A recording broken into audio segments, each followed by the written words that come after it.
Hey, you rascal! The girl has been waiting for you for over half an hour. You've ignored her messages, and her grandfather even called me to inquire about what's going on, wondering if you're deceiving him. Is this how you conduct yourself on a blind date?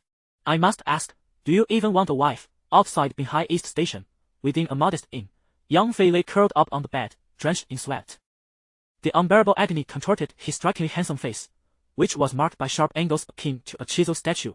The excruciating pain, reminiscent of veins threatening to burst, had plagued him numerous times before, yet each instance was insufferable.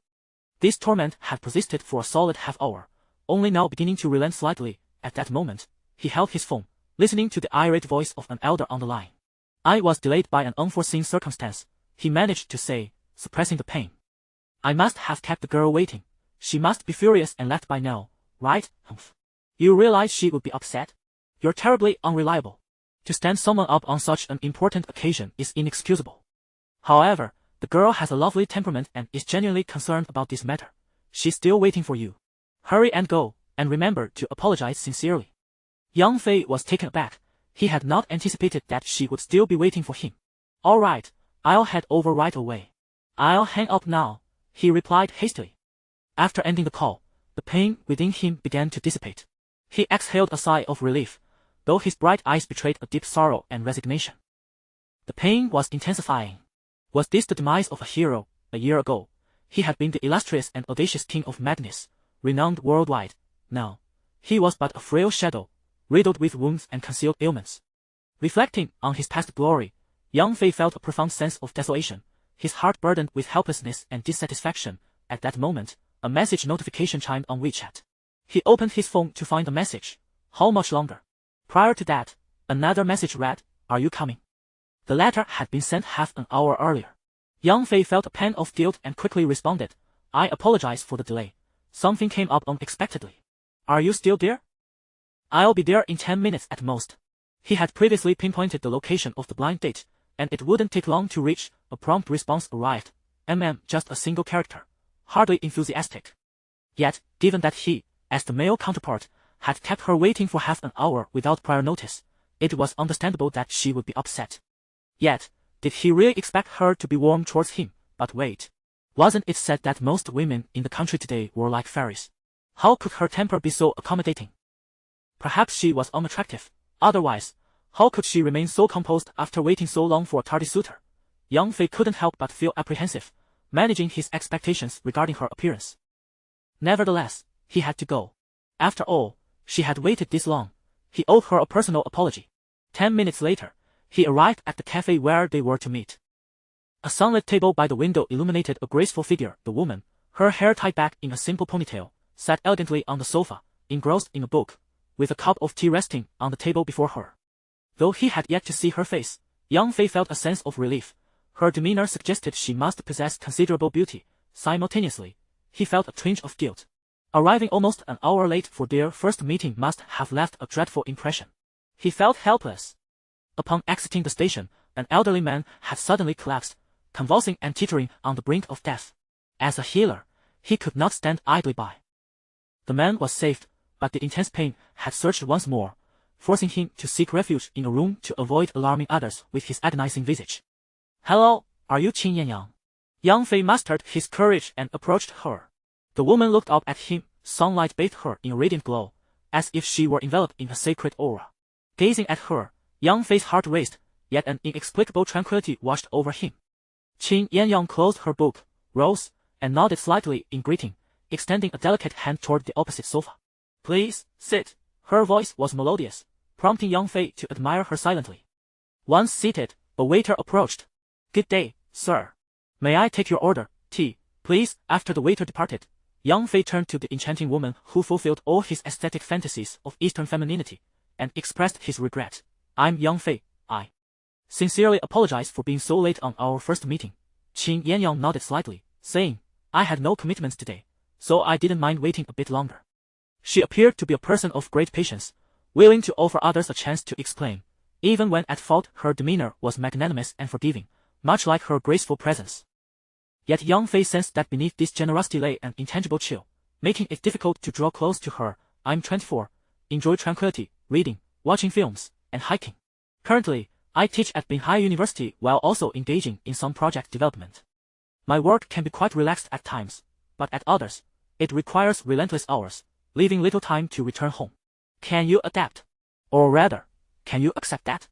Just as Yang Fei grappled with the awkwardness of the blind date, Qin Yangyang took the initiative to speak. Yang Fei was momentarily taken aback. According to his prior research on blind date protocols online, this seemed somewhat unconventional. He cleared his throat and, mimicking her introduction, replied, I'm Yang Fei, 23, just returned to the country, and currently unemployed. I suppose I'm a doctor, certified and all. As for my hobbies, they align with yours. I assure you, I'm not saying this merely to curry favor.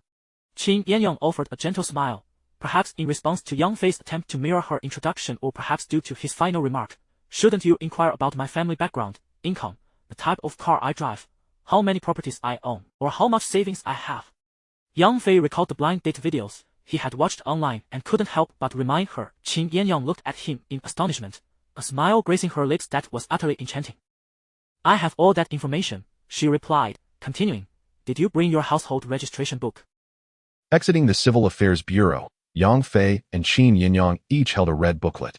Yang Fei lit a cigarette, yearning for a moment of solitude to collect his thoughts. Though he had returned for the purpose of blind dating and had promised his mentor to endeavor towards a harmonious relationship, he never anticipated the rapid progression of events. Most strikingly, the woman appeared more eager than he. Observing Qin Yangyang place the marriage certificate into her beige handbag, Yang Fei could no longer contain his curiosity and inquired, what is it about me that has caught your interest? Qin Yangyang blinked and replied, you don't seem unpleasant to me. Yang Fei was taken aback. Was that all? She gestured to her eyes, asserting, I have a keen eye for people. My grandfather never deceives me. He assured me he would find me a dependable man capable of caring for me throughout my life, which is why I am here. Furthermore, if I do not marry you, I will be compelled to follow my parents' wishes and wed someone I utterly despise. As she concluded, a hint of apology flickered in her gaze as she regarded Yang Fei. Marrying me may bring you considerable trouble. Can you handle that? Yang Fei waved his hand dismissively, saying, trouble is of little concern. I merely feel that our pace is rather swift. Are we truly wed? Qin Yangyang nodded. Indeed, we are married. Are you serious? Yang Fei asked. With a faint smile, Qin Yangyang replied, you do not strike me as someone prone to impulsive decisions. Since you did not refuse prior to obtaining the certificate, why the hesitation now? Yang Fei felt his face redden. Damn, this woman sees right through me. How pretentious I am. Then, why did you agree to marry me? Qin Yangyang countered. After a moment of contemplation, Yang Fei answered, if I were to say that I have traversed the splendor of the world and now seek a life of simplicity, would you believe me? Qin Yangyang shook her head. Speak plainly. It was clear she found his words unconvincing. Such nonsensical drivel. She was but a year younger than him. What was this fade of worldly wisdom? I hail from a remote and impoverished place, and I am an orphan raised by my uncle. At 13, I encountered my mentor, who bestowed upon me a fortuitous opportunity, leading to my accomplishments. Now, I face the greatest obstacle of my life. My mentor claimed you are my chance. Marrying you will turn misfortune into fortune, Yang Fei explained. Qin Yangyang frowned slightly, perhaps skeptical of his assertion, yet she refrained from pressing further, stating, I hope we can be honest with one another moving forward. I have matters to attend to this afternoon. Here is the key to my home. I will send you the address via WeChat. Contact me by phone if necessary. With that, she drove off in her crimson luxury car. Yang Fei watched as the vehicle disappeared from view, then glanced at a particular window of a building across the street, a frown creasing his brow. Was someone monitoring Qin Yangyang? Who, exactly, was this wife of his? Meanwhile, in the car, Qin Yangyang's expression turned frosty as she dialed a number. Zhang Yinqing, this is the first and I hope the last time. If I discover that you have sent someone to surveil me again, I will break your legs. A moment of silence ensued on the line before a voice, clearly suppressing its fury, responded, Yangyang, is it necessary for you to be so drastic to avoid our engagement? This is merely the unilateral desire of my parents and your Zhang family. Neither I nor my grandfather have consented to your marriage proposal. Qin Yangyang retorted decisively. Who is he? In this world, aside from me, Zhang Yinqing, who is worthy of you, Qin Yangyang? You are a paragon of beauty, a phoenix soaring above the 9 heavens. What is he, but a mere nothing, to be deemed worthy? The fury within me can no longer be contained. My voice resonating with a deep growl and a roar. Qin Yinyang replied calmly, "Even if he were a heap of dung, from this moment forth, he is my man, and thus becomes the most fertile nourishment in this world." With that, she abruptly ended the call. In the capital city, within the most prestigious villa district, Zhang Yinxing listened to the incessant busy tone on the line, his handsome visage twisted in a snarl. He forcefully smashed his phone to the ground. Bang! The device shattered into countless pieces. Gritting his teeth, Zhang Yinxing bellowed, "You wretch, you are mine, and no one shall take you from me. Do you think you can simply find a man to act as a shield, believing that marriage will allow you to slip from my grasp?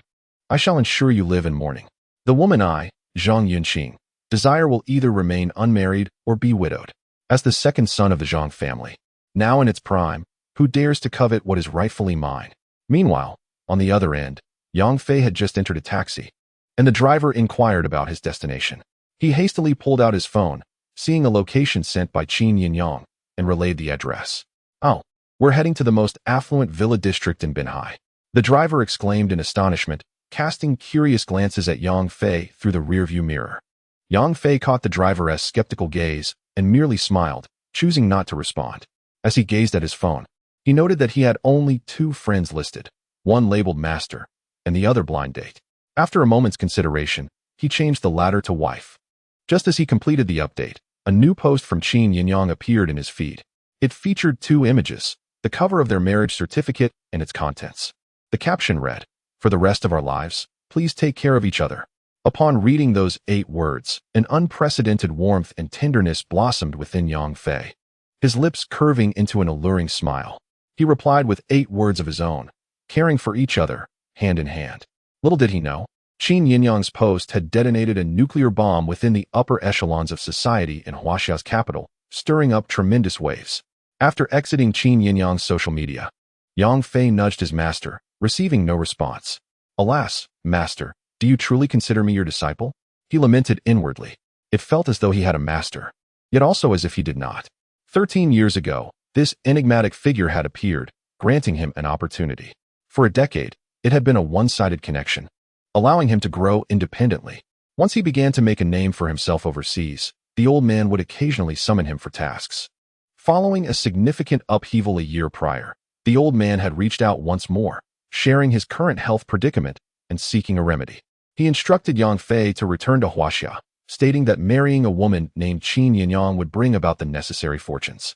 The old man enjoyed speaking in riddles. Though Yang Fei was filled with questions, he found himself without answers. At a traffic light intersection, vehicles came to a halt to await the red signal. Yang Fei was on the verge of inquiring about the duration until their destination when an unsettling premonition suddenly washed over him. He swiftly turned his head, only to see a concrete mixer truck hurtling towards them from behind, showing no sign of braking. Yang Fei's pupils contracted, and without a moment's hesitation, he shouted, "Get out of the car."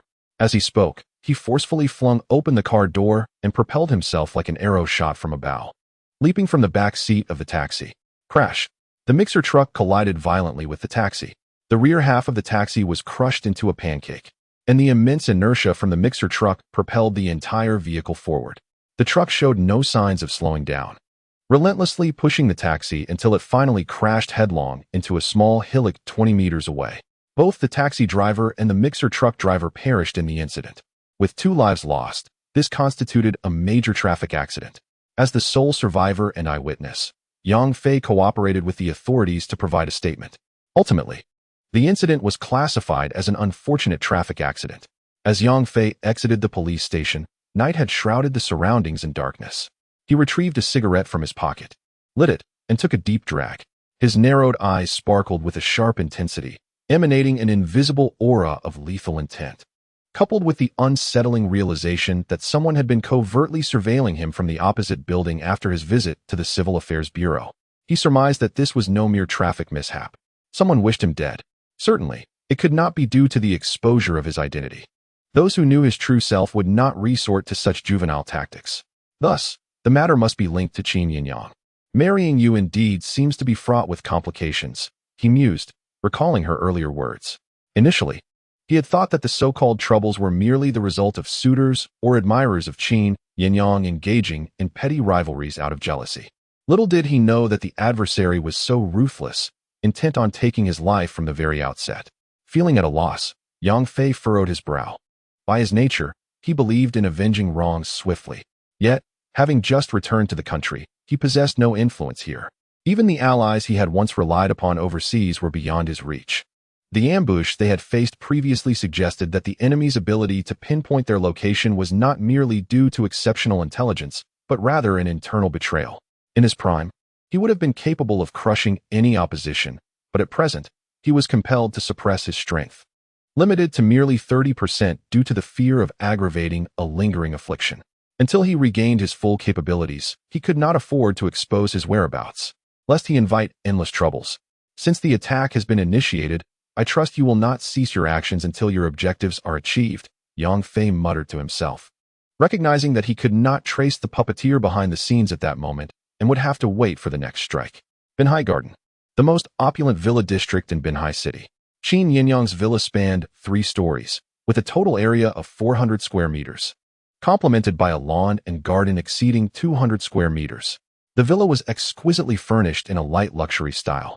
Upon entering, Yang Fei found the vast abode eerily empty. In this abode, there are no permanent servants. Instead, occasional domestic help is summoned to maintain cleanliness and tend to the flora. The refrigerator is stocked with fresh fruits and vegetables. Prior to preparing dinner, Yang Fei called Qin Yinyang to inquire if she would be home for the meal. Qin Yinyang responded that she would be working late and would have dinner at school. Consequently, Yang Fei prepared a solitary portion for himself. He refrained from mentioning the incident of the car accident. Meanwhile, in a bustling area of the capital, atop a distinctive skyscraper, lies an exclusive private club, crafted by the elite scions of the capital's high society, aptly named the Hall of Fame. This establishment is reserved for those who, despite their wealth, lack the requisite social standing to gain entrance. Due to a recent post by Qin Yinyang, the Hall of Fame was abuzz with activity today. For this circle, it was monumental news, prompting even the most reclusive young gentlemen to converge and deliberate over the matter. Among them was Zhang Yinqing, who had indulged in copious amounts of alcohol. Just moments ago, he received a scathing reprimand from his elder brother over the phone. Within the Zhang family, aside from a few elders, only his brother dared to chastise him, for he was not merely a figure of reverence in Zhang Yinqing's eyes, but also the acknowledged paragon of their generation. Yet, how could he acquiesce? The woman he had deemed his had chosen to marry an unknown ruffian, leaving him feeling as though he had been dealt a stinging slap across the face. Even more infuriating was the fact that he had been tasked with dealing with that young man, but had failed miserably. His brother's recent call had commanded him to cease such futile endeavors, yet he felt a surge of defiance. Nevertheless, he dared not disobey his brother's directive and resorted to drowning his sorrows in drink. Did he not understand Qin Yinyang? Such a remarkable woman would never willingly marry a man of dubious origin. It was merely a tantrum, a ploy to find a shield. In the grand scheme of the capital, who, besides Zhang Yinqing, was worthy of her? His friends urged him to reconsider, offering words of consolation. Zhang Yinqing scoffed, yet could not suppress the fury brewing within him.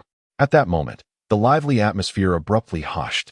The crowd turned to see a young woman striding towards them. Clad in a fitted white shirt, black capri pants, and high heels, her hair styled in a simple ponytail. Yinyang, Zhang Yinqing exclaimed, rushing to greet her. As she approached, she raised her hand and delivered a sharp slap across his face. The sound echoed. Zhang Yinqing stood in shock. Incredulity etched on his face as he gazed at Qin Yinyang. Before he could gather his wits, another resounding slap struck him, leaving him trembling with rage. His fists clenched so tightly that his nails pierced his palms. Yet, he fought to restrain his fury, paralyzed by the moment. The hall fell into a chilling silence. Everyone staring in disbelief, mouths agape. In this circle, who did not know one another, even if there were personal grievances, appearances were typically maintained. Qin Yinyang's public humiliation of him was utterly excessive. However, no one spoke up, nor did anyone dare to intervene.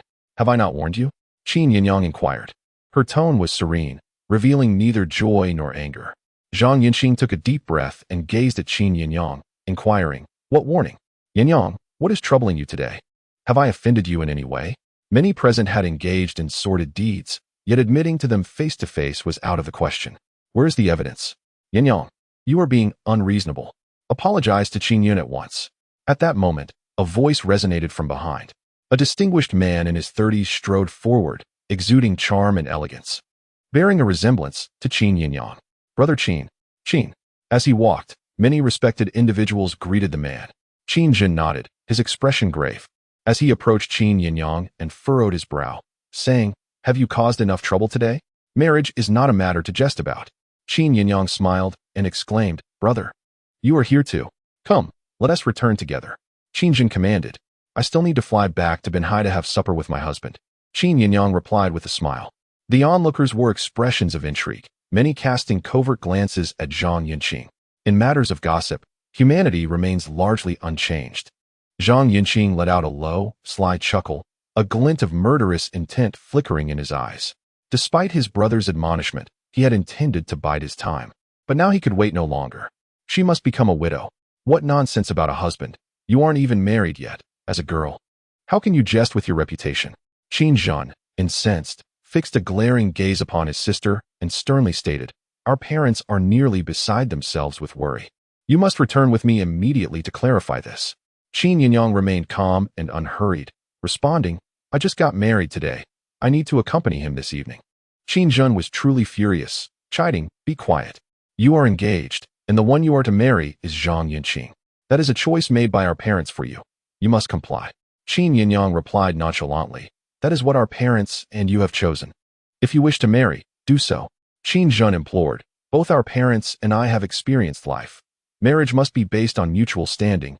There cannot be any mistake. Sister, please do not be so headstrong." Qin Yinyang sighed, asserting, "I am not being headstrong. I genuinely wish to choose my own partner." "And you chose such an unknown rogue?" Qin Zhan retorted angrily. "No, he was chosen by grandfather." Qin Yinyang replied calmly.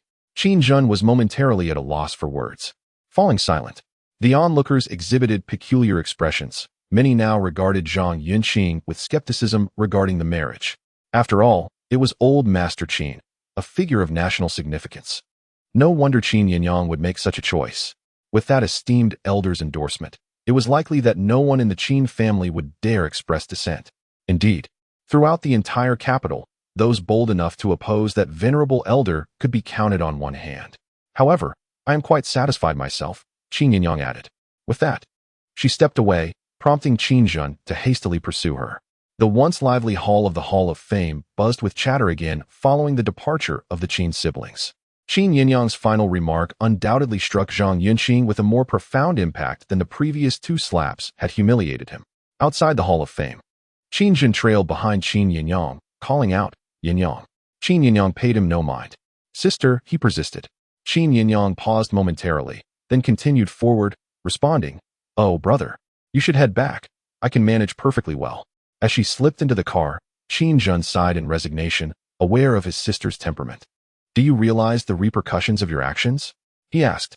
Qin Yinyang smiled and replied, "Is the earth no longer spinning?" Qin Zhan fell silent. The Zhang family possesses two national-level figures. Although Zhang Yinqing may seem arrogant, his talents are exceptional. The Zhang family is currently at the pinnacle of their power. Qin Yinyang stated. Caught off guard, Qin Zhan responded, "Since you are aware of this, why proceed with such actions? I have no fondness for Zhang Qingyun, nor do I appreciate the Zhang family's ways," Qin Yinyang declared before pressing the accelerator and driving away. Watching the car disappear, Qin Zhan whispered to himself, "Old man, you are 20 years Zhang senior. Once you are gone, how can Yinyang, a mere woman, bear such immense pressure?" When Qin Yinyang returned to the villa, it was already 11 in the evening. Yang Fei was in the living room, engrossed in his phone. "Still awake?" Qin Yinyang greeted. Yang Fei rose and asked, "You're back?" Unsure of how to converse, he casually inquired, "Do you want a late-night snack?" Qin Yinyang blinked and replied, "I am indeed a bit hungry." After witnessing the car accident earlier, she had rushed to the capital and then back to Benhai without having eaten. "Just a moment," Yang Fei said. Qin Yinyang casually asked, "Is there something you wish to discuss with me?" Yang Fei looked at her in surprise, his expression one of confusion. "What?" he replied. Noticing his perplexity, she said, "I meant to ask if you're settling in." Since he remained silent, she decided not to pry further. Although they were married, they were essentially strangers who merely knew each other's names. Even the interests they had previously mentioned were only for reference. Nonetheless, he had proven to be quite agile in the face of danger. "Well, I'm used to it. I lived in the country until I was 13, Yang Fei responded. Qin Yinyang merely acknowledged him with a hum. Choosing not to elaborate, Yang Fei went to the kitchen. 10 minutes later, he returned with 2 steaming bowls of tomato and egg noodles. I had already eaten, but I thought watching you eat would make me hungry, so I prepared 2 servings, he said with a smile. Qin Yinyang picked up her chopsticks, twirling some noodles, and remarked, "Are you so confident in your culinary skills?" After taking a bite, she nodded vigorously. The flavor is truly delightful. She devoured her meal enthusiastically. Observing her positive appraisal of his cooking, Yang Fei joined in with hearty bites. Once they finished, Qin Yinyang declared, "You cooked the noodles, so I will wash the dishes." She said this while tidying up, displaying no airs at all. Yang Fei did not object. After washing the dishes, Qin Yinyang returned to the living room where they sat at either end of the sofa, watching television and engaging in light conversation. Their acquaintance was brief, and each harbored their own secrets, making it difficult to open up fully, resulting in superficial discussions of trivial matters. Yet, Yang Fei found the experience quite pleasant. He cherished this serene coexistence. "It is quite tranquil here, reminiscent of home. With work awaiting tomorrow, it is prudent to retire early," Qin Yinyang remarked as she stood up. Yang Fei nodded, then gazed at her. Noticing his attentive gaze, Qin Yinyang offered a gentle smile, saying, "We just met today, so sharing a bed seems unnecessary." Yang Fei chuckled lightly, having no intention of sleeping together. However, as a man, it would be disingenuous to claim he harbored no thoughts in the presence of such a charming woman. "I merely wish to inquire about which room I shall occupy," Yang Fei stated. It dawned on Qin Yinyang that she had only informed him of the address, but had not specified his sleeping arrangements. She also noticed the small suitcase he had brought, quietly resting in the corner of the living room. "You have never explored this place?" Qin Yinyang expressed her mild surprise. Yang Fei smiled and replied, "No, I presumed that a young lady would prefer not to have men intruding on her space." A warmth enveloped Qin Yinyang's heart, adding a point to her impression of his character. After directing Yang Fei to a room, she proceeded toward her own, but could not resist glancing back at the doorway, saying, "By the way, I may not have time to keep you company while I'm at work. Will you find it boring to be alone?" Yang Fei responded, "I will seek employment." His mentor's cryptic words meant that he must learn to coexist harmoniously with Qin Yinyang while patiently awaiting the fortune his mentor had alluded to. The funds in his overseas accounts were untouchable for the moment, as accessing them would reveal his whereabouts. And his current finances were dwindling. A job was imperative for his long-term plans. "That is not what I meant," Qin Yinyang clarified. "In truth, I have ample means to support you," Yang Fei replied with a smile. "I possess a strong sense of pride." "Very well," she said softly, bidding him good night as she closed her door. In the dead of night, many found themselves unable to sleep. At the Chun residence in Binhai, Chun Hongba hung up the phone, his face alight with excitement. His opportunity had arrived. Binhai was dominated by 3 major factions, and the Chun family was one of them. The elder Chun could shake the very foundations of Binhai with a mere stamp of his foot. His intentions were unmistakable: favor the eldest over the youngest. As the second son, Chun Hongba knew that the family legacy was destined for his elder brother. Could he resign himself to such a fate? Now, a prominent figure from the provincial capital sought his assistance. This was an opportunity of a lifetime. If he could successfully navigate this task, and win the favor of the provincial dignitary, the vast Chun enterprise could be within his grasp. With this thought, he promptly dialed a trusted confidant. "Hello, second master. I have yet to locate that young man who can save the old master. The video only shows a profile. He is difficult to find and requires time."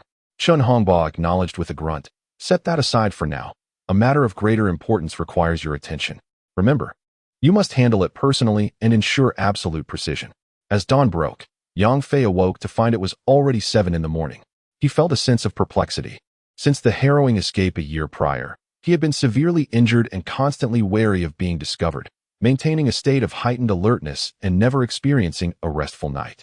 Yet last night, he had slept soundly until daybreak. Could it be that his mindset had shifted since establishing a home? Yang Fei pondered aloud.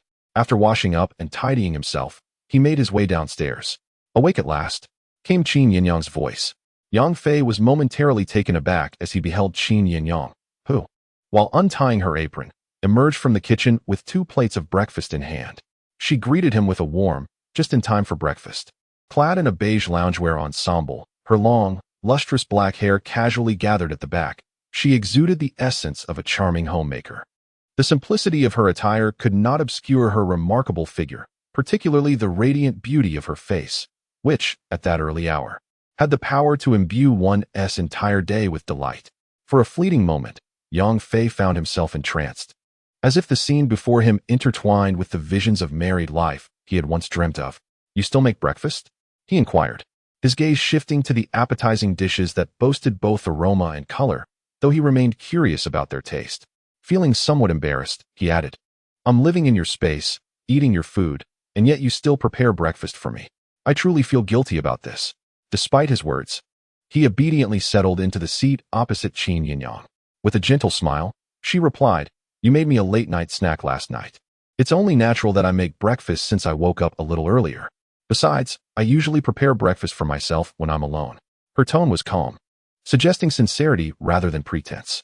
After all, there was no need for her to feign virtue in front of Yang Fei. Everything stemmed from her genuine nature, executed with ease. "Eat up, it will taste better before it cools," she said, unceremoniously diving into her meal. The entire situation felt surreal to Yang Fei, as if he had stumbled into a dream. Just after returning to the country, he found himself with a wife, one whose beauty and figure were striking, but more importantly, her demeanor was gracious and composed. She was adept in both the realm of social gatherings and domestic affairs, embodying the quintessential qualities of an ideal spouse. The only lament was that their understanding of one another remained insufficient. Though Qin Yinyang treated him with grace and courtesy, it was precisely this politeness that signified a chasm between them that felt insurmountable. Yang Fei was certain that maintaining a harmonious coexistence would yield a delightful life. However, he resolved not to entertain any notions of deepening their relationship. Beneath her approachable and amiable exterior lay an intangible coldness that kept others at bay. Your culinary skills are impressive. It seems I've struck gold. My wife, whom I met through a whirlwind match, is not only stunning and affluent, but also virtuous and gentle. One must wonder how much merit I accrued in my past life," Yang Fei mused, savoring several bites of breakfast and offering his praises. Qin Yinyang's lips curved into a crescent smile. "As long as you're not dissatisfied, that's all that matters." "Dissatisfied? Not at all," he replied, devouring his meal with fervor. He ate swiftly, finishing the food in a matter of moments and washing it down with a glass of milk, his expression one of complete contentment. "This life, I could happily embrace it forever." Qin Yinyang lifted her gaze to him, and he met her eyes with unwavering focus. They shared a moment of silent connection, neither willing to look away. Eventually, it was Yang Fei who faltered first. In her gaze, there was nothing but simple observation, and she spoke. "As I mentioned yesterday, I find you unoffensive, which is why I chose to marry you. Though there may be an intention to use you as a shield, it is not solely for that purpose. If possible, let us attempt to coexist gradually. If it feels right, it may lead to a lifetime together." This is the genuine sentiment that resides within her heart.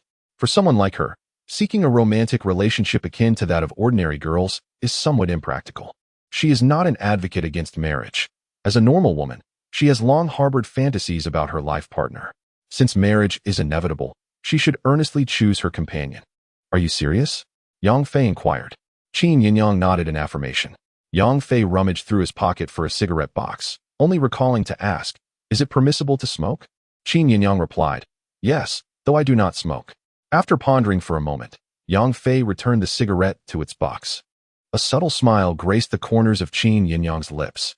"You are a remarkably independent woman, exuding confidence to the core," Yang Fei remarked. Qin Yinyang's eyes brightened slightly as she looked at him. "Oh?" Yang Fei continued, "Your personality is mature and steady, and you handle matters with remarkable finesse. Even in situations you dislike, you maintain a courteous demeanor, appearing approachable, drawing others in effortlessly." With a smile, Qin Yinyang encouraged him. "Please, go on." Yang Fei added, "However, someone like you is quite difficult to approach. Few can truly penetrate the depths of your heart. Your excellence, and the strength you possess in certain aspects, grants you a profound confidence that resonates within your very soul, leading to a genuine self-acceptance. Compared to those haughty women who display mere superficial arrogance, you reign supreme among the aloof goddesses." Qin Yinyang appeared momentarily lost in thought, as if contemplating Yang Fei's words. Rising, Yang Fei placed a cigarette between his lips without lighting it and made his way outside. "I must first seek employment, otherwise, residing with you and relying on you would make me feel akin to a kept man. How could I possibly muster the courage to pursue you in such circumstances?"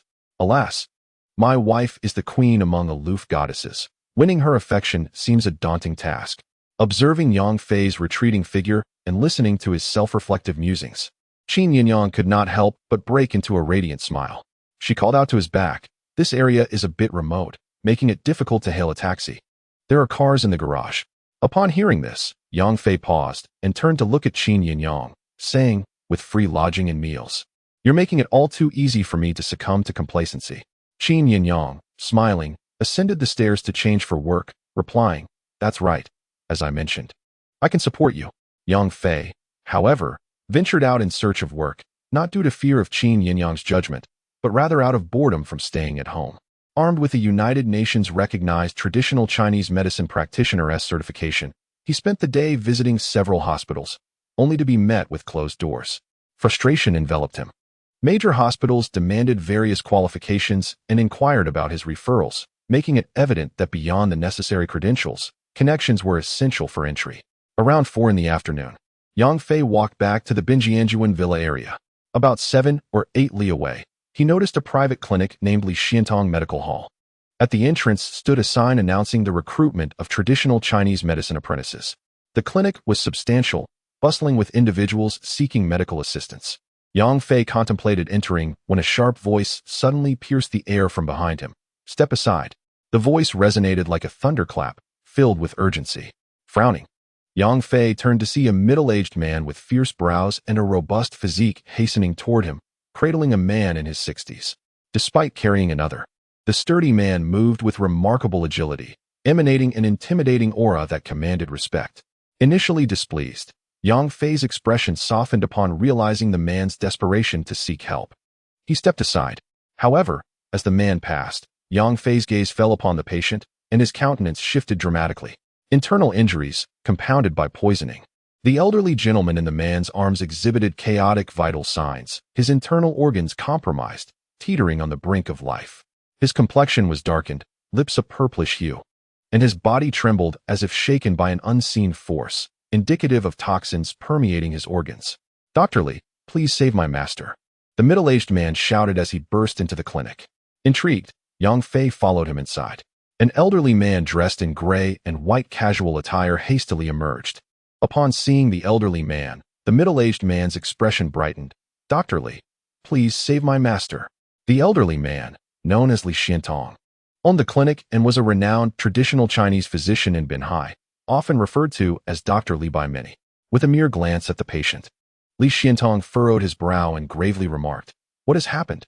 "Old Qi is poisoned and has sustained severe internal injuries."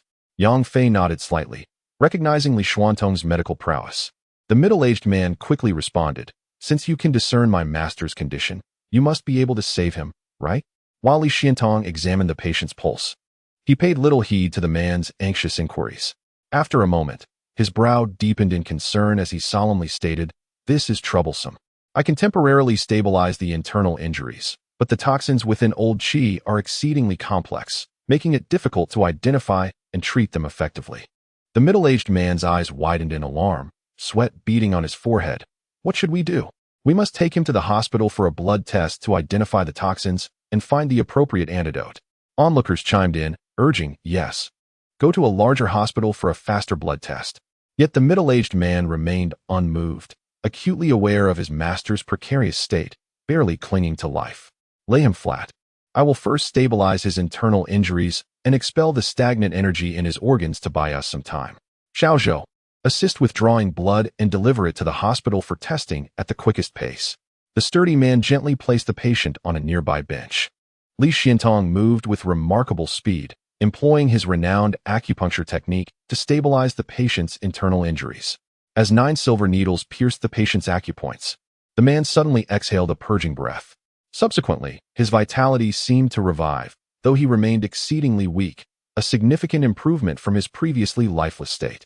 At that moment, Li Xiantong's disciple, Xiaozhou, had already retrieved the necessary equipment to draw blood from the patient. Yang Fei observed the unfolding events with a quiet nod of approval towards Li Xiantong's series of medical interventions. However, when that young Zhou stepped forward to draw blood, he could not suppress a sigh, murmuring softly, "It is too late." His voice, though not loud, reached many ears in the hushed atmosphere. Li Xiantong glanced up. Following the sound to Yang Fei, the burly middle-aged man suddenly rose, glaring at Yang Fei with fury. "What did you say, boy?" Yang Fei cast a casual glance at him and replied, "Although Dr. Li has managed to stabilize your master's internal injuries with his rejuvenation needles, he cannot halt the spread of the toxin. Your master has been poisoned gravely. Within 3 minutes, he will succumb to its effects." The middle-aged man, now enraged, exuded a violent, chilling aura, exclaiming, "Nonsense! How dare you curse my master? I will not let this go unpunished." As a family member of the patient, he was already in a state of anxiety. Hearing someone declare that his master would not survive 3 minutes only intensified his distress. "Wait." At that moment, Li Xiantong interjected. Gazing at Yang Fei in astonishment, "Young man, do you recognize my technique?" Noting Yang Fei's youthful appearance, his surprise deepened. How could someone so young identify his needlework? Yang Fei responded, "This is the rejuvenation needle technique, also known as the 13 rejuvenation needles, though you have only employed 9. Li Xiantong was taken aback. "How did you discern that?" Yang Fei, bemused, thought, "You have inserted precisely 9 needles into the patient. How could I not notice? Moreover, had you mastered the remaining 4 needles, you would not be at a loss regarding the toxins within the patient.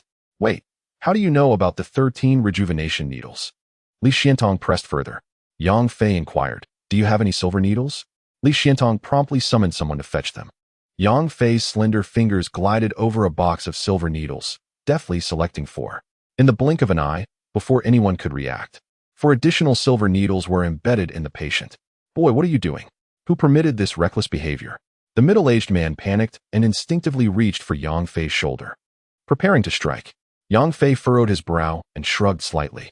The man's expression changed drastically.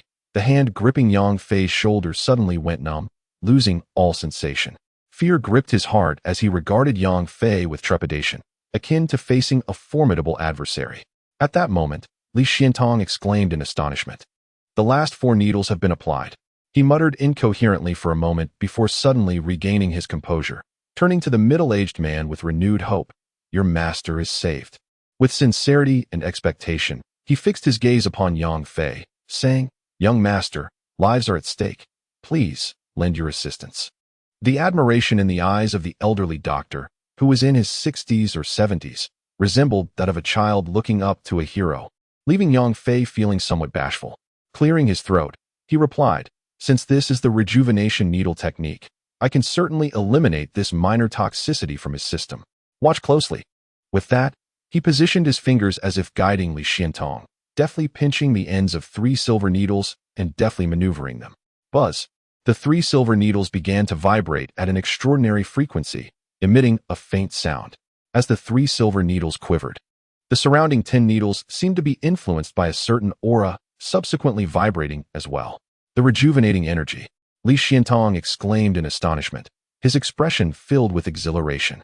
The middle-aged man, regaining his composure, beheld this miraculous spectacle and, upon hearing Li Xiantong's exclamation, could not help but inquire, "What is happening?" Li Xiantong took a deep breath, filled with excitement, and replied, "Old Qi is saved. Ha ha ha. Regardless of the poison he has suffered from, the rejuvenating energy will expel the toxins from his body, eliminating the need for blood tests or antidotes." The middle-aged man was inwardly astonished as he glanced at the young man beside him, feeling a sense of dread. Despite his own mastery at the pinnacle of dark energy, he had just been rendered numb in the arm by the young man's unassuming strike. The youth's understanding and application of dark energy far surpassed his own. He never anticipated that this individual would possess such formidable medical skills. Who is he? When did such a remarkable figure emerge in Binhai? "Look, he is bleeding." With this exclamation, all eyes turned towards the injured party. They witnessed dark blood flowing from the body of the patient along the quivering silver needles, splattering in all directions. As the black blood poured out, the patient's body ceased its trembling, and gradually, a hint of color returned to his face, stabilizing his condition. Thud! Seeing his master's condition improve, the middle-aged man knelt before Yang Fei and Li Xiantong, then bowed to Yang Fei with both hands clasped in gratitude, his face sincere. "Young brother, I was too hasty earlier. I hope you can forgive my rudeness. I am Zhang Long, and I am deeply grateful to you for saving my master's life. This great kindness will be etched in my heart." Yang Fei had intervened primarily out of a healer's compassion, not wishing to stand idly by in the face of suffering. Aside from Li Xuantong's request, although he had felt some displeasure towards the middle-aged man, the latter's act of kneeling to apologize and express gratitude dissipated any lingering annoyance. He regarded the sturdy man with a slight smile. The man appeared rugged but was, in fact, quite astute. His words and actions revealed a straightforward character, valuing loyalty and clarity in relationships. At that moment, Li Xiantong seized Yang Fei's hand eagerly, saying, "Young brother, could you teach me the last 4 needle techniques? I would like to become your disciple." Yang Fei was taken aback. "Great, another one kneeling." Observing Li Xiantong, who idolized him like a student eager for knowledge, he was besieged with admiration and requests for the needle techniques. Zhang Long managed to rise from the ground.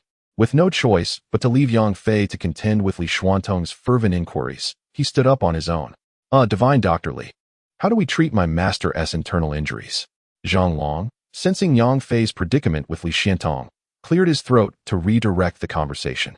Yang Fei cast an approving glance at Zhang Long, who felt a surge of delight. However, Li Xiantong was displeased and retorted to Zhang Long, "The toxins have been expelled. The internal injuries will heal with time. He will not perish." Zhang Long smiled wryly, knowing he dared not show disrespect towards Li Xiantong. Master Qi Tai and Li Xiantong have been friends for many years. After Master Qi was injured by adversaries, he entrusted him directly to Li Xiantong, demonstrating profound trust. "I am Zhang Long from the Longhu Hall, expressing my gratitude for the life-saving act you performed for my master. May I ask for your esteemed name?" Observing Li Xuantong's intent to engage with Yang Fei, Zhang Long's mind turned, and he spoke to Yang Fei. Yang Fei replied, "I am Yang Fei. Please refrain from calling me benefactor. It feels quite awkward." "Very well, Mr. Yang," Zhang Long responded, producing a bank card from his pocket and presenting it to Yang Fei. "This card contains 1 million. The password is the last 6 digits of the card number. I kindly ask you to accept it as a token of gratitude for saving my master." Yang Fei noted that Zhang Long had arrived in a luxury Bentley worth several million. He clearly was not lacking in funds. Currently in need of money himself, he graciously accepted the offer. For the wealthy, 1 million to save a life is hardly exorbitant. Seeing Yang Fei accept the card, Zhang Long felt a wave of relief. Yang Fei, contemplating the best way to assist, offered a prescription for recovering from internal injuries. "Following this regimen, your master should recover within a month. Of course, acupuncture treatment will enhance the results." Zhang Long's face lit up with joy. "Might I trouble you, Mr. Yang, to assist with my master's subsequent acupuncture treatments?" Yang Fei hesitated.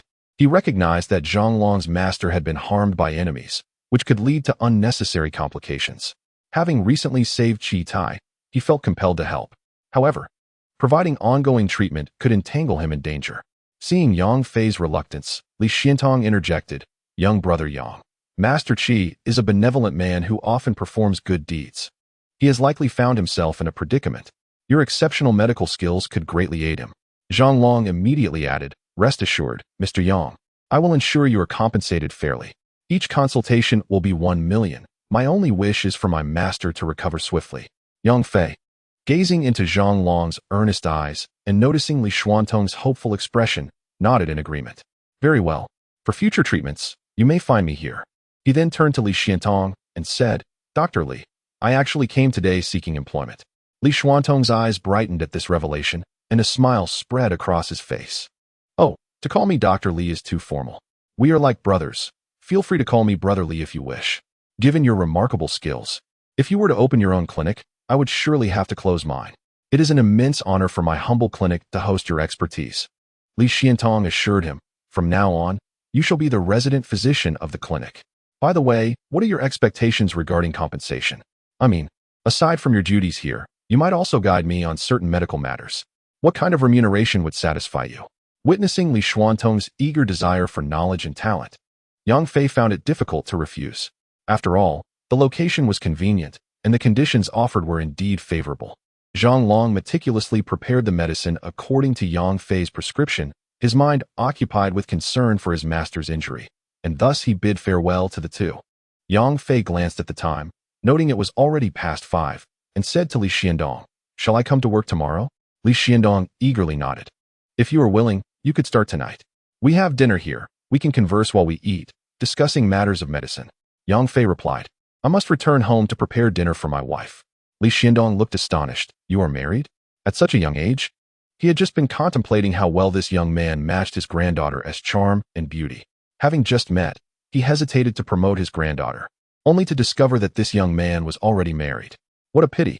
Perhaps he would meet the young man's wife later. If she were not worthy of him, he might advocate for his granddaughter instead. Reluctantly, Li Xiandong escorted Yang Fei out of the clinic. Seeing Yang Fei walking, Zhang Long inquired, Mr. Yang, where do you reside? I can have Xiaoma escort you. A young man in his 30s approached respectfully, addressing Yang Fei. Hello, Mr. Yang. You may call me Xiaoma. Yang Fei shook his head, saying, Thank you, but it is unnecessary. I live nearby. It is just a short walk. Zhang Long felt a twinge of regret. He had hoped to send Xiaoma along to learn Yang Fei's address, but upon hearing Yang Fei's response, he realized it could not be forced. Using his concern for his master's injury as an excuse, he exchanged contact information with Yang Fei. After watching Yang Fei walk away, Zhang Long bid farewell to Li Xiandong and departed with his master. In the vehicle, Chi Tai slowly regained consciousness. As the founder of the Longhu Hall, Chi Tai had ventured to Binhai alone decades ago, transforming Longhu Hall into one of the three major powers in Binhai's underground world. Compared to the elder of the Qin family, Chi Tai's life was far more legendary. Master, you are awake. Zhang Long exclaimed with joy. The toxins within Chi Tai had been expelled, though he bore internal injuries. Yang Fei's rejuvenating 13th needle technique not only detoxified him, but also greatly healed his internal organs, allowing him to speak. Along, that person's target is me. He is coming for me. You must leave Binhai immediately while he is still unaware of your presence. Chi Tai urged as soon as he awoke. Tears welled in Zhang Long's eyes as he replied, Master, you raised me as if I were your own son. Now that our enemies have come knocking, how could I abandon you? With fiery determination, he added, Moreover, we are now prepared, should he dare return. I shall ensure he does not leave. Chi Tai quickly countered, No, that person has been missing for over a decade, and I never expected him to return with such formidable skills. You cannot contend with him. Furthermore, his sudden reappearance likely indicates someone is orchestrating this from behind. Binhai is no longer safe. Zhang Long's mind flickered back to the young man he had encountered in the clinic, and an idea struck him. Master, that man's poisonous palm is not without a cure. If handled appropriately, perhaps we can enlist strong allies to help us overcome this crisis. Only then did Chi Tai regain his bearings, astonished to realize that the toxins within him were entirely eradicated. Li Xiandong can neutralize such poison? He exclaimed in disbelief. Zhang Long shook his head and recounted the events that had transpired earlier. Upon hearing this, Chi Tai's expression shifted several times before he spoke solemnly. The ability to generate an invisible aura with silver needles indicates that he has cultivated his internal energy. Along, you must treat this Mr. Yang with utmost caution. Do not offend him. Internal energy? Zhang Long exclaimed in astonishment. How could someone so young possibly achieve that? Chi Tai replied gravely. I have told you before, there are realms beyond realms, and individuals beyond individuals. Do not assume that having learned a bit of martial arts makes you invincible. The disciple is unworthy. Your words are etched in my heart. Master, rest assured. Zhang Long responded, a glimmer of insight flashing in his eyes. He realized he had underestimated Yang Fei's capabilities. He understood that someone like Yang Fei could not be easily swayed, yet forging a good relationship with him might yield unforeseen benefits in the future. Having purchased the groceries, Yang Fei was about to call Qin Yinyang to inquire when she would return for dinner when he received a WeChat message from her. I had dinner with colleagues in the school cafeteria. You can eat by yourself. Yang Fei let out a resigned smile. Upon returning home, Yang Fei first took a shower.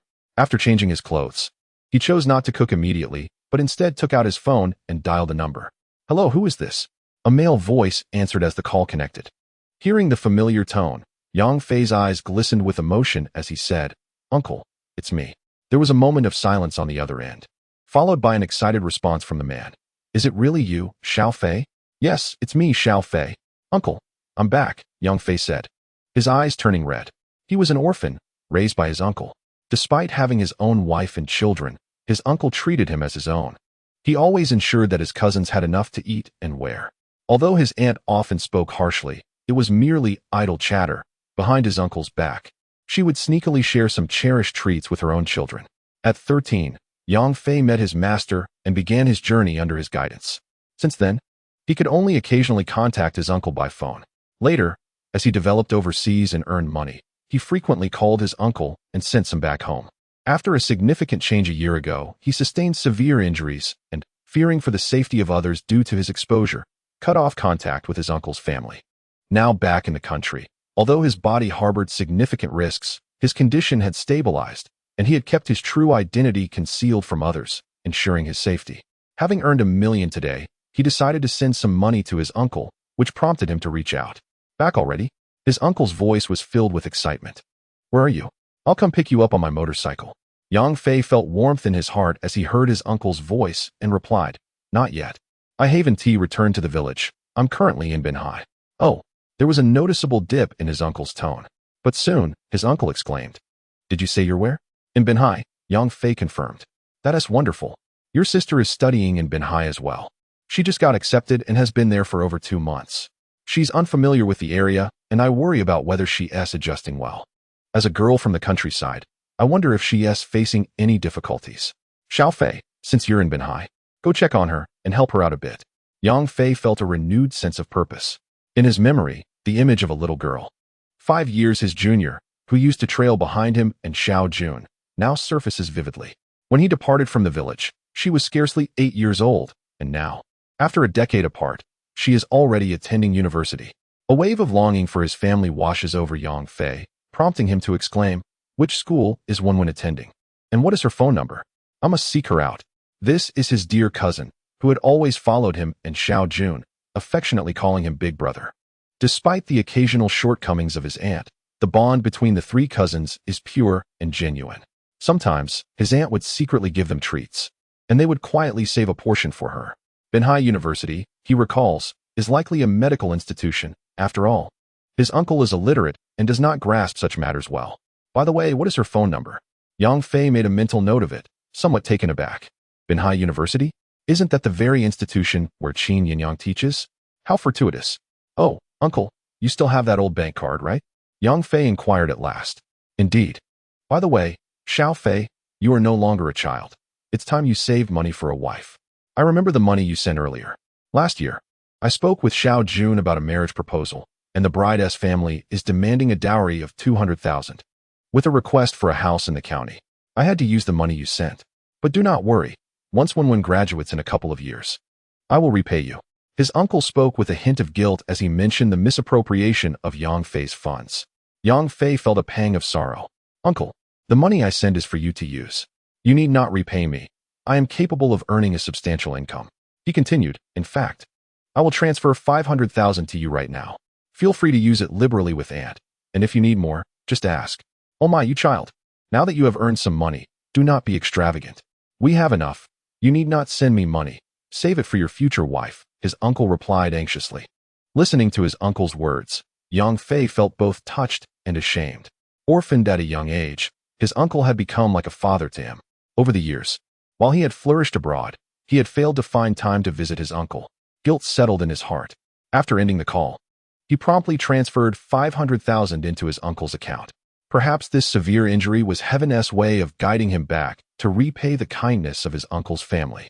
Yang Fei steadied his emotions, realizing that his current life was indeed fulfilling. If only he could win the affections of that truly aloof goddess of a wife once more, it would be perfect. He chuckled at the thought of how his uncle and aunt would react upon seeing him return with Qin Yinyang. Regaining his composure, Yang Fei proceeded to the underground garage of the villa, where a Volkswagen Phaeton, now discontinued, awaited. This car exuded a sense of understated elegance that Yang Fei admired. He had previously worried that Qin Yinyang's family might own something ostentatious, which would be inappropriate for visiting his cousin at school. He sent a message to Qin Yinyang.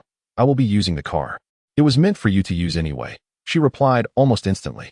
Yang Fei smiled and drove towards Binhai University, heading to the cafeteria on the first floor. As dinner time had just passed, Yang Wan, clad in an apron, held a cloth in one hand and a stainless steel basin in the other, diligently cleaning the area. Wenwen, our dormitory is having a social gathering with class 2318 from the finance department tonight. You simply cannot miss it. It's a collective activity of the dorm, remarked a girl beside her, adorned in designer attire and carrying a stylish bag, her demeanor somewhat flamboyant. Yang Wan, her expression reflecting a hint of discomfort. Continued her chores while responding, I think I'll pass. My elder brother is coming to visit me shortly, and I want to accompany him around the campus. She had been quite taken aback, yet predominantly delighted upon receiving a call from her elder brother, Yang Fei, who mentioned he would be arriving soon. She felt compelled to complete her tasks promptly to avoid her brother discovering her part-time job. As for the social gathering, she had no intention of attending. Seeing Yang Wen's refusal, the girl immediately adopted a displeased demeanor, exclaiming, Yang Wen, do not be ungrateful. There are only 4 of us in the dorm, yet you always choose to be an outlier. Isn't that rather divisive? Moreover, young Master Chen specifically requested your presence. He is interested in you. Just imagine. With his considerable wealth, if you were to befriend him, who would dare to look down on you in the future? Yang Wen furrowed her brow slightly and chose not to engage in an argument with Tian Hui, continuing her work while reiterating, I truly cannot today. My brother is coming soon, and I need to be with him. Tian Hui smirked and replied, That's all right. Your brother isn't too old, is he? He can join us. The more, the merrier. Yang Wen shook her head. No, you all go ahead. I will not be joining. Tian Hui, seeing Yang Wen's outright dismissal, darkened her expression and stated, This is what you have chosen. With that, she stormed away. Upon exiting the cafeteria, Tian Hui pulled out her phone and dialed a number. Speaking in a coy voice, Oh, young Master Chen, I did my best, but she looks down on you and refuses to participate. Oh, is she pretending to be aloof? How amusing. I shall personally extend an invitation and see if she dares to decline my request in person, a haughty voice echoed from the other end of the line. Without a pass, Yang Fei had to park his car in a nearby lot. As he entered the campus, he observed the vibrant and enthusiastic university students. Feeling a twinge of envy, having left home at the tender age of 13 to follow his master, he had only completed a year of middle school, and he longed for the experiences of high school and university life. After searching for the location of the cafeteria at Benhai University on his phone, Yang Fei made his way there while calling Yang Wen. Brother, have you arrived? Yang Wen's voice came through, slightly hurried, as if surprised by his swift arrival. Yes. I've never eaten in a university cafeteria before. I'll wait for you there. You're treating me, Yang Fei stated directly. What? Yang Wen, still amidst her unfinished tasks, exclaimed in surprise. The food there isn't good, and there's only leftover scraps now. Let us eat outside. That's all right. I'm not picky, Yang Fei replied. I'll be there shortly. You come over. 3 minutes later, Yang Fei arrived at the cafeteria. Though Yang Wen had been hastening her pace at work, the vastness of the cafeteria necessitated her waiting for several students to finish their meals before she could tidy up. Therefore, when Yang Fei arrived, she had yet to complete her tasks.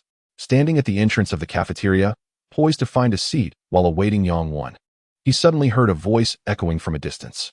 Yang Wen, previously, when I invited you alone, you declined. This time, it's a gathering between our 2 dormitories. How can you refuse again? Even your closest friend, Xia Bingqing, is joining us. He quickly glanced up to see a vibrant young girl, clad in a red and white checkered shirt, denim jeans, and white sneakers, with her hair tied back in a ponytail, busily clearing the tables. Not far off, a young man accompanied several students as they approached the girl. Yang Fei's gaze fixated on the girl's face, scrutinizing her closely. The more he looked, the more familiar she appeared. When they last parted, Yang Wen was merely 8 years old. A decade had passed, and she had blossomed into a young woman. Yet, the contours of her childhood visage had not significantly altered, and upon closer inspection, he could still discern traces of her youthful self. However, despite having sent a substantial amount of money to his uncle over the years, their family was not exceptionally wealthy, yet it was hardly impoverished either. Why then, was Yang Wen laboring at school? A pang of sympathy struck him, coupled with a sense of guilt for not having taken the time to visit her. Feeling remorseful towards his kin, Yang Wen found herself surrounded by the group of students led by the young man. She anxiously regarded the leader, biting her lip as she said, Chen Bin, thank you for the invitation, but I truly have matters to attend to today. The boy named Chen Bin chuckled. What could possibly be more significant than sharing a meal with us? Yang Wen, this is my 3rd invitation to you. Surely you can grace us with your presence today. Yang Wen had always maintained a respectful distance from this affluent heir. Hailing from a humble background, she recognized the disparity between their worlds, his being one of privilege and prestige.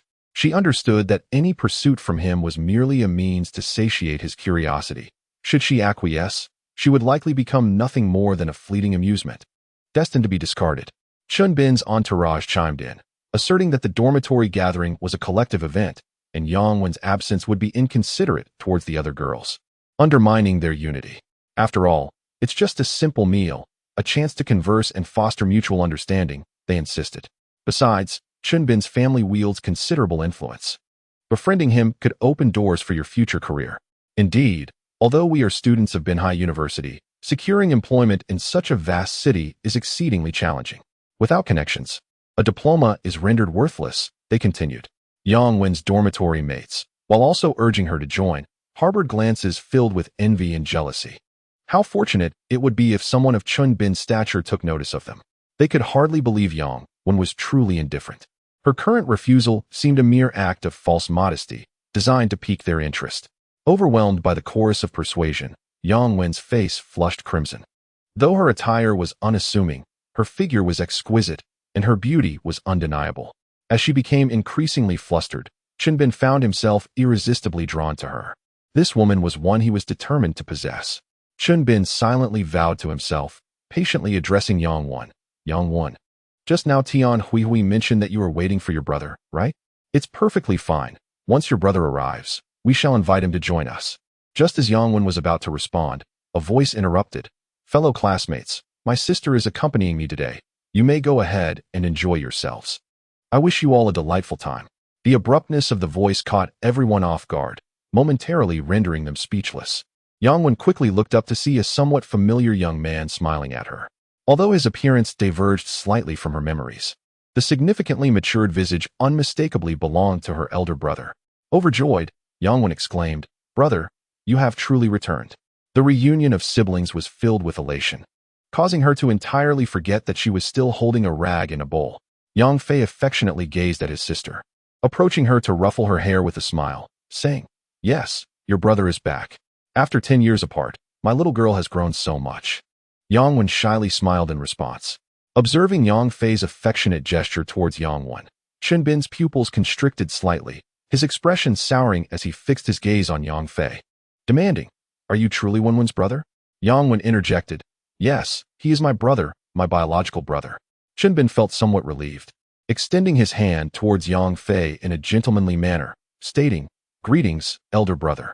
I am Chun Bin, a suitor of Wen Wen." Yang Wen, flustered, hurriedly explained to Yang Fei, "Brother, do not listen to his nonsense. I am not." Yang Fei interrupted, "I just saw everything. It's all right." He then turned to Chun Bin, saying, "It is evident that my sister is not interested in you. You may leave now, and remember, do not pursue my sister any further." He had only one sister, and he could not allow anyone to mistreat her. Chun Bin, resolute in his intention to invite Yang Wen out to create opportunities, was already aggrieved by her repeated rejections. The sudden emergence of Yang Fei, along with his warning, incited his fury. "Do you know who I am? Do you understand the consequences of rejecting Chun Bin?" In a fit of rage, he laughed bitterly. "In Binhai, there are few who can refuse me, Chun Bin." Yang Fei frowned. "Are you truly a university student? To be admitted to Binhai University with such demeanor?" He had assumed that students from such esteemed institutions would possess exceptional qualities. He was taken aback to encounter someone like Chun Bin. The students accompanying Chun Bin from Binhai University hung their heads in embarrassment, many displaying expressions of shame. Around them, onlookers began to murmur in hushed tones. Chun Bin's face flushed, for as the scion of the Chin family, he had never endured such humiliation. Yet, he quickly recalibrated his mindset. This was Binhai University. His elders had long cautioned him against being overly arrogant within the school. Moreover, as a privileged second-generation heir, he was often more astute than those from ordinary backgrounds, understanding the value of restraint. "Very well, my apologies for the disturbance," Chun Bin suddenly smiled, casting a lingering gaze at Yang Fei before turning to depart. Yang Fei's brow furrowed even deeper. He sensed that Chun Bin would not let this matter rest easily. While he himself was unperturbed, his cousin still had to continue her studies here. Finally, with Chun Bin and his companions gone, Yang Wen exhaled a sigh of relief.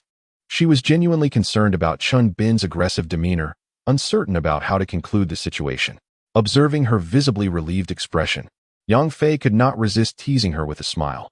"This lad may be a bit arrogant, but he is quite handsome and comes from a good family. Can you truly disregard him?"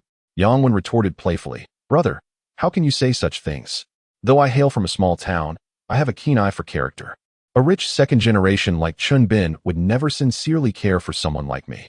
Yang Fei looked at her with approval and chuckled. How much allowance does your family provide you each month? It was then that Yang Wen remembered her current appearance. Blushing, she placed the basin and cloth on the table and explained, Elder brother, please keep this confidential. I do not wish for my family to worry.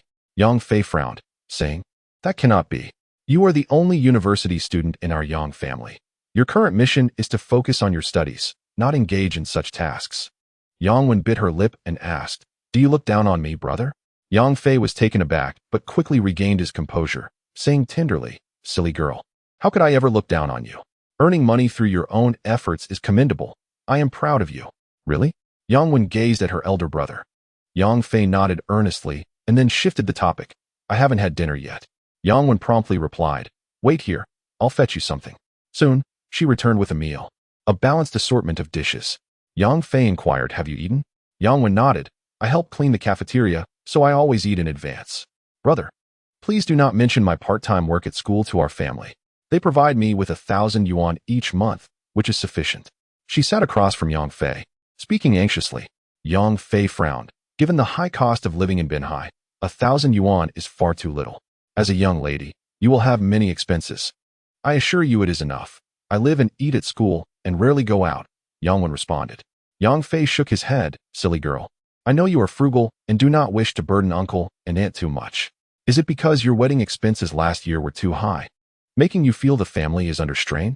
Yang Wen's eyes glistened with tears. Mother farms, and father works as a mason. It is not easy for him to earn money. I can contribute a little, so I shall. However, brother, rest assured, I have not let my studies suffer. I am certain I will earn a scholarship. Yang Fei felt a pang of compassion. Poor children mature early, and this girl was far too sensible. However, since he had returned, he would ensure she no longer endured hardship. He took out his phone and directly transferred 50,000 yuan to Yang Wen. After their previous phone conversation, they had already connected on WeChat. Upon seeing the substantial amount transferred by her elder brother, Yang Wen's eyes widened in astonishment. Brother, why are you giving me so much? Yang Fei smiled. This is your allowance for a month. You are the only girl in our Yang family. I cannot allow you to suffer any longer.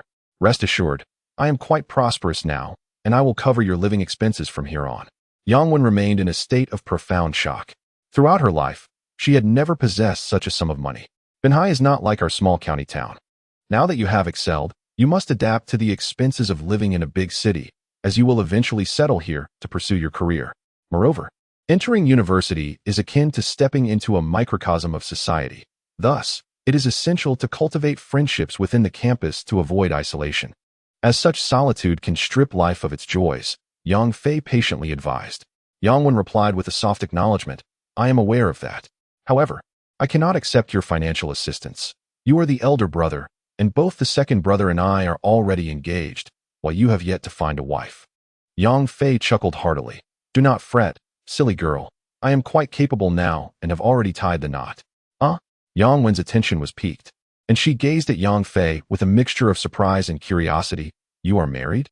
Noticing her incredulous expression, Yang Fei was momentarily speechless. What?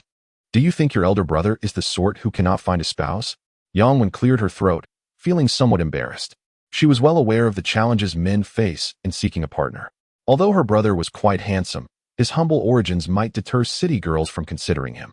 If he claimed to be married, he was either joking or had settled for someone from a remote area who had dropped out of school to work.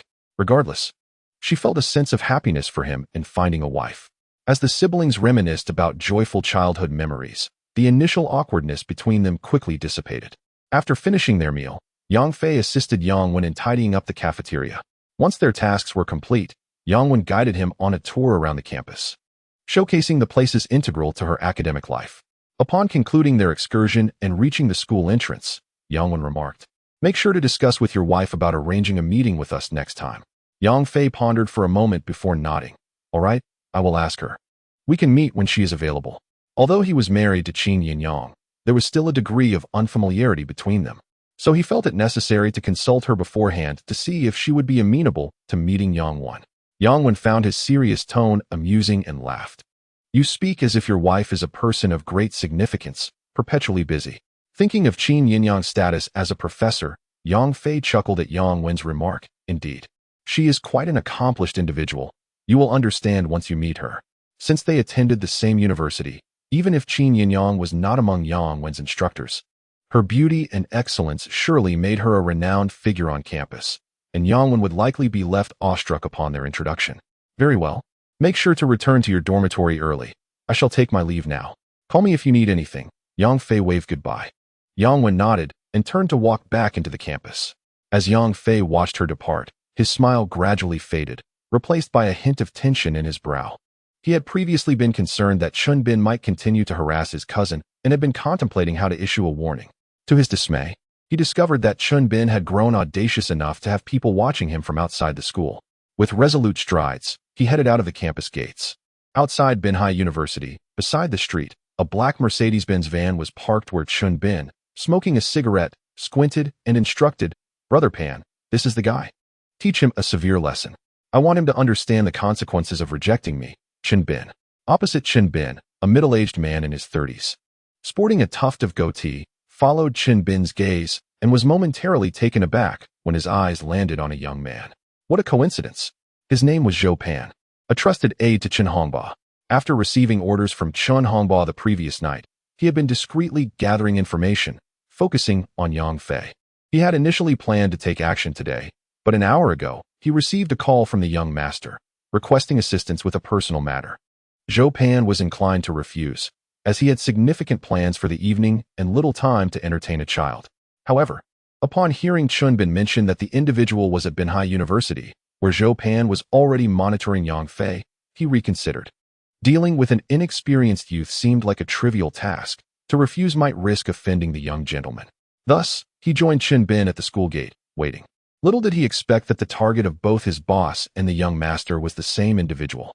Zhou Pan spat out the cigarette in his mouth and laughed. What a stroke of luck. Brother Pan, do you think the kid has noticed us? He is coming over, Chun Bin suddenly remarked. Haha, isn't it better that he is coming? Zhou Pan chuckled heartily, flinging open the car door and jumping out. Hey, kid, come here for a moment. He beckoned to Yang Fei. Get in the car, we need to talk. Yang Fei chuckled, looking at Zhou Pan. Do you know me?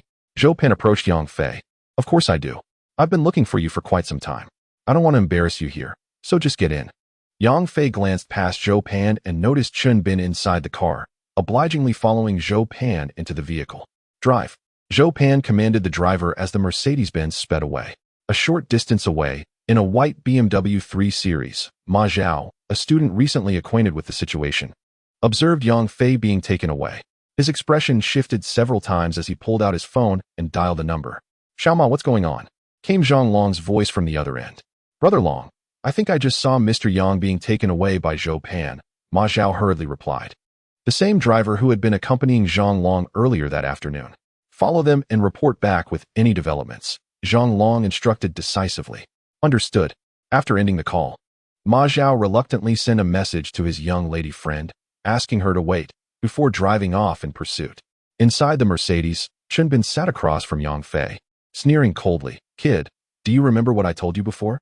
Defying me. Chun Bin, do you know the consequences? Yang Fei shook his head with a smile. No? But I do know that provoking me will not end well for you. Chun Bin was momentarily stunned, then erupted into boisterous laughter. Ha, Brother Pan. Did I just hear that right? Did this kid just threaten me? Zhou Pan squinted, sizing up Yang Fei, and concluded that he appeared rather ordinary. Not someone who posed a threat. He then remarked, Young man, do you even know whose wrath you are inciting? Ignoring him, Yang Fei turned to look out the window. Noticing the car speeding away from Binhai University and heading toward the suburbs, a faint smile playing on his lips. Across from him, Zhou Pan gazed at Yang Fei's profile, suddenly struck by an uncanny sense of familiarity. His expression shifted subtly as he hastily retrieved his phone from his pocket, pulling up a photograph. Zhou Pan's eyes widened in disbelief. Good heavens, could such a coincidence truly exist? Skeptical, he held the photo before Yang Fei, comparing the two. The resemblance was staggering. Observing Zhou Pan's actions, Chun Bin appeared puzzled and inquired, Brother Pan, what are you doing? With a complex expression, Zhou Pan replied, Just hold on a moment. I need to call your father. Yang Fei, seated opposite Zhou Pan, watched as Zhou Pan scrutinized the photo and compared it to his own appearance. growing increasingly suspicious of Zhou Pan's mental state. Zhou Pan's gaze remained fixed on Yang Fei as he dialed his boss, Chen Hongbao. "Hello, boss. I have something to report," he said as soon as the call connected. "Is the matter resolved?" came Chen Hongbao's voice. Zhou Pan quickly responded, "It's in progress." "Well, boss, I have the person in the car, ready to take care of things out of town, but I've discovered something." "What is it?" Chen Hongbao asked. Zhou Pan cleared his throat, cautiously saying, "It seems he is the individual we were looking for." The other end of the line fell silent for a moment before Chen Hongbao inquired, "What?" Zhou Pan clarified, "The one the old man wanted." "What shall we do now?" Zhou Pan could sense Chen Hongbao taking a deep breath as he confirmed, "Is it truly the same person?" Zhou Pan examined Yang Fei closely and nodded. "There is no doubt." After a prolonged silence, Chen Hongbao's voice turned frigid. "Proceed as planned. Make sure it is handled cleanly. Remember, you have never found the person the old man was seeking." Zhou Pan felt a chill run down his spine. His gaze toward Yang Fei morphing into one of cold resolve as he replied, "Understood." Hanging up, Zhou Pan urged, "Drive faster." Inside the car, Yang Fei, still seated across from Zhou Pan, had overheard the entire conversation during the call. Puzzled, he faced Zhou Pan's menacing glare with indifference and asked, "Weren't you specifically sent to deal with me?" Zhou Pan, taken aback, remarked, "Impressive, you're quite astute. However, you need not know too much." Yang Fei smirked. "Who is your boss, and why does he wish to eliminate me?" Beside them, Chun Bin began to piece things together, staring at Zhou Pan in shock. "Brother Pan, did my father send you to take care of him? Who is this guy?" Zhou Pan nodded, assuring, "Rest easy, young master. Since this fellow has offended you, he shall be made to vanish from this world forever." Shin Bin, seemingly unfazed by such matters, curiously asked, "Brother Pan, how could this insignificant person have angered my father?" Zhou Pan suddenly adopted a serious demeanor and cautioned Chen Bin, "You are still young. Some things are better left unasked." Chen Bin sighed in disappointment, glancing at Yang Fei, who remained nonchalant and couldn't help but mock, "Ha! You have no idea what awaits you, do you? How pitiful."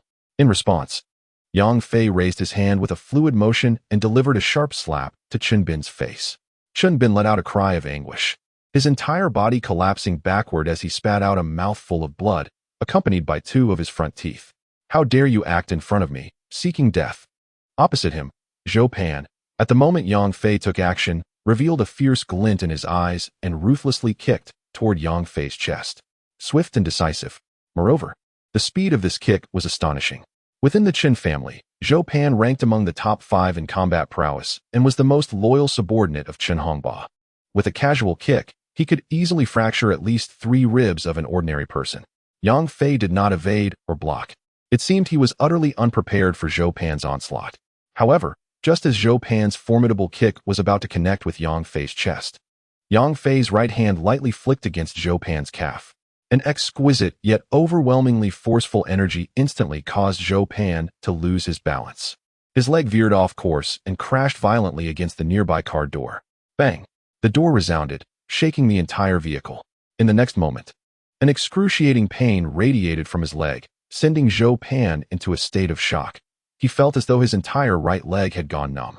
He had misjudged. This seemingly harmless youth turned out to be a skilled fighter. But how could that be? He felt no threat emanating from Yang Fei. Zhou Pan's mind screamed in disbelief as he glared fiercely, throwing a punch toward Yang Fei's face. Slap! Before his punch could fully extend, it was seized midair by a firm hand. The grip tightened abruptly, forcing power through. Crack! The sound of shattering bones echoed. "Ah!" Zhou Pan screamed in agony. A mix of shock, anger, and unwillingness flooding his heart. This was not how it was supposed to be. His combat strength was exceptional. Even if this youth could fight, he shouldn't be able to injure him so effortlessly. He had merely let his guard down. Regret and resentment surged within him as he roared, "You're dead meat." Yang Fei smiled, exerting pressure with his palm. "Ah!" Under the immense pain, Zhou Pan cried out, beads of sweat forming on his forehead. In reality, from the moment Yang Fei delivered a slap that sent Chun Bin tumbling to now, where Zhou Pan was rendered incapacitated, less than 3 seconds had elapsed. The driver in front finally came to his senses, exclaiming that they should stop to help. "Continue driving. Go meet your boss," Yang Fei replied indifferently. The driver of Zhou Pan, witnessing his shattered fist and the agonizing state of his leg, was at a loss, glancing towards Zhou Pan for guidance. Zhou Pan felt the pain in his fist intensify, fearing at any moment it might be crushed. His heart raced in terror, and he blurted out, "Listen to him." Having practiced martial arts since childhood, he had reached the pinnacle of external strength, yet this young man could easily subdue him. With such strength, his martial skills must have transcended the external, cultivating inner force. He could only place his hopes on his boss. The vehicle changed direction and continued its journey. Qinbin's mind was buzzing. As the eldest son of the Qin family, he had been surrounded by luxury and admiration since childhood, cultivating an air of superiority.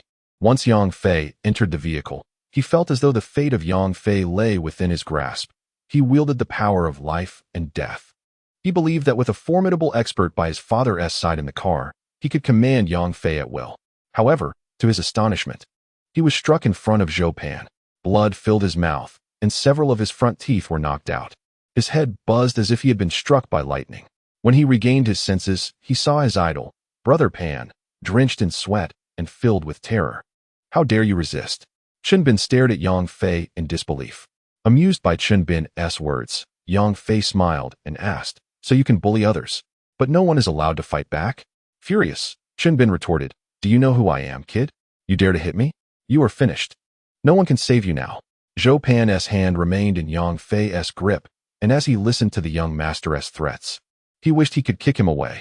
"Why can't you see the situation clearly? This kid is not easy to handle. The initiative is now in someone else's hands. My young master, can you not be so foolish? Your reckless fury and arrogance will only lead us into a more perilous predicament." "Oh, are you all that powerful?" Yang Fei chuckled. Qinbin scoffed. "It's too late to realize that now. Kid, considering your sister Yang won, I initially intended to teach you a lesson, but now I have changed my mind."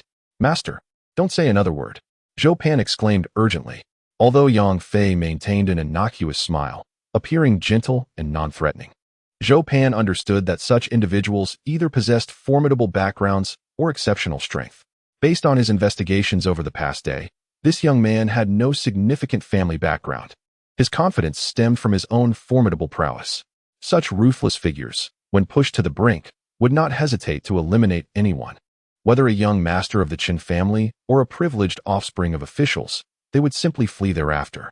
Hearing Zhou Pan's words, Qinbin, feeling defiant, replied, "Brother Pan, what are you afraid of? Although he can fight, he is not without vulnerabilities. As long as he dares to touch me, I guarantee his sister, silence." Zhou Pan shouted in horror, but it was too late. The temperature inside the vehicle seemed to plummet, an overwhelming chill sweeping through the air, sending shivers down their spines. Crack! The sound of shattering bones echoed, and the interior fell silent. Yang Fei had seized Qinbin by the throat, crushing his windpipe. Qinbin's eyes bulged in disbelief, filled with endless regret and resentment. Even in death, he could not fathom how this young man had dared to kill him. Zhou Pan felt his heart sink to the depths of despair. It was over, completely over. The boss had only this one heir, and the elder master cherished this young lord dearly. Now that Qinbin lay dead before him, even if the boy spared his life, he would be unable to withstand the wrath of the Qin family. Having killed Qinbin, Yang Fei felt a significant reduction in his hostility. Previously, Qinbin's arrogance and disrespectful words had irked him, but as long as they were not excessively outrageous, he could dismiss them with a smile. The audacity of his adversary to threaten him by using his own cousin was utterly intolerable. Having traversed the overseas landscape for many years and earning the moniker Mad King, Yang Fei had countless souls at his command and would hardly regard someone as inconsequential as Qinbin. In the front seat, the driver trembled uncontrollably. This young man was ruthless, ready to kill at the slightest provocation.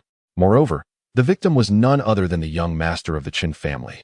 Zhou Pan's throat felt parched, and the atmosphere inside the car was unbearably oppressive, his back drenched in cold sweat. Yang Fei released Zhou Pan and retrieved a cigarette from his pocket, lighting it with a casual smile as he inquired, "I hope you don't mind?" Zhou Pan hastily shook his head. After taking a puff, Yang Fei asked, "Can you now explain why your boss sought me out?" Zhou Pan swallowed nervously and replied, "I'm not entirely sure. It seems that some influential figure has prompted him to act this way." Yang Fei's brow furrowed slightly. Zhou Pan hurriedly added, "I assure you, I speak the truth. In fact, the Qin family has been searching for you. Did you not rescue an elderly gentleman at the high-speed train station?" Yang Fei recalled the incident from the previous day with surprise. What a coincidence. Zhou Pan forced a wry smile. Indeed, quite a coincidence. Reflecting on the call Zhou Pan had made in his presence, Yang Fei's gaze turned icy. To save a life is the duty of a healer. He had never anticipated any form of recompense. Yet, it was shocking that instead of gratitude, they sought his demise. However, the old man was unaware. He wished to express his gratitude for the life-saving act. Zhou Pan seemed to sense Yang Fei's thoughts and quickly interjected, "The young master's death occurred before my eyes. And given my boss's narrow-minded nature, he would undoubtedly hold me accountable." The only option left was to shift the blame for the young master's demise onto the boss. It was essential for the old man to understand that the boss, fully aware that Yang Fei was his savior, still ordered a hit on him, provoking Yang Fei's wrath and inadvertently involving the young master. With this realization, Zhou Pan's mind began to race. He had to consider his own survival. Contemplating Yang Fei's formidable combat prowess, he thought that if he could not remain within the Qin family, they might as well be eradicated. A gleam of intelligence flashed in his eyes as he addressed Yang Fei. "Mr. Yang, I am merely a pawn in this game. One cannot dictate their own fate in this world. I had no idea you were a master of the martial realm. I implore you to extend your magnanimity and not hold a grudge against someone as insignificant as myself." Yang Fei cast a dispassionate glance at him, asking, "Is your boss's family powerful?" Zhou Pan's heart soared with hope as he replied, "Yes, the Qin family has established itself in Binhai for decades, being one of the three major forces in the underworld here." He cautiously observed Yang Fei, tentatively suggesting, "If you wish to avoid a confrontation with the Qin family, you might consider leaving Binhai for a while." Yang Fei chuckled softly. Zhou Pan quickly fell silent. He perceived a hint of disdain on Yang Fei's face. No, it was contempt. It was as if a human were looking down at the ants crawling beneath their feet. A shudder ran through him as he struggled to comprehend who this young man was and where he hailed from. Deep within, an absurd thought began to take root. The Qin family had bitten off more than they could chew this time. Inside a white BMW 3 Series, Ma Zhao trailed closely behind the Mercedes-Benz business vehicle. Long ago, it appears that their destination is the villa of Chunjia Eryi, Qinhongba. Ma Zhao reported the situation. "Yes, keep an eye on things over there," Zhang Long instructed before hanging up the phone. Nearby, Qi Tai, who had regained some color, reclined in a rocking chair. "Master, Mr. Yang may be in trouble. He saved your life and has rendered favors to our Long Hu Tang. I must go to his aid," Zhang Long proclaimed. Qi Tai replied, "Do not be so impulsive. Since you have stated that Yang Fei's strength is on par with yours, he is heading to Chun Hongba's villa, where Zhou Pan's skill is formidable enough to keep him in check." Zhang Long anxiously countered, "Mr. Yang is alone, and he is on their territory. Moreover, the elder of the Chun family has an inscrutable prowess. But we still do not know if the Chun family harbors enmity towards Yang Fei." Qi Tai pondered for a moment before continuing. "How about this? You take a few men and investigate. If Mr. Yang truly encounters conflict with the Qin family, you may step in to protect him."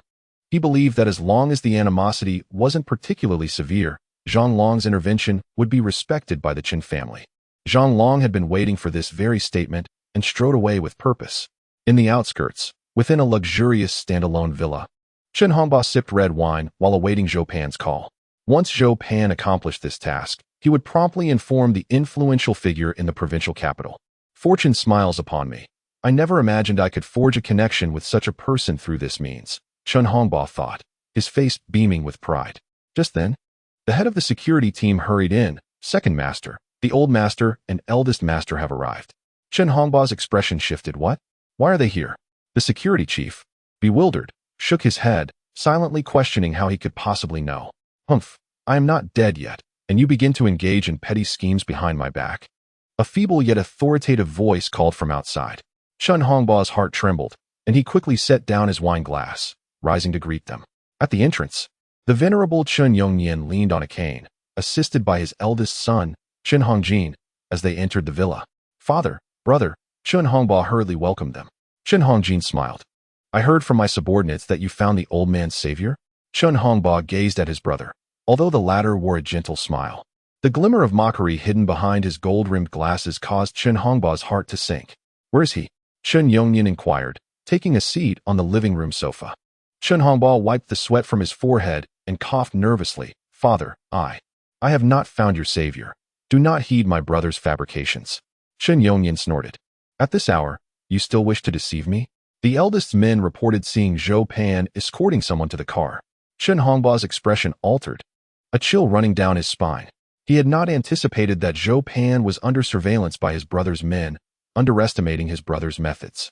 Realizing the situation could no longer be concealed, Chen Hongba abandoned pretense. "Father, there is more to this matter. Please ask brother to leave. I have something to discuss with you privately." Chen Yongyan frowned, rebuking, "I have long declared that after my passing, your elder brother is to be the successor. You must heed him. We are family. What could possibly warrant you to hide from your brother?" Upon hearing this, Chen Hongba's face contorted with resentment, a tumult of jealousy and hatred swirling within him. Defiantly, he exclaimed, "Why should it be so? I am your son as well. Why do you grant me no opportunities at all? In what way have I fallen short compared to my elder brother over these years? If you insist on bequeathing everything to him, then let us part ways and pursue our separate paths." "Rascal!" Chen Yongyan erupted in fury, raising his cane as if to chastise this unfilial son. "Quick, seize him. He may very well kill the young master." Just then, a voice filled with terror echoed from outside, startling everyone within the villa. Outside, the driver, having finally returned the vehicle safely, flung open the door and dashed out. Spotting the numerous guards and bodyguards of the Qin family, he immediately shouted for help. "Zheng Biao, have you lost your mind? What nonsense are you spouting?" A guard bellowed at the driver. "It's true. Young Master Qin Bin is dead, and Brother Pan has been injured," Zheng Biao exclaimed, his voice trembling. He had been genuinely terrified earlier in the car, suppressing his fear until he returned to the Qin villa, where the reality fully struck him. Chen Yongyan and Chen Hongjing, along with their subordinates stationed outside the villa, exchanged concerned glances, while the bodyguards of Chen Hongba wore looks of disbelief. At that moment, the rear door of a business vehicle swung open, revealing a robust and handsome young man who stepped out. Observing the throng of formidable men outside the villa, his lips curled into a slight smirk. "It appears they were well prepared, awaiting my arrival." Behind him, Zhou Pan watched his silhouette, his expression shifting several times before he ultimately refrained from calling out. He sensed that even with the considerable number of individuals present at the villa, they likely would not stand a chance against this young man. Upon seeing Yang Fei exit the car, Zheng Biao was instantly gripped by fear. Trembling as he pointed and shouted, "Seize him. He is the one who killed young Master Qin Bin." "What?" The three, Chen Yongyan, Chen Hongjing, and Chen Hongba, who had rushed out upon hearing the commotion, were struck by the shocking news of Qin Bin's demise. Chen Hongba's face paled in horror as he bellowed at Zheng Biao. "What did you say? What has happened to Xiao Bin?" "Boss, the young master is dead. This man crushed his throat. You must avenge him," Zheng Biao urged fervently. Chen Hongba's mind reeled, stunned by the revelation. His son was dead? How could this be possible? Chen Yongyan and Chen Hongjin also struggled to accept the grim tidings. Zheng Biao shouted, "The young master's body is in the car." Upon hearing this, several bodyguards rushed inside the vehicle and soon emerged carrying Qin Bin's lifeless body. The sight of his son's corpse struck Chen Hongba like a thunderbolt. Chen Yongyan, too, felt a wave of darkness sweep over him, nearly causing him to faint. Chen Hongba quickly regained his senses, unleashing a heart-wrenching howl of anguish as he glared at Yang Fei, shouting, "You scoundrel! I shall flay you alive and ensure your demise is without dignity." Yang Fei's gaze fixed intently on Chen Hongba, and upon witnessing his fervor, he remarked, "Was it you who sent Zhou Pan to kill me?" "Indeed. I never expected Zhou Pan to be so inept, failing to eliminate you, only for my son to perish at your hands. Alas, you dare to come to my home after murdering my son? Do you truly believe the Qin family is easy to bully? I want you dead, along with all your kin, to accompany my son in the afterlife." Chen Hongba's eyes burned with fury, fixating on Yang Fei with an expression of madness. At that moment, Chen Yongyan regained his composure. Gazing at Yang Fei with a complex expression, he solemnly inquired, "Is it truly you who has slain my beloved grandson?" Yang Fei had long been aware of Chen Yongyan's presence. He had saved him just yesterday, yet today he found himself branded as the Qin family's archenemy. Such is the caprice of fate. Upon Chen Yongyan's inquiry, Yang Fei did not conceal the truth, nodding affirmatively. "It was I who did it." Chen Yongyan's aged visage twisted with anguish as he lamented, "You are my savior, a benefactor of great kindness. I was in the process of sending people from Benhai to seek you out, intending to express my gratitude. Yet, why have you taken my grandson's life? Yang Fei replied coolly, "You ought to direct that question to your son. Ask him why he sent people to attack me." Chen Yongnian abruptly turned his gaze toward Chen Hongba. Indeed, had it not been for this scoundrel sending others to harm Yang Fei, his grandson would not have met such a fate. Chen Hongba, sensing his father's piercing gaze upon him, trembled with fear, quickly leaning in to whisper a few words in his father's ear. Chen Yongnian's entire being shuddered, exclaiming, "Is this truly the case?" Chen Hongba nodded. "I would not dare deceive you, esteemed elder." Chen Yongnian closed his eyes, then opened them to reveal a fierce glint. Fixing his stare on Yang Fei, "Young man, though you have saved my life and are thus my benefactor, today you have taken my grandson's life, and your transgression outweighs any gratitude I owe you. Moreover, you have offended those you ought not to have. You truly deserve death. Do not blame me for repaying kindness with enmity." His desire to repay Yang Fei's life-saving act was genuine. Yet upon learning that his cherished grandson had been slain by Yang Fei, the desire for vengeance eclipsed his gratitude. Now, having learned from his youngest son that a powerful figure in the provincial city sought Yang Fei's demise, he resolutely made his decision. Yang Fei must die in Binhai. No one could protect him. At the entrance of the villa, as Chen Yongnian's words fell, dozens of Chen family bodyguards immediately surrounded Yang Fei. Among them, several bore murderous glints in their eyes, eager to act. They awaited only the signal from their masters to strike down Yang Fei. Surrounded yet calm, Yang Fei addressed Chen Yongnian. "I was able to save you yesterday. Today, I can just as easily take your life." Chen Yongnian's face flushed. To publicly execute his savior would tarnish his reputation. However, his gaze soon fell upon his grandson's lifeless body, compounded by the words just whispered by his youngest son. Fueling his murderous intent, he coldly regarded Yang Fei. "Rest assured, I shall ensure you are left with a complete corpse, and you shall receive a proper burial. As a token of gratitude for saving my life." Yang Fei chuckled softly. Chen Hongba, already exasperated, bellowed, "Kill him." No one moved. Chen Hongjin cleared his throat. "Give him a swift end." At Chen Hongjin's side, a young man clad in a black t-shirt stepped forward, fixing his gaze on Yang Fei. "Boy, to die at my hands, Feng Dali, is your honor." Feng Dali was a formidable warrior in Chen Hongjin's retinue, his prowess surpassing that of Zhou Pan, renowned throughout Binhai. Upon witnessing his personal intervention, the other members of the Chen family refrained from taking further action. To all observers, with Feng Dali stepping in, Yang Fei was undoubtedly doomed. Yet, concealed within the confines of a Mercedes van, Zhou Pan bore a cruel smirk upon his face. While Feng Dali possessed a slight edge over him, surpassing Zhou Pan would require numerous exchanges. However, this Yang Fei had the capacity to overpower him entirely. How audacious of Feng Dali to underestimate his opponent. It was tantamount to courting death.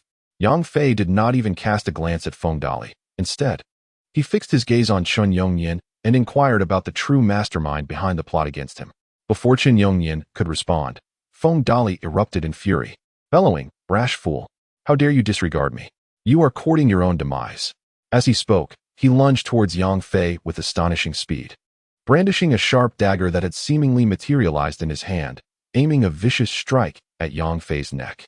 With a swift motion, Yang Fei raised his hand, expertly grasping Feng Dali's wrist and deftly twisting it. A spurt of blood erupted, painting the scene. Yang Fei sidestepped, yet a drop of crimson still splattered upon his collar. Feng Dali's eyes widened in terror as he clutched his neck, blood gushing through his fingers. He seemed to wish to articulate something, but could only emit muffled sounds. With a final, desperate gasp, Feng Dali collapsed to the ground, his body convulsing briefly before succumbing to silence. Though the events unfolded in mere moments, the gravity of the situation began to dawn on the majority only after Feng Dali lay lifeless. Among them, Chen Yongnian and Chen Hongjin, accompanied by 3 others, gazed at Yang Fei in shock, their expressions grave. These 3 were genuine martial arts experts, practitioners of the elusive dark energy technique. Yet, even they had been unable to fully comprehend Yang Fei's counterattack. It had transpired far too swiftly. The Chen family's bodyguards instinctively recoiled several steps, while Chen Hongjin's pupils constricted as he scrutinized Yang Fei, remarking, "No wonder you exude such confidence. It appears you are indeed a martial artist. Young man, we underestimated you before, but today proves your misfortune, for several formidable experts from the Chen family are present, and you shall surely perish." He Qian, He Kuan. You both shall engage him together. Two men in their 30s stepped forward, positioning themselves before Yang Fei. Their demeanor was composed, and their energy restrained. They were true martial artists who had cultivated dark energy. Though they could vanquish someone of Feng Dali's caliber, achieving a swift defeat would be challenging. The brothers fixed their serious gazes upon Yang Fei, slightly parting to encircle him. Clearly now acknowledging the threat he posed following Feng Dali's demise. Yang Fei regarded the He brothers and slowly shook his head, raising a finger towards an elder clad in martial attire, who exuded an air of superiority beside Chen Yongnian. You should join as well, he stated calmly, to avoid wasting time. The elder's pupils narrowed slightly, and he burst into laughter, shaking his head. Oh, the youth is blissfully unaware of his own limitations. You are not yet worthy of my involvement. This elder was El Meng, a seasoned expert who had served alongside Chen Yongnian for many years, recognized as the most formidable warrior of the Qin clan. Yang Fei's recent performance took him by surprise. But his astonishment was limited. He had observed carefully and discerned no signs of internal energy fluctuations from Yang Fei. Clearly, this young man had yet to cultivate internal strength. He had merely honed his external skills to perfection, excelling in life and death combat. Previously, Feng Dali had underestimated him. Now, the combined forces of the He brothers, He Qian and He Kuan, were sufficient to suppress him. The trio of Chen Yongnian, Chen Hongjin, and his son Chen Hongba, who had been intimidated by Yang Fei's swift defeat of Feng Dali, felt a wave of relief upon hearing Lu Meng's words, regaining their composure. As long as this formidable expert was present, the Chen family could not be thrown into disarray. Enough chatter, eliminate him, commanded Chen Hongba loudly. A fierce wind howled as the He brothers launched their simultaneous assault, one targeting the upper body, the other the lower. Rather than evading, Yang Fei stepped boldly forward, positioning himself between the two brothers. With lightning speed, he seized He Qian's right wrist and swung him aside. Simultaneously, he rotated his body to evade He Kuan's strike aimed at his lower half, and with a claw-like grip, he grasped He Kuan's shoulder and hurled him away. What transpired next left the onlookers in shock. The He brothers were sent soaring, completing a full 360-degree spin in the air before crashing violently to the ground. The resounding thud echoed as their bodies struck the earth. With a flick of his wrists, Yang Fei released them. After their bodies hit the ground, they convulsed briefly, blood gushing from their mouths and all 7 orifices, leading to their immediate demise. Another instant kill, indeed, a double kill. Each of Yang Fei's strikes seemed effortless, yet harvested lives with chilling precision. In that moment, all present gazed at the composed young man in the arena, a profound fear welling up within them. Terrifying. This young man resembled a merciless killing machine, each move a lethal strike devoid of embellishment. Martial arts is not merely a display of flashy techniques. It is an art of killing. As they beheld the silent He brothers, Chen Hongjin trembled. His earlier relaxation now replaced by tension. Chen Hongba stood in stunned disbelief, unable to comprehend the scene. Chen Yongnian inhaled deeply, casting a glance at his longtime companion Lu Meng, and with great difficulty, uttered 5 words. Did you misjudge him? At this moment, a palpable anxiety gripped everyone. Lu Meng swallowed hard, stepping forward decisively, cupping his fists in greeting toward Yang Fei. I am Lu Meng of the Bagua sect. May I inquire which esteemed master you have trained under? Seeing Lu Meng employ the customary etiquette of the martial world to inquire about his lineage, Yang Fei offered a slight smile and shook his head. Rest assured, should you manage to kill me, I have no sect or affiliation, and no one will trouble you. Lu Meng's face flushed with embarrassment. He had assumed that invoking the name of the Bagua sect would instill caution in his opponent, only to find this young man defying all expectations, having been publicly rebuffed before such a large audience. A glint of cold light flickered in Lu Meng's eyes as he scoffed. Young man, do you think that having learned a mere smattering of martial arts entitles you to arrogance and unrestrained behavior? Though it is said that the rules of the Jianghu dictate that grievances should not be measured by life and death, your relentless aggression in slaying 3 individuals reveals an excessive thirst for blood. Today, I, Yang Fei, impatiently waved my hand, interrupting. In old age, one tends to ramble. Will you strike or not? If not, then cease to obstruct. El Meng's face flushed with indignation as he retorted, you seek death. A formidable aura emanated from El Meng, causing his loose training garb to swell slightly, as if inner energy was being released from within. Yang Fei nodded slightly. Recognizing that this old fellow had genuinely crossed the threshold into the realm of internal martial arts, albeit only barely. Youngster, make your move. Do not accuse me of taking advantage of my seniority. It would sound ill. Meng spoke gravely, his energy sinking into his dantian. Yang Fei, with a peculiar expression, inquired, "Are you certain you wish for me to strike first?" "Humph. What harm is there in granting you 3 moves?" Meng declared loudly, exuding an air of a master. Yang Fei secretly chuckled. Without provoking any hidden ailments, he could now unleash 30% of his peak combat power. Against the martial artists he encountered tonight, even 1% of his strength would suffice. Previously, when he dispatched Feng Dali and the He brothers, he had barely employed true energy, relying solely on his lethal skills honed through countless life and death battles. Now, facing Meng, who had reached the pinnacle of dark energy and was on the verge of entering the realm of internal energy, he might indeed need to employ true energy to engage with such a true internal martial artist. Yet this fellow was so overconfident. Without pretension, Yang Fei declared, "Then I shall proceed." Meng scoffed, "Come." But before he could utter another word, Yang Fei had already appeared before him, launching a punch aimed at his chest. The move was unremarkable, yet astonishingly swift. Meng took a deep breath, neglecting to speak any further, and hastily attempted to evade. But it was too late.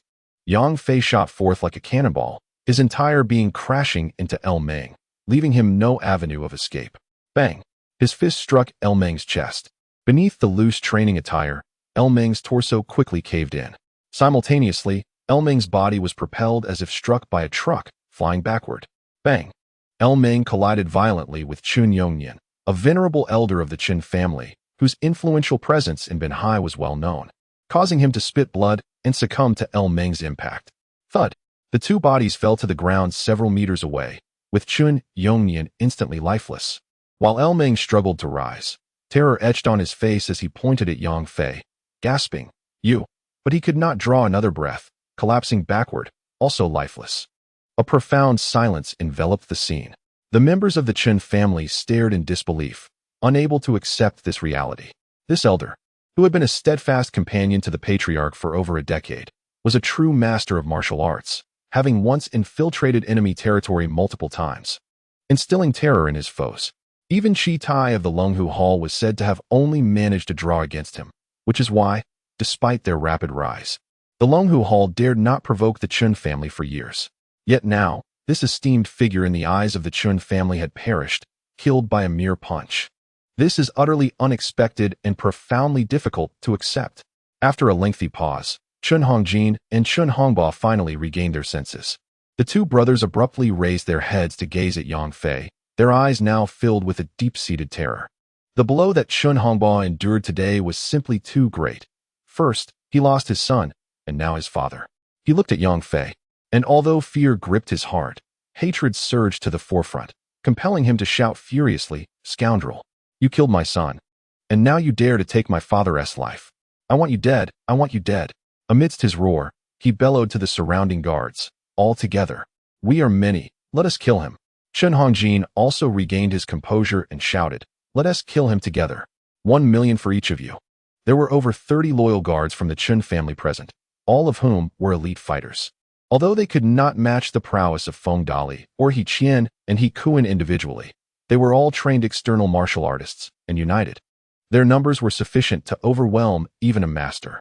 If they could kill Yang Fei to avenge their father and simultaneously secure their own lives, what were a few million worth? With this thought, Chun Hongjin shouted again, 2 million. 2 million for each of you if you kill him." Upon hearing the offer of 1 million, many in the crowd were stirred. Now, with the promise of 2 million, some immediately became fervent with greed. Under the lure of substantial rewards, brave souls would surely emerge. These individuals already lived on the edge, and the prospect of earning 2 million in one go was irresistible. Instantly, 4 or 5 rushed toward Yang Fei. With one leading the charge, the fervor and valor of the others were ignited. Some drew daggers, others brandished clubs and knives, all surging toward Yang Fei. Standing amidst the chaos, Yang Fei furrowed his brows slightly. Though he was known as the Mad King, he was not a mindless killer. Faced with the swarm of over 30 assailants, he ultimately refrained from delivering lethal blows to all. Those who approached him unarmed were either kicked away or punched aside. Those wielding clubs, as long as they did not strike with fatal intent, had their arms rendered useless. However, those who brandished knives and clearly intended to kill him met with no mercy. Yang Fei countered swiftly, using their own weapons against them. The scene descended into turmoil. Dozens assaulted Yang Fei alone, yet he maneuvered deftly, and within moments, a number of them lay defeated around him. His strikes were decisive, each one landing effectively, devoid of unnecessary movements. After several breaths, no one stood near him. A thick stench of blood filled the air, with 7 or 8 sprawled in pools of their own lifeblood, having paid the ultimate price. The remaining 20 or so were either severely injured or had lost limbs. Apart from Yang Fei, the only one still standing was Chun Hongjin, while Chun Hongba had vanished. Inside the speeding luxury vehicle, Zhou Pan, severely injured, trembled all over. Having witnessed Yang Fei's formidable combat prowess firsthand, all remnants of hatred had dissipated within him, leaving only gratitude and relief. He was thankful that Yang Fei had shown mercy. Suddenly, Yang Fei's pupils constricted as he abruptly lifted his head to gaze in a certain direction. Come on, damn it. Aren't you quite strong? Show me another blow. Amidst the cacophony of furious shouts, Chun Hongba emerged from the villa, his eyes bloodshot and face contorted with rage, brandishing a gun aimed squarely at Yang Fei. Outside the villa district, Ma Zhao anxiously awaited news. Mr. Yang had been taken into the villa by Zhou Pan for a considerable time, and he had previously witnessed Chun Yongnian and his son Chun Hongjin entering the villa with a throng of followers. The duration of their absence left him in trepidation regarding Mr. Yang's well-being. At last, 3 vehicles rushed towards them from the distance. Upon spotting the leading Land Rover, Ma Zhao exhaled in relief, opening the door to greet them. Brother Long, you have finally arrived. Mr. Yang has been inside for quite a while. We are unaware of what transpires within. Ma Zhao reported to Zhang Long. Zhang Long furrowed his brow and inquired. You mentioned in your earlier call that Chun Yongnian and Chun Hongjin had also arrived? Indeed, I witnessed it with my own eyes. They brought a multitude of people with them. The entire Qin family elite has seemingly mobilized, Ma Zhao cautioned. A wave of unease washed over Zhang Long. His concern stemmed from the possibility that Yang Fei had offended the Qin family, prompting his hasty arrival with reinforcements. Little did he anticipate that all 3 members of the Chun family would be present. Should Yang Fei have indeed crossed the Qin family, attempting to retrieve him could incite an all-out conflict between the Qin family and the Longhu Hall, a scenario that would undoubtedly be disallowed by higher authorities. Ma Zhao noted the 2 vehicles following Zhang Long, one of which was a Jinbei van, its suspension sagging under the weight of numerous Longhu Hall brethren. Brother Long, what shall we do?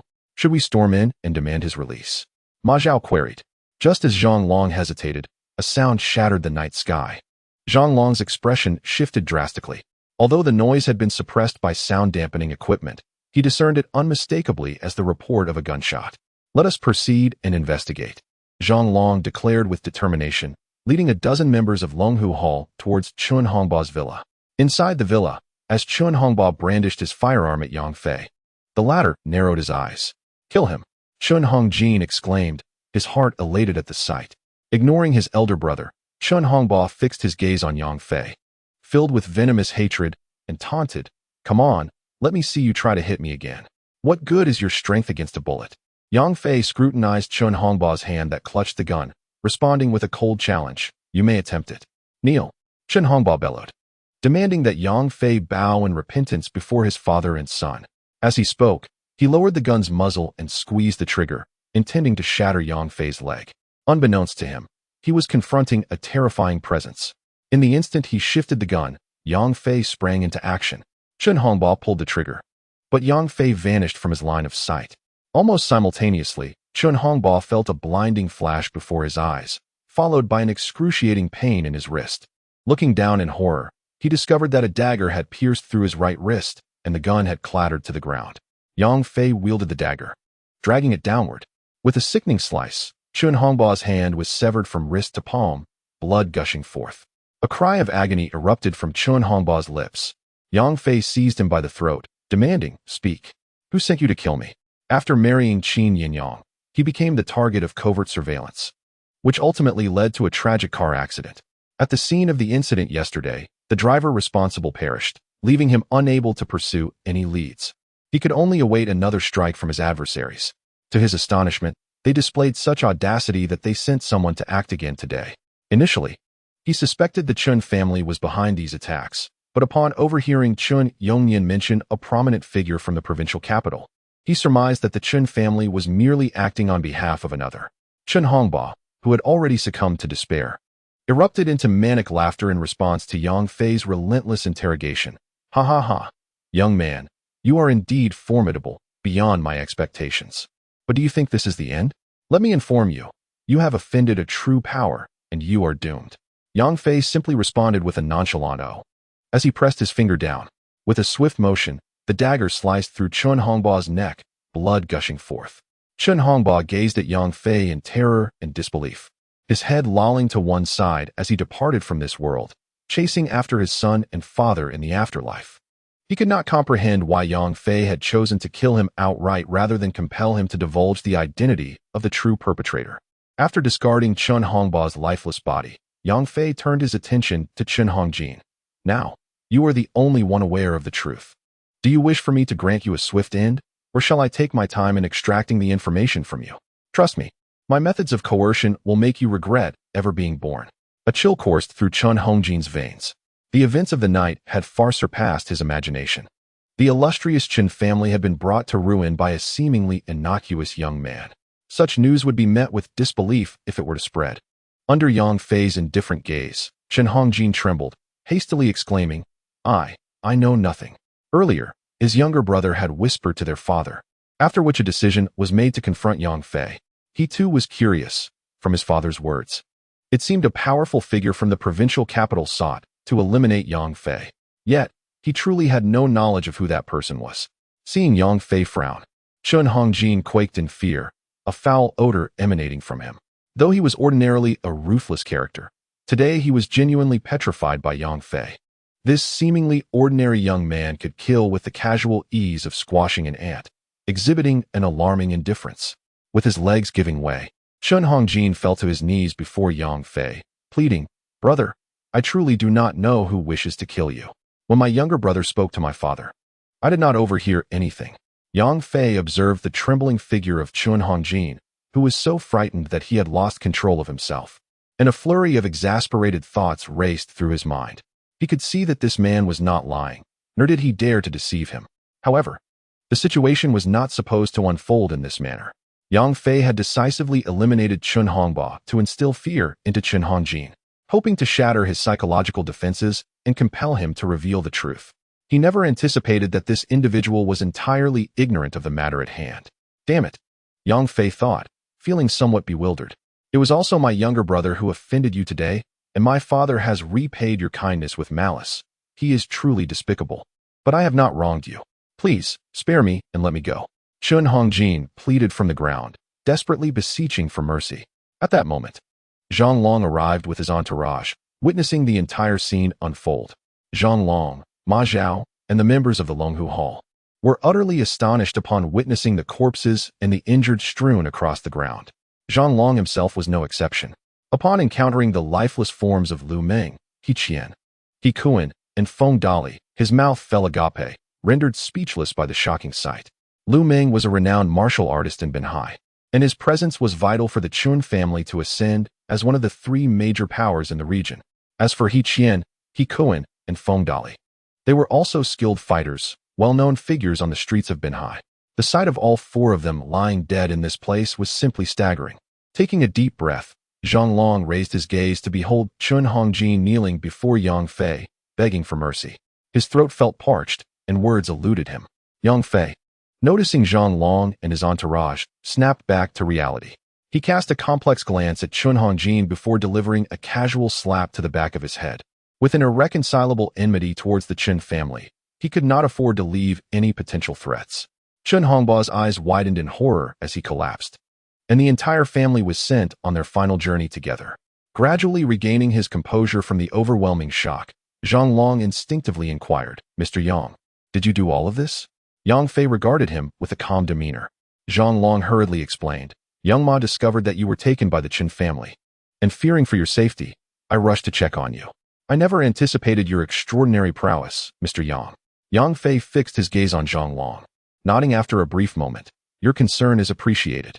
Zhang Long continued, "You have saved my master's life. Thus, you are my benefactor, and I shall repay you." Suddenly recalling something, his expression shifted, and he urged, "Mr. Yang, you must leave Binhai at once."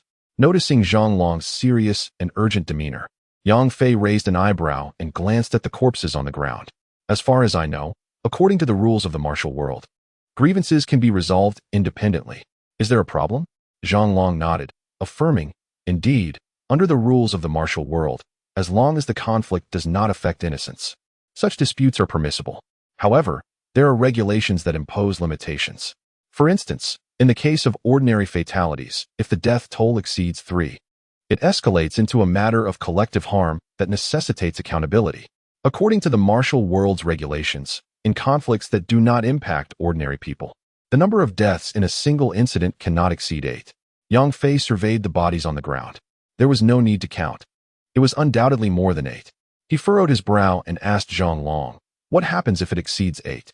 Zhang Long hastily replied, "In the realm of martial conflicts, if the death toll from individual combat exceeds 8, it violates the ethics of the martial world and is regarded as a dangerous practitioner violating the law of martial arts. To maintain stability in the martial world and provide an explanation to the higher authorities, there will be severe penalties imposed." Yang Fei rubbed his temples. This was indeed troublesome. However, he felt no regret. As a former sovereign of the underground world overseas, he had never sought out trouble. Yet, once provoked, he would annihilate his adversaries. Today, he had shown a modicum of restraint towards the Chun family's guards and bodyguards. Otherwise, the death toll would have been even higher. Having just returned to China to wed, he unexpectedly encountered his cousin today. Coupled with the unresolved dangers he faced, he was reluctant to depart so swiftly. Contemplating this, Yang Fei raised his eyes to Zhang Long, casting a sweeping glance at those around them, and spoke in an unperturbed tone, "Eradicate all traces. It should be executed with precision." A palpable wave of fear surged through everyone as Yang Fei's gaze brushed over them. Zhang Long felt a jolt of alarm in Yang Fei's eyes. He perceived a hint of murderous intent. Who exactly is this Mr. Yang? The weight of his malice is alarming. Does he intend to annihilate us all to conceal the evidence? He suddenly realized how little he truly understood about this enigmatic figure. Despite his youth and remarkable medical prowess, saving lives with a compassionate heart, there lay a darker facade beneath. The Yang Fei before him was ruthless, capable of extinguishing numerous lives with a mere flick of his hand, resembling a demon from the depths of hell. The lines between good and evil grow increasingly blurred. "Brother Long, there are indeed alternative solutions," interjected Ma Zhao, who had sensed the chilling intensity in Yang Fei's earlier gaze. Trembling with trepidation, he stammered, "We can conceal many matters if we execute them with greater finesse, which should not pose a challenge for our Longhu Hall." Zhang Long's eyes brightened at this notion. Yang Fei's expression softened slightly as he turned to Ma Zhao, urging him to elaborate. Ma Zhao hastily continued, "As Mr. Yang suggested, with meticulous execution, we can obscure numerous details. Additionally, our Longhu Hall can take responsibility for the situation." Zhang Long gradually regained his composure. Yes, there are indeed solutions. Initially overwhelmed by Yang Fei's impressive feats, he had momentarily lost his focus, but Ma Zhao's reminder brought clarity. He looked at Yang Fei and nodded. "Indeed, Mr. Yang, I was too hasty and lost my cool. Rest assured, I will handle this matter with utmost diligence, ensuring it remains entirely unrelated to you." "Oh." A smile finally graced Yang Fei's face. He regarded Zhang Long with curiosity, asking, "What compels you to assist me?" Zhang Long replied, "Mr. Yang, you flatter me. You saved my master's life, and thus you are a benefactor to Longhu Hall. I, Zhang Long, have been an orphan since childhood, raised and trained by my master. Your act of heroism towards him extends to me as well." Yang Fei scrutinized Zhang Long, observing his sincere demeanor, reminiscent of the gratitude he had expressed at Li Xian's clinic. Sensing Yang Fei's lingering doubt, Zhang Long reassured him, "Fear not, Mr. Yang. This matter will not implicate you. According to the rules of the martial world, conflicts between sects can result in casualties exceeding 8 individuals." Yang Fei grasped the implication, yet he inquired, "But will this not bring trouble upon your Longhu Hall?" Zhang Long hesitated, and before he could respond, Ma Zhao interjected, "There could be complications." Silence. Zhang Long snapped coldly, causing Ma Zhao to shrink back in fright. Yang Fei regarded Zhang Long, who, unable to conceal the truth any longer, admitted, there will be some difficulties. But they are manageable. Are you certain? Yang Fei pressed. Zhang Long nodded resolutely, not one to delve deeply into matters. Yang Fei simply clapped Zhang Long on the shoulder and declared, "Consider it a debt of gratitude I owe you." Hearing the voice, Zhang Long's heart surged with joy. Though his understanding was not profound, he recognized through Yang Fei's displayed medical skills and combat prowess that this young man was far more enigmatic than he had initially imagined. Gaining the recognition of such a person was undoubtedly a boon for him. Despite his internal elation, Zhang Long promptly replied, "Mr. Yang, you are being too modest. You saved my master, and that alone makes you my benefactor. It is only fitting that I assist you." Yang Fei chuckled. "I saved your master and received 1,000,000 from you, so we are even. Now, if you help me, I will owe you a favor. Let us leave it at that." Seeing Yang Fei's resolute demeanor, Zhang Long felt it inappropriate to press further and cautioned, "This matter should not be delayed. Mr. Yang, you should leave first. I have some matters to attend to." Yang Fei, not one to linger, turned and departed. "Xiaoma, see Mr. Yang off," Zhang Long commanded. Ma Zhao was overjoyed. To be in close proximity to Mr. Yang was an immense honor for him. As Ma Zhao drove Yang Fei away, Zhang Long's gaze swept over the injured members of the Qin family, and he coldly declared, "Our Longhu Hall has long desired to absorb the Qin family's influence. Today's events are entirely orchestrated by us. If anyone dares to utter even a single word about Mr. Yang, I will not spare them." The guards and bodyguards of the Qin family, who had been injured by Yang Fei, understood they had narrowly escaped death upon hearing Zhang Long's words. They nodded in agreement, some even swearing their assurance. The pressure from Zhang Long was palpable, but the sheer terror of Yang Fei's formidable strength instilled a deep-seated fear in them, making them reluctant to offend. News rapidly spread throughout Binhai. A clash between Longhu Hall and the Qin family had erupted, culminating in the demise of the Qin family's 3 patriarchs. While all but one of the martial artists they had summoned were slain. That night, Longhu Hall forcefully took control of many of the Qin family's businesses. Simultaneously, the region's strongest faction took notice and swiftly took action. In the blink of an eye, the Qin family's influence was entirely dismantled. From that moment on, the Qin family ceased to exist in Binhai. Around 3 in the morning, having concluded matters concerning the Qin family, Zhang Long accompanied his severely injured master, Qi Tai, on a night drive to the Martial Arts Alliance's branch in Binhai to personally explain the events of the evening. In the provincial capital, within a traditional Chinese courtyard of ancient architectural style, a handsome young man listened to the voice emanating from his phone, his face reflecting a look of irritation. "Useless. Those people from the Qin family are all inept. They couldn't manage such a trivial task, and now they've allowed Longhu Hall to wipe them out." He tossed his phone onto the bed, cursing angrily. "What terrible luck. I sent someone to handle the matter, only for them to be eliminated by others. This has delayed my affairs. Those Qin family members are worthless, and Longhu Hall deserves to perish. Couldn't they have waited just one more day before acting against the Qin family?" He felt no sorrow over the near annihilation of the Qin family.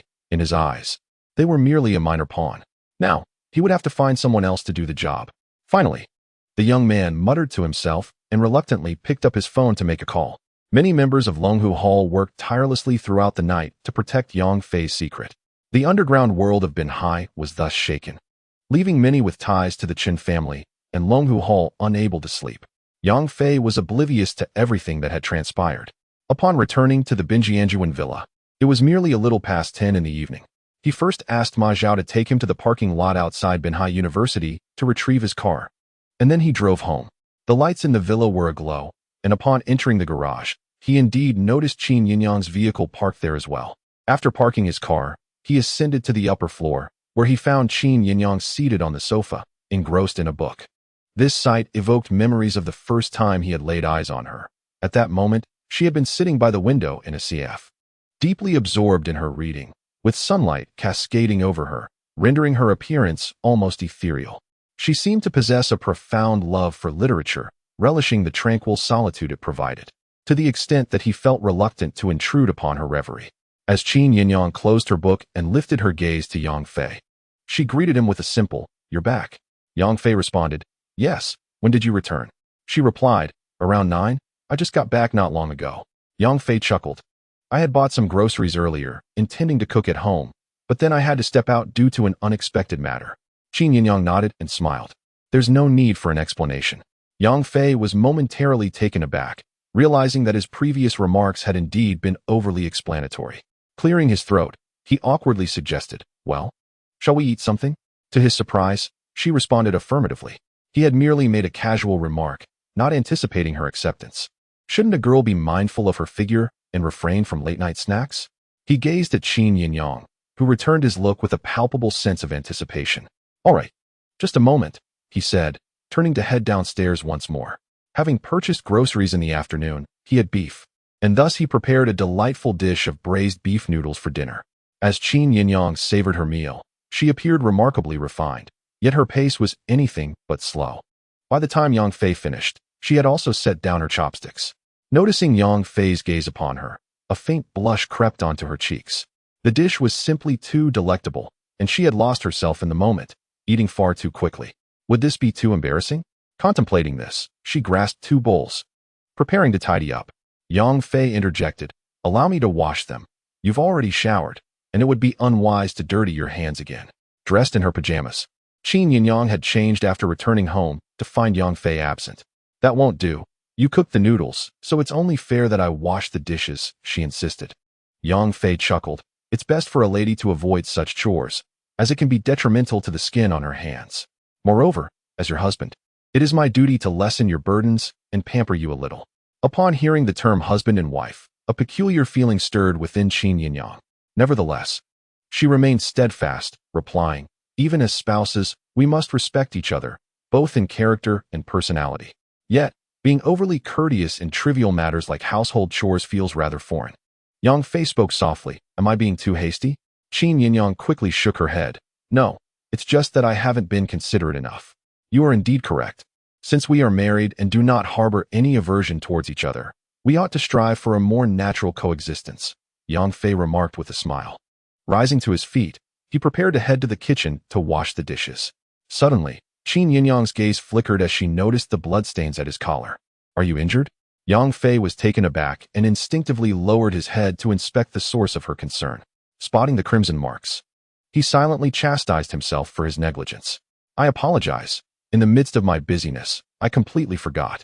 Today, I secured a position as a consulting physician at the nearby Lixiantong Medical Clinic. This afternoon, a patient with an injury arrived, and while I was bandaging them, I might have inadvertently splattered some blood. I will go take a shower and change immediately." Returning home in attire stained with the patient's blood was indeed unsanitary and could be perceived as impolite. It was an oversight on his part. Qin Yinyang's eyes brightened slightly. Initially, she had not harbored great expectations for the man she had married after finding him tolerable during their arranged meeting. To her surprise, he had managed to find employment in such a large city as Binhai within a single day, and at Lixiantong Medical Clinic no less. Although it was a private establishment, Lixiantong was a renowned physician in Jiangnan, and being employed there indicated that her husband possessed genuine skill in medicine. "It's quite all right. I am not so particular," Qin Yinyang quickly reassured him upon noticing Yang Fei's remorseful demeanor. With her words, Yang Fei felt a sense of relief. At least he had secured a job, for otherwise, the bloodstain would have posed a difficult explanation. "I must be more careful in the future." After washing the dishes, Yang Fei ascended the stairs to find Qin Yinyang still in the living room. Reflecting on the events of the day and the opportunity his master had mentioned, solving his hidden afflictions through Qin Yinyang, Yang Fei felt a surge of anticipation. China, being the most enigmatic country globally, undoubtedly harbored the greatest number of martial artists. Today, having merely stepped into the realm of martial arts, he had encountered numerous individuals, including several adept practitioners of hidden strength. Should he cross paths with a master possessing profound internal energy, he would need to mobilize his true qi, which could potentially push him past the current critical threshold, risking the activation of his latent ailments. Thus, he was eager to discover a remedy for his physical vulnerabilities. As his master had suggested, Qin Yinyang represented his opportunity, and he resolved to engage with her more deeply. Contemplating how to break the ice with this seemingly approachable yet inherently aloof beauty, he was interrupted as Qin Yinyang spoke first. "Yang Fei, could you assist me with a favor tomorrow afternoon?" Yang Fei's heart leapt with joy. It was as if the chance to rest had come with a pillow already provided. Just as he was contemplating ways to foster a closer relationship, The opportunity had presented itself. Of course, what do you need? He responded, feigning a calm demeanor while secretly elated. Qin Yinyang, appearing slightly bashful, explained, tomorrow marks the birthday of an esteemed professor, and my colleagues have invited me to celebrate. I cannot decline. Understanding her expression, Yang Fei sensed that the situation was more complex than it appeared. If it is merely a birthday celebration, while I am considered your spouse, it may not be entirely appropriate for me to attend. If you desire my presence, there must be another reason behind it. Indeed, this venerable professor has a nephew, who is also a faculty member at Binhai University, and he has persistently pursued me. Despite my firm refusals, he remains undeterred. So Qin Yinyang did not conceal the truth and revealed the reason. Yang Fei chuckled. So, you wish to take me there to dissuade him completely, ensuring he no longer bothers you? Is that acceptable? Qin Yinyang felt a tinge of embarrassment. Yang Fei replied with a smile, it is my duty. We are husband and wife. How can I stand idly by while someone pursues my wife? Seeing Yang Fei readily agree, Qin Yinyang smiled. She indeed possessed numerous methods to dissuade her suitors, yet she opted for this approach, as she wished to learn more about her husband, whom she had married in haste. The following morning, it was once again Qin Yinyang who prepared breakfast. After their meal, she departed for work, conveniently dropping Yang Fei off outside the clinic of renowned physician Li Xiantong. Do not forget about what we discussed last night, Qin Yinyang reminded him. Yang Fei smiled. I await your call. With that, he proceeded toward the clinic. As Qin Yinyang observed Yang Fei approaching the clinic's entrance, the esteemed Dr. Li Xiantong greeted him with an unexpectedly warm enthusiasm. Intrigued, Qin Yinyang pondered how such a distinguished physician, with a stellar reputation, could display such fervor towards Yang Fei. Could it be that her husband possessed exceptional medical skills that endeared him to Li Xiantong? Reflecting on her recent encounters with Yang Fei, Qin Yinyang couldn't help but smile. Although he was merely a year younger than she, he exuded a sense of worldly wisdom. While she considered herself mature and composed, he appeared even more grounded and serious. This fellow certainly piqued her interest. As Qin Yinyang drove away, inside the clinic, Li Xiantong took Yang Fei by the hand and led him directly to his consulting office, saying, I pondered those last 4 needles you mentioned yesterday, and I find myself utterly perplexed. The clinic is not too busy at the moment. Would you kindly enlighten me? Yang Fei felt somewhat speechless. He had come to serve as a consulting physician, not to instruct a disciple. I could be your apprentice, Li Xiantong earnestly suggested when Yang Fei did not acquiesce. As a renowned physician in Binhai, Li Xiantong was highly regarded for both his medical expertise and his character. He was meticulous in his professional approach and possessed an insatiable thirst for knowledge in unfamiliar areas. Regarding the 13 rejuvenating needles technique, Yang Fei was not opposed to sharing. But he did not yet know Li Xiantong well enough to agree. Fortunately, the clinic's reputation attracted many patients early in the day, allowing Li Xiantong to become busy, thus ceasing his inquiries into Yang Fei's expertise. Yang Fei breathed a sigh of relief and, under the guidance of Li Xiantong's disciple, Zhou Cheng, took his position as a consulting physician awaiting patients. However, despite the clinic's thriving business and the numerous individuals seeking treatment, whenever Zhou Cheng brought patients to Yang Fei, they would shake their heads and leave upon seeing his youthful visage. Most visitors came to the clinic seeking the renowned reputation of Li Xiantong and preferred to wait in line rather than be attended to by a mere novice. Yang Fei could only smile wryly. He had encountered such situations abroad, yet the expectations of the Chinese people regarding traditional Chinese medicine were notably more stringent. Upon observing that you are a young man in your early 20s, others hastily conclude that you are merely an apprentice, possessing only rudimentary medical skills, and would hesitate to seek your aid. Consequently, throughout the entire morning, Yang Fei attended to no patients. With a monthly salary of 20,000 yuan from Li Xian, yet having accomplished nothing, he felt quite embarrassed. Yang Fei pondered whether he should impart the last 4 techniques of the rejuvenation 13 needles to Li Xian, as he ought to justify that substantial salary. During lunch, Li Xian turned to Yang Fei and said, This afternoon, accompany me to visit a patient. Upon hearing that there was work to be done, Yang Fei immediately perked up and nodded in agreement.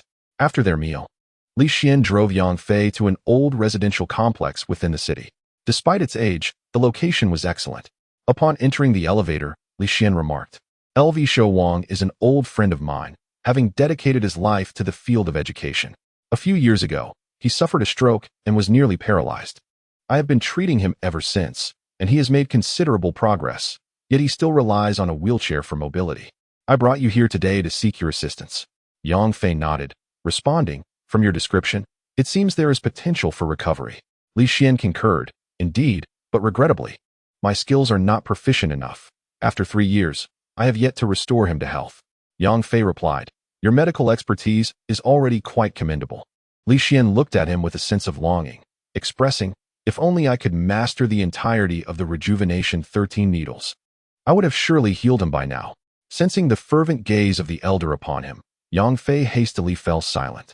When the elevator came to a halt, Li Xian stepped out first and approached a door, knocking gently. The door was opened by a woman who appeared to be in her 40s. Though her age may exceed that, she was exceptionally well-preserved, exuding a unique scholarly charm. Uncle Li, you've come. She greeted warmly upon seeing Li Xian. Then, noticing Yang Fei behind him, she inquired curiously, and who might this be? Li Xian quickly introduced, this is Yang Fei, a recently acquainted friend and mentor. Turning to Yang Fei, he added, Yang Fei, this is Professor Elvin Yin. Yang Fei politely nodded. Hello, I am Yang Fei. I apologize for the intrusion. Elvin Yin warmly invited both men into her home.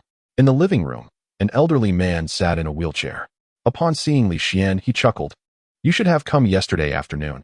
It seems you are increasingly neglectful of your old classmate. Although his speech was relatively fluent, there was a slight slurring, and his facial expressions appeared somewhat rigid. Yang Fei noted to himself that these were indeed symptoms of a stroke. Nevertheless, it seemed that Li Xian's treatment had yielded some positive results. Li Xian playfully retorted, nonsense. Besides your sister-in-law and this girl, I am probably the only one who cares about you. The elderly man's name was Lv Shouwang, an educator whose influence in the Binhai education system remained significant even after many years of retirement. Lv Yin was his only daughter, already married and living elsewhere. Lv Shouwang then inquired, and who is this young man? Upon seeing Yang Fei, he expressed curiosity, knowing that Li Xian would not bring just anyone into his home. Li Xiantong introduced, stating, old fellow, whether you can rise again in this lifetime depends entirely on young Master Yang. Oh, both El Shouwang and his daughter El Nian expressed astonishment, their curious and perplexed gazes fixed upon Yang Fei's face. At that moment, El Shouwang's elderly companion also emerged, greeting Li Xiantong before inquiring, somewhat excitedly, Old Li, what did you just say? My husband can stand again. Li Xiantong nodded, replying, I was uncertain before, but now, with young Master Yang here, it should not pose a problem. The 3 members of the L family regarded Yang Fei with increasingly complex expressions, evidently struggling to believe Li Xuantong's words. A young man skilled in medicine? He could hardly be out of university yet. Faced with the skeptical looks from the L family, Yang Fei could not help but smile wryly. Li Xiantong had elevated his status far too high. Should he fail to treat El Shouwang's ailment, it would be quite embarrassing. Ahem, Old Li, you are elevating him rather too much. This lad isn't your new apprentice, is he?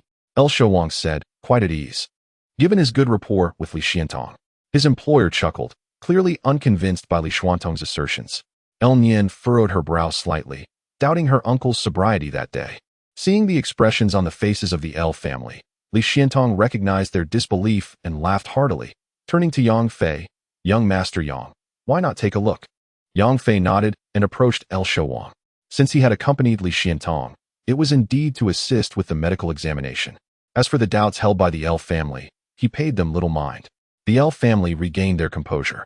Although Li Xiantong had brought an inexperienced youth to treat El Shouwang, their long-standing relationship fostered a degree of trust in him. After all, it was merely an examination, which would not cost them anything. Yang Fei positioned himself beside El Shouwang, taking his pulse with one hand while lifting the leg of his trousers with the other. He pressed various acupoints near the knee joint while observing El Shouwang's responses and inquiring about his sensations. Li Xiantong was taken aback by Yang Fei's actions. Feeling a jolt of surprise, El Nian, though lacking medical knowledge, furrowed her brow upon witnessing Yang Fei's divided attention. Even she, an outsider, felt that this young man appeared rather inexperienced. Diagnosing requires focus, yet he was multitasking while asking questions, which seemed rather dismissive and insincere. Given your condition, had it not been for Dr. Li's diligent care, you might have long been entirely paralyzed, Yang Fei stated after his examination, rising to his feet. El Shouwang nodded, feeling gratitude towards Li Xiantong, though he remarked, He fears I might become completely paralyzed and lose a companion. El Nian looked at Yang Fei and asked, "Can you truly cure him?" Yang Fei affirmed, "It is indeed possible. In truth, even if I do not intervene, as long as Dr. Li continues his treatment, within a year, El Lao will be able to stand." Upon hearing this, El Shouwang and his wife, along with El Nian, all brightened with anticipation, turning their hopeful gazes towards Li Xiantong. Li Xiantong also displayed signs of excitement, looking at Yang Fei and asking, "Is it really achievable?" Yang Fei nodded and said, "Your previous treatment methods and direction were indeed correct. However, the acupuncture technique has yet to yield sufficient results. Otherwise, after 3 years, he would have already recovered." Li Xiantong exclaimed in excitement, "Just as I thought. The rejuvenation 13 needles are effective. I can only blame my lack of skill for causing Brother L to endure several more years of suffering." El Nian's eyes sparkled with intensity as she fixed her gaze on Yang Fei, asking, "Can you truly help my father stand again?" She quickly added, "If you possess the ability to restore my father to his feet, name your price." Yang Fei frowned. His visit today was entirely out of respect for Uncle Li. The skepticism from the L family regarding his medical skills did not particularly concern him. After all, his youth made it difficult to earn their trust. However, El Nian's attitude suggested that wealth could resolve all matters, which irked him slightly. El Shouwang noticed Yang Fei's frown and quickly interjected, "Nonsense. Young brother Yang is a distinguished practitioner invited by your Uncle Li. He came here out of respect for your uncle, not because you think money can solve everything. Is this how you approach someone you are asking for help?" El Nian felt embarrassed by her father's reprimand in front of others, letting out a heavy huff, but refraining from retorting. Having been confined to a wheelchair for over 3 years, El Shouwang longed to stand again. He looked at Yang Fei and said, "I apologize, young brother. My daughter is rather thoughtless. Please do not take offense." Li Xiantong, concerned about Yang Fei's feelings, quickly added, "Indeed, El Nian is simply overly concerned for her father. She only wishes to express her gratitude through generous remuneration." Yang Fei chuckled. After all, experience brings wisdom. And these two elders were quite perceptive. His earlier annoyance dissipated, and he replied with a smile, "It's quite all right. El Nian is just straightforward and means no harm." El Shouwang promptly corrected, "What do you mean, El sister? Old Li has a friendship with you that transcends generations. You should refer to me as your elder. She is my daughter, so you may simply call her by her name." Yang Fei noticed El Nian's expression shift dramatically, nearly causing him to laugh. She was older than him and a university professor. Would she really call him Uncle Yang? "Old Li, have you brought the silver needles?" Yang Fei redirected the conversation, inquiring of Li Xiantong. Li Xiantong responded, "I often perform acupuncture on him and have left a set of silver needles here." El Shouwang's wife quickly stated, "I'll go fetch them." Soon, the silver needles were brought forth. Yang Fei began his treatment. Li Xiantong eagerly leaned in, observing intently, resembling a young student thirsting for knowledge, eager to learn something new. The 3 members of the L family were astonished by Li Xiantong's demeanor. They had known him for many years and shared a deep bond. Recognizing his esteemed reputation in the medical field, not only as a renowned physician in Binhai, but also respected nationwide. To see him so humbly seeking knowledge was hard to believe without witnessing it firsthand. Could this young man truly possess some remarkable skill? The primary cause of paralysis is the blockage of meridians and acupoints. Over time, if paralysis persists, joints, tendons, ligaments, and surrounding cells may degenerate or even perish. As Yang Fei skillfully inserted the needles, he explained, "However, Mr. Li, over the past few years, you have consistently engaged in acupuncture and have also prescribed herbal remedies for conditioning. Consequently, Mr. L's bodily functions have been relatively well maintained." After placing a total of 7 needles, Yang Fei continued, "In fact, the rejuvenation technique requires merely 7 needles to effectively heal Mr. L's legs." Li Xiantong's gaze fell upon the acupoints of the 7 silver needles, a look of realization dawning upon his face as he murmured, "So that is how it is. I had previously miscalculated the acupoints for needle insertion. Your method and the sequence in which you place the needles are far more effective in stimulating the vitality of this area." Yang Fei smiled and remarked, "The essence lies in the rejuvenation energy." As he spoke, his slender fingers swept across the tips of the 7 silver needles like a flash of lightning. Buzz! The 7 needles began to tremble in unison. Li Xiantong's eyes sparkled with excitement. Although it was not the first time he had witnessed the rejuvenation energy, the sight still stirred profound exhilaration within him. The L family, too, was left speechless, astonished by the miraculous scene unfolding before them. How could these silver needles vibrate at such a high frequency? Moreover, they appeared to resonate with one another, creating a peculiar and mysterious magnetic field. Li Xiantong, mesmerized by the unique magnetic field formed by the needles, swallowed hard and looked up at Yang Fei, saying, "Could you possibly slow down your movements next time?" I couldn't quite see it clearly. Seeing the thirst for knowledge in his expression, Yang Fei felt a pang of compassion and replied, "If I slow down, the effectiveness diminishes. I will elaborate on it later." Mastering the rejuvenation technique is relatively straightforward, yet to activate the rejuvenation energy, one must possess a certain level of inner strength. He recognized that Li Xiantong was an esteemed traditional Chinese medicine practitioner with advanced skills, yet he was not a martial artist. Historically, the disciplines of medicine and martial arts were intertwined. The true mastery of traditional Chinese medicine relies heavily on inner energy. With the enhancement of inner energy, the effects of acupuncture can multiply tenfold. However, the difficulty of martial training has led to a decline in traditional medicine, causing many to lose faith in its efficacy. Upon hearing Yang Fei's words, Li Xuantong's eyes brightened, and he exclaimed, "You must not backtrack on this." Yang Fei chuckled, amused by his enthusiasm. A few minutes later, El Shouwang's expression suddenly shifted, and he exclaimed, "I feel like I can move." Everyone, including Li Xiantong, looked at El Shouwang with astonishment and inquired, "Really?" They then turned their gaze back to Yang Fei, utterly shocked. Yang Fei nodded and advised, "You can attempt to stretch that leg, but do not overexert it." Hearing this, El Shouwang excitedly lifted his right leg, which was adorned with silver needles.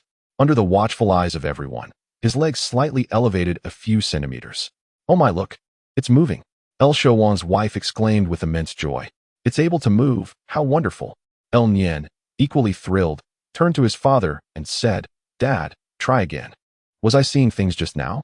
El Shouwang himself was filled with elation, for he remembered that 3 years prior, after suffering a stroke, he had been completely bedridden for a time.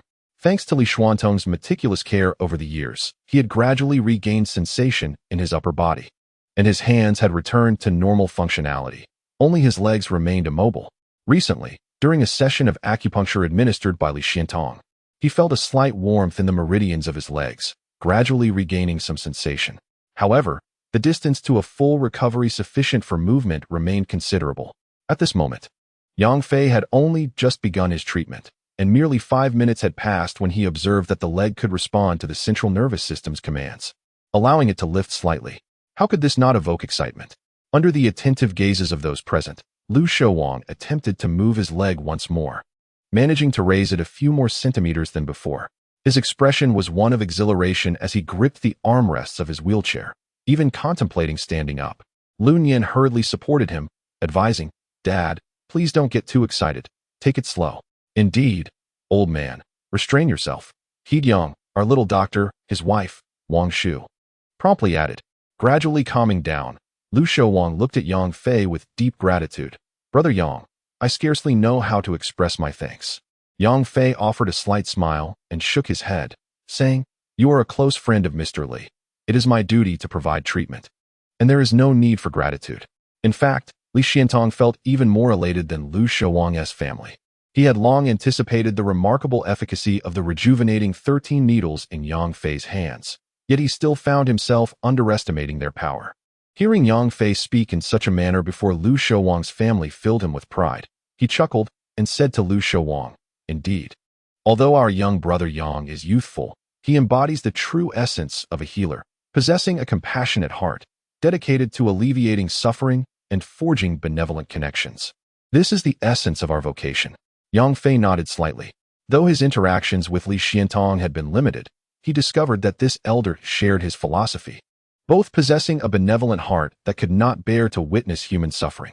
In truth, with Li Xiantong's wealth, he need not attend to patients daily at the clinic. Yet he persisted in working each day at 70 years of age, aiding those who sought medical assistance. This dedication commanded Yang Fei's profound respect. Similarly, Li Xiantong held Yang Fei in high regard. Despite their 50-year age gap, their shared compassion allowed them to form a bond transcending generational divides. "Mr. Yang, I must apologize for my previous behavior. I was overly superficial and abrupt," Lu Nian said sincerely, casting a deep glance at Yang Fei. Upon witnessing her bow in apology, Yang Fei felt no residual displeasure. He hastily offered a gesture of humility, stating, "Professor Liu, you are merely concerned for your father's well-being. I took no offense. However, it is essential to remember that in this world, wealth does not equate to omnipotence." Lu Nian felt a twinge of shame. As a renowned professor in her 40s, she found it somewhat embarrassing to be schooled by someone much younger. She realized that although he claimed not to mind, he was, in fact, rather sensitive. Had she not sincerely apologized, he would likely have retained a poor impression of her. 10 minutes later, the silver needles ceased their trembling, marking the conclusion of the acupuncture session. After Yang Fei removed the needles, he began to treat another leg of Lu Shouwang, turning to Li Xiantong and inquired, "Do you know why I am not treating both legs simultaneously?" Li Xiantong was momentarily taken aback, then fell into deep contemplation. After a while, a spark of understanding illuminated his eyes as he replied, "Given Shouwang's advanced age and the prolonged loss of sensation in both legs, the potency of your revitalizing 13 needles technique would be overwhelming if applied to both limbs at once. This could place an excessive burden on his cerebral nervous system, ultimately proving detrimental." Yang Fei chuckled and remarked, "You are indeed wise, elderly." Li Xuantong's cheeks flushed with modesty as he responded, "Had you not pointed this out, I fear I might have unwittingly attempted simultaneous treatment. The field of traditional Chinese medicine is vast and profound, and I, Li Xiantong, have only scratched the surface." Yang Fei nodded. "I too am just beginning. We can validate and learn from each other in the future." Li Xuantong's heart soared with joy, realizing that Yang Fei had agreed to mentor him. 20 minutes passed, and Yang Fei withdrew the silver needles from Lu Shouwang's leg, stating, "While the results are remarkable, a complete recovery to the point of free movement will require at least 3 more sessions of acupuncture, in conjunction with herbal treatments." Lu Shouwang expressed his gratitude, saying, "Thank you, young brother Yang. I am unable to repay such kindness." Yang Fei smiled and shook his head. "Let us not dwell on such matters. It seems we are destined to cross paths."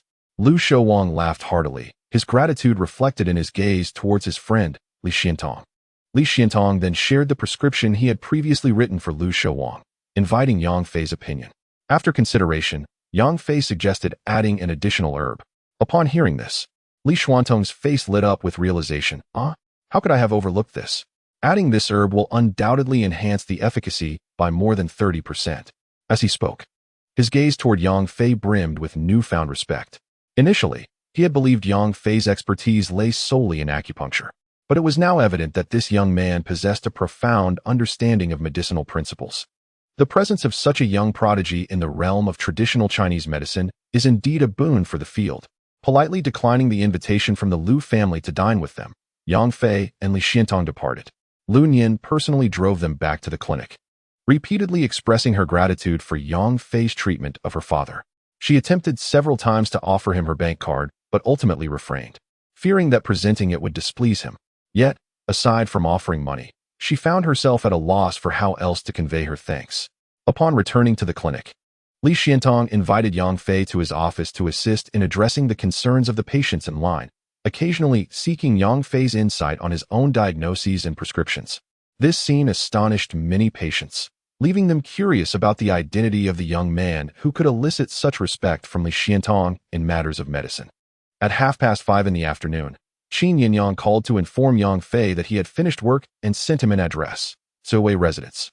When Yang Fei arrived, it was already 10 minutes past 6. The location was a tranquil and distinctive mountain villa. As Yang Fei exited his vehicle, he spotted Qin Yinyang conversing with a young man in his 20s, wearing rimless glasses and exuding an air of refined elegance. The young man appeared to be sharing light-hearted banter with Qin Yinyang, embodying the essence of a charming gentleman. Qin Yinyang stood there, listening quietly, her expression serene, though a flicker of impatience occasionally danced in her beautiful eyes.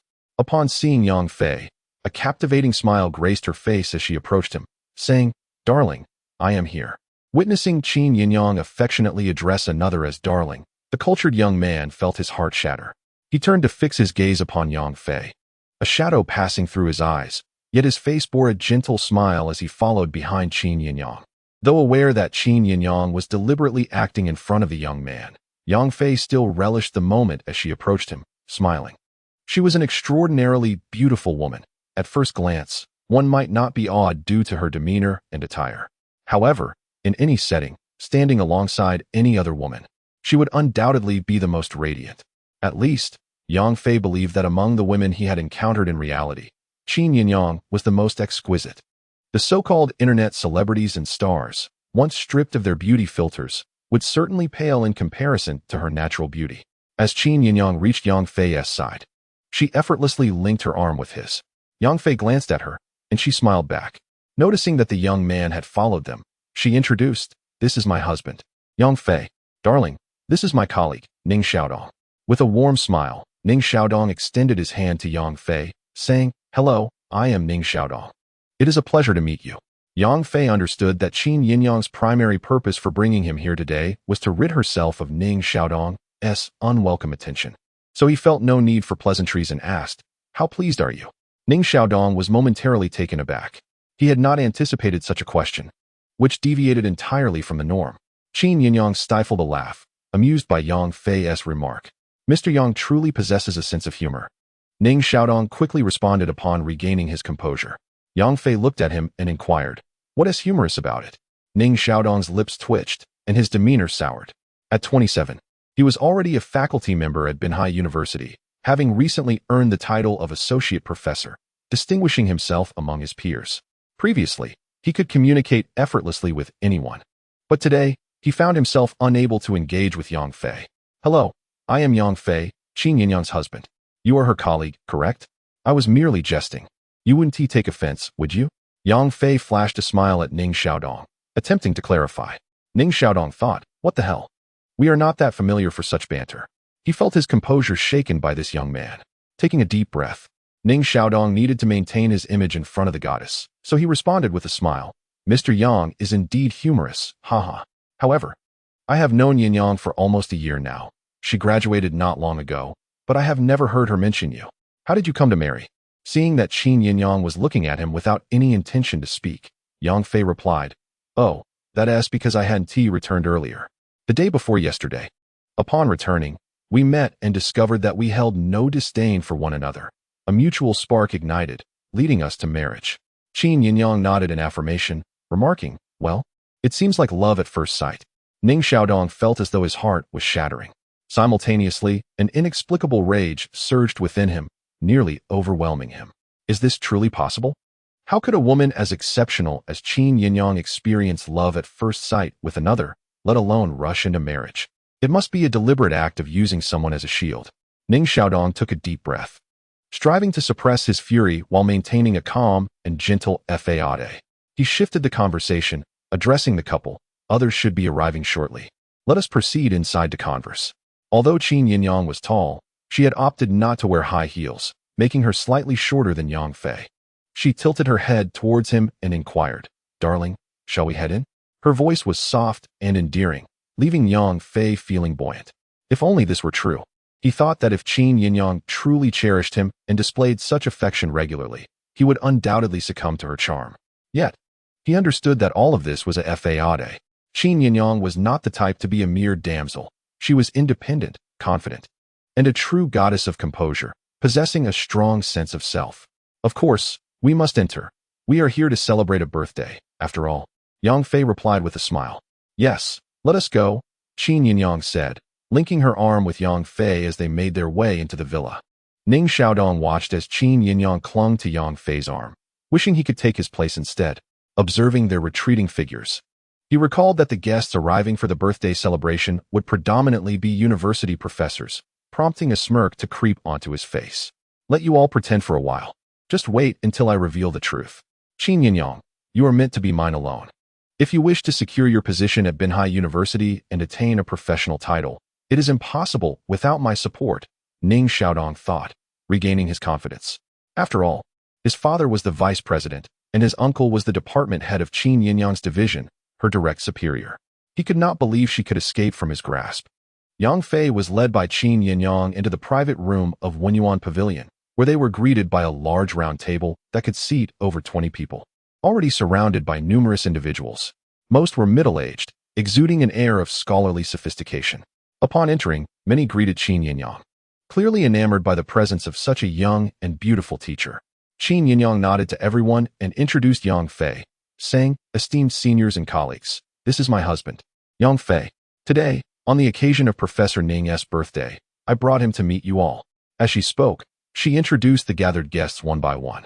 Yang Fei wore a smile, nodding at each introduction, yet inside, he felt numb. Goodness, here he was, an illiterate who had barely completed middle school, mingling among professors, trembling with anxiety. As the guests had yet to arrive in full, the assembled group engaged in light conversation. Suddenly, a bespectacled female professor turned to Yang Fei and remarked, "It is evident that our Yin-Yang holds you in high regard, which suggests you must be quite exceptional. However, you appear quite young. Are you currently pursuing your graduate studies? Or are you already employed?" In the private room, the individuals who were previously engaged in casual conversation all raised their heads, casting curious glances in Yang Fei's direction. It was evident that they were intrigued by the nature of the husband Qin Yinyang had chosen. Yang Fei smiled faintly and replied, "You flatter me. I am quite ordinary. Really, I dropped out of school at 13 and have been wandering ever since, just returning a few days ago. Currently, I am employed at a small traditional Chinese medicine clinic." The guests were momentarily taken aback, not expecting Yang Fei to make such a candid admission.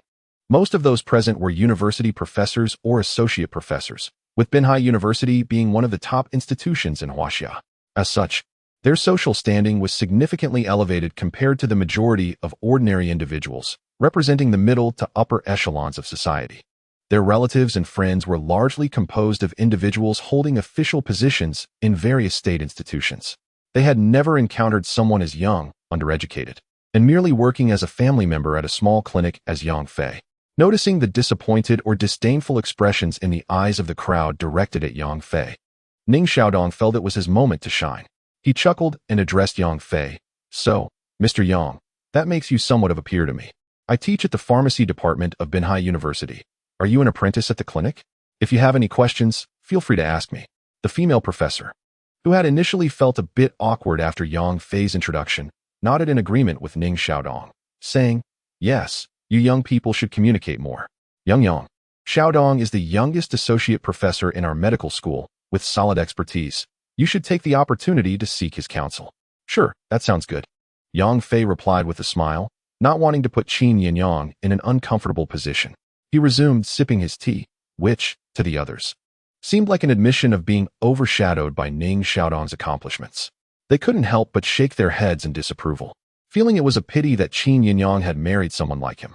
Some even speculated that Yang Fei was merely a shield Qin Yinyang had hired, chuckling to themselves at how poor his acting skills were. Even if he were to boast, he ought to at least present himself as somewhat remarkable. Ning Xiaodong, observing Yang Fei's silence and lack of the previous bravado he had displayed outside, felt a sense of disdain. Was this all? Ultimately, it was clear that someone of Yang Fei's background and demeanor could not hold a candle in such a high-caliber gathering. In terms of personal ability, family background, and profession, he completely outclassed Yang Fei. This realization brought Ning Xiaodong a sense of comfort. He cast a knowing glance at Qin Yinyang, who frowned slightly and softly remarked, "My husband works at the clinic of Li Xiantong." At this revelation, several professors seated nearby couldn't help but look up in astonishment at Yang Fei. The esteemed name of Li Xiantong was well known in Binhai, particularly among the faculty of Binhai University, as he also served as a visiting professor there. Many in attendance had been patients of Li Xiantong and had received his treatment. To be an apprentice at the clinic of such a renowned physician was indeed impressive. And Ning Xiaodong chuckled. Although he was initially surprised, he quickly dismissed the notion. So what if he worked alongside Li Xiantong? Isn't he merely a medical apprentice? However, some venerable professors, well acquainted with Li Xiantong, regarded Yang Fei with a hint of approval. Li Xiantong's professional competence is beyond question. Being recruited by him to work in the medical clinic at such a young age surely indicates some level of capability. Moreover, even out of respect for Li Xiantong, they could not dismiss this young man lightly. At that moment, a voice resonated from outside the private room. "My apologies, esteemed colleagues, for my tardiness. An unforeseen matter arose." Upon hearing this voice, everyone stood up. At the entrance, the birthday celebrant, Ning Yaodong, accompanied by his wife, Wang Ping, entered with a graciously poised middle-aged woman. With a radiant smile, Ning Yaodong exclaimed, "Dinner was scheduled for 7 o'clock, which is still a few minutes away. I am not late, but rather early. Professor Nian, Principal Liu, Several female professors eagerly approached to greet them, while the male colleagues also displayed their warmth and respect towards the guests. Beside Yang Fei, Qin Yinyang also stood and approached, calling out to the principal. Principal Lu Nian held a particular fondness for Qin Yinyang. Upon her arrival, she smiled and took her hand, saying, "You have come as well." As her gaze shifted to Ning Yaodong, it became apparent why Ning Yaodong had also invited Qin Yinyang. He was attempting to facilitate a connection for his nephew. Suddenly, Principal Lu's expression became serious as she gazed in astonishment at a spot behind Qin Yinyang.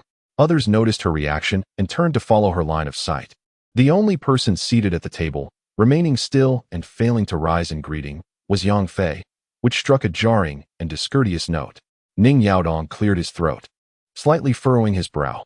He had felt discomfort upon hearing that Qin Yinyang was bringing along a male companion, and now, witnessing this young man's blatant disregard for etiquette only heightened his irritation. Today was his birthday, and he had invited close friends and esteemed professors from the university. Qin Yinyang was not even supposed to be on the guest list, had it not been for his nephew's interest in her. Her standing at Binhai University would not have warranted an invitation. Initially, Ning Yaodong intended to ignore this young man, but now, his blatant impoliteness had drawn the vice principal's attention, which was simply unacceptable. Just as Ning Yaodong contemplated speaking out, he noticed Principal Lu striding toward Yang Fei. Her voice laced with excitement. "Mr. Yang, you are here as well." A hush fell over the room. Everyone gaped, astonished to behold Yang Fei, who had earned the respectful title of Mr. Yang from the vice principal of Binhai University. Qin Yinyang's eyes sparkled with curiosity as she observed her husband. Hadn't he just returned to the country a few days ago? When had he made the acquaintance of Principal Lu? More importantly, why was she treating him with such deference? Yang Fei felt no sense of belonging at this gathering. The individuals who had risen to greet him might have held significant status, but that was of no concern to him, which is why he remained seated, undisturbed. Upon hearing someone call his name, a voice that seemed rather familiar, he instinctively lifted his gaze, only to be taken aback. "Professor L?" Yang Fei smiled and nodded at her, internally marveling at the serendipity of the encounter. Previously aware that El Nian was a university professor, her presence here felt entirely appropriate. Conversely, his appearance seemed to surprise Professor L. Noticing Yang Fei addressing her as Professor L, El Nian quickly replied, "I couldn't possibly accept that. Mr. Yang, you are a dear friend of my father and Uncle Li, which makes me, in comparison, a mere junior." Yang Fei interjected, "Then I shall call you El Jia, and we can each speak on our own terms." El Nian, recognizing Yang Fei's carefree disposition, felt a growing sense of appreciation alongside gratitude. This young man possessed remarkable medical skills, yet he was devoid of arrogance, displaying an approachable and gentle demeanor, truly a rarity. "By the way, Principal L, do you know him?" At this moment, Ning Yaodong snapped back to reality, casting a puzzled glance at El Nian. Others also looked at her with curiosity, evidently taken aback by the connection between Yang Fei and El Nian. Particularly, Ning Yaodong clenched his fists in quiet agitation. Observing the astonished expressions around her, El Nian felt perplexed. What was so strange about her acquaintance with Mr. Yang? "Principal L, it turns out you know my husband," Qin Yinyang chimed in with a cheerful smile directed at El Nian. El Nian was taken aback. How could Qin Yinyang and Yang Fei, both so youthful, already be married? She soon comprehended why, aside from Qin Yinyang. The others in the room were so intrigued by her familiarity with Yang Fei. They likely believed Yang Fei unworthy of Qin Yinyang, thinking that Ning Yaodong and Qin Yinyang were a more fitting pair. A group of short-sighted individuals.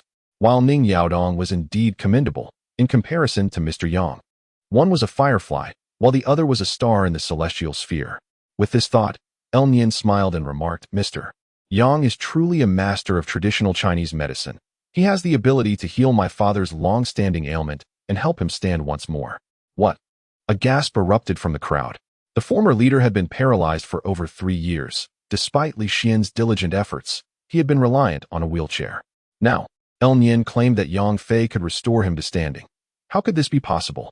The majority present had been promoted under El Shou Wang, and, upon hearing El Nian's assertion, all exhibited a mix of shock and excitement.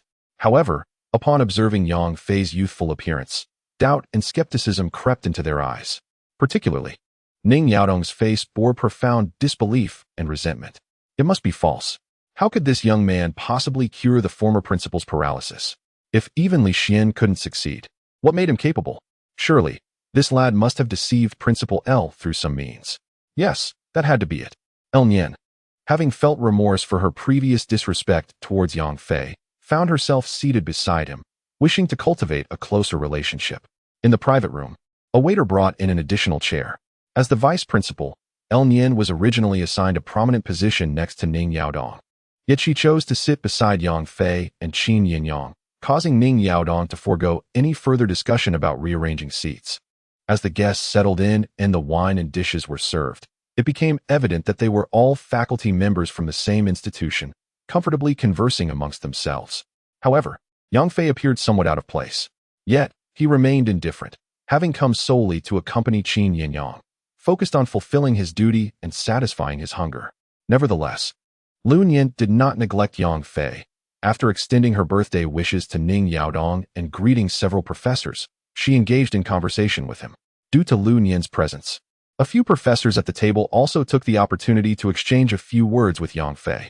At some point, the conversation shifted to the topic of Lu Nian's father, with inquiries about his recovery. Some even directly asked Yang Fei how he had treated Lu Shouwang. Brimming with curiosity, aware of Ning Yaodong's feelings for Qin Yinyang, Lu Nian did not hold back and recounted the details of Yang Fei's treatment of her father, leaving everyone astonished. Ning Yaodong seethed with frustration, suppressing a sardonic smile. What nonsense about a miraculous rejuvenation aura. It was utterly absurd. He could only wonder what trickery this young man had employed to deceive Vice Principal Lu. This birthday banquet was intended to honor his uncle. Yet the conversation had veered towards Yang Fei, leaving Ning Yaodong feeling utterly overlooked, a stark contrast to his usual role as the center of admiration in such gatherings. However, given Vice Principal Lu's immense trust in Yang Fei, he realized he must tread carefully with his words, plotting to find an opportunity to expose the young man and humiliate him publicly. As the evening drew to a close around 9 o'clock, the guests began to disperse. On their drive home, Qin Yinyang frequently glanced at Yang Fei. With a hint of resignation, he said, "If you have something to say, just say it." Qin Yinyang smiled and asked, "Can you really cure the old principal's illness?" Yang Fei inquired, "Are you familiar with Lu Shouwang?" "Yes," she replied. "He is quite renowned in the educational circles of Binhai, a respected elder and former president of Binhai University. His daughter, Lu Nian, is the vice principal now." Yang Fei nodded. "He will be healed. It won't be long before he can walk again. In 2 months, he will be as capable as anyone." Qin Yinyang's bright eyes surveyed Yang Fei with curiosity. "Is your medical skill truly that remarkable?" Yang Fei, not wishing to conceal his abilities, replied, "I suppose so." Qin Yinyang smiled, a hint of admiration in her expression. She had never envisioned her husband as a grand hero or a princely figure, yet she found it appealing if he possessed extraordinary accomplishments in a particular field. After all, who could resist someone truly exceptional? She sought a marriage filled with simplicity, yet she pondered how an utterly ordinary man could captivate someone of her caliber. "How did you fare today? Did you achieve the desired effect?" Yang Fei shifted the conversation. Qin Yinyang nodded with a smile. "It went splendidly. Apart from Ning Yaodong, many professors present had sons or relatives to introduce, or were busy playing matchmaker, which was rather bothersome. It was wonderful to seize this opportunity to resolve those nuisances all at once." Yang Fei chuckled. "What can I say? It's a consequence of having such a beautiful and exceptional wife." Qin Yinyang chuckled at Yang Fei's casual reference to her as my wife, and remarked, "That is why I mentioned that marrying me may entail numerous complications. Do you feel any pressure now?" Yang Fei laughed heartily, replying, "As I stated, there are no troubles before me. As for pressure, the competitors I currently face are hardly worth mentioning. They are mere trifles." Observing Yang Fei's unwavering confidence, Qin Yinyang smiled subtly. A few individuals surfaced in her mind. For Yang Fei, opponents like Ning Xiaodong were indeed insignificant. Yet, what of the formidable figures from the capital? She cast a sidelong glance at Yang Fei, reflecting on how she had willingly drawn him into this vortex of challenges, and silently resolved to protect him at all costs, ensuring he would not be harmed. Even if, after prolonged companionship, their feelings remained unreciprocated, she would guarantee his safe withdrawal. If genuine affection were to blossom, then he would be my husband, Qin Yinyang, and no one would dare to insult or wrong him. Their light-hearted chatter continued until they arrived home. Just as they stepped out of the car, Yang Fei's phone rang. He pulled out his phone, glancing at the caller ID with a hint of confusion. It was Zhou Cheng, a disciple of Li Xiantong. What could he possibly want at this hour? Feeling fatigued, he announced, "I need to shower and rest." As Qin Yinyang turned to leave upon noticing his intent to answer the call, Yang Fei acknowledged her and answered the phone. "Mr. Yang, I apologize for disturbing you, but I had no other choice." Zhou Cheng's voice came through, laced with palpable fear. Yang Fei raised an eyebrow, asking, "What is the matter? Stay calm and speak slowly." Suddenly, a sharp slap echoed through the phone, followed by Zhou Cheng's agonized cry. Yang Fei's expression darkened. "Yang Fei, is it? I have heard you treated Qi Tai's injuries. I am quite curious about who could have the audacity to save the one who injured my Tian Jinhai." A strong, resonant voice emerged from the other end of the line. "Tian Jinhai, what do you want?" Yang Fei inquired, narrowing his eyes as he fished a cigarette from his pocket and lit it. "What do I want?" Tian Jinhai's voice dripped with disdain. "You had the audacity to save someone I wished dead. You dare oppose me. If you wish to keep Li Xuantong's clinic out of this, you better come here immediately." "All right, I will be there shortly," Yang Fei responded before hanging up. Exiting the garage, he called up to the floor above, "I have an urgent matter to attend to." Moments later, Qin Yinyang replied from above, "All right." Yang Fei chose to walk to the clinic. Typically a 10-minute journey, he arrived in under 3 minutes today. The clinic's door was ajar, a sign indicating it was closed for business hanging above. Yang Fei pushed the door open. Inside the lobby, Zhou Cheng lay unconscious on the floor. After confirming he was still alive, Yang Fei's gaze fell upon the man seated imposing in the center of the room. This individual appeared to be in his 50s, of average but lean build, with squinted eyes that held a keen sharpness. His temples slightly bulged, exuding an intangible yet formidable aura of strength. A master of internal energy. Yang Fei merely cast a glance and instantly discerned that this man was a practitioner of internal martial arts. "Are you Yang Fei?" Tian Jinhai scrutinized Yang Fei, noting the youth's tender age of barely 20, devoid of any discernible internal energy fluctuations, and thus furrowed his brow in skepticism. Yang Fei closed the door with his heel, deftly locking it behind him. Tian Jinhai's gaze sharpened, and he scoffed. "What? Do you intend to keep me here?" Ha ha. He found amusement in Yang Fei's actions. Ignoring the mockery, Yang Fei dialed Zhang Long's number. "Mr. Yang, is there something you require?" Zhang Long's respectful voice resonated through the line. Yang Fei replied, "Bring a few people to the clinic to clear out some refuse." After ending the call, he lifted his gaze to Tian Jinhai and inquired, "Do you have any last words?" Tian Jinhai was utterly taken aback. He regarded Yang Fei as though he were a fool, utterly perplexed by the young man's audacity and assurance. "Young man, are you certain you are the one I seek? Qi Tai is indeed your patient?" Tian Jinhai's anger dissipated, replaced by confusion as he did not wish to misidentify the person. The ability to cleanse the toxins from Qi Tai, especially given the gravity of his internal injuries at the time, was no small feat after all. Qi Tai had survived, not only free from toxins, but also on the mend from his injuries. Tian Jinhai's curiosity was piqued. Who could possibly counteract his toxic palm? He could not permit such a person to exist. Observing Yang Fei now only deepened his bewilderment. Traditional Chinese medicine, much like fine wine, improves with age. How could this mere boy possess such formidable medical prowess? "Do you have no final words?" Yang Fei pressed. Tian Jinhai's fury ignited. This boy appeared to regard him with utter disdain. "Ha ha ha. I, Tian Jinhai, am known for my arrogance, yet I never anticipated you would be even more audacious than I. Regardless of whether Qi Tai is your patient or not, you shall perish today." Tian Jinhai rose, advancing towards Yang Fei. As he stood, a suffocating aura of violent pressure enveloped the room. Yet, Yang Fei remained unyielding, impervious to the intimidation.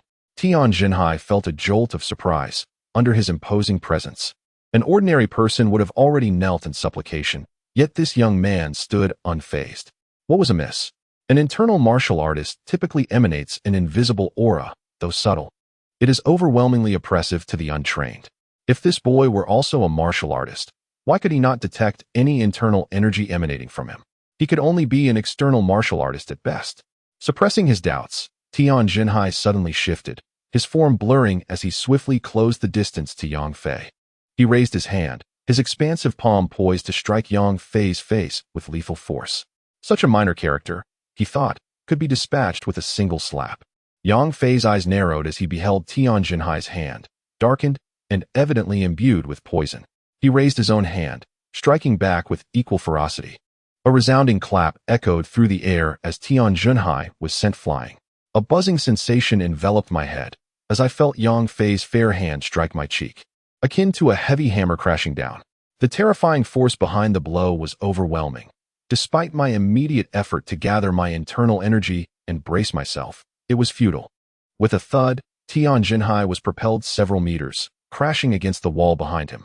The wall trembled, cracks appearing, and white putty began to tumble down, suppressing the surging blood within me. I looked up at Yang Fei in sheer terror, my mouth opening to speak. However, as soon as I uttered a single word, I was overwhelmed and spat a copious amount of blood onto the ground.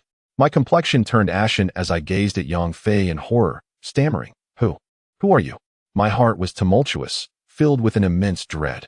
Having trained since childhood and dedicated decades to martial arts, I had gained considerable prowess from my mentors and the mastery of the 5 poisons technique, significantly enhancing my combat abilities.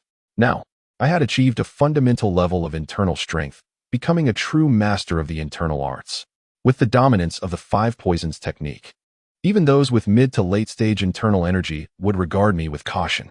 Yet, I never anticipated that I could be so easily sent flying by Yang Fei's slap.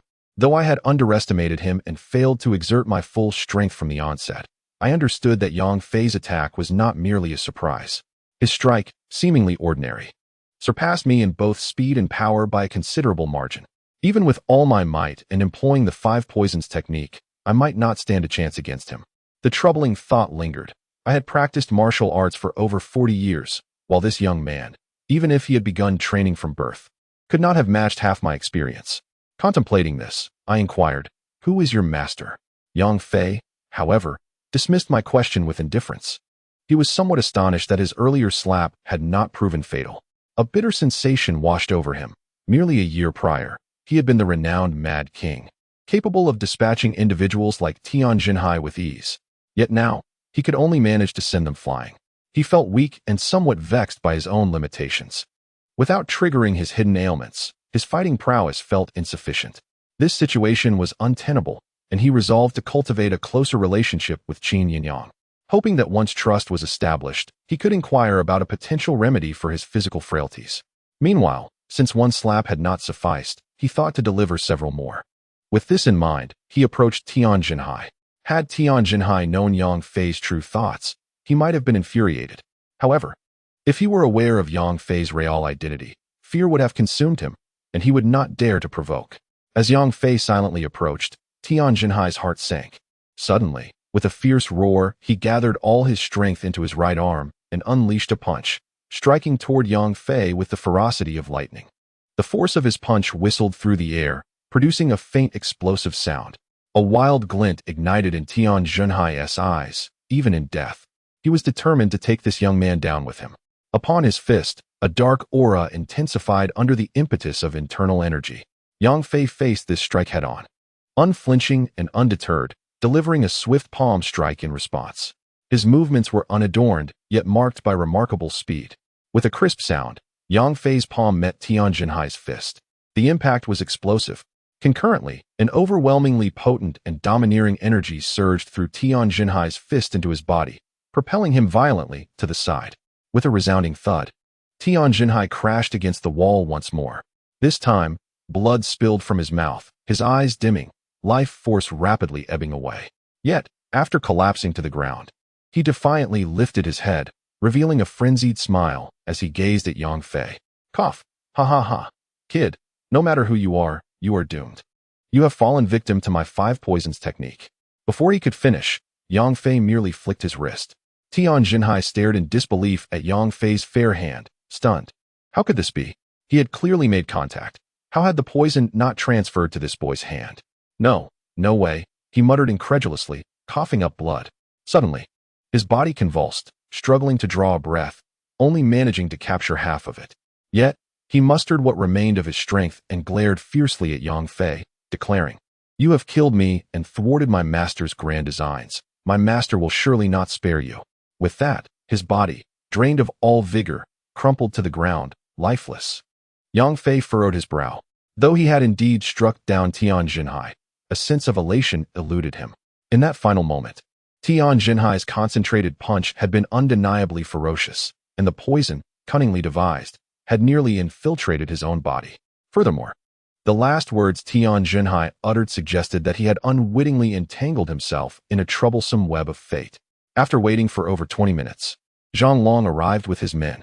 During this time, Yang Fei checked on Zhou Cheng, discovering that he had merely sustained a heavy blow and was unconscious. So he refrained from waking him prematurely. Zhou Cheng was a disciple of Li Xiantong, and Yang Fei held him in high regard, wishing to shield him from the events of the day. Upon entering the medical hall, Zhang Long, accompanied by Ma Zhao and several trusted subordinates, immediately spotted the lifeless body in the corner, their expressions shifting dramatically. So, when Mr. Yang mentioned cleaning up the trash, this was what he meant. Mr. Yang, what transpired? Zhang Long could not help but inquire. Yang Fei gestured towards the corpse and asked, "Can it be dealt with?" Zhang Long nodded, preparing to instruct his subordinates to attend to the matter, when his gaze suddenly sharpened. He approached the body, lifting Tian Jinhai's head. "Ah, Tian Jinhai?" Zhang Long gasped. At his exclamation, Ma Zhao and the several trusted subordinates from the Longhu Hall were equally startled. Only 2 days prior, they had witnessed Tian Jinhai invade Longhu Hall and injure Qi Tai. Since Qi Tai's injury, Longhu Hall had been in a state of heightened vigilance, fearing that Tian Jinhai would return for revenge. No one had anticipated encountering Tian Jinhai's corpse here, including Zhang Long. All members of the Longhu Hall turned their gazes towards Yang Fei, their eyes reflecting profound shock. The events that transpired at the Chun family residence the previous night had already left them deeply unsettled, and witnessing Tian Jinhai's demise here only amplified their astonishment. It seemed that in their minds, a figure of formidable strength, this young Mr. Yang, could effortlessly erase such a powerful existence. Zhang Long felt a mixture of shock and elation within him. With Tian Jinhai's death, the Longhu Hall could finally live without the constant dread that had plagued them. He had previously wrestled with the decision of whether to enlist Yang Fei's assistance. However, the sudden upheaval involving the Chun family had consumed his attention, leaving him unable to address this matter until now. Unexpectedly, Tian Jinhai lay dead before him. He endeavored to suppress the excitement bubbling within and asked Yang Fei, "Mr. Yang, what transpired? How did he end up here? By the way, is Zhou Cheng unharmed?" Yang Fei shook his head. "Zhou Cheng is fine. As for Tian Jinhai, he came to kill me, claiming that since I healed your master, I should not continue to exist in this world." For a moment, Zhang Long was at a loss for words, yet his respect for Yang Fei deepened. He knew well the prowess of Tian Jinhai. Even his own master was no match for him. Yet, Yang Fei had managed to slay him. This Mr. Yang truly possessed an unfathomable depth. One could only wonder from whom he had learned and to what heights he had ascended. "Clean this up," Zhang Long instructed. Ma Zhao and the others, now fully aware, hurried to remove Tian Jinhai's corpse and wash the blood from the ground, diligently scrubbing it dry afterward. Noticing Yang Fei contemplating the 2 walls, Zhang Long reassured him. "Rest assured, Mr. Yang, I will have the walls repainted tonight." Yang Fei nodded in satisfaction, replying, "Thank you." Zhang Long hastily added, "You are too kind, Mr. Yang. Your slaying of Tian Jinhai has indeed rendered us a tremendous service, and with you saving our master's life, the Longhu Hall owes you even more. Henceforth, should you have any requests, do not hesitate to voice them." Yang Fei was about to express that he had no intention of troubling the Longhu Hall, but then he recalled the assistance he had already sought from Zhang Long over the past 2 days. The influential figure from the provincial city who had set the Chun family against him remained unresolved, and it was likely that they would send others after him. Moreover, having killed Tian Jinhai seemed to invite further complications and grievances. Thus, it appeared that he might indeed need to enlist Zhang Long's help with these matters in the future. With this in mind, Yang Fei looked at Zhang Long and said, "I will administer acupuncture to your master once more tomorrow." Zhang Long was overjoyed and expressed his gratitude. "Thank you, Mr. Yang." Yang Fei scrutinized him and suddenly inquired, "You have been stuck at the pinnacle of the dark strength for quite some time, have you not?" Zhang Long was taken aback and immediately stood in respect, saying, "Indeed. Mr. Yang, your keen insight sees through all. Do you wish to advance?" Yang Fei asked. Zhang Long's heart raced, filled with a fervent hope, as he gazed at Yang Fei and implored, "Mr. Yang, please share your guidance." Yang Fei inquired, "Do you possess a fortune mantra?" Zhang Long nodded. Yang Fei instructed, "Fetch a set of silver needles." Zhang Long, filled with joy, hurried off to search for the silver needles, unaware of why he placed such unwavering faith in Yang Fei's ability to elevate him to the ranks of internal strength masters. Although Yang Fei possessed formidable combat prowess and exceptional medical skills, his ability to assist others in enhancing their strength was indeed a rarity, nearly impossible to achieve. Soon, Zhang Long procured a set of silver needles. Yang Fei instructed him to channel his energy according to the qi cultivation technique, and with swift precision, he inserted 6 silver needles into Zhang Long's body. This technique, known as the 6 Harmonies Qi Needle, seemed purposefully crafted to aid martial practitioners in their training. At the tender age of 13, Yang Fei had been bestowed with a powerful yet unnamed martial art, and his remarkable ascent to become a renowned figure both domestically and internationally within a mere decade was inextricably linked to the mastery of this needle technique. Each time he practiced, he employed this array to bolster his training, thus advancing at an astonishing rate, far surpassing ordinary individuals. However, this needle technique bore significant drawbacks. Most people could hardly sustain its use for long periods. Yet, in aiding Zhang Long to break through his limitations, it proved to be perfectly suited. As the 6 Harmonies Qi Needle took effect, Zhang Long felt an overwhelming surge within him, realizing that the energy he was guiding today was more potent than ever before. Having already reached the pinnacle of dark strength, he was but a step away from internal strength, and thus had formed a nascent internal energy within. Before long, he successfully opened 36 meridians, truly stepping into the initial stage of internal strength, becoming an internal strength warrior. Continue, Yang Fei urged, noticing Zhang Long's remarkable breakthrough.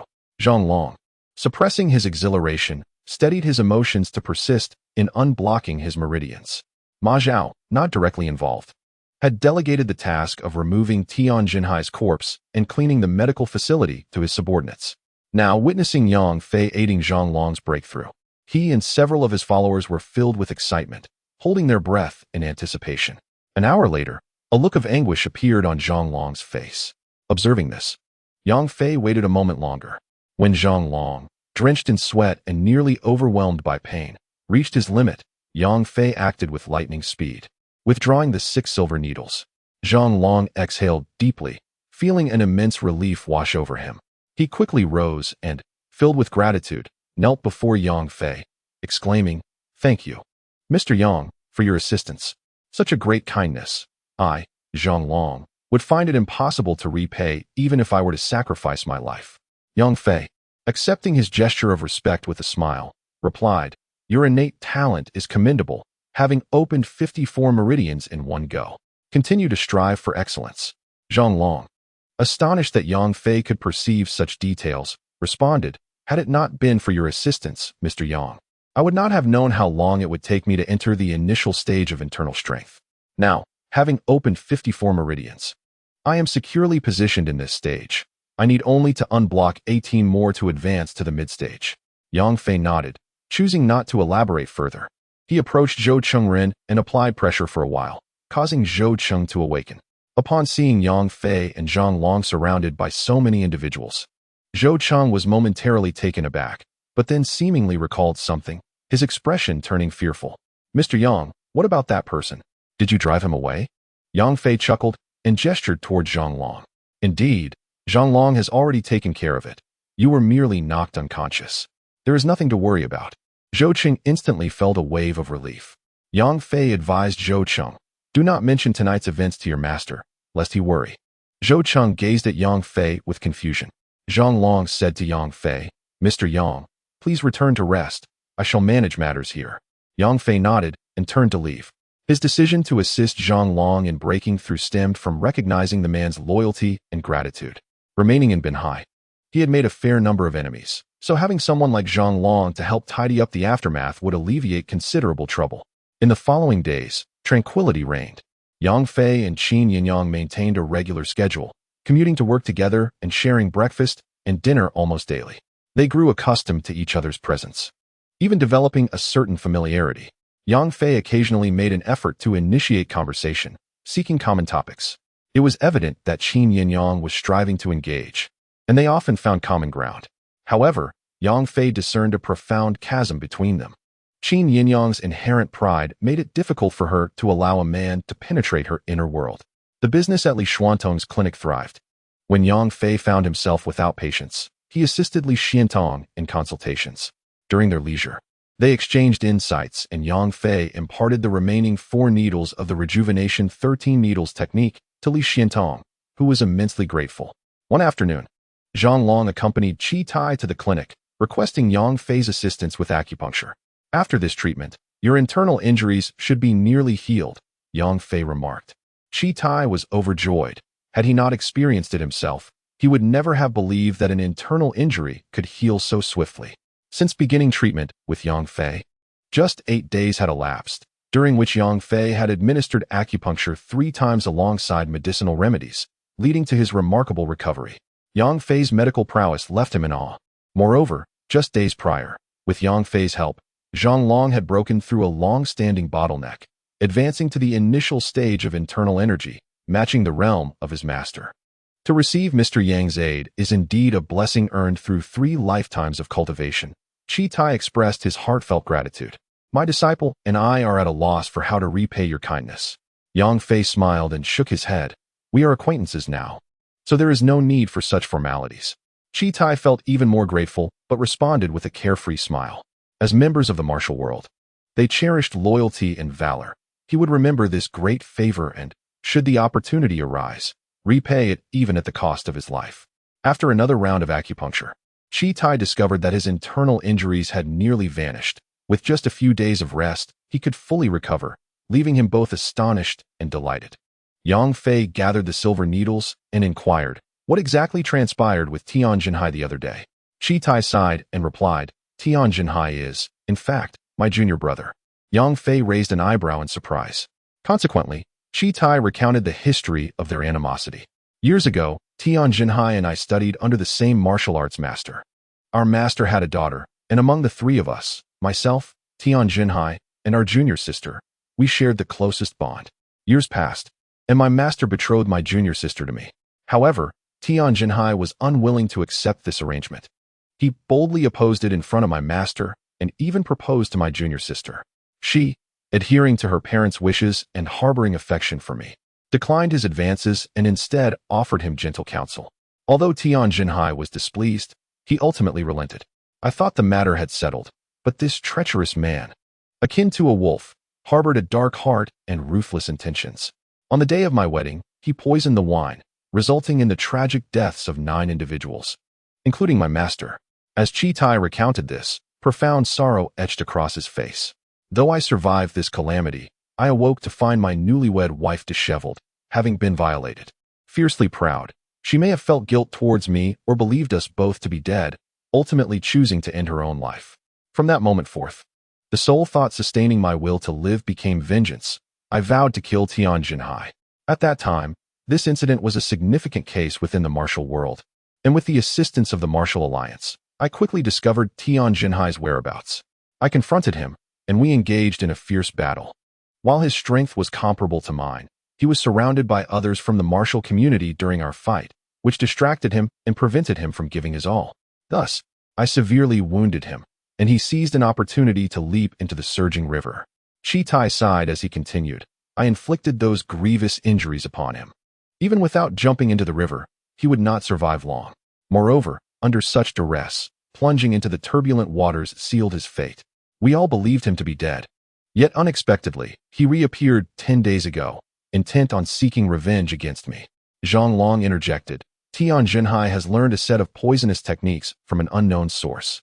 Though my master was his equal in strength, a single blow from him left my master gravely injured and unable to resist. Had it not been for your timely intervention, Mr. Yang, the consequences would have been dire. Yang Fei absorbed the unfolding narrative and nodded, remarking, thus, it seems Tian Jinhai is deserving of his fate. Indeed, this man is merciless and ungrateful, returning kindness with malice. He is truly heinous, Zhang Long asserted through clenched teeth. Yang Fei inquired, do you have any knowledge of his whereabouts over the years, or who he trained with? Qi Tai and Zhang Long both shook their heads. Zhang Long, expressing his frustration, said, I have been investigating secretly, seeking information, yet I have unearthed no leads. Our Longhu Hall possesses only modest influence in Binhai, and we are far too weak within the vast expanse of the martial world in China, thus our knowledge is limited. Yang Fei nodded, choosing not to press further. However, Tian Jinhai's final words weighed heavily upon his mind. Given his usual approach, he would typically ascertain the identity of an adversary's sect and eliminate the threat directly to avoid unnecessary complications. Yet, with no knowledge of Tian Jinhai's master, he found himself unable to address the situation thoroughly, much like the previous encounter with the Qin family. The Qin family had acted under external instructions, and he had assumed that by detaining Chun Hongjin, he could uncover the mastermind. In a twist of fate, Chun Hongjin turned out to be the only one unaware of the machinations, leaving Yang Fei speechless in the wake of such an absurdity. And he could only resign himself to the circumstances.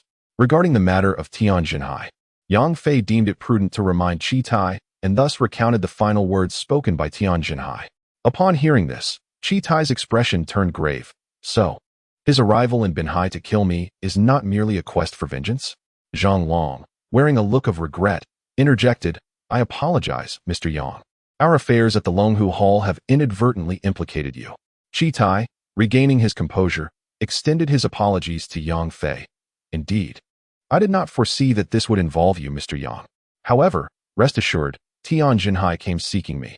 Now that he is deceased, even if he had formidable allies, they would only pursue me and the Longhu Hall. This matter will not entangle you in the slightest. Zhang Long nodded in agreement. Yang Fei, indifferent, remarked, it matters not. Should anyone come seeking trouble and prove difficult to manage, simply inform me.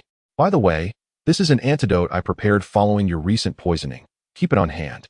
It may prove useful. Qi Tai's face brightened as he quickly accepted the package of antidote, storing it carefully.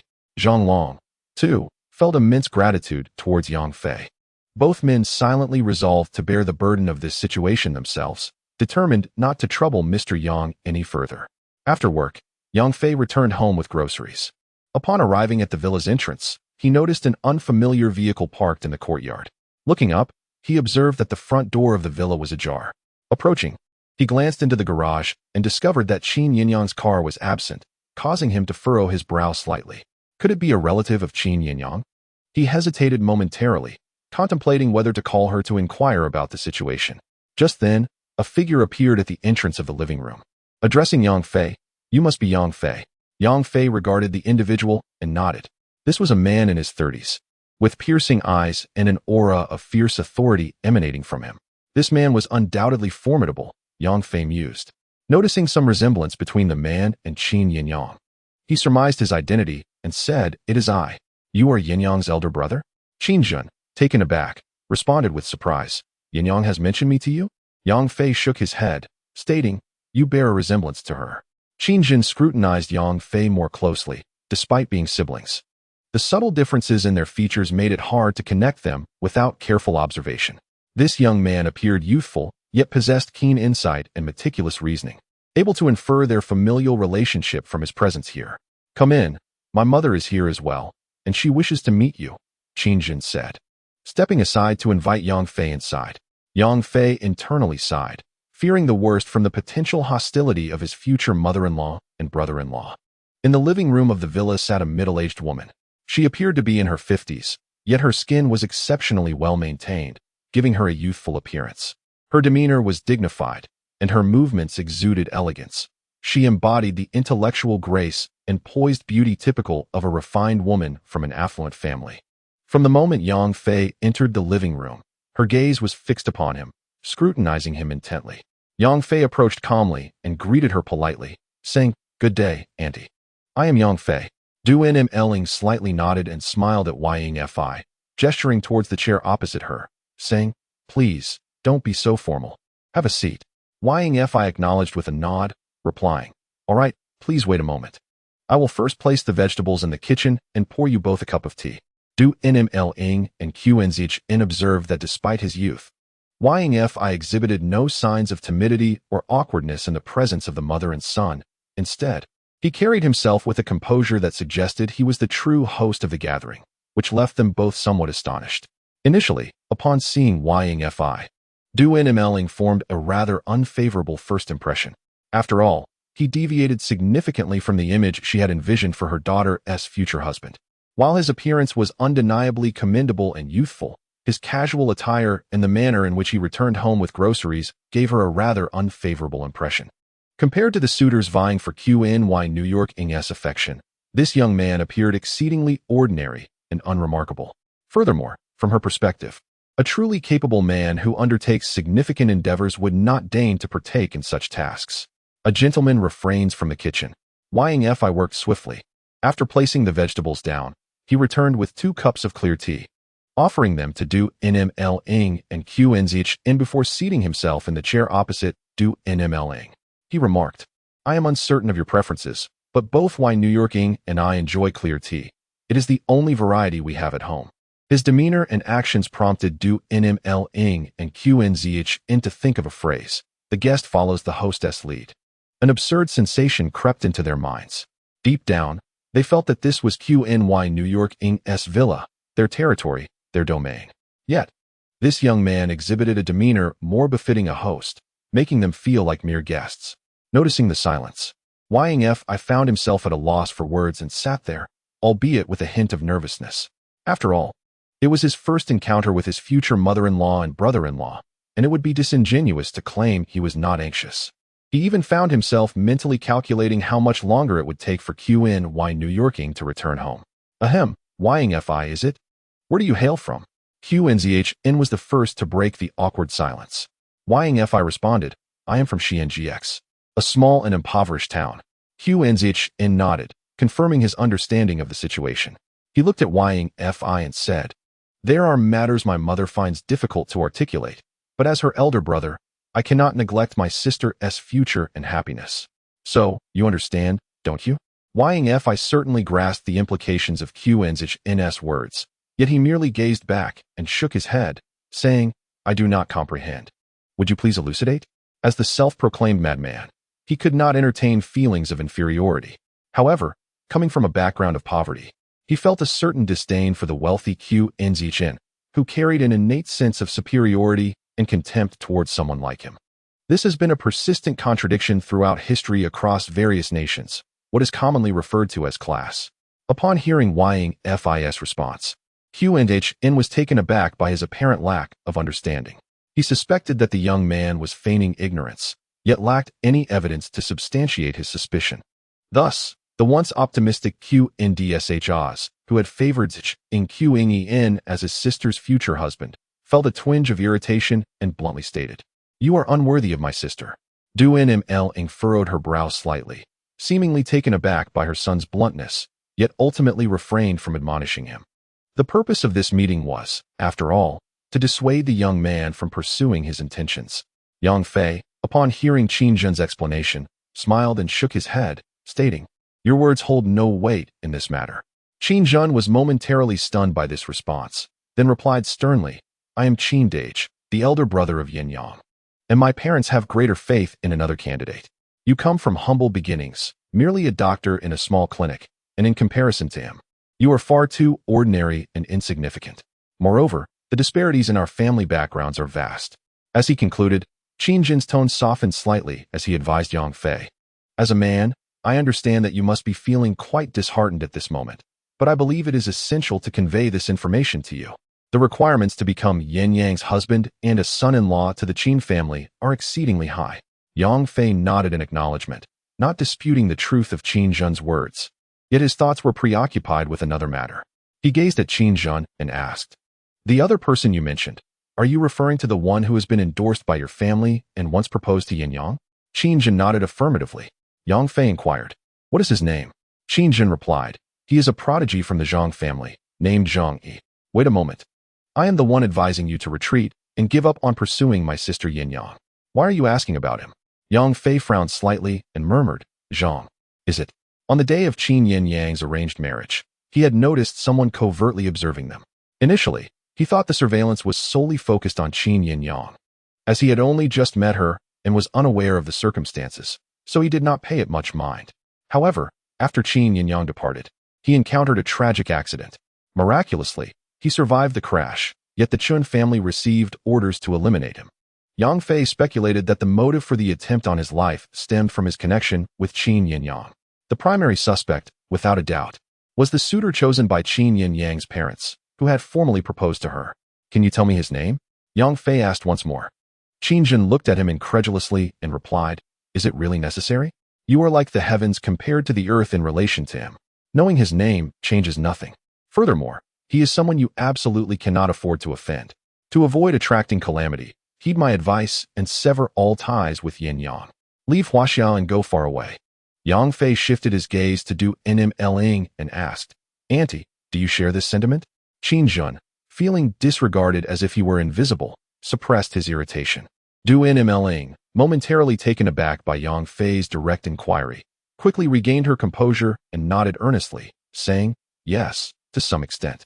I recognize that this may hurt your pride, but I act in the best interest of my daughter and the future of the Qin family, and ultimately, for your own good. Though Yang Fei felt a twinge of discontent, he understood her perspective. As parents, no one wishes for anything less than a prosperous life for their daughter. In their eyes, he was too ordinary to be worthy of Qin Yin Yang, hence their attempts to dissuade him. My pride is not so fragile as to be easily wounded. However, your actions may lead Yin Yang to feel disrespected. Yang Fei remarked as he looked at Du Nmling. Duomu Ling furrowed her brow slightly. As a mother, she understood her daughter well and conceded that Yang Fei was correct. The most challenging aspect was indeed her own daughter. Yang Fei stood up and remarked, Yin Yang will return from work shortly. If she expresses any discomfort, I will not persist. He then addressed the family. Aunt, brother, dinner will be prepared at home. I will take care of it. With that, he made his way to the kitchen. Qin Jun, finally coming to his senses, felt a surge of anger and turned to his mother, saying, Mom, this fellow is acting as if he is the man of the house, making it seem like we, mother and son, are mere outsiders or guests. Upon arriving home, Qin Yin Yang noticed the car parked in the yard, and her expression shifted slightly. After parking, she hurried into the living room, relieved to find her mother and brother seated there, with her brother appearing somewhat sullen. Thankfully, it seemed Yang Fei had not yet returned. Mom, brother, why didn't you inform me of your arrival? I could have taken leave to pick you up, Qin Yin Yang said with a smile. Duomu Ling gazed affectionately at her precious daughter and replied, Yin Yang is back. Did you have a tiring day at work? Qin Yin Yang chuckled. Your daughter is not that delicate. Duomu Ling, recalling another facet of her daughter's life and her different job, smiled knowingly, indeed. This role seems more like a leisurely vacation for you. Qin Yin Yang turned her attention to Qin Jun, asking, What's wrong, brother? Still upset about the last incident? Qin Jun huffed. No, it's that shield you found for yourself that vexed me. Qin Yin Yang was taken aback, but soon detected a faint aroma of cooking wafting from the kitchen. Her expression changed slightly as she looked at her mother and brother, inquiring, Have you two met? Duomu Ling nodded with a smile. We exchanged a few words. Qin Jun scoffed. It was like trying to play music to a cow. We were not on the same wavelength, and it infuriated me. Qin Yin Yang, bemused, could not resist a chuckle at her brother's irritation. So, didn't he come out on the losing end, then? Are you turning your elbow outward? Duomu Ling frowned slightly. Sensing that her daughter appeared overly concerned about this young man, Yang Fei, defending him ardently. Her visit was twofold: to see her daughter whom she missed, and to ascertain the nature of her daughter's impulsive marriage, so she could provide an explanation to the Zhang family later. In her memory, her daughter was fiercely independent, possessing her own ideas. Though seemingly affable and approachable, she was, in truth, a proud girl to the core. Thus, the notion of Qin Yin Yang engaging in a hasty marriage with a stranger struck Duomu Ling as peculiar, leading her to suspect that her daughter had conspired with her grandfather to intentionally delay the union with the Zhang family. Yet now, an unsettling premonition gripped her. Was her daughter genuinely serious about this? Qin Yin Yang left her mother and brother behind, dashing into the kitchen. Yang Fei, clad in an apron, was stirring a pot. The dining table was already set with 3 dishes. Welcome back, Yang Fei greeted her with a smile while continuing to focus on his cooking. Qin Yin Yang simply watched him in silence. After a moment, sensing something amiss, Yang Fei turned to her, puzzled, and asked, What's wrong? Qin Yin Yang inquired. My mother and brother haven't said anything unpleasant, have they? Yang Fei chuckled and replied, Seeing how much you care about whether I feel wronged, I could accept it even if they did say something harsh. A peculiar feeling stirred within Qin Yin Yang. After their marriage, they resided under the same roof. Although they slept separately and went to work independently during the day, their frequent interactions had fostered a certain camaraderie over the past few days, allowing them to consider each other as ordinary friends. Yet, the transition to deeper feelings of affection was still a distant prospect. Why then? Did his words resonate so profoundly within her? Having never experienced romance, Qin Yinyang pondered for a moment and concluded that their marital status was the reason. Despite being merely a formal union, this bond engendered a degree of mutual concern. Learning that he was willing to endure hardships for her sake and make concessions brought her a sense of fulfillment. As this subtle and silent emotional shift began to take root, both Qin Yinyang and Yang Fei remained oblivious to it. Once the dishes were served, the four of them took their seats. Qin Yinyang graciously served her mother and elder brother, showering Yang Fei's culinary skills with praise. Duan Muling tasted a few bites and nodded in approval. Qin Jin also found the flavors delightful, laughing as he remarked, "He's not entirely useless. At least his cooking skills are commendable, making him suitable for living off a woman." Yang Fei chuckled, responding, "I grew up as an orphan, sometimes lacking proper nutrition, which led to some stomach issues. I'm quite suited to living off soft meals. A man who can't handle soft food isn't a true man." Yang Fei was unperturbed by this notion. Who could resist enjoying Qin Yinyang's soft meals? Duan Muling recognized this as a popular online joke among the youth and smiled, opting to remain silent. However, Qin Jun was visibly irritated, glaring at Yang Fei and setting his chopsticks down, ready to say something. Qin Yinyang glanced at him and stated calmly, "If you're going to eat, eat. If not, step outside." With that simple remark, Qin Jun lost his temper. He wouldn't dare provoke his younger sister, and certainly wouldn't be foolish enough to forgo his meal. He immediately transformed his anger into appetite, devouring his food. After Duan Muling finished her meal and noticed Qin Yinyang and Yang Fei were still eating, she remarked, "I heard you slapped him in the Hall of Fame. That was inappropriate." Qin Yinyang wished to keep her outburst regarding his accident a secret from Yang Fei, so she simply replied, "I understand." Duan Muling, sensing her daughter's demeanor, felt somewhat helpless and asked, "Are you truly planning to drag this out?" "No, we are genuinely married, and I'm serious about it," Qin Yinyang asserted. Duan Muling frowned, saying, "Can we stop this nonsense?" Qin Yinyang laughed lightly and responded, "Mother, do you think I'm joking? Besides, this matter was decided by Grandpa, so if you oppose it, you should discuss it with Dad." Upon hearing this, Duan Muling was momentarily speechless. After a long pause, she finally said, "Your grandfather is getting old." A hint of displeasure crossed Qin Yinyang's calm expression as she replied, "Grandpa will remain healthy. Moreover, I do not wish to discuss this matter any further. Yang Fei is my lawful husband. If you disapprove, we shall not return to the Qin family. Consider me as a daughter married off, like water spilled on the ground. Furthermore, I do not wish for a recurrence of this matter. He is my husband, and I will not tolerate any disrespect towards him. This is my final word." Duan Muling and Qin Jun exchanged glances, each eager to speak. Yet upon witnessing Qin Yinyang's indifferent demeanor, both felt a tremor of apprehension, swallowing back their words. They were acutely aware of this young lady's temperament. Should she be provoked, the consequences would be dire. Within the old Qin family, there were two individuals one dared not offend, the patriarch and this young lady. After the meal, Yang Fei busied himself in the kitchen, while Qin Yinyang chose not to contest him this time, opting instead to see her mother and elder brother off. "You all have your own affairs to attend to. Let us refrain from engaging in such trivial matters in the future," Qin Yinyang remarked as she escorted the two to the car. Qin Jun's lips twitched in irritation, nearly causing him internal distress. He regretted accompanying his mother today, for this couple was increasingly exasperating. Duan Muling sighed, casting a complex gaze upon Qin Yinyang. "Yinyang, your mother understands your frustrations. Yet some matters are not as simple as they appear. Particularly concerning marriage, the significance of matching social standings is paramount. You will come to comprehend this in due time." Qin Yinyang smiled, her lips curling upward. "If you insist on clinging to such notions of social compatibility, I shall elevate Yang Fei's family to prominence, making them a newly emerging aristocracy of Huaxia. As long as I, Qin Yinyang, endorse this man, what challenge lies ahead in our joint endeavor to forge a distinguished lineage?" After bidding farewell to her mother and elder brother, Qin Yinyang returned to the villa, where Yang Fei had tidied the kitchen. "Could you please help me squeeze a glass of orange juice?" she requested. "Certainly, you go ahead and enjoy the movie," Yang Fei replied. Having spent many days in each other's company, they no longer felt the need for formality over such minor matters and ascended the stairs.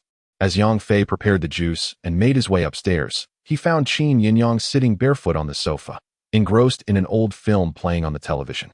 Old movies are far more captivating, whether domestically or internationally, Yang Fei remarked with a smile. Qin Yinyang nodded in agreement. Indeed. The latest films both at home and abroad have been rather disappointing. While watching the movie, she accepted the freshly squeezed orange juice from Yang Fei, savoring a delightful sip with an air of contentment. Yang Fei too felt fulfilled as he settled at the opposite end of the sofa, both immersed in the film. I apologize for my mother and brother's unexpected visit, Qin Yinyang suddenly said. It is of no consequence.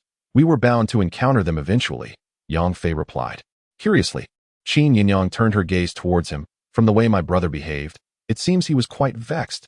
What did he say to you? Yang Fei shook his head. Not much was exchanged. Noticing her inquisitive expression, he recounted in detail his encounter and dialogue with Qin Zhen and Duanmu Ling. Qin Yinyang erupted into delightful laughter, her body shaking with mirth, clearly entertained by the recounting. Yang Fei, however, felt a sense of bewilderment, pondering what was so amusing. You performed admirably. This is our shared home, and we are its masters. Any guests that come are merely that, Qin Yinyang said with a radiant smile. Yang Fei seemed to comprehend the reason behind her joyous laughter and smiled in response. He then shifted the topic, inquiring, What is the name of that person from the Zhang family? Qin Yinyang paused, turning to look at Yang Fei as she asked, Do you wish to meet him? With a smile, Yang Fei replied, After all, he is a talent chosen by your parents and elder brother. As your husband, it seems rather peculiar that I do not even know who my rival is.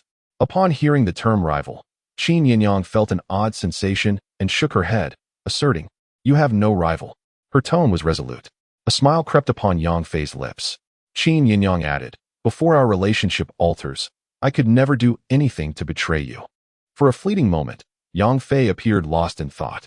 Thus, you need not concern yourself with who he is, Qin Yinyang continued. Yang Fei gazed at her, sensing that she seemed somewhat displeased at the mention of the person from the Zhang family. He could not quite fathom why, but there was an unmistakable impression that she preferred he remain oblivious to that individual's identity. In truth, Yang Fei had never contemplated who might be his rival. His curiosity about the person's name stemmed from the possibility that this individual was the mastermind behind the 2 assassination attempts against him. Since Qin Yinyang chose not to disclose this, he refrained from pressing further. May we discuss your family? He suggested. Though I have long been aware of your wealth and distinguished lineage, meeting your elder brother today revealed that your family is far more than merely affluent. Yang Fei diverted the conversation. A flicker of surprise crossed Qin Yinyang's bright eyes as she looked at Yang Fei and asked, What about my brother? Why do you find my family extraordinary? Yang Fei explained, On the day we met, I mentioned that I am an orphan, raised by my uncle's family. At the age of 13, I encountered a remarkable individual and gained certain opportunities, which subsequently altered my fate. In truth, I am a martial artist, and I believe your brother is as well. You must be aware of the existence of practitioners like us, correct? A glimmer of intrigue flashed in Qin Yinyang's eyes as she scrutinized Yang Fei with an unprecedented seriousness, as if attempting to see through him. Yang Fei felt a shiver down his spine. Despite the absence of any discernible aura emanating from her, her focused gaze seemed capable of penetrating the depths of his soul. What could this mean? Qin Yinyang too was filled with bewilderment. Finally, her gaze settled into Yang Fei's eyes, and as their eyes met, she inquired, Are you truly a martial artist? Yang Fei nodded, I suppose so. Qin Yinyang's heart stirred. I suppose so. That response is quite intriguing. She continued to fixate on Yang Fei, asking, Just how formidable are you? Yang Fei was taken aback, then shook his head with a wry smile. I used to be quite capable, but now, my body has encountered significant issues, and I am not as formidable as I once was. Qin Yinyang pondered for a moment and asked, Can you defeat my brother now? Yang Fei felt a jolt of surprise as he looked at her. With an inquisitive expression, Qin Yinyang remarked, Do tell, I am merely curious. If you could best him, it would be quite the spectacle. He takes immense pride in his skills, claiming to be exceptional among the younger generation. If he were to discover that someone he looked down upon could overpower him, his expression would surely be amusing. Yang Fei was rendered speechless. In this world, there exist martial artists. Qin Yinyang hails from a family of enigmatic lineage, and her elder brother is a master of martial arts. Therefore, upon discovering her own martial prowess, she displayed little astonishment. Rather, she was eager to ascertain who between her and her brother was the more formidable. Tell me, who is stronger, you or my brother? Qin Yinyang pressed, unwilling to relent. Yang Fei, feeling helpless, responded, I wouldn't know without having fought him. However, before my injury, It was akin to childish play to defeat him. A glimmer of mischief danced in Qin Yinyang's eyes as she chuckled with an exaggerated tone. Do all men enjoy boasting? I know for certain that my brother is exceptionally skilled. Yang Fei shrugged. Then I suppose there is nothing more I can clarify. Seeing his reluctance to elaborate, Qin Yinyang blinked and inquired. So, who is your master? Yang Fei shook his head.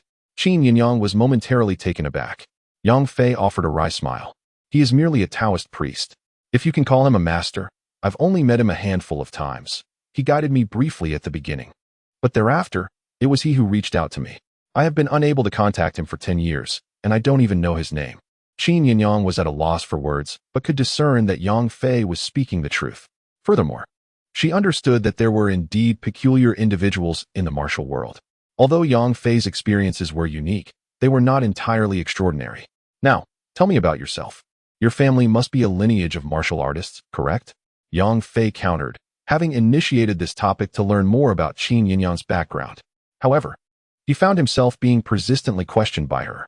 Suddenly, he realized that this seemingly innocent and kind-hearted wife of his possessed an uncanny ability to reverse roles and steer the conversation. She was far from ordinary, he mused. Noting Yang Fei's return to the topic, Qin Yinyang smiled slightly. She felt no need to conceal her background, for the Qin family was renowned in China. Anyone curious could easily discover the information permitted for outsiders. Indeed, my grandfather is a great master. Many in our family practice martial arts. Yet only a few possess true skill. As someone who practices martial arts, you should know that among thousands, only a rare talent may emerge, Qin Yinyang explained. Yang Fei nodded in agreement. Indeed, martial arts are arduous.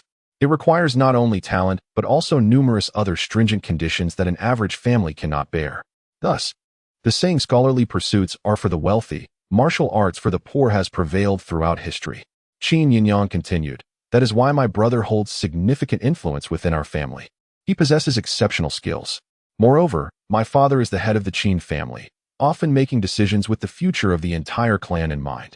Reflecting on Qin Jin's demeanor in front of Qin Yinyang, Yang Fei remarked, So, it seems you are even more formidable than your brother. He appeared quite intimidated by you. Qin Yinyang's eyes twinkled mischievously. Is that so? What should I do? It seems I may have come across as too domineering in front of my brother. How can I rectify this? Should I reveal my true strength before him? As Yang Fei observed the playful glint in Qin Yinyang's eyes, he suddenly recognized a different facet of her character. She was no longer the aloof figure, impervious to the world, but rather someone surprisingly endearing. This was more like it. A woman must possess a certain allure, otherwise she risks appearing overly austere. While her demeanor may elevate her presence, it can also create an insurmountable distance. There are moments when one might genuinely fear her demeanor. Moreover, I sense that your standing within your family is quite elevated. As even the maid seems to yield to you, Yang Fei asserted. Qin Yinyang let out a quiet sigh, regretting her previous oversight which allowed Yang Fei to discern her position before her mother and elder brother. However, she soon regained her composure. Such matters are difficult to conceal. But that is of little consequence. She remarked, as I mentioned earlier, my grandfather is the most formidable figure in our household. His word is law. Yet, he dotes on me exceedingly. When the Zhang family proposed a union, I opposed it, but my grandfather supported my whim and refused the alliance, which speaks volumes of his affection for me. Consequently, neither my parents nor my elder brother, nor even my cousins dare to provoke me. As Qin Yinyang spoke, she grew increasingly at ease, unable to suppress her self-congratulation for her cleverness. Her explanation was both reasonable and convincing, to the point where she almost believed it herself. Yang Fei chuckled softly. Do you doubt me? Qin Yinyang inquired. Yang Fei smiled and nodded affirmatively. Observing the smile on his face, she shook her head and said, No. You think I am deceiving you, don't you? Yang Fei chuckled again and shook his head. Qin Yinyang fell silent. She was not adept at deceit. Yet she felt that revealing her true identity before Yang Fei was not prudent. Even without disclosing that aspect of her life, she wished to ensure Yang Fei understood that her standing in the Qin family was not solely a product of her grandfather's influence, which would not bode well. Yang Fei chose not to pursue the matter further, instead asking, So, the Zhang family, are they also a clan of martial artists? Qin Yinyang nodded. Are they formidable? Yang Fei queried. Indeed, they are even more powerful than our family, and they are currently one of the most influential families in Huagua, Qin Yinyang replied. Yang Fei's eyes brightened as he nodded. I see. So it would be best for you not to be acquainted with that individual. Qin Yinyang gazed at Yang Fei and said, those of you who practice martial arts often believe yourselves invincible. If you were to discover his identity, you might act recklessly. Yang Fei chuckled and asked, are you expressing concern for my well-being? Without hesitation, Qin Yinyang nodded, of course. You are my husband, and I cannot allow you to be in peril. Yang Fei studied her intently for a long moment, seeing genuine sincerity reflected in her eyes, and he said, thank you. You are welcome, Qin Yinyang replied with a smile. It is my duty. She felt a profound sense of responsibility, believing that marrying Yang Fei had drawn him into a whirlwind of complexities, thereby obligating her to safeguard him. Yang Fei smiled faintly, choosing not to argue. Yet deep within, he could not accept living under the protective wing of a woman. If protection were to be discussed, should it not be the husband safeguarding the wife? He could tolerate financial dependence, as such dynamics are often consensual. However, if it came to personal safety requiring a woman's protection, that seemed unreasonable. With their conversation concluded, they retreated to their respective rooms. Yang Fei murmured to himself, the Zhang family, is it? A glint of determination flashed in his eyes. What of the Zhang family? If Yang Fei were to uncover that the person who had attempted to end his life on 2 consecutive occasions belonged to the Zhang clan, he would not simply let the matter rest. However, the Zhang family is indeed formidable, and one must tread carefully when entangled with such a powerful adversary. Especially now, with the threat still looming, one cannot afford to be careless. Contemplating this, Yang Fei retrieved his phone and tapped on his master's image, only to be met with silence. He sighed in exasperation. Master, what sort of riddle are you playing at? Are you not aware of my current predicament? Introducing me to a wife who brings with her a myriad of troubles and dangers could be fatal. After finally shaking off the relentless pursuit of overseas forces and managing to live a concealed and stable life, all I sought was an opportunity to address my health concerns. Yet, upon my return, I find myself ensnared in various complications. It seems you have no intention of allowing me any respite. Is this what you refer to as destiny?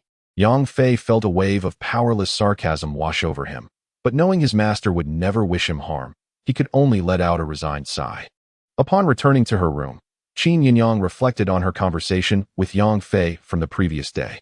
It appeared that their understanding of one another had deepened, yet in truth, they seemed to drift further apart. She sensed that Yang Fei might harbor doubts about her. Likewise, her curiosity about him had intensified, even leading her to question his true nature. After some contemplation, she pulled out her phone and dialed a number. Please help me investigate someone. Following their marriage, despite being unfamiliar with Yang Fei, she had never considered secretly probing into his life. She believed such actions were inappropriate. She was earnest in her commitment and wished to gradually understand each other through their interactions, fostering honesty and eventually love, akin to the ancient practice of marrying before developing feelings. The only distinction being, she would not surrender herself until they confirmed their mutual affection. However, her curiosity proved too strong to suppress, and she yearned to delve deeper into Yang Fei's character. A wounded martial artist, perhaps? Was he too young to have cultivated any internal energy, or had his injuries rendered him devoid of even the slightest ripple of internal force? That night, the two newlyweds were each lost in their thoughts, both harboring doubts, yet feeling an intense curiosity to truly understand one another. On the following morning, as they shared breakfast, their eyes met, and almost in unison, they spoke. There is something I forgot to mention yesterday. With a shared smile, Yang Fei urged, you go first. Qin Yinyang, unreserved, declared, the reason I agreed to this match was because my grandfather introduced you to me. Yang Fei could not contain himself and interjected. That is precisely what I was going to say. It was my master who encouraged me to pursue this match. And I mentioned during our first meeting that I was injured and sought my master's assistance. He claimed he could not help me, stating that you were my opportunity, implying that being with you would heal my wounds. Qin Yinyang nodded vigorously. Indeed, so your master and my grandfather are acquainted, and they share a very close friendship based on mutual trust. Yang Fei concurred. I suspected as much. He gazed at Qin Yinyang and inquired, could you possibly make a call to your grandfather? Perhaps I might be able to reach my master through him. Or rather, your grandfather may be the one capable of healing my wounds. Qin Yinyang found this conjecture quite astute. Having known each other for so long, it was only last night that they truly confided in one another, deepening their understanding of each other. It was precisely for this reason that Qin Yinyang believed in Yang Fei's affliction and felt a sense of concern. If her grandfather could indeed remedy Yang Fei's hidden peril, it would be only right for her to assist him. With this thought, she took out her phone and said to Yang Fei, "Let me inquire for you." Yang Fei waited with a hint of anticipation. His hidden ailment was dreadful. If left unresolved, it could any time threaten his very life. Once the peril was addressed, he could commence an investigation into the circumstances surrounding the international madman's encirclement, and he could approach that young master of the Zhang family without trepidation. The call was swiftly connected, and an elderly voice resonated through.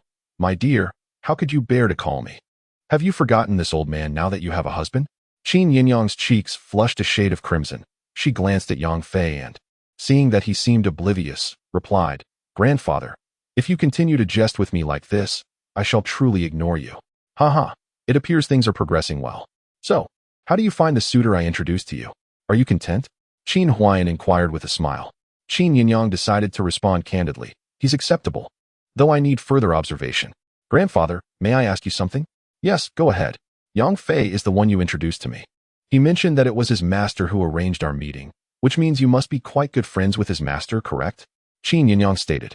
"Indeed, we are very good friends." Qin Huayan did not conceal this fact, as there was no need for secrecy regarding such matters. "Then do you know the name of his master? Could you perhaps have him reach out to Yang Fei? It seems he is experiencing some health issues. Yet his master is playing a game of charades with him, which is rather absurd." There was a moment of silence on Qin Huayan's end. "Hello, grandfather. Are you still listening?" "Yes, I am. Yang Fei has been injured, and his master indicated that I am his opportunity, as if by associating with me, he could be healed. However, I lack medical knowledge and am unversed in the healing arts. Is it possible that his master implies you could heal his wounds?" Qin Yinyang pressed on. After a moment's contemplation, Qin Huayan's voice came through the phone. "Yang Fei's master is quite enigmatic, a solitary wanderer whose presence is elusive. I often find it difficult to reach him. If there were any pressing matters, his master would undoubtedly make contact. As for his physical ailment, for now, it seems only you possess the means to remedy it." Qin Yinyang was taken aback. "Me?"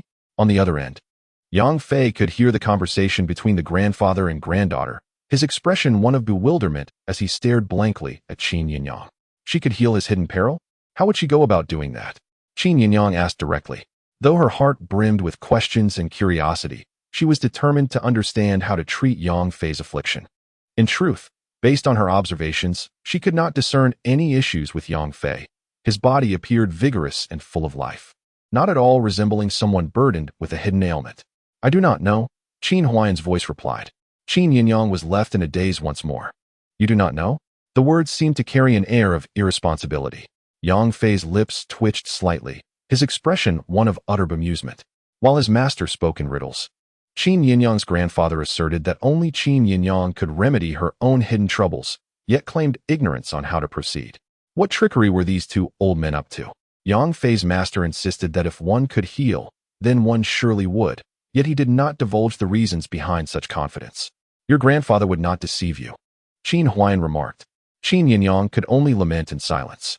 Her grandfather had always cherished her, indeed never once deceived her. Yet this time she sensed he was withholding something significant. "My dear, if you can coexist harmoniously with him, do so, but remember, never compromise your own well-being. If fate allows, you may walk together. If not, do not concern yourself with his fate. Do you understand?" Qin Huayan advised. Qin Yinyang cast a strange glance at Yang Fei. Across from her, Yang Fei wore an expression of ignorance, though inwardly he mused. "This old man does not seem to be of good character. To disregard my fate if we are not fated? How callous. After all, I am, in name, your grandson-in-law. Remember my words, do not let yourself suffer," Qin Huayan concluded, ending the call. Feeling somewhat embarrassed, Qin Yinyang looked at Yang Fei and said, "It seems I may have called, or perhaps I did not." Yang Fei nearly laughed but maintained a facade of ignorance, asking, "What happened?" With a sigh, Qin Yinyang replied, "It appears my grandfather has colluded with your master long before, as if they had conspired and said nothing." Yang Fei thought to himself that indeed, they had said nothing. He feigned regret, saying, "I should have guessed." Seeing him slightly downcast, Qin Yinyang offered consolation, "It's all right. Since you heeded your master's advice to come and meet me, I do not dislike you. We spend our days together, And if, as your master claims, I am the key to resolving your hidden affliction, then perhaps I will know what to do when the time comes. Yang Fei felt a stir in his heart and nodded silently. Suddenly intrigued, Qin Yinyang looked at him and said, "You've mentioned being injured, that your body harbors great peril, yet I see no signs of it. You appear quite healthy. How could you fall ill? What would it look like when you do?"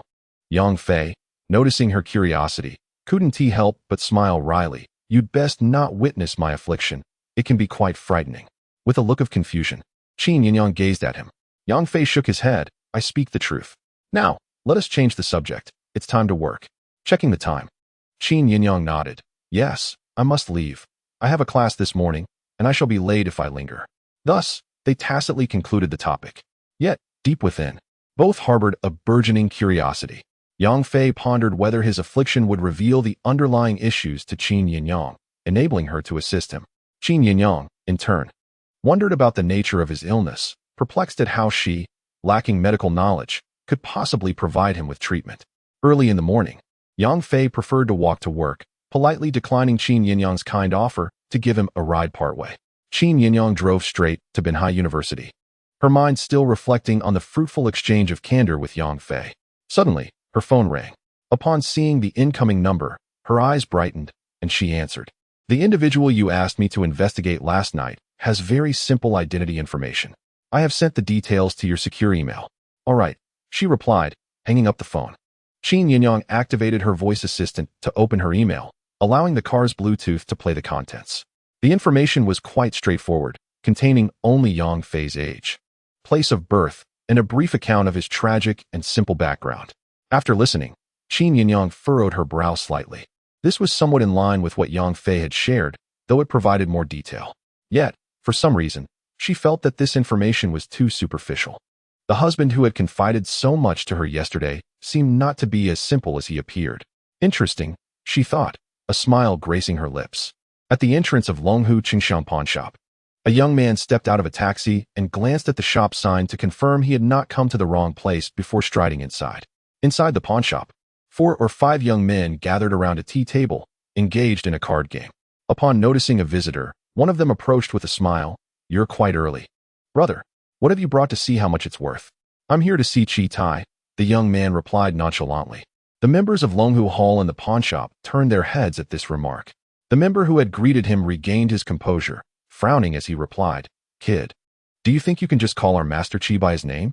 The young man frowned, suddenly stepping forward, his shoulder crashing into the chest of the Longhu Hall member. With a loud thud, the member spat blood and flew backward like a kite with its string cut. "Bring Chi Tai to meet me." The young man who had intruded into the Longhu Hall was named Su Xingzhou, hailing from the southern Miao region. He was one of the more distinguished members of the Su family's younger generation. Recently, one of the family's associates went missing while on an errand, prompting the family to send him to investigate. Initially, he had no intention of making the trip himself, but he received a call from a friend requesting his assistance in Benhai.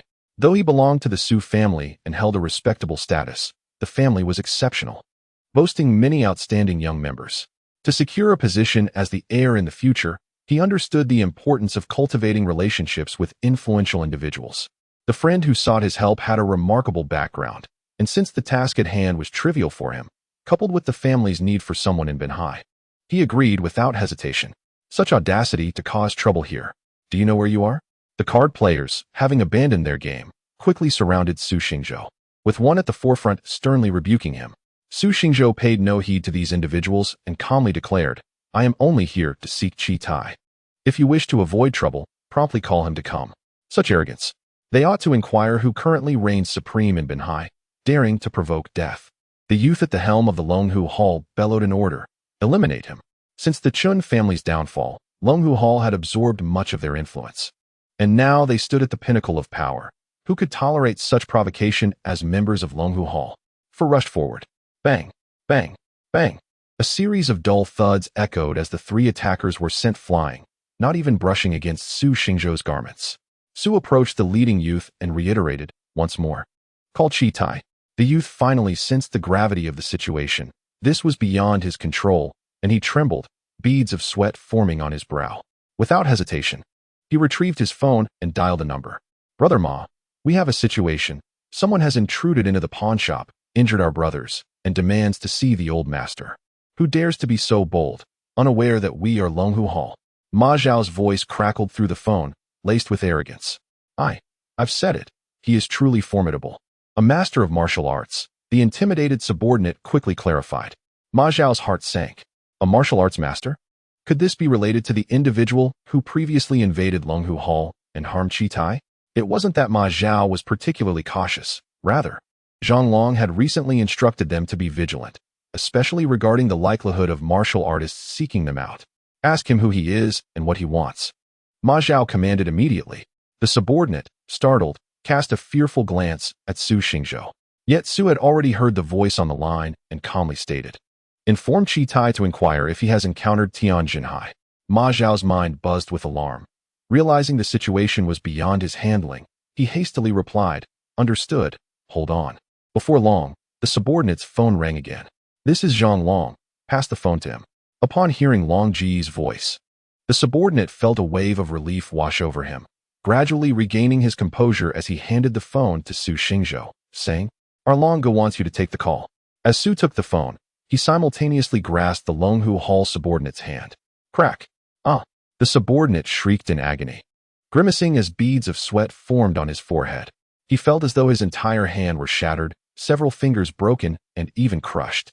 Su Xingzhou released him and spoke into the phone. "I seek Chi Tai. I am his disciple, Zhang Long.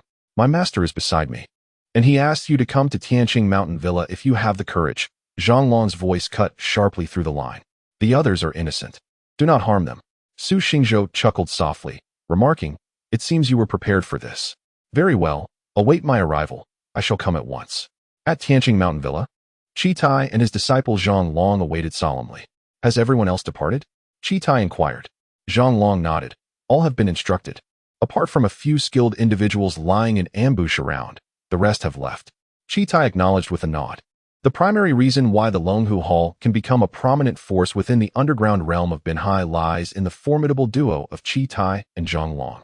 Both are martial artists.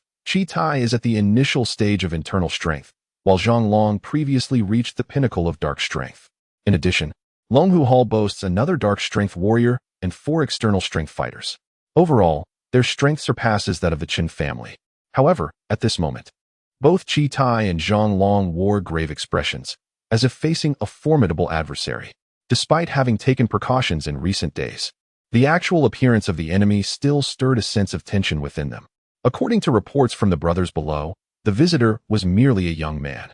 His youthfulness, combined with the audacity to come alone, indicated that his abilities were extraordinary. "Should we call Mr. Yang?" suggested Ma Zhao, sensing the oppressive atmosphere and unable to restrain himself from offering a cautious reminder.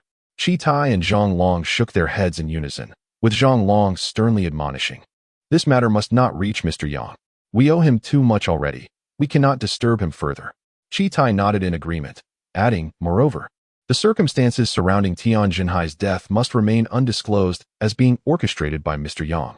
The enmity with Tian Jinhai is a burden we, Longhu Hall, must bear alone.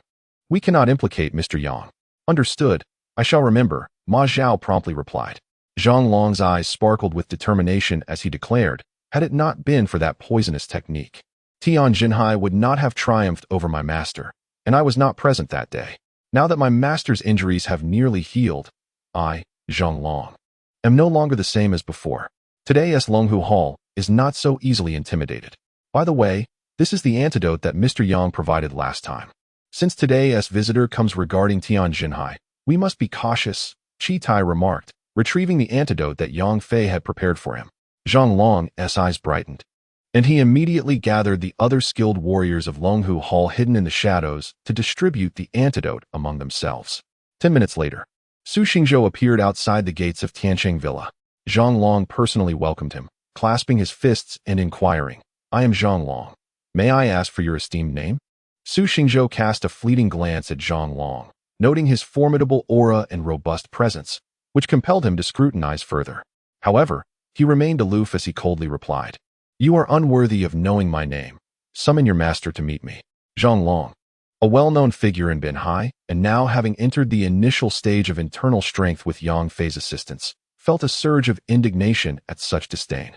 Nevertheless, Although his exterior was rugged, he possessed a keen intellect and understood the adversarial nature of the visitor. He suppressed his anger and extended an inviting gesture, stating, "My master is inside. Please, do enter." Su Xingzhou chuckled and stepped forward, saying, "A mere Longhu Hall cannot impede my steps."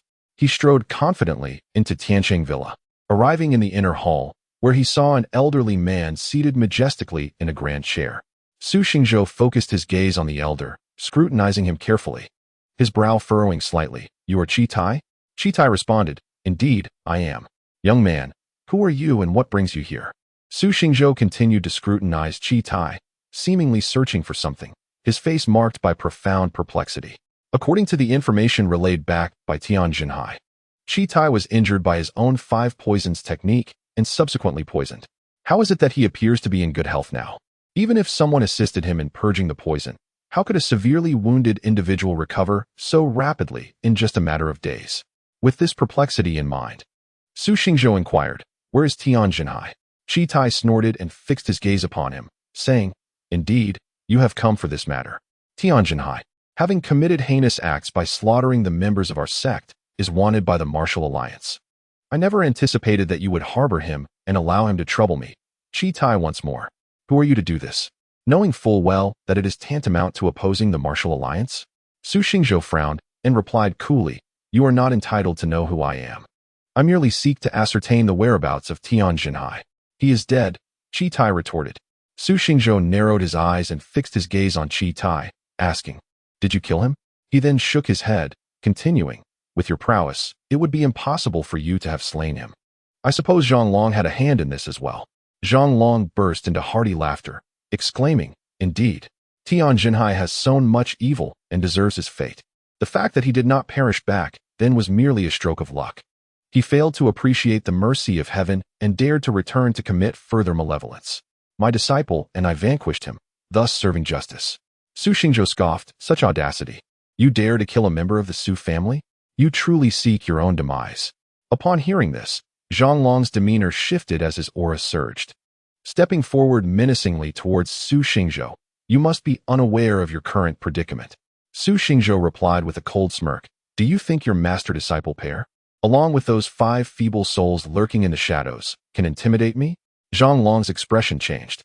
He had not anticipated Su Xingzhou's keen awareness of the strengths of those lying in ambush.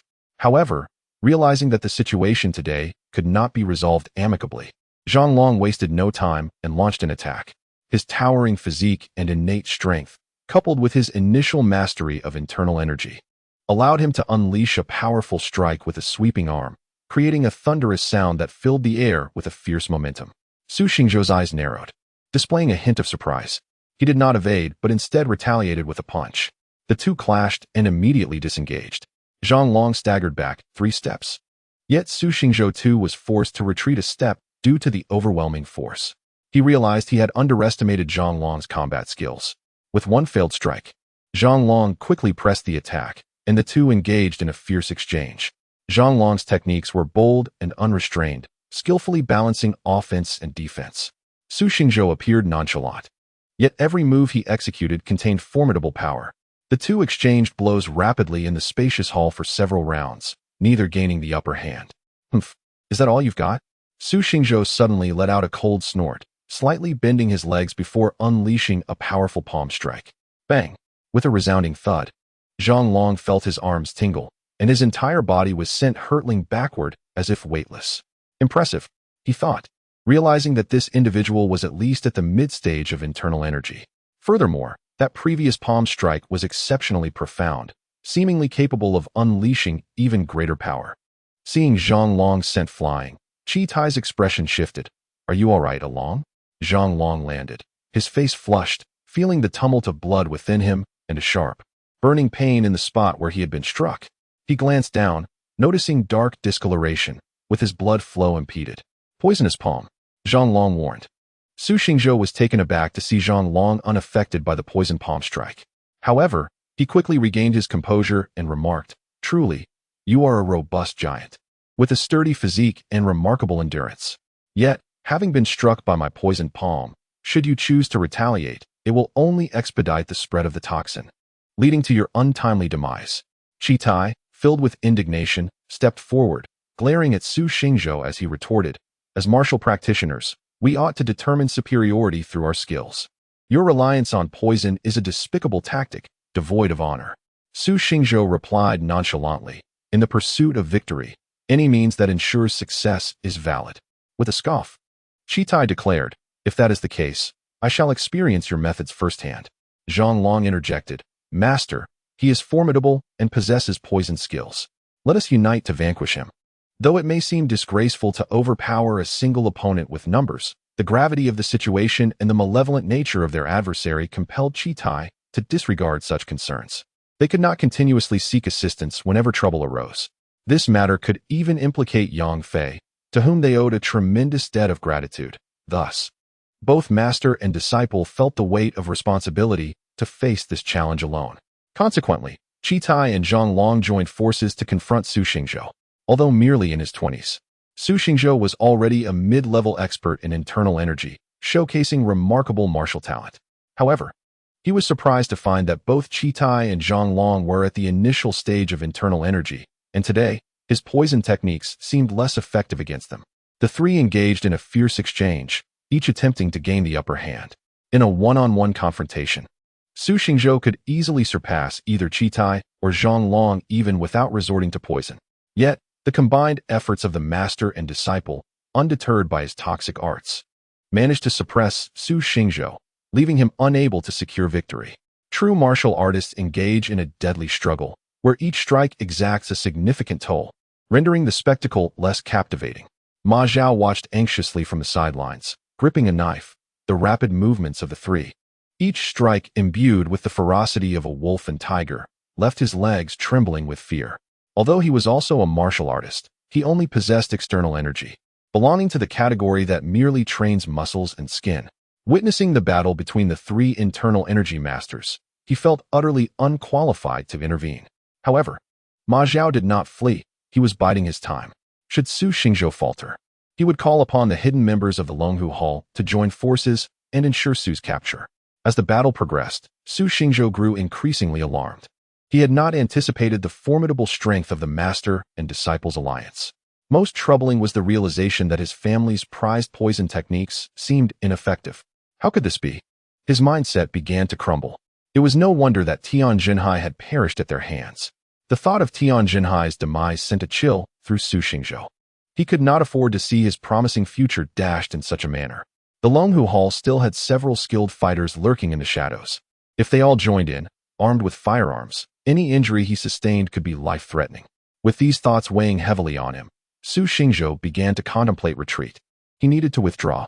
As for dealing with the Longhu Hall, he realized he had been overly complacent and had underestimated their strength. Next time, he would seize the opportunity to strike them down one by one, and controlling the Longhu Hall would be easily achievable. In the present moment, Su Xingzhou suddenly struck Chitai with a powerful palm, utilizing the opportunity to pivot and dash towards the exit of the hall. Zhang Long, sensing Su Xingzhou's intent, bellowed, "Do not let him escape." Encouraged by his words, Ma Zhao bravely charged forward, swinging his blade fiercely at Su Xingzhou. With a resounding thud, Ma Zhao, along with his weapon, was sent flying. A martial artist of the mid-inner strength level, intent on fleeing, could hardly withstand such an opponent. Su Xingzhou managed to escape. Although unscathed, he felt a deep sense of humiliation and frustration, having arrived with grand ambitions only to retreat in disgrace. Originally, he had intended to eliminate Chitai and simultaneously subdue the Longhu Hall. After his escape, the more he contemplated the situation, the more discontent brewed within him. A glimmer of murderous intent flickering in his eyes. He could not simply depart from Benhai. The shame of such a retreat would be unbearable. Moreover, returning empty-handed from a task assigned by his family would jeopardize his future. I shall allow you to live a few more days. Once I attend to another matter, I will dismantle you and your master one by one, Su Xingzhou thought fiercely. With that thought, he retrieved his phone and dialed the number of the family steward. "Has the task been completed?" came a voice tinged with authority on the line. Su Xingzhou replied, "Not yet. I have encountered some complications." "Oh," Su Xingzhou explained. "I have already inquired, and Chitai explicitly admitted to killing Tian Jinhai." "Impossible. With Chitai's skills, he could never have defeated Tian Jinhai," the voice responded. "Indeed, Chi Tai possesses only initial inner strength, while Tian Jinhai is of comparable caliber. Moreover, having mastered the 5 poisons technique, Chi Tai was not his match. However, we miscalculated one aspect. Chi Tai's disciple, Zhonglong Su Xingzhou elucidated. Zhonglong has also reached initial inner strength, and the two of them have seemingly employed some method to withstand my poisonous palm. United, they, along with the other formidable members of Longhu Hall lying in ambush, compel me to withdraw. Oh, so Zhonglong has also attained initial inner strength. Are you certain? The voice inquired. Su Xingzhou affirmed, absolutely. And his combat prowess even surpasses that of Chi Tai. I had not anticipated Zhonglong's ascension to the ranks of inner strength. This was indeed an oversight. No wonder Longhu Hall was able to annihilate the Chun family recently. It was Zhonglong's breakthrough. The voice murmured a few contemplative words before stating, in that case, Longhu Hall must be subdued even more urgently. Do you require reinforcements from the family? Su Xingzhou quickly replied, no need. I have already discerned their weaknesses. I can accomplish the task by taking them down one by one. Very well, do take care. Su Xingzhou found it necessary to make this call. As he had promised his family he would resolve the Longhu Hall issue today and uncover the truth behind Tian Jinhai's death. With the situation unresolved, to avoid any repercussions from the family, he had to be forthright and request a grace period for this task. Subsequently, Su Xingzhou dialed another number. Hello, Su Gu. A male voice greeted him on the line, showing a degree of respect in his address. Su Xingzhou smiled and said, Wang Xiao, I have arrived in Binhai and should be able to assist you with your troubles today. Haha, splendid. With Brother Su personally intervening, this matter will undoubtedly be resolved effortlessly. Alas, had it not been for the sudden demise of the Chun family at the hands of the Longhu Hall a few days ago, this trivial affair would not have necessitated your direct involvement. I truly apologize for the inconvenience caused to you, Brother Su. After this, consider it a personal favor owed to you. Su Xingzhou felt a surge of joy within and smiled as he replied, You are overly courteous. There is no need for such formality between us. Since the Longhu Hall has thwarted your plans last time, I shall take the opportunity to teach them a lesson, allowing you to vent your frustrations. I came to address the Longhu Hall's issue, and now I can also grant you a favor, killing 2 birds with 1 stone. Wang Xiao laughed heartily. Ha ha, Brother Su, you truly understand me. Very well, I shall await your good news. All right, we shall converse later, Su Xingzhou concluded, hanging up the phone. Although his initial attempt had met with failure, the prospect of achieving multiple objectives during this trip to Binhai uplifted his spirits considerably. He resolved to attend to Wang Xiao's matter that very night, aiming to bring him some joy. As for the Longhu Hall, he would take his time to deal with them in a few days. Inside the Longhu Hall, after Su Xingzhou made his escape, Chi Tai and Zhonglong chose not to pursue him any further.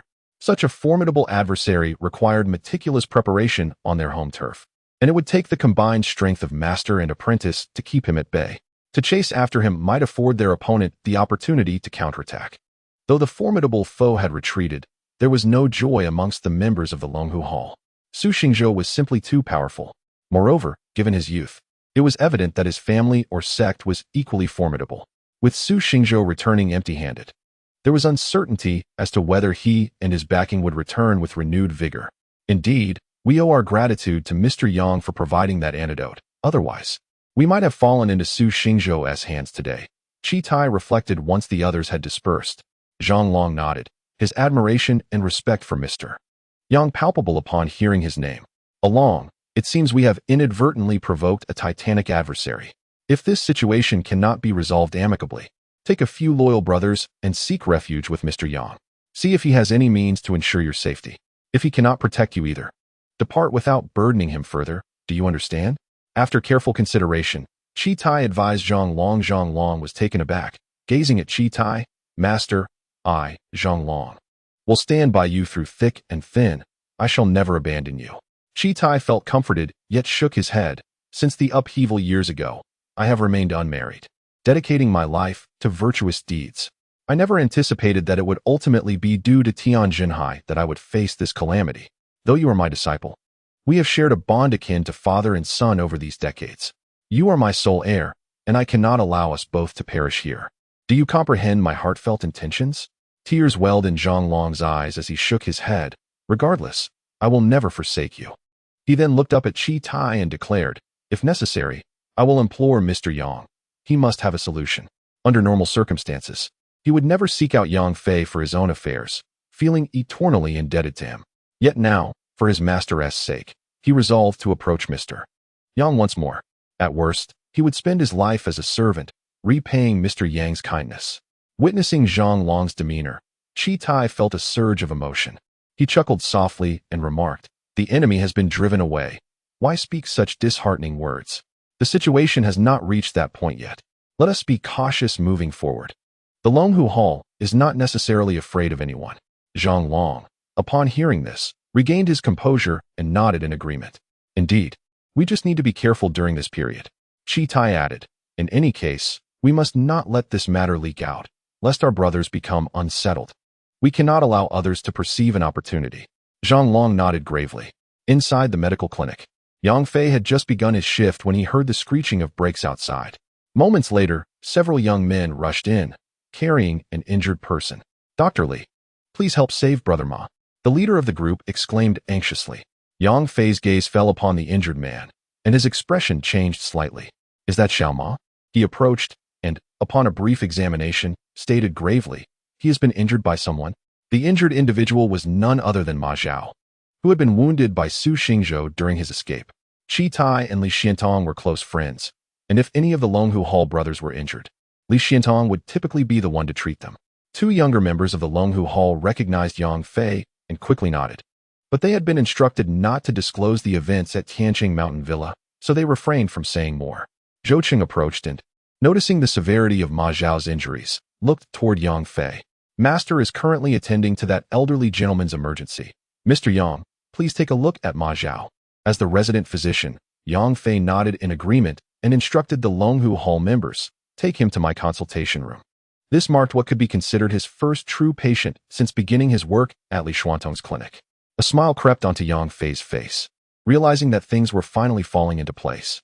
Half an hour later, Yang Fei had treated Ma Zhao's broken ribs using a special technique, stabilizing his internal injuries, and the latter gradually regained consciousness. "Mr. Yang," Ma Zhao called instinctively upon seeing him. Yang Fei nodded and replied, "You have 3 broken ribs. Fortunately, none have punctured your chest cavity. You are indeed fortunate." Ma Zhao, with a pale face, expressed his gratitude. "Thank you for saving my life, Mr. Yang." Yang Fei shook his head with a smile. "I am paid for my services. There is no need for such gratitude." Ma Zhao chuckled at this, but the laughter caused him to cough painfully due to his internal injuries. Yang Fei said, "I have prescribed some medicine for you. Take it regularly, and with 10 to 15 days of rest, you should recover significantly." Ma Zhao rejoiced. "Mr. Yang, you truly are a miraculous doctor." In the past, injuries like this would take 3 to 5 months to heal. Yang Fei had long grown accustomed to such flattery and accepted it with grace. "You were indeed injured by someone, correct?" he inquired. Recalling Su Xingzhou's formidable strength, Ma Zhao felt a tremor of fear. He had been reckless to confront such a powerful adversary alone, a man whom even Elder Qi and Brother Long could not subdue together. Charging in was tantamount to seeking death. Thankfully, luck had favored him.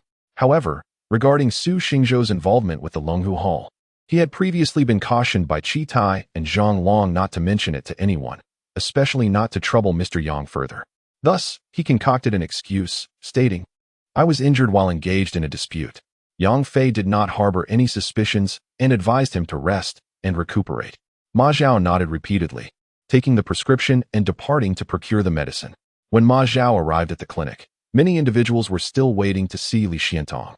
Observing the frail Ma Zhao, who appeared to be on the brink of collapse, now capable of independently fetching medicine thanks to Yang Fei's treatment, the onlookers were filled with quiet astonishment. Zhou Cheng and the other clinic staff seized the opportunity to promote Yang Fei's remarkable medical skills, asserting that they rivaled those of Li Xiantong. Some patients, having taken numbers but facing an interminable wait due to the numerous individuals ahead of them, began to consider their options. Ultimately, a middle-aged man approached Yang Fei's consultation room. 10 minutes later, he emerged with a beaming smile, lavishing praises upon Yang Fei, truly deserving of being personally recruited by the esteemed divine physician Li Xiantong.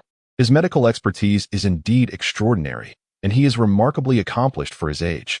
Consequently, many of the waiting patients gathered around the middle-aged man, eagerly inquiring about his experience. "Isn't that Dr. Yang rather youthful?" He appears to be about the same age as my grandson. Can he truly possess such skill? Indeed, today's youth seem rather impetuous.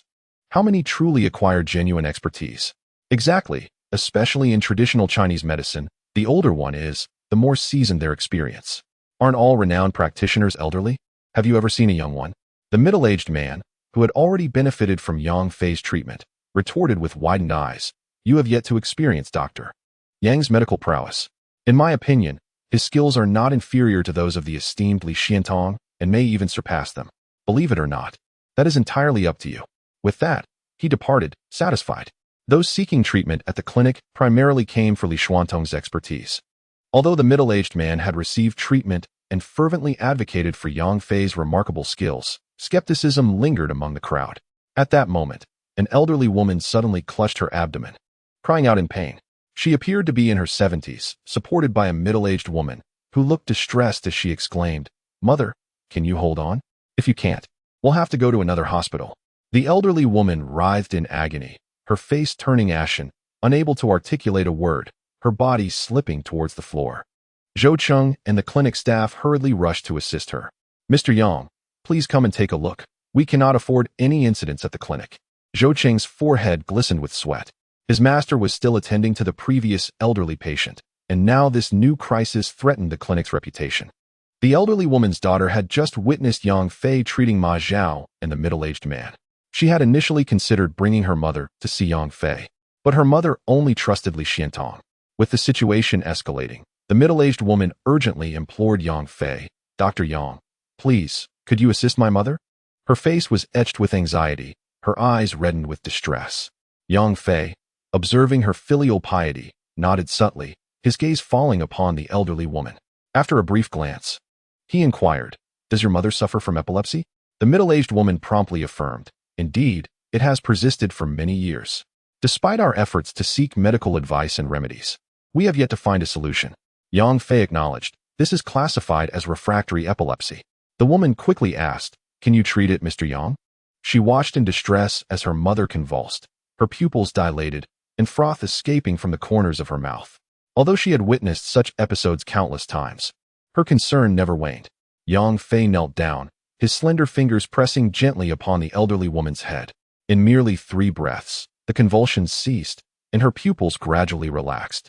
The onlookers expressed their astonishment. Suddenly, the patient's daughter widened her eyes in disbelief, gazing at Yang Fei with wonder. Although the duration of the seizure was brief, her mother's condition was unique, and with age, the frequency of these episodes had increased. Previously, Li Xiantong had treated her, yielding some results but failing to provide a cure. On one occasion, when her mother had an episode in front of Li Xiantong, his response, while competent, did not match Yang Fei's immediate effectiveness. Moments later, the afflicted elderly woman astonishingly regained consciousness, appearing as if nothing had transpired.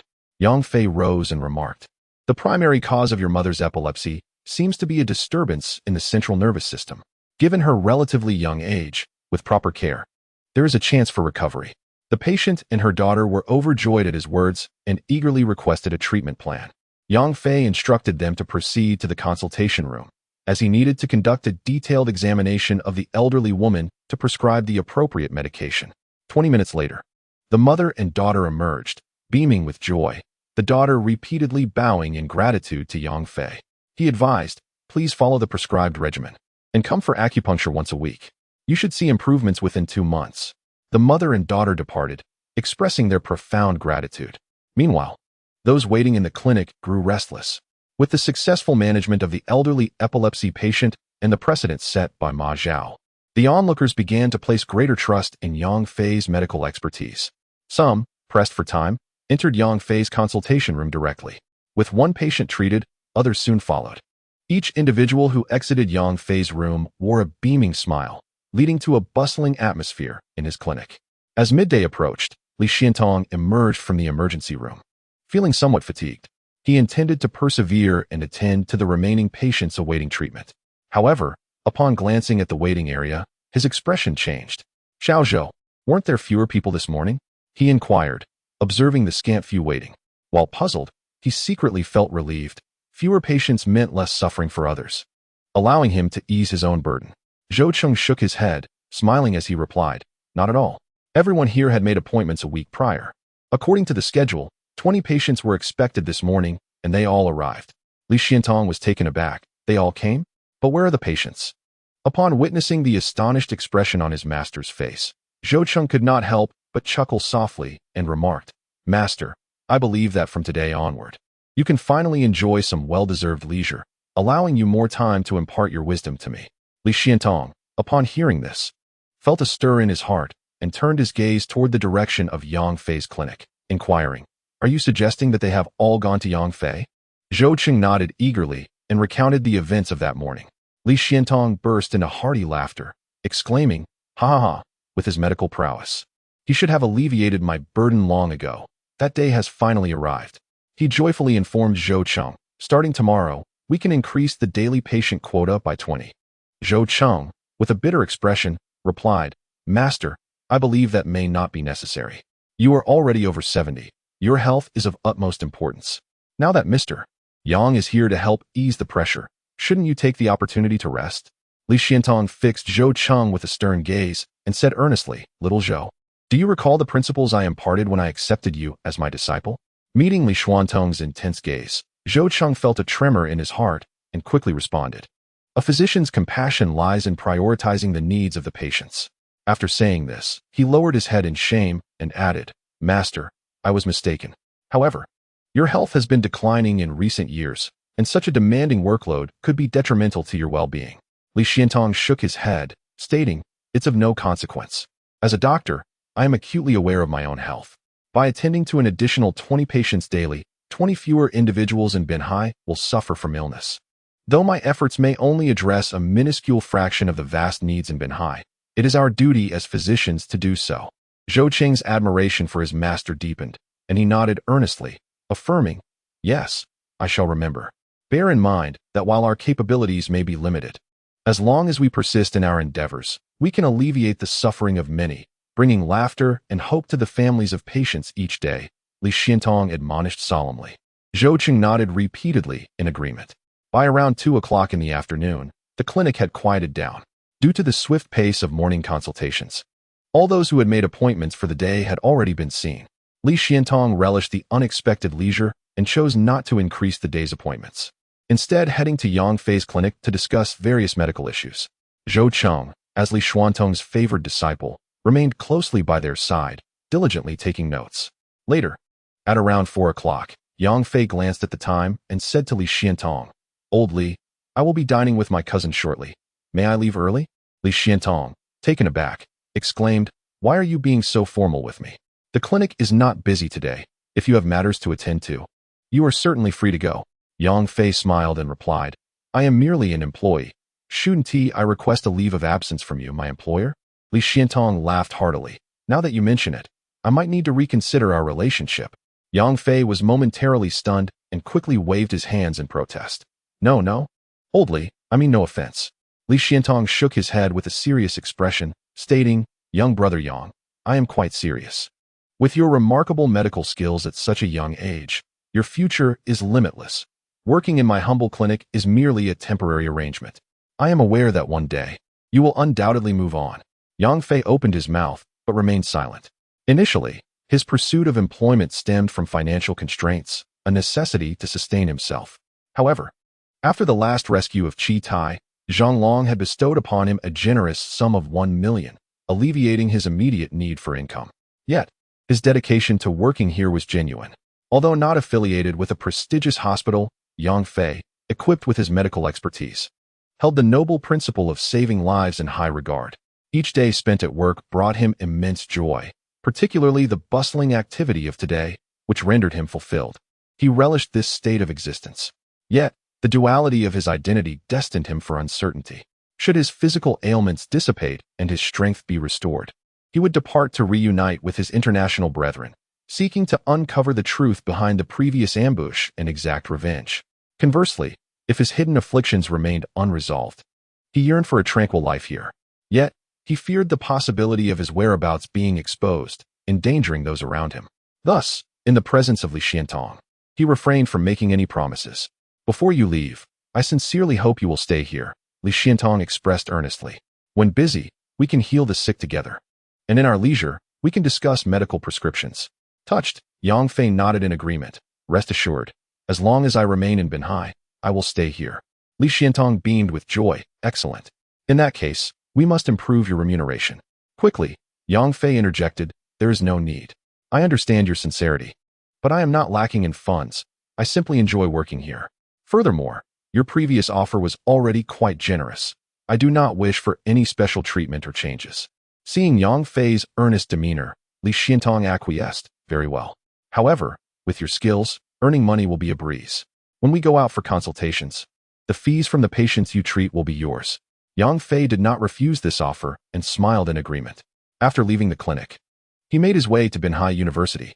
It was Friday, and Yang Wen had called him at noon, inquiring if he was free for dinner that evening, cryptically mentioning a surprise. Unfazed by the notion of a surprise, Yang Fei merely felt it essential to spend more time with his younger sister and provide her with care in her daily life. After waiting nearly half an hour at the school gate, Yang Wen finally approached at a leisurely pace. Yang Fei exhibited no impatience while awaiting his sister. However, when he noticed a youthful, radiant beauty accompanying Yang Wen, he was momentarily taken aback, and then a peculiar thought crossed his mind. Could this be the surprise Yang Wen had mentioned? Was she intending to introduce a girlfriend to her elder brother? During his recent days at the clinic, when few patients sought his services, Yang Fei had enjoyed a leisurely pace, often engaging in conversation with his sister.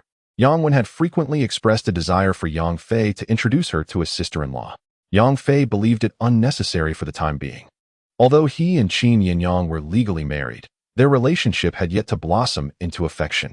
Before formally establishing a romantic relationship, he refrained from troubling Qin Yinyang to help him navigate this familial connection.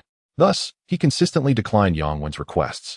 Consequently, Yang Wen repeatedly accused Yang Fei of deceiving her, questioning how he could possibly be married at the tender age of 23.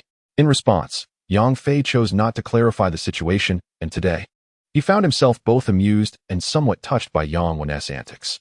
Indeed, Yang Wen bounced over to Yang Fei, grinning as she said, "Brother, have you been waiting long? I won't let you wait in vain. This is my classmate, Xia Bingqing, the belle of our medical department. She is still single." With that, Yang Wen turned to Xia Bingqing and exclaimed, "Bingqing, this is my elder brother. What do you think? Quite the handsome gentleman, isn't he?" Xia Bingqing was strikingly beautiful, tall with fair skin, and she had a knack for enhancing her appearance with subtle makeup and well-groomed eyebrows.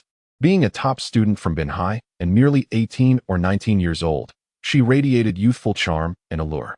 After casting a glance at Yang Fei, a flicker of disappointment crossed her bright eyes. Although Yang Fei was decent-looking, his ordinary attire and lack of the poise and confidence associated with affluence diminished his appeal. Contemplating this, Xia Bingqing offered a warm smile, nodding at Yang Fei, and said with poise, "Hello, Yang de Ge. I am Xia Bingqing, a classmate of Wenwen." Yang Fei, though married, maintained a respectful distance from other women, recognizing his relationship with Qin Yinyang had yet to blossom. Thus, he merely nodded in acknowledgement of Xia Bingqing, considering it a formal introduction. Unbeknownst to Xia Bingqing, he shot a disapproving glance at Yang Wen, who responded playfully by sticking out her tongue and laughing. In her eyes, despite her brother's lack of formal education, his ability to earn a substantial income at a young age and secure a stable job in Binhai was commendable. Hence, she kindly sought to introduce him to her classmate, hoping that success in this endeavor would prevent her brother from remaining a lifelong bachelor like many men in their village. If Yang Fei were aware that his cousin equated him with those village bachelors who struggled to find a spouse, he would surely be infuriated. The trio made their way to a hot pot restaurant outside the school for dinner. Yang Wen was lively, continuously praising Yang Fei in front of Xia Bingqing, while also showering compliments on Xia Bingqing. In Xia Bingqing's presence, Yang Fei refrained from saying much, opting instead to politely accompany the two. Observing Yang Fei's indifferent demeanor, which suggested a lack of interest in her, Xia Bingqing felt a twinge of displeasure. After all, he was merely an orphan. She might not find him worthy of her attention. She was Yang Wen's best friend at school.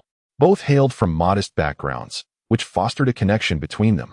Though Xia Bingqing's family was relatively well off, her father held a government position in their town.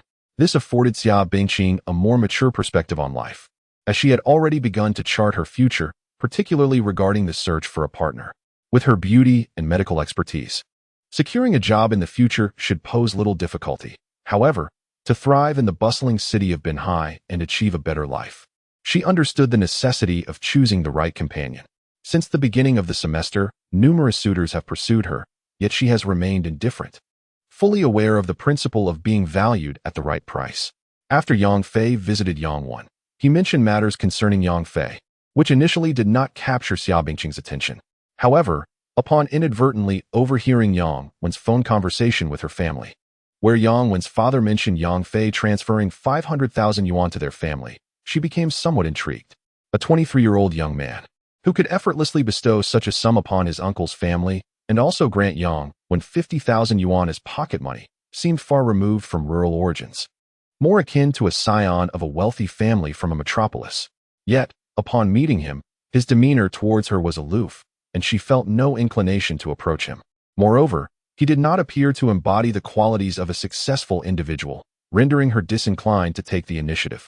Yang Fei, unaware of the myriad complexities within the heart of a college student the same age as his cousin, merely sought to maintain a respectful distance from the opposite sex, presenting himself as a man of marriageable intentions. Xia Bingqing, are you dining here as well? Suddenly, a voice interrupted. 5 young individuals emerged from an adjacent private room.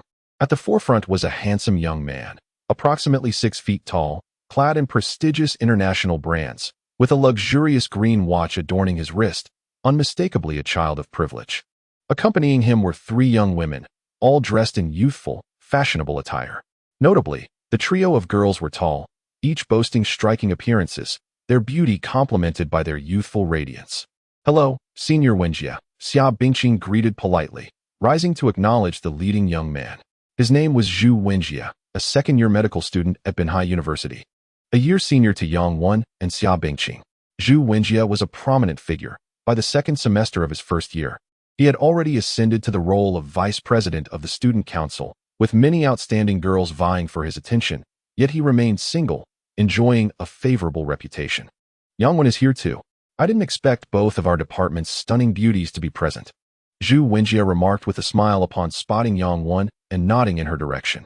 He was adept at social interactions, his gaze shifting to Yang Fei as he extended his hand with a friendly demeanor. I am Zhu Wenjie. May I ask who this senior is? Yang Fei shook his hand, responding, I am Yang Fei, the elder brother of Yang Wan. Yang Degu, a pleasure to meet you, Zhu Wenjie replied with a smile. He then turned to Xia Bingqing and Yang Wan, suggesting, if you 2 young ladies have no plans for the evening, we are about to go karaoke. Why not join us? The more, the merrier. Xia Bingqing felt a flutter of excitement at this invitation. Initially, she intended to learn more about Yang Fei. However, his demeanor had left her somewhat displeased, and her observations did not reveal any remarkable qualities in him, causing her interest to wane. In contrast, Zhu Wenjie's arrival filled her with delight, as she sensed his genuine enthusiasm towards her. Yang Wan, having come from a modest background, had visited such venues before but often felt out of place, particularly when it came to singing. With Yang Fei present, she was inclined to decline the invitation. As a result, Xia Bingqing linked her arm with hers and said, let us go, Wan. Aren't you still considering joining the student council? Perhaps Senior Wenjie could put in a good word for you to get into our department's student council. Zhu Wenjie chuckled at this, remarking, what a coincidence. The one who just called us to go sing is none other than President Liu of the student council. There should be no issue with Yang Wan joining. Your academic performance is exceptional, and your conduct at school has been commendable, perfectly aligning with the student council's recruitment criteria. Yang Wan felt a flutter of excitement at this news, her hands clasped in front of her as she nervously replied to Zhu Wenjie. Thank you very much, Senior Wenjie. No need to mention it. We are all classmates, Zhu Wenjie smiled, then turned to Yang Fei, saying, Brother Yang, you should join us too. Yang Fei, noticing his sister's interest in going, smiled, and said, sure, I would like to spend some time with you young folks. His words carried a slightly antiquated tone, eliciting laughter from the group. Even Yang Wan couldn't help but giggle, saying, Brother, you are only 23. Why do you sound so old? Realizing this, Yang Fei awkwardly cleared his throat. Once outside, Zhu Wenjie promptly arranged for his classmate Xu Yong, who was driving, to take the others ahead while he drove Yang Fei, Yang Wan, and Xia Bingqing. Brother Yang, you sit in the front, and the 2 ladies can take the back seat. Does that arrangement work for you? Zhu Wenjie politely inquired. His courteous demeanor endeared him to the girls, not only Xia Bingqing, but even Yang Wen nodded in secret approval, thinking such a young man was truly remarkable. In contrast, her brother seemed rather ordinary in Zhu Wenjie's presence, prompting a twinge of regret in Yang Wen. She thought to herself, I shouldn't have come, as she noticed Xia Bingqing's gaze toward Zhu Wenjie had shifted to something more profound. Inside the car, Zhu Wenjie engaged in casual conversation with the three, ensuring that none felt neglected, making them all feel warmly welcomed. Yang Fei nodded inwardly, recognizing Zhu Wenjie's exceptional qualities. Such a young man undoubtedly came from a background of privilege and received excellent education from a young age. Soon, they arrived at a high-end entertainment venue named Xiantiendi, rumored to be the finest and most luxurious in Binhai, with expenses reaching tens of thousands for a single night. Xia Bingqing gazed at the glittering sign with excitement, while Yang Wen appeared increasingly reserved, surprised that a school outing for singing would take place in such an extravagant setting. Noticing her anxiety, Yang Fei offered her a reassuring smile. For reasons unknown, Yang Wen felt a sense of calm wash over her at her brother's smile, realizing that being with him made her feel at ease no matter where they went. Zhu Wenjie handed the car keys to an approaching valet and invited Yang Fei, Yang Wen, and Xia Bingqing. Let us go. Brother Lu and the others have already reserved a private room and are waiting for us inside. As they stepped into Xiantiendi, the opulent and resplendent decor elicited a look of astonishment from Yang Wen. Xia Bingqing struggled to maintain her composure, yet she discreetly surveyed her surroundings, revealing her own excitement. Meanwhile, Yang Fei wore a calm smile, exuding an air of composure.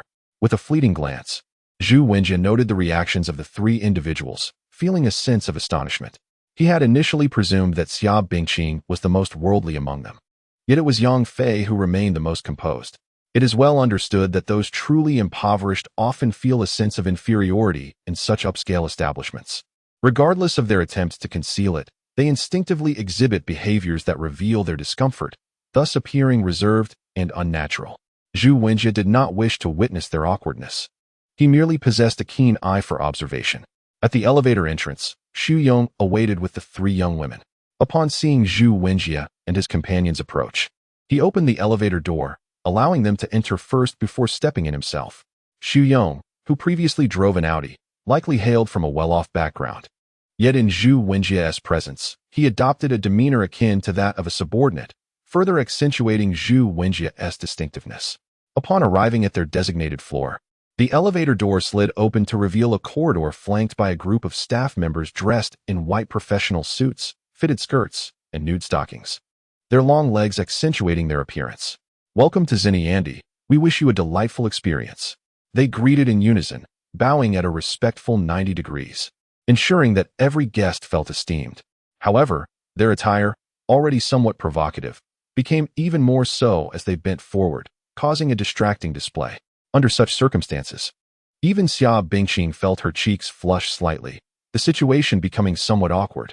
Yang Wen was filled with regret, yet found herself unable to retreat, caught in a predicament.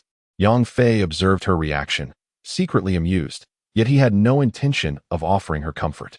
From Xia Bingqing's remarks, it was evident that Yang Wen aspired to join the student council, suggesting she had her own life plans and aspirations. Although Yang Fei had neither attended university nor engaged in the workforce, he possessed a modicum of understanding about various matters. If Yang Wen harbored such ambitions, it was best for her to acclimate and engage with the experience herself, as each individual must carve their own path in life. No one can perpetually safeguard another. Under Zhu Wenjie's guidance, the group of 8 entered an expansive private room, where 4 individuals were already awaiting them. One of them appeared relatively youthful, seemingly no older than Yang Fei. The other 3, however, exuded an air of affluence, their eyes gleaming with interest upon seeing the 5 attractive young university students Zhu Wenjie had brought along. Brother Lu, Zhu Wenjie greeted the leading young man warmly, shaking his hand before introducing him to the group. You all should have witnessed Senior Lu's charm during the welcoming party. There is no need for further introduction, is there? This is Lu Guobin, a 4th-year student at Binhai University, the president of the student council, and a true figure of renown at the university. Lu Guobin patted Zhu Wenjie on the shoulder, saying, "Stop flattering me. In terms of capability, you are my equal, and you are still young. The responsibilities of the student council will soon fall upon your shoulders." Zhu Wenjie quickly replied, "Chairman Lu, You flatter me. I am merely a sophomore. With 2 seniors still ahead of me, it is not yet my turn. Lu Guobin laughed heartily, greeting each individual as Zhu Wenjie introduced them. Upon seeing Xia Bingqing and Yang Wan, his eyes visibly brightened. Although Yang Fei displayed a certain enthusiasm towards Yang Wan, his fervor waned significantly upon learning that she worked at a small clinic. Come, fellow students. Today I shall introduce you to 3 prominent figures. These 3 esteemed individuals are notable personalities in our coastal city, and whenever our student union seeks sponsorship for events, these gentlemen have been remarkably generous in their support. Lu Guobin approached the trio, introducing them one by one. This is my elder brother, Mr. Lu Wenkai. This is Mr. Li Biao, who specializes in demolition and redevelopment projects.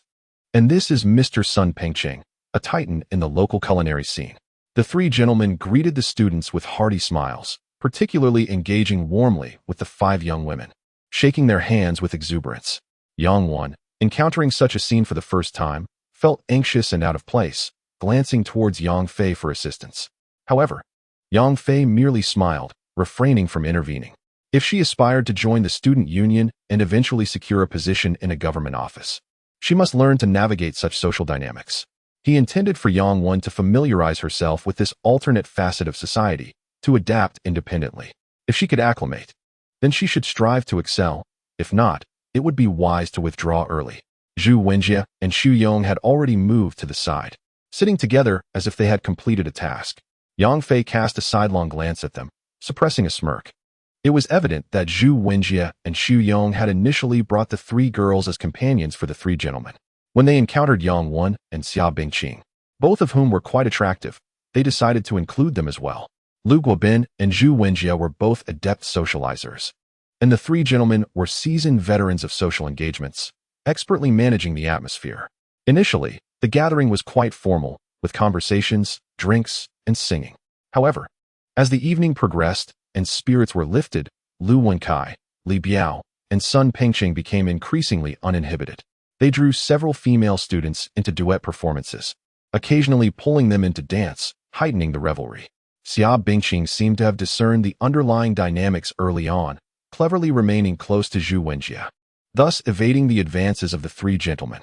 Yang Wan, on the other hand, felt as if she were sitting on pins and needles, with Yang Fei offering no assistance. She found herself obliged to share a few drinks and songs with the gentlemen. Fortunately, they did not make any inappropriate advances towards her. Their attention was primarily directed towards the 3 other girls who were more easily accessible. Miss Yang, let us sing a song together, Li Biao said, stepping in front of her and holding her hand firmly. Yang Wan struggled to free herself, but Li Biao's grip was unyielding. He chose the song The Love of a Raft Man, a duet that easily ignited a certain atmosphere. Under normal circumstances, 2 unrelated individuals of opposite genders would never engage in such a duet, while Yang Wan had previously sung a few songs without issue. She felt averse to this particular selection, especially as Li Biao insisted on swaying their hands together. The desire reflected in his inebriated gaze made her exceedingly uncomfortable. Just sing this one song, and I assure you that Mr. Lu will promptly facilitate your entry into the student union. Li Biao raised his voice and addressed Yang Wan. Lu Guobin glanced at Yang Fei, noting his lack of dissent, and with a smirk of disdain, assured Yang Wan, indeed, it's merely a trivial matter. Coming from a small town, Yang Wan aspired to join the student council, driven by her ambition to excel, hoping that if she did not remain in the metropolis, she could return home even more accomplished, as her father suggested, by pursuing a career in public service. However, she did not believe that joining the student council necessitated engaging in drinking and revelry. She forcefully extricated herself from Li Biao's grasp, shaking her head in refusal. I'm sorry, but I cannot sing. Li Biao's expression soured. Observing this scene, Lu Guobin, alarmed, quickly urged Yang Wan, do you not wish to join the student council? Yang Wan, Boss Li is a billionaire and a prominent figure in Binhai City. Meeting him would be a privilege. Do not provoke his ire. As he spoke, he raised a glass of liquor toward her, reminding her, quickly, offer a toast to Boss Li to placate him. Li Biao, exhibiting displeasure, stood watching Yang Wan, awaiting her apology and toast, hoping to engage her in song and dance thereafter. Initially, he had been pleased with the 3 female students brought by Zhu Wenjie, but upon seeing Xia Bingqing and Yang Wan, he found the former trio rather insipid. Xia Bingqing was already beside Zhu Wenjie, making it inappropriate for him to pursue her.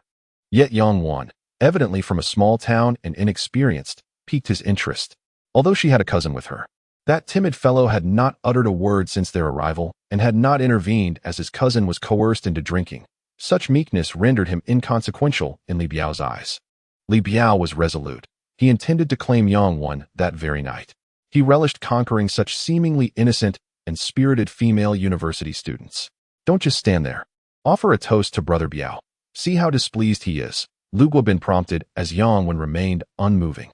Her face flushed. She firmly shook her head in refusal. I'm sorry, I cannot drink. I must take my leave. As she spoke, she glanced at Xia Bingqing, who, after a few changes in expression, subtly shook her head in response. Yang Wan looked towards her brother, her eyes pleading for assistance. Yang Fei removed the cigarette, but from his mouth, reaching to extinguish it in the ashtray. At that moment, Li Biao, growing impatient, revealed his true nature as he seized Yang Wan's hand, saying, "What is this? You choose not to give me, Li Biao face? Sister, drink this cup, and after you sing this song with me, I shall pretend nothing has transpired. If you refuse, well, don't speak of joining the student council. I assure you, I can make your university experience unbearable." Lu Guobin's expression shifted. Concern etched across his face as he hastily interjected, "Brother Biao, please calm down. Allow me to handle this." In a corner of the private room, Zhu Wenjie frowned slightly at Li Biao's crude behavior, but seeing Lu Guobin manage the situation, he refrained from intervening. Following Lu Guobin's request, he brought a few female classmates to accompany the drinks, all of whom had willingly participated, as they were all adults and some matters were, after all, unavoidable. However, Yang Wan and Xia Bingqing were invited by him on a whim, although their presence was intended to enhance the atmosphere by increasing the number of women. It would be inappropriate to pressure them if they were unwilling or uncomfortable. In this regard, Zhu Wenjie held steadfast to his principles. After Lu Guobin managed to calm Li Biao, he hurriedly thrust a glass of liquor into Yang Wan's hands, urging her to drink quickly, warning that if Brother Biao became angry, no one would be safe. Yang Wan, unaccustomed to such situations, felt her eyes welling with tears, frightened by the turn of events. "Allow me," a voice interjected as Yang Fei approached. He took the drink from Lu Guobin's hand and addressed Li Biao, saying, "Brother Biao, my sister cannot hold her liquor and is quite naive. I ask for your forgiveness as I toast you with this glass." Li Biao, no longer feigning composure, glared at Yang Fei with hostility, retorting, "You toast me? Who do you think you are to demand that I drink with you?" Yang Fei chuckled softly, tossing the still-burning cigarette but into the glass, and then reached for Li Biao's slicked-back hair. "Then you shall drink it yourself." With a swift motion, Yang Fei seized Li Biao's perfectly styled hair, effortlessly pulling him back as if he were a compliant child, tilting his head back. He then poured the drink into Li Biao's mouth, the liquid mingling with half a cigarette and ashes, gurgling down his throat. After being released, Li Biao clutched his neck, bending over as he coughed violently, the fiery concoction causing tears and snot to stream down his face. The scene unfolded so rapidly and unexpectedly that it left everyone else in stunned silence until they witnessed Li Biao's violent coughing fit. One by one, they exchanged horrified glances with Yang Fei, unable to comprehend his audacity. Yang Fei had remained mostly silent since entering the private room, quietly smoking and drinking.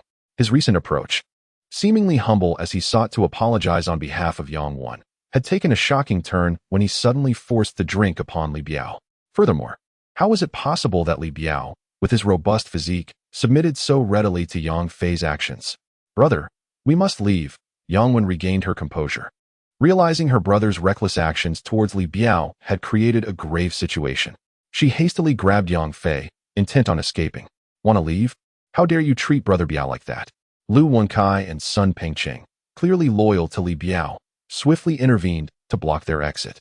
Simultaneously, Sun Pengcheng pulled out his phone to summon reinforcements. Finally, Lu Guobin snapped back to reality.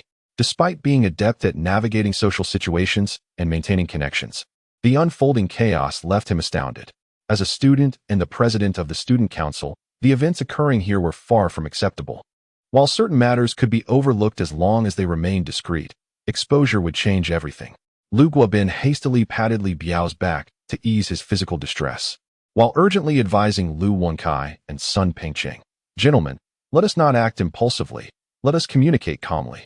Zhu Wenjie and Xu Yong approached as well. Previously, both had regarded Yang Fei as rather unremarkable, lacking any noteworthy presence. However, they were now taken aback by Yang Fei's actions. Zhu Wenjie addressed Lu Wenkai and Sun Pengcheng, stating, "Gentlemen, the individual in question was brought here by me, and I shall take responsibility." As he spoke, he discreetly signaled Yang Fei to take Yang Wen and leave. While Li Biao was still recovering, Yang Fei initially held a favorable impression of Zhu Wenjie, but upon entering Xiniandi, his disappointment in Zhu Wenjie grew, even bordering on disdain. Yet now, faced with trouble alongside his sister, he found a new respect for Zhu Wenjie, who was willing to step up and assume responsibility. Despite his methods, Zhu Wenjie exhibited a moral compass. Xia Bingqing also showed concern for Yang Wen, glaring fiercely at Yang Fei, exclaiming, "How could you be so reckless? Yang Wen could have been severely harmed because of you. With Senior Wenjie here to assist you, you should leave at once." Yang Fei smiled and inquired of Zhu Wenjie, "Are you certain you can resolve this?" Zhu Wenjie paused momentarily, taken aback by Yang Fei's calm demeanor amidst the chaos, prompting him to scrutinize Yang Fei more closely. First, Yang Fei had decisively subdued Li Biao, and now he remained unfazed. Zhu Wenjie pondered the source of his confidence. Nevertheless, he assured, it should pose no significant issues. Speaking with conviction, although Lu Guobin had previously mentioned Li Biao's involvement in redevelopment projects, hinting at his status, Zhu Wenjie remained self-assured in his response. Yang Fei grew curious about Zhu Wenjie's background, and seeing him assume a posture of responsibility, he replied with a smile, "Very well then." The three of them were invited by Zhu Wenjie, and his willingness to take on the burden was commendable. Suddenly, Li Biao, with reddened eyes and still coughing, bellowed, "You little brat, even if the King of Heaven himself were to come today, he couldn't save you. I, Li Biao, shall have your hands." Despite his earlier coughing fit, he glared menacingly at Yang Fei, his expression fearsome. At the same time, he turned to Yang Wen, furiously declaring, "You little wretch, I will ensure your demise tonight." Terrified, Yang Wen trembled and shrank behind Yang Fei. The smile faded from Yang Fei's face as he regarded Li Biao with the cold detachment one might reserve for a lifeless corpse. Feeling the chilling intensity of Yang Fei's gaze, Li Biao's heart quaked, recalling how effortlessly Yang Fei had previously overpowered him. How dare he think my name, Biao Ge, is to be taken lightly? Li Biao, filled with rising animosity, grabbed a bottle and hurled it violently at Yang Fei, eliciting gasps from several female students. As Li Biao moved, his companions, Sun Pengcheng and Lu Wenkai, also sprang into action. All three, being under 40 and accustomed to Li Biao's brash demeanor, had likely reveled in their own arrogance. Now, with Li Biao leading the charge against a mere youth in his 20s, they hardly regarded him as a threat. "Stop!" Zhu Wenjie exclaimed, his expression shifting dramatically as he let out a low roar. However, at that moment, Li Biao was already consumed by rage, unwilling to heed any counsel. As for Yang Fei, being the target of the assault and needing to protect his sister, he certainly would not stand idly by. He swiftly raised his leg and delivered a kick, causing Sun Pengcheng and Lu Wenkai to cry out in agony as they clutched their stomachs and flew backward. In the next instant, Li Biao's wine bottle came crashing down. Yang Fei seized Li Biao's wrist, and as if by magic, the bottle fell into his grasp. Bang! With a sharp sound of shattering glass, the bottle struck Li Biao on the head, splintering upon impact. Blood streamed from Li Biao's head as Yang Fei held a jagged piece of the broken bottle, casually slicing forward. The sharp glass cut Li Biao's mouth, transforming it into a grotesque caricature, blood dripping from the corners. Li Biao, now wailing in pain, covered his mouth with both hands, emitting anguished cries. Fortunately for Lu Wenkai and Sun Pengcheng, Yang Fei had shown restraint, allowing them to rise from the ground. Already shaken, they now trembled at the sight of Li Biao's disfigurement and the blood dripping from the shard in Yang Fei's hand, nearly collapsing in terror. "This boy is ruthless. He seems harmless but strikes with such ferocity." Lu Guobin was taken aback. He never anticipated the situation would spiral out of control to this extent. He had intended to admonish Yang Fei, but upon seeing the shard of the beer bottle in Yang Fei's grip, he found himself at a loss for words. His throat dry as he swallowed hard. Xia Bingqing was equally stunned, utterly unprepared for Yang Fei's fierce display. However, after a brief moment of shock, she regained her composure, shaking her head inwardly. Although her cousin Yang Fei was brave, he had not considered the consequences of his actions. A fool's courage. While it felt exhilarating to strike back, how would he handle the aftermath? Regardless of whether the adversary was a local bully or merely an ordinary person, a simple report to the authorities could lead to Yang Fei being charged with intentional injury. Zhu Wenjie furrowed his brow. He had initially believed he could manage the situation, thinking that revealing his identity would compel Li Biao to relent. At the very least, he hoped Li Biao would no longer trouble Yang Fei. Yet now, with the injuries so severe, even revealing his identity would likely not quell Li Biao's thirst for vengeance. Moreover, having previously claimed he would take responsibility for the incident, Zhu Wenjie felt a twinge of dissatisfaction at Yang Fei's brutal response, deeming him too violent and lacking in social awareness. All he could do now was ensure his classmates remained unscathed, and perhaps even protect Yang Wen. As for Yang Fei, having dared to create chaos, he must face the consequences of his actions. With this in mind, he said to Yang Fei, "I'll take Yang Wen and leave first. You handle this yourself." Yang Fei smiled at this and nodded, saying, "Thank you." Yang Wen, already terrified to tears, regretted her decision to accompany him, lamenting that she had now brought trouble upon her elder brother. She was in a state of frantic urgency, grasping Yang Fei's hand, pleading, "Brother, we must leave quickly. You need to escape." Yang Fei chuckled softly, offering reassurance, "Do not worry, I am fine. You go ahead with them, and once I resolve the situation here, I will call you." Yang Wen was reluctant to comply. Xia Bingqing tugged her toward the exit, insisting, "Staying here is futile. It will only distract your brother. He is an adult and must handle this matter himself. We are university students with bright futures ahead. We cannot afford to be entangled in this mess." Upon hearing that her future might be jeopardized, Yang Wen's face turned pale with fear. Yet, as she gazed at Yang Fei, recalling their childhood together and the kindness he had always shown her, she steeled herself and declared, "No, I cannot leave." Xia Bingqing, exasperated, stamped her foot in frustration. Seeing Yang Wen's determination not to abandon him, Yang Fei felt a surge of emotion. However, he was resolute in not letting Li Biao escape today, for he knew that this man would undoubtedly target Yang Wen later. Yang Fei was not one to leave potential threats unaddressed. While he himself was indifferent to any danger, he would eliminate any threat to his cousin, Yang Wen, with an iron fist. The previous encounter with Chun Bin was a testament to that. Thus, Yang Wen's presence only complicated matters for him, as he feared it would frighten the young girl. With this in mind, Yang Fei signaled to Zhu Wenjie, "Take her back to the school." Zhu Wenjie, noting Yang Fei's calm demeanor and resolute gaze, felt a twinge of doubt, even in such dire circumstances. Yang Fei remained composed and self-assured. He nodded in response, saying, "Rest assured, I brought her here, and I will ensure her safe return to the school."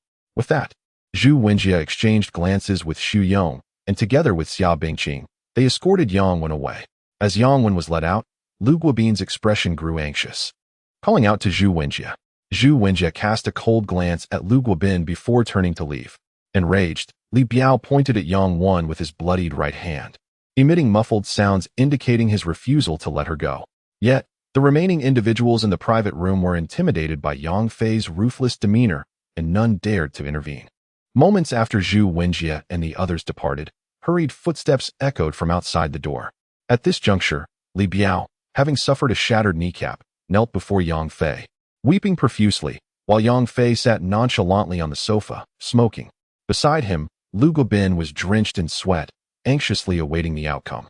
Lu Wenkai and Sun Pengcheng stood nearby, seething with anger yet unable to voice their frustrations, their eyes glued to the unfolding scene. Just then, the door burst open, and Sun Pengcheng leapt to his feet, pointing at Yang Fei, exclaiming, "You're finished, kid. Let us see how you perish now." Lu Wenkai added vehemently, "Indeed. Do you know whose man Li Biao is? He works for the Tong family, the wealthiest in Binhai." Yang Fei paid their words no heed. As for the so-called wealth of the Tong family, he considered it beneath his notice. If they did not provoke him, all would be well, but should they dare to cross him, he would ensure their disappearance from Binhai. A dragon in shallow waters or a tiger fallen from grace is not something that mere minnows or insignificant creatures can mock or bully. What audacity! To dare cause a disturbance in Xintnd. Did they wish to court disaster? As the door to the private room swung open, a stern voice penetrated the atmosphere. The first to enter was a man in his 30s, slender and approximately 1.7 meters tall, yet exuding an undeniable aura of authority. Following closely behind him was a group of formidable young men, all clad in identical black shirts, some wielding electric batons. Master Hu. Sun Pengqing greeted immediately upon the arrival of the man, who was identified as Qin Hu, a well-known figure along Binhai Road. Despite his unimposing stature, Qin Hu was renowned for his formidable combat skills, having made quite a name for himself in his early years. Since the establishment of Xintiandi, he had maintained a vigilant presence there, ensuring that no disturbances had occurred under his watch. Even the members of Longhu Hall and the Qin family afforded him a measure of respect. Upon hearing Sun Pengqing's words, Qin Hu's gaze fell upon Li Biao. He was taken aback at the sight of Li Biao, bloodied and battered, with a prominent wound splitting his mouth, trembling as he knelt before a young man. In Qin Hu's memory, Li Biao had always been a tough character. Though not a true martial artist, he was quite adept at fighting. How could he have been reduced to such a state? Lu Wenkai approached with deference, respectfully addressing Qin Hu and pointing at Yang Fei. It is this young man, so audacious as to cause a ruckus in Xintiandi, showing utter disregard for your authority, Master Hu. At this moment, Li Biao, kneeling before Yang Fei, regained a semblance of composure. Gritting his teeth against the pain, he struggled to rise and implored Qin Hu, "Brother Hu, save me." Seeing that Li Biao had the audacity to stand without permission, Yang Fei merely remarked, tossing aside a broken bottle. With a sickening thud, the bottle embedded itself just above Li Biao's other knee, causing blood to flow freely. Li Biao let out a cry of agony. Having relied solely on that leg for support, he collapsed once more before Yang Fei. Qin Hu narrowed his eyes. Yang Fei's seemingly casual action belied a masterful control of force. It was evident that this young man was no ordinary fighter, which explained his brazen demeanor. "Youth, what is your name? Are you aware of the nature of this establishment that you dare to cause turmoil here?" Qin Hu inquired, his gaze fixed intently on Yang Fei. Yang Fei met his gaze defiantly. "Have you come to defend him?" Qin Hu replied, "By the grace of Boss Tong, I am responsible for security here. Disorder is not permitted, lest it disrupt the business of the club. Your actions today violate the established rules." Yang Fei nodded, responding, "Shouldn't you inquire why I am causing a disturbance here?" Qin Hu shook his head. "No reason justifies causing an uproar within these walls. If you wish to discuss matters, you should have approached me before resorting to violence. We would have sought to mediate. If mediation fails, you may resolve your differences elsewhere. However, you have already acted out of turn, and I must enforce the rules." Yang Fei chuckled lightly, asking what rules. "That depends on the circumstances," Qin Hu replied. Qin Hu gazed at Yang Fei and remarked, "Your situation is quite severe. At the very least, you ought to be left with one hand." Lu Guobin, upon hearing this, exhaled in relief and hurriedly urged Yang Fei, "You should thank Master Hu. His leniency in sparing you with just one hand is a light punishment." Although he was still a student, he had interacted with Li Biao frequently and was well acquainted with the matters of society in Binhai. He had seen Qin Hu a few times and was aware of the terror associated with this figure. Furthermore, he understood that behind Qin Hu stood Boss Tong, a person whom Yang Fei could never provoke. Yang Fei frowned and struck Lu Guobin across the face. How could someone so morally corrupt be the president of the student council? Yang Fei had long harbored disdain for him, and now, faced with his incessant chatter, he showed no mercy. Lu Guobin, taken aback, was bewildered. He had merely intended to give Yang Fei a friendly warning, yet he found himself struck. Staring at Yang Fei in shock, he stammered, "Why you?" Qin Hu narrowed his eyes, interrupting Lu Guobin, and focused on Yang Fei. "Considering your skills, I intended to show you leniency, but to my astonishment, you dare to strike in my presence. Do you think the name Qin Hu is merely for show?"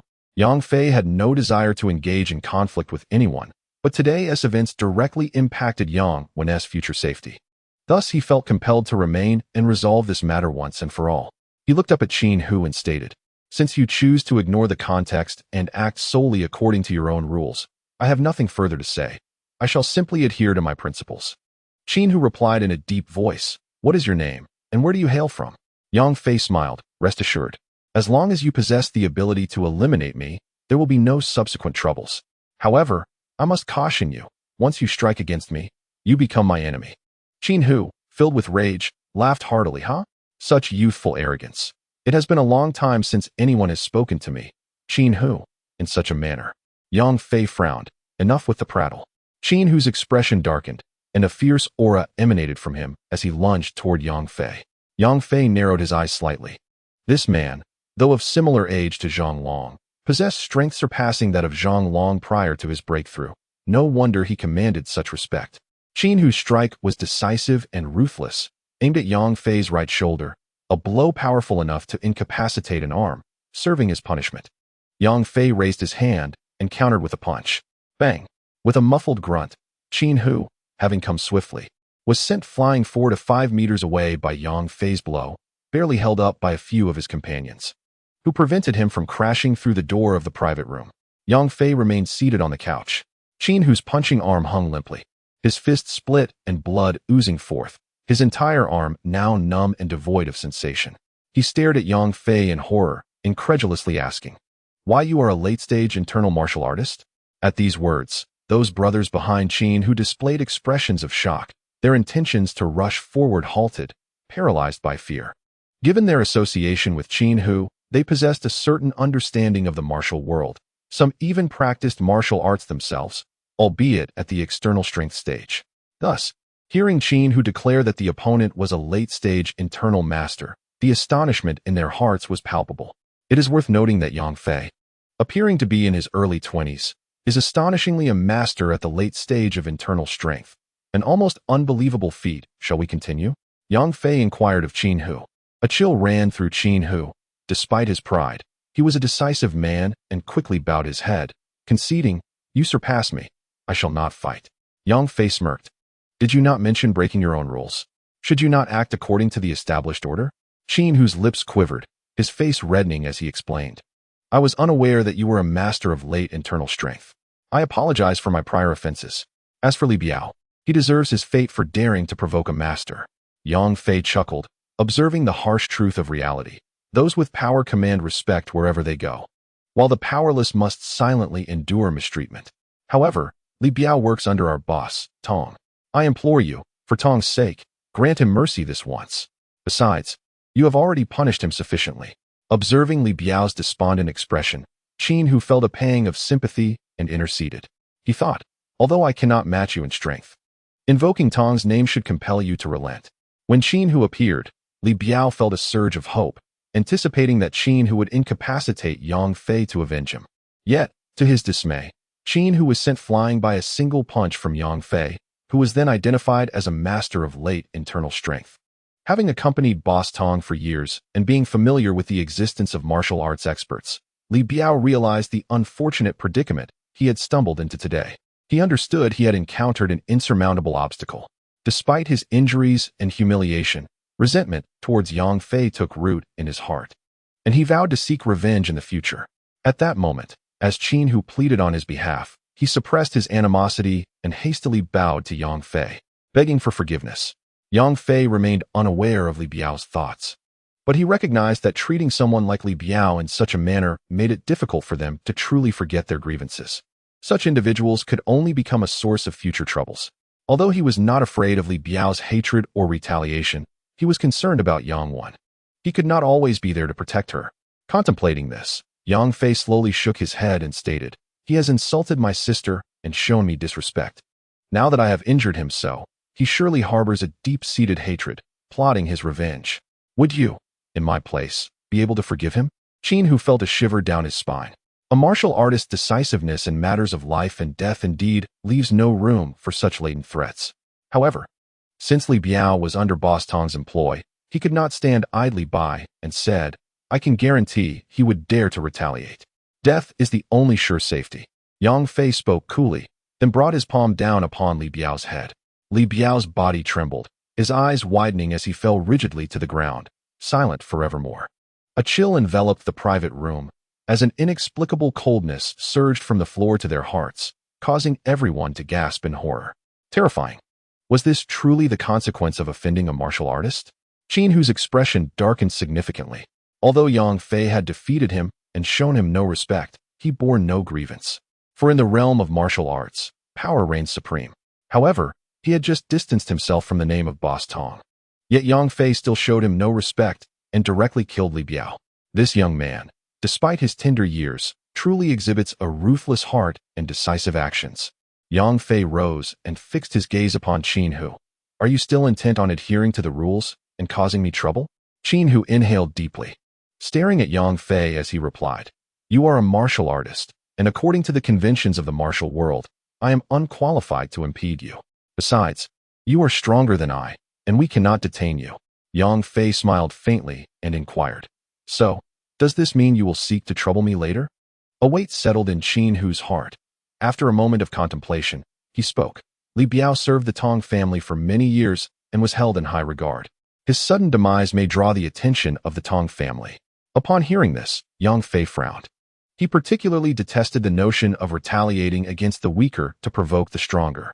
The act of killing Li Biao stemmed from the fact that Li Biao had indeed insulted him and his cousin, harboring malice. However, the Tong family had not yet crossed him. He could not eliminate a subordinate cultivated over many years and subsequently attack the family without provocation. Such actions would not only defy the law but also violate the fundamental principles upheld by the martial alliance, rendering him a target for pursuit across the martial world. After some thought, Yang Fei nodded. Very well, I shall await your arrival. He held no fear of the Tong family approaching him.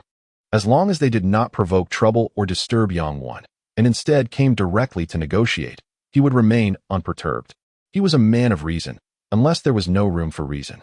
After Yang Fei departed, Qin Hu coldly declared, This matter must not be disclosed by anyone. Keep your lips sealed. Witnessing his grim demeanor, the crowd was taken aback, promptly nodding in agreement. They understood that should word of Qin Hu's defeat by a young man spread, it would tarnish his reputation. Furthermore, given the involvement of the Tong family, the future course of events would depend on their stance. Thus, they all comprehended that this matter could not be divulged, lest they offend not only Lord Hu but also the wealthiest family in Binhai, the Tong family. Upon exiting Xiantiendi, Yang Fei immediately called Yang Wan. When she answered, her voice trembled. Brother, where are you? Are you all right? Yang Fei hastily reassured her. Silly girl, how could your brother be in trouble? Have you forgotten how I was invincible in the village when we were young? Hearing that he was safe, Yang Wan instantly relaxed and, amused, responded, That was in our childhood. Fighting was trivial then. But now that we are in society, how can one still resort to fighting? Brother, you have offended that Mr. Li. What will you do moving forward? To ease her worries, Yang Fei replied, No worries, it has been resolved. Over the years, I have made some friends, and coincidentally, one of them knows Boss Li. We have already cleared things up, it's all settled. Really? Yang Wan was skeptical. She thought about how Yang Fei had bullied Li Biao so openly. Could such a significant figure simply let it go? If it's truly resolved, focus on your studies. I will come to see you again soon, Yang Fei explained. Yang Wan remained unconvinced and wanted to say more, but Yang Fei interrupted. Is Zhu Wenjie still around? Yes. He is the senior who brought us back to school, Yang Wan replied, glancing at Zhu Wenjie within the campus of Binhai University as she spoke into the phone. Please hand him the phone. I wish to have a few words, Yang Fei remarked. Yang Wan responded with an acknowledgement, passing the phone to Zhu Wenjie. Senior, my brother wants to speak with you. Zhu Wenjie took the phone, curiosity evident in his voice. Has it truly been resolved? Indeed. A few days ago I assisted Qi Tai with his ailment, and he, along with his disciple Zhang Long, expressed their gratitude. I just spoke with Zhang Long, who is quite close to Qin Hu, and he mentioned that they have come to an understanding, Yang Fei explained. Zhu Wenjie's eyes brightened at this news. Oh, you mean Zhang Long from the Longhu Hall? Precisely, Yang Fei replied with a smirk. It seems this fellow possesses noteworthy connections. Zhu Wenjie nodded. In that case, everything should be fine. Unbeknownst to him, Yang Fei's involvement in Li Biao's demise was a secret, and he believed that with Zhang Long's intervention, Qin Hu would certainly honor the request. Thank you for looking after my sister, Yang Fei said. After all, it was I who brought you here. Safeguarding them is my duty. As for your matters, I comprehend your situation, and you have handled it commendably. Farewell, Yang Fei concluded, ending the call. Zhu Wenjie returned the phone to Yang Wan. Noticing her lingering concern, he smiled. I never anticipated your brother would befriend Zhang Long. You are indeed fortunate. This matter is settled, and there should be no repercussions. Rest assured. Who is Zhang Long? Xia Bingqing interjected, unable to contain her curiosity. Encouraged by Zhu Wenjie's reassurances and Yang Fei's previous comfort, Yang Wan felt a wave of relief and looked at Zhu Wenjie with intrigue. Before Zhu Wenjie could respond, Xu Yong chimed in. He is a prominent figure in our Binhai society. With him mediating, Your cousin should be safe. Yang Wen's heart soared at this revelation. However, Xia Bingqing furrowed her brow slightly. She had initially thought Yang Fei was merely a brute skilled in combat, unaware that he had connections to influential individuals. Yet, glancing at Zhu Wenjie, she shook her head inwardly. Ultimately, he was reliant on others' assistance. If he were to offend someone again, it was unlikely that others would continue to aid him. Zhu Wenjie, on the other hand, was far more dependable, exemplary in character, with a mysterious family background, and crucially, he adhered to principles and boundaries. Compared to him, Yang Fei fell short. Meanwhile, after Yang Fei hung up, he prepared to hail a cab home. Suddenly, he furrowed his brow, sensing someone watching him. Was it someone sent by Qin Hu? Or had the Tong family, upon receiving news, decided to confront him regarding Li Biao? As he pondered this, a chilling voice broke through his thoughts. Are you Yang Fei? And you are? Someone from the Tong family. Yang Fei turned to see a young man approaching him. Upon sighting this individual, a flicker of astonishment crossed Yang Fei's mind. An internal energy practitioner. Here, on the bustling street in front of Xiantiendi, with people milling about, Yang Fei did not anticipate any reckless behavior from this individual. While practitioners were highly regarded across nations, they were still expected to uphold social order and respect the law. He was merely curious about the stranger's identity and the reason for his approach. Could he be from the Tong family? To have summoned such a young internal energy practitioner suggests that the Tong family was indeed formidable. Su Xingzhou paused momentarily. The Tong family?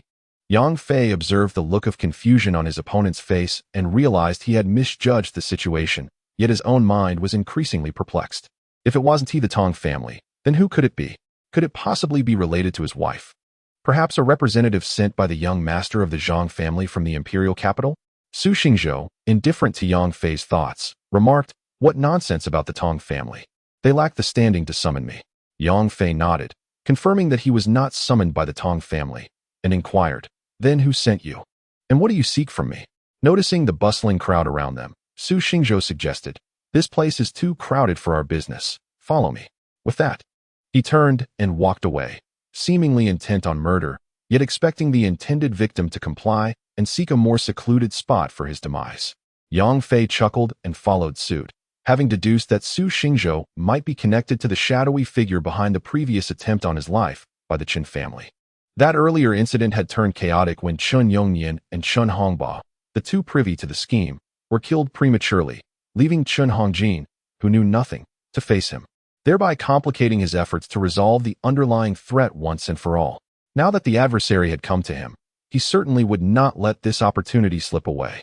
As Su Xingzhou led the way, he had anticipated Yang Fei would not follow, planning to intimidate him with words. However, he was surprised to find the young man dutifully trailing behind. He couldn't help but feel a twinge of curiosity.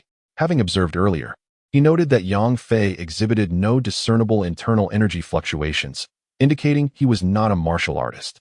Given this, how could an ordinary person possess such audacity? Reflecting on Yang Fei's earlier demeanor, Su Xingzhou became more cautious.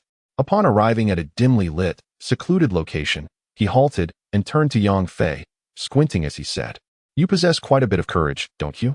Aren't you afraid I might kill you?"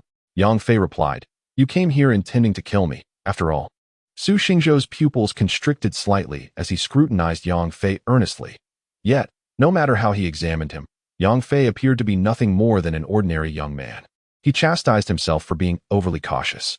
Was it possible that after being bested by the duo from the Longhu Hall that morning, his confidence had waned? With this thought, anger surged within Su Xingzhou, and he fixated a murderous glare on Yang Fei, declaring, "Since you are aware, then let me send you on your way." Yang Fei had intended to pose a few questions, but upon witnessing Su Xingzhou rush towards him, he abandoned that thought.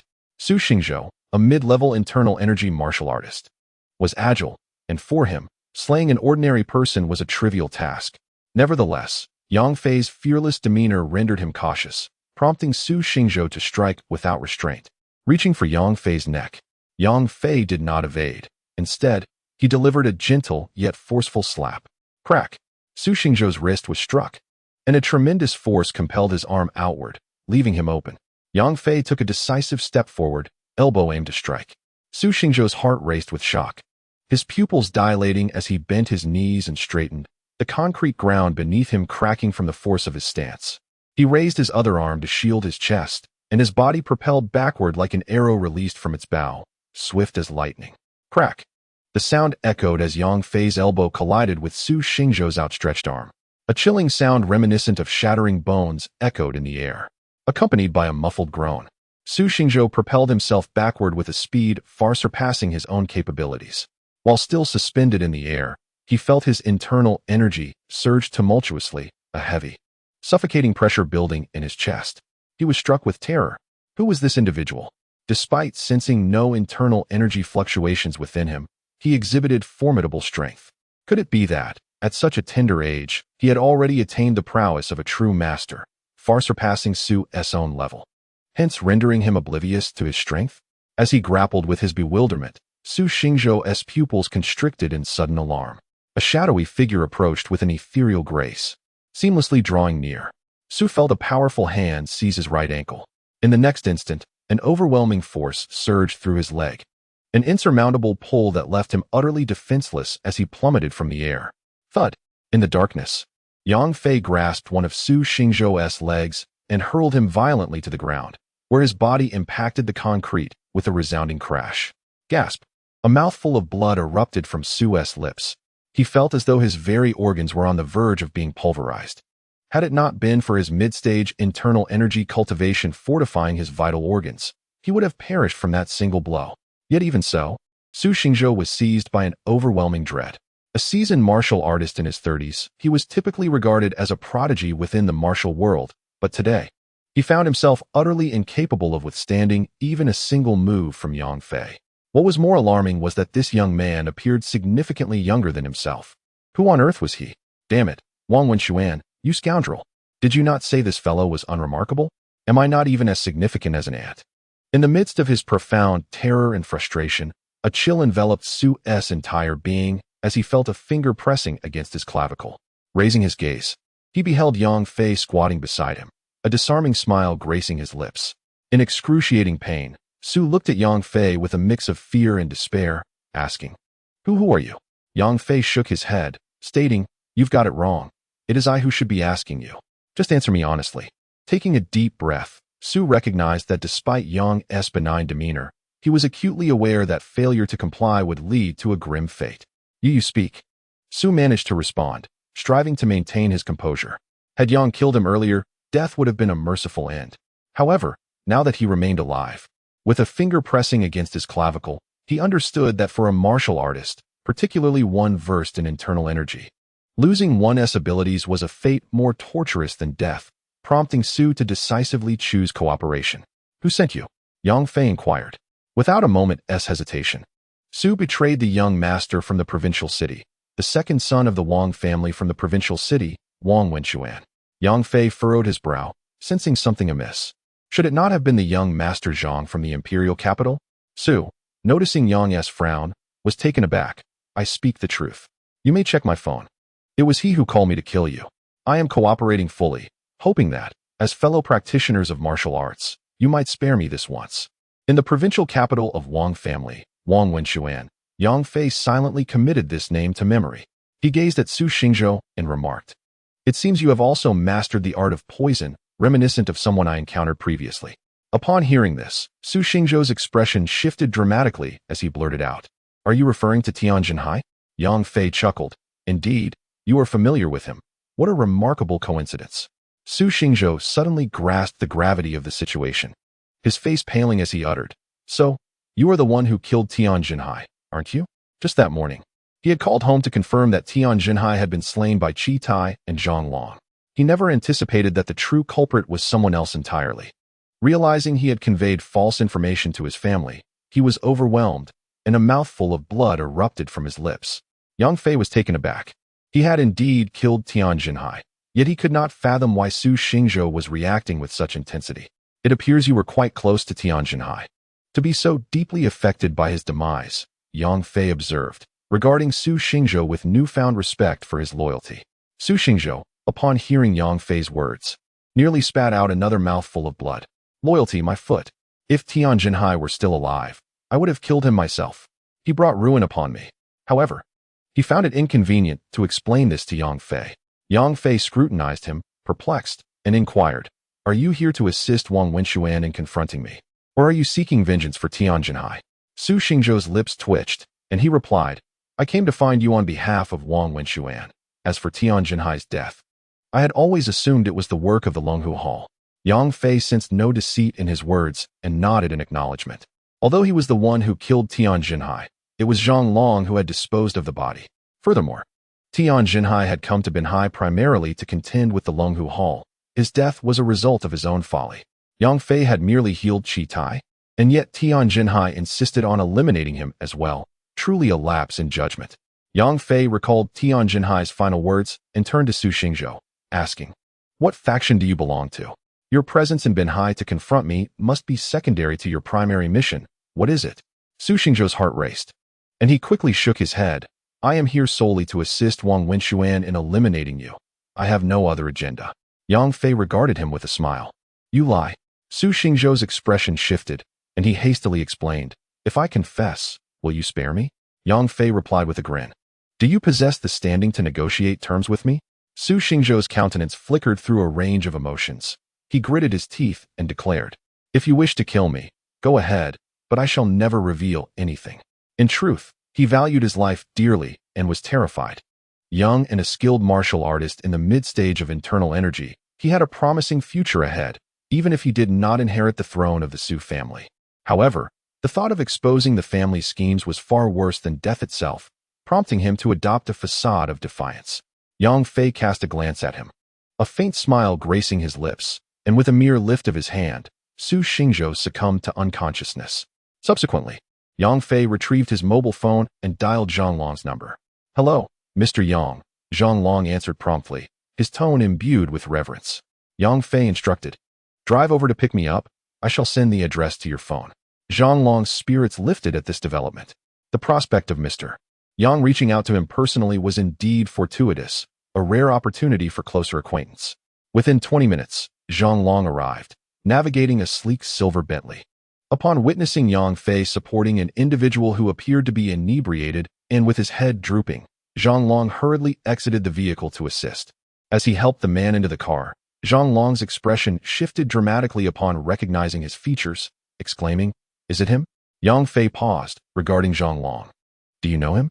Zhang Long had initially conspired with Qi Tai to keep this matter from Yang Fei, but was taken aback that Su Xingzhou had sought Yang Fei out, evidently having been rendered unconscious by him. Thus, he divulged the events of the morning when Su Xingzhou had approached the Longhu Hall. Yang Fei nodded in acknowledgement, remarking, I suspected his arrival in Binhai was not solely to seek me. He intended to investigate the circumstances surrounding Tian Jinhai's demise, aiming to undermine your Longhu Hall. To speak frankly, it was I who dispatched Tian Jinhai, and thus, it is I who have inadvertently caused you trouble. Zhang Long, alarmed, implored Mr. Yang. Please do not say such things.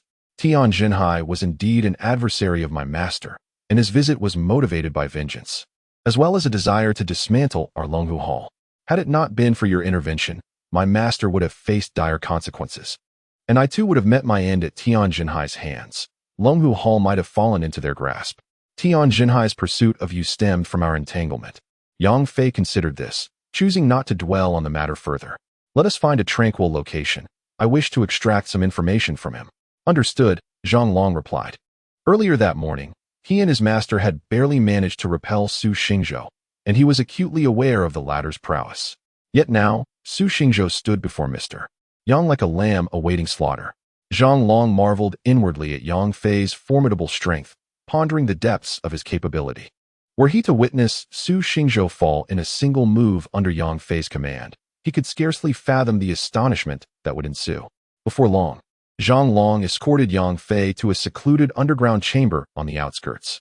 Yang Fei applied pressure to a specific acupoint on Su Xingzhou, prompting him to awaken. Upon seeing Zhang Long and finding himself in an unfamiliar, enclosed space, fear flickered across Su Xingzhou's countenance. Ultimately, he valued his life and harbored a profound fear of death. Tian Jinhai had sought to confront Qi Tai, motivated not only by personal vendetta, but seemingly with ambitions to annex the Longhu Hall. Now that he was deceased, and with Yang Fei's arrival, Su Xingzhou queried, What exactly is your faction? Your aims must extend beyond merely subduing a humble establishment like the Longhu Hall. Yang Fei regarded Su Xingzhou directly, inquiring with candor. Zhang Long, equally intrigued, observed intently. Su Xingzhou remained silent, his lips tightly sealed. Yang Fei chuckled softly, stating, "As a man of the martial world, you must have heard of the technique known as breaking bones and dislocating joints." Upon hearing this, Su Xingzhou's expression shifted dramatically, his face pale with terror as he gazed at Yang Fei. To an ordinary person, the term splitting tendons and dislocating bones might merely suggest a conventional grappling technique, commonplace and unremarkable. Yet, those truly versed in the martial world comprehend that this skill, when inflicted upon an individual, can render life a living hell. It possesses the capacity to dislocate and separate the tendons and bones of the human body, unleashing a torment and fear that is utterly despairing. Anyone who has experienced a muscle cramp can attest to the excruciating pain it entails. Conversely, the splitting tendons and dislocating bones technique causes a complete disruption of the body's tendons, leading to a blockage of circulation and a severance of bones. The agony endured at such a moment is unimaginable. Su Xingzhou, his complexion ghastly, recounted his own harrowing experience with this dreadful pain. He could discern that although Yang Fei appeared harmless, he was, in reality, ruthless and capable of striking him down at any moment. "I am from the Su family of Nanjing," Su Xingzhou confessed, "and indeed, I aim to seize the opportunity to take control of the Longhu Hall, gradually plotting our development along the coastal region." Before Yang Fei could inquire further, Su spoke up. Zhang Long's expression subtly shifted, unable to suppress his curiosity. "The Su family of Nanjing? Is that the same family that was once ostracized by the martial community of Huaxia, eventually retreating southward, known for their expertise in poison?" Su Xingzhou managed a wry smile and nodded in affirmation. Zhang Long's face betrayed a mix of tension and fear. Yang Fei raised an eyebrow, looking at Zhang Long, and inquired, "Is this Su family formidable?" Before Zhang Long could respond, Su Xingzhou interjected, "Indeed, they are quite powerful. Had it not been for the concerted efforts of various forces to suppress us, my family would not have been driven away." Yang Fei regarded him sternly. "Did I grant you permission to speak?" Su Xingzhou felt a shiver run down his spine and promptly sealed his lips. Yang Fei turned his gaze to Zhang Long, who nodded in agreement. "He speaks the truth. If he truly hails from that Su family, we may have inadvertently courted trouble." Zhang Long's demeanor was grave, a fine sheen of sweat forming on his brow, his entire being radiating concern. Yang Fei, however, remained unfazed. Firstly, he held little knowledge of this so-called Su family. And secondly, as the Mad King, he had faced countless formidable forces in the past and had grown desensitized to such matters. What truly preoccupied him were the concealed ailments of his own body. Once those were resolved, few factions would intimidate him. "Let us discuss this Su family," Yang Fei initiated. Although he was somewhat indifferent, it was prudent to understand the strength of the Su family, given his current limitations in combat capability. Zhang Long offered a rueful smile. "I have only heard my master mention the Su family. My understanding of their strength is limited. Nevertheless, it is widely acknowledged that the Su family is indeed powerful. 50 years ago, they committed a rather egregious act, which prompted the martial alliance to unite with various sects to denounce them, resulting in a fierce conflict. Subsequently, the circumstances surrounding their withdrawal from the mainland remain unclear, and it was not until a decade ago that the Su family resurfaced in Nanjing." Noticing Zhang Long's limited knowledge of the Su family, Yang Fei's gaze shifted to Su Xingzhou. Seizing the moment, Su Xingzhou promptly declared, "My ancestors were among the illustrious lineages of the martial world in Huaxia. Apart from a few sects, the Su family is recognized as one of the 5 great hereditary martial families. 50 years ago, a prodigious figure emerged from the Su family, renowned for his formidable martial prowess and exceptional mastery of poison. With his unparalleled combat skills, he challenged masters from various sections. While such contests are customary in the martial world, our esteemed ancestors' ruthless application of poison often resulted in fatal consequences, inciting widespread indignation among the martial arts community." Zhang Long interjected, "Is it merely that? I have heard that your ancestor was not only merciless, but also a tyrant, coercing numerous women, which further fueled the outrage in the martial realm." Su Xingzhou's face betrayed a flicker of agitation. "Such slander. This is a deliberate scheme orchestrated by rival factions to undermine my family," he retorted. Zhang Long scoffed, clearly skeptical of Su Xingzhou's defense. Yang Fei cast a glance at Su Xingzhou and suddenly inquired, "How old are you?" Taken aback, Su Xingzhou replied, 27. Zhang Long was internally astonished. He had perceived Su Xingzhou as being around 30, yet he was merely 27. The Su family truly was remarkable, capable of nurturing a mid-level internal energy practitioner at such a young age. This realization deepened his despair, provoking an adversary as formidable as the Su family could spell doom for the Longhu Hall. Yang Fei nodded, observing, a mid-level internal energy practitioner at 27. There is considerable potential. Su Xingzhou, feeling a blend of embarrassment and bitterness at Yang Fei's assessment, reflected on his previous self-image as a genius, now overshadowed by Yang Fei's youthful prowess.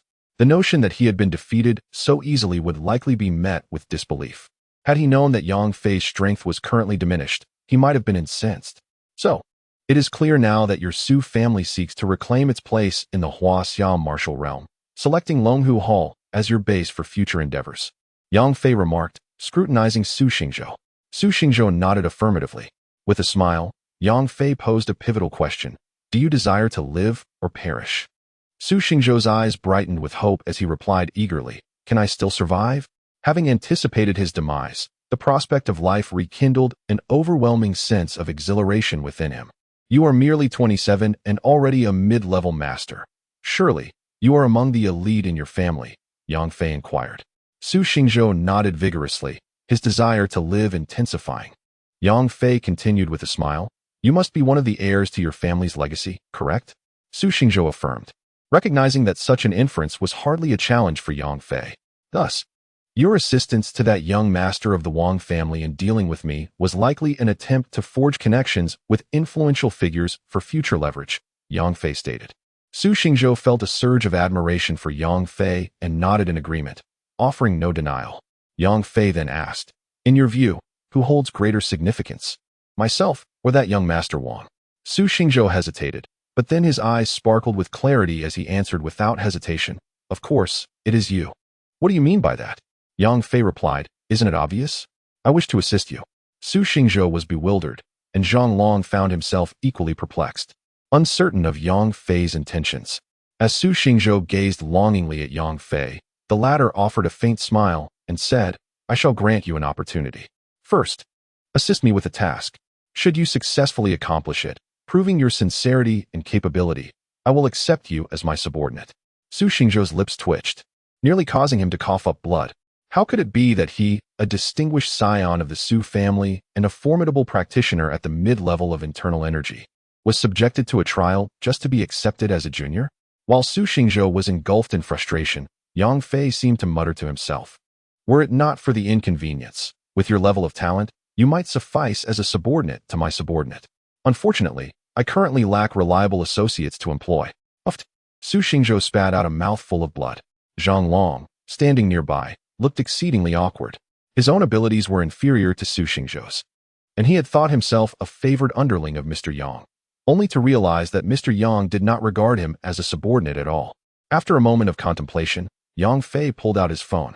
It was just past 9 in the evening. He dialed Qin Yinyang's number. Hello. I was just about to call you. I have an unexpected matter that requires me to travel, returning to the capital, and I may not be back for a couple of days, came Qin Yinyang's voice. Yang Fei's eyes sparkled upon hearing this. He had intended to inform her that he might be late returning home, but unexpectedly, she was not at home that evening. Is there something you need? Qin Yinyang inquired. Yang Fei replied, nothing in particular, just wanted to know when you would be back. Oh, all right.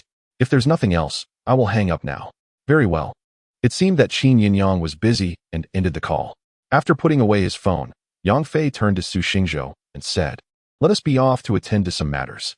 Zhang Long quickly interjected, Mr. Yang, would you like me to drive? Yang Fei shook his head, looking at Su Xingzhou. The latter eagerly nodded, saying, I can drive. Yang Fei then instructed Zhang Long, you may return to rest. Do not speak of today's events. Understood, Zhang Long replied, recognizing the gravity of the situation and the importance of discretion, given Su Xingzhou's esteemed background. Though Zhang Long was not the one driving, the car was indeed his. Su Xingzhou took the wheel while Yang Fei settled into the back seat, entirely unconcerned about any possibility of escape. Mr. Yang, where are we headed? Su Xingzhou asked as he merged onto the main road.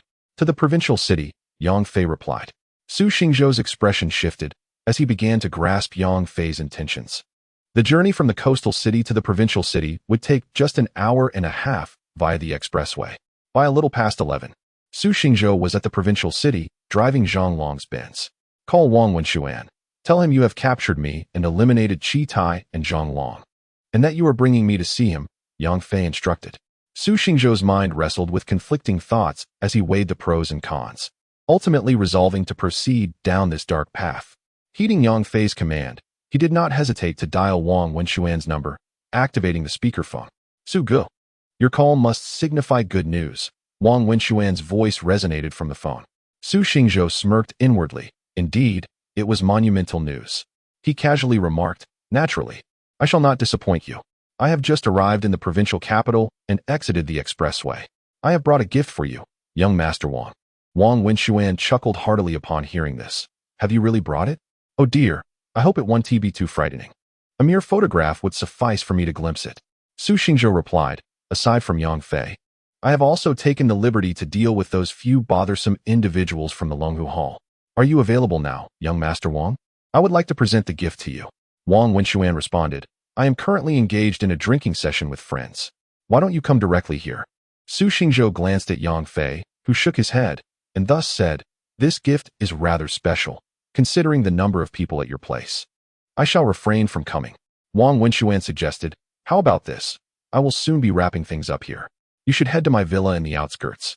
I'll send you the location shortly, and once I finish here, I shall come to meet you. Noticing Yang Fei's nod, Su Xingzhou agreed, very well.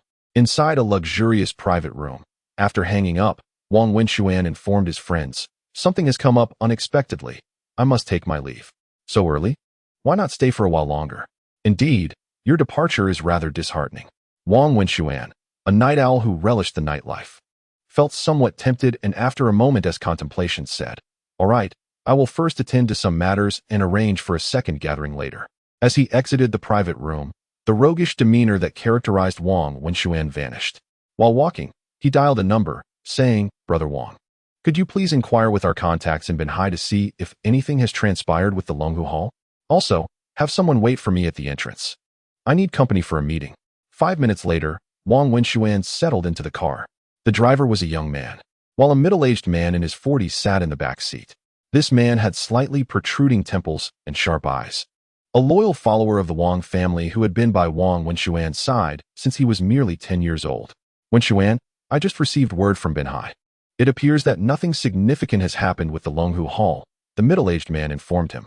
Wang Wenxuan furrowed his brow slightly and inquired, what about that young man?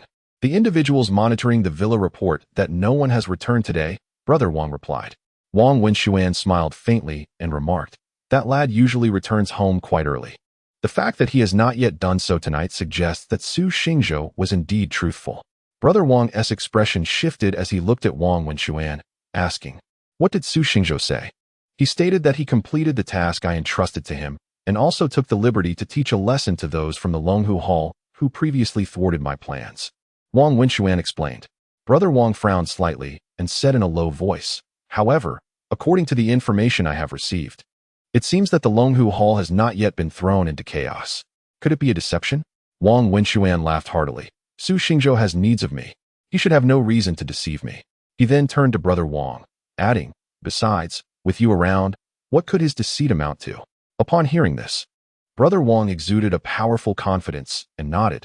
Though he belongs to the Su family, he would never dare to harm you in my presence. His name was Wang Zhong. Raised by the Wang family since childhood, he was taught martial arts and had remained by Wang Wenxuan's side ever since returning to the family. Over the years, Wang Wenxuan has encountered his fair share of troubles and formidable martial artists, yet he remains unscathed, thanks in no small part to Wang Zhong's protection. After eliminating Yang Fei, he seeks to showcase his prowess before me, boasting that he has also dealt with the members of the Longhu Hall. With a composed demeanor, Wang Wenxuan chuckled as he spoke. Wang Zhong, upon hearing this, nodded discreetly. Although the second young master is somewhat of a wastrel, his intelligence remains intact. Upon arriving at the villa in the suburbs, they noticed a silver-gray Bentley parked at the entrance. Wang Zhong's expression shifted as he remarked, that is Zhang Long's car. Previously, when Wang Wenxuan had enlisted the Chun family for a task, the Longhu Hall had annihilated the Chun family, thwarting his plans. Wang Wenxuan had been quite displeased at the time, prompting Wang Zhong to conduct a discreet investigation into the Longhu Hall, thus recognizing the vehicle as belonging to Zhang Long. Wang Wenxuan let out a light laugh. I told you, Su Xingzhou is quite reliable. Wang Zhong nodded in agreement, observing Su Xingzhou stepping out of the driver's seat. The fact that Su Xingzhou had driven Zhang Long's car indicated that they had met, and his claim of assisting Wang Wenxuan in dealing with the Longhu Hall members suggested that Zhang Long might already be deceased. As Wang Wenxuan opened the door and alighted from the car, he approached with a smile. This is Zhang Long's vehicle, isn't it? Su Xingzhou was taken aback, astonished that Wang Wenxuan, being in the provincial capital, would know the license plate number of Zhang Long's car from the Binhai Longhu Hall. Feeling guilty, he began to worry whether Wang Wenxuan had discovered something, scrutinizing him closely. Wang Zhong closely followed Wang Wenxuan, halting 2 meters away from Su Xingzhou. Su Xingzhou, feeling a chill run down his spine, looked at Wang Zhong in disbelief. Wang Zhong smiled at him and nodded. I am Wang Zhong, the second young master's bodyguard. Wang Wenxuan laughed heartily. Don't mind him, Su Ge. This is my Wang Ge, just like an elder brother to me. What about the gift you mentioned? During their last encounter, Wang Zhong was not present, and now, witnessing this martial arts expert beside Wang Wenxuan, Su Xingzhou was taken aback. He sensed a formidable aura emanating from Wang Zhong, a testament to his strength. However, Su Xingzhou was also incensed by the powerful presence Wang Zhong deliberately exuded. After being humiliated by Yang Fei, he was already in a foul mood, and now, with Wang Zhong's demeanor, he felt provoked. Without reservation, he unleashed his own aura. Though the injuries inflicted by Yang Fei prevented him from manifesting his peak power, nevertheless, Wang Zhong's expression grew serious in response, as both men could perceive an oppressive atmosphere surrounding them. Soon enough, Wang Zhong chuckled lightly, dissipating his imposing presence. Su Xingzhou suppressed a cold snort, retracting his own aura, and turned to Wang Wenxuan, stating, I brought it. It's in the car. Shall we discuss it inside? Wang Wenxuan nodded. Very well, let us head indoors. With his words, the driver promptly opened the villa's entrance and illuminated the interior. Wang Wenxuan and Wang Zhong entered first. Su Xingzhou swung open the car door and sternly commanded, Come out. Yang Fei, appearing submissive, descended from the vehicle, only to be pushed inside the villa by Su Xingzhou. Wang Wenxuan glanced back and, upon seeing Yang Fei, couldn't help but chuckle. Oh, you're still alive. Ha ha ha, splendid. Brother Su truly knows how to handle matters. Yang Fei was ushered into the villa by Su Xingzhou. After a few individuals entered, Wang Wenxuan's driver closed the door and retreated to wait in the car. Brother Su, you have executed this task beautifully. I owe you a favor, Wang Wenxuan remarked as he settled onto the sofa and lit a cigarette, addressing Su Xingzhou. Before Su Xingzhou could respond, Yang Fei walked over and sat down on the sofa opposite Wang Wenxuan, saying, Hand me one. Wang Wenxuan looked up in astonishment at Yang Fei. Wang Zhong, equally taken aback, squinted as he scrutinized Yang Fei, failing to detect any threat emanating from him, which led him to laugh heartily. Ha! Are you at death's door, throwing caution to the wind? Su Xingzhou sighed internally, thinking to himself, Do not blame me. I, too, am a person ensnared in the world. What are you dawdling for? I'm out of cigarettes. Give me one, Yang Fei urged. Wang Wenxuan snapped back to reality, a puzzled expression crossing his face as he looked at Yang Fei and asked, Are you speaking to me? Unlike Wang Zhong, Wang Wenxuan was not a martial artist, so he did not let his guard down despite sensing no immediate danger from Yang Fei's unusual behavior. His ability to read people surpassed that of Wang Zhong. He could discern that Yang Fei's calm demeanor was genuine, not a fade born of desperation. This audacious confidence was indeed peculiar. Wang Wenxuan turned his gaze towards Su Xingzhou, his eyes filled with inquiry. For a fleeting moment, Su Xingzhou felt a stirring within him. He contemplated whether he and Wang Zhong could eliminate Yang Fei together. However, the thought was quickly suppressed. Despite Wang Zhong being slightly more powerful, Su Xingzhou had been bested by Yang Fei even with the aid of his poison skills. Adding Wang Zhong to the mix would likely not suffice against Yang Fei. It was best not to court disaster. Why are you staring at me? I don't smoke. You should give him one, Su Xingzhou said. A glimmer of realization sparked in Wang Wenxuan's eyes as he chuckled. Brother Su, are you jesting with me? Su Xingzhou sighed softly and shook his head. I speak earnestly. You should heed my counsel and cooperate. At this, Wang Wenxuan smiled and genuinely tossed a cigarette to Yang Fei. Yang Fei accepted the cigarette, lit it, took a few puffs, and then raised his gaze to Wang Wenxuan, stating, "It was you who arranged for the Chun family to assassinate me, wasn't it?" He needed to clarify that matter first. Wang Zhong had already sensed something amiss and approached Yang Fei with a cold demeanor. However, Wang Wenxuan waved his hand toward Wang Zhong, saying, "Brother Wang, hold on. I am curious to see what these two are up to." He then cast a glance at Su Xingzhou and remarked coolly, "Brother Su, I consider you a friend. This behavior of yours is rather ungracious. Wouldn't you agree?" Su Xingzhou could only shake his head in resignation. Observing his lack of intention to explain, Wang Wenxuan narrowed his eyes at Yang Fei and said, "Kid, I don't know how you managed to persuade Brother Su, but do you think this will turn the tide?" "Ha ha ha. You underestimate me, Wang Wenxuan." Yang Fei took another drag of his cigarette and frowned. "Enough with the superfluous chatter. Just answer me, yes or no." Wang Zhong was furious. "You brat. Are you tired of living?" Wang Wenxuan, pulling Wang Zhong back, smiled at Yang Fei and said, "Indeed, it was I who ordered Chun Hongba to kill you. Was that also behind the previous car accident?" Yang Fei inquired. Wang Wenxuan did not conceal the truth, nodding in affirmation. "Yes, it was all orchestrated by me. Why? We are strangers, with no grievances or enmity. So you are merely doing someone else's bidding?" Yang Fei asked Wang Wenxuan. Wang Wenxuan chuckled, not providing an answer, instead posing a question of his own. "Your confidence is quite perplexing. As far as I know, you hail from humble beginnings, lacking any influential background. I am curious as to how you have managed to gain Brother Su's cooperation." Yang Fei frowned. "You are rambling." He then turned to Su Xingzhou. "Sever one of his arms." Su Xingzhou's lips twitched. Did he truly consider him a subordinate?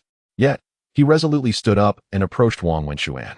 Wang Wenxuan raised an eyebrow, taken aback by Su Xingzhou's compliance with Yang Fei's command. It was known that Su Xingzhou was a talented youth from the Su family, and even he would typically need to extend utmost sincerity to foster relations. Yet now, Su Xingzhou was obediently following Yang Fei's orders. What was happening? As Wang Wenxuan stood in shock, Wang Zhong rose, unleashing a fierce aura that caused the temperature in the entire hall to plummet, instilling fear in all present. Su Xingzhou felt an immense pressure. Yang Fei glanced at Wang Zhong. "If you wish to live, do not move." Wang Zhong laughed in rage. "Huh? Where does this brash young man come from? To dare threaten me, Wang Zhong? This is sheer folly." With that, he strode menacingly towards Yang Fei. Yang Fei remained seated, smoking, squinting at him. Su Xingzhou, fully aware of Yang Fei's prowess, recognized that having made his choice to follow Yang Fei, he must demonstrate his resolve. Thus, he prepared to confront Wang Zhong. Yang Fei commanded, "Ignore him and proceed as I instructed." Su Xingzhou hesitated momentarily before swiftly charging at Wang Wenxuan. Wang Zhong's expression shifted. His foremost duty was to protect Wang Wenxuan, so he immediately disregarded Yang Fei and moved to intercept Su Xingzhou. At that moment, Yang Fei flicked the burning cigarette towards Wang Zhong. Whoosh! The sound of it slicing through the air echoed. Wang Zhong's heart sank, his pupils dilating in alarm as he swiftly recoiled to evade. The cigarette barely grazed his face, crashing into the wall behind him with a loud thud, creating a hole in the glass-framed painting hanging there. Wang Zhong was taken aback. He could sense no internal energy fluctuation from Yang Fei, perceiving him as a negligible threat. How could this brat possess such formidable skills? While he was still in shock, a hand reached towards his neck from the side. Wang Zhong reacted swiftly, extending his hand to block, but it was already too late. His throat was gripped tightly, and with a sickening crunch, he heard the sound of his own windpipe shattering. His eyes widened in disbelief as he looked at Yang Fei, filled with despair and terror. How could this be?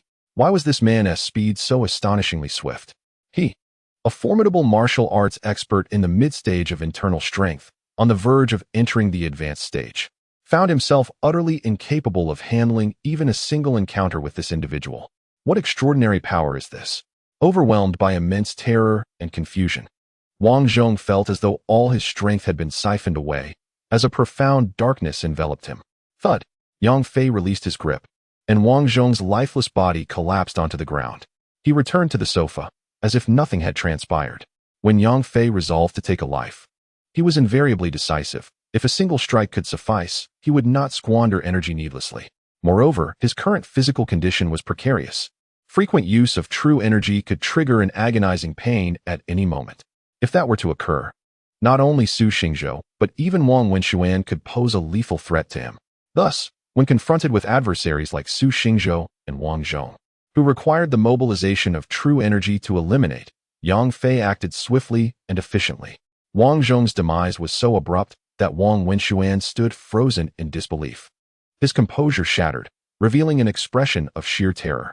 Su Xingzhou had anticipated Wang Zhong's fate at Yang Fei's hands, but was nonetheless taken aback by the swiftness of his death. He could not help but inhale sharply. In retrospect, it seemed that Yang Fei had shown restraint earlier. Otherwise, he would have already become a corpse.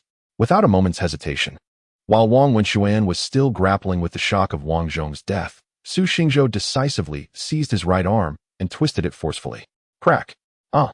A wretched cry escaped Wang Wenxuan as his right arm dislocated at the shoulder, contorting painfully. After Wang Wenxuan's anguished scream, Yang Fei furrowed his brow slightly and instructed Su Xingzhou, leave no trace. Su Xingzhou, displaying keen intelligence, promptly exited and moments later returned with the body of the driver.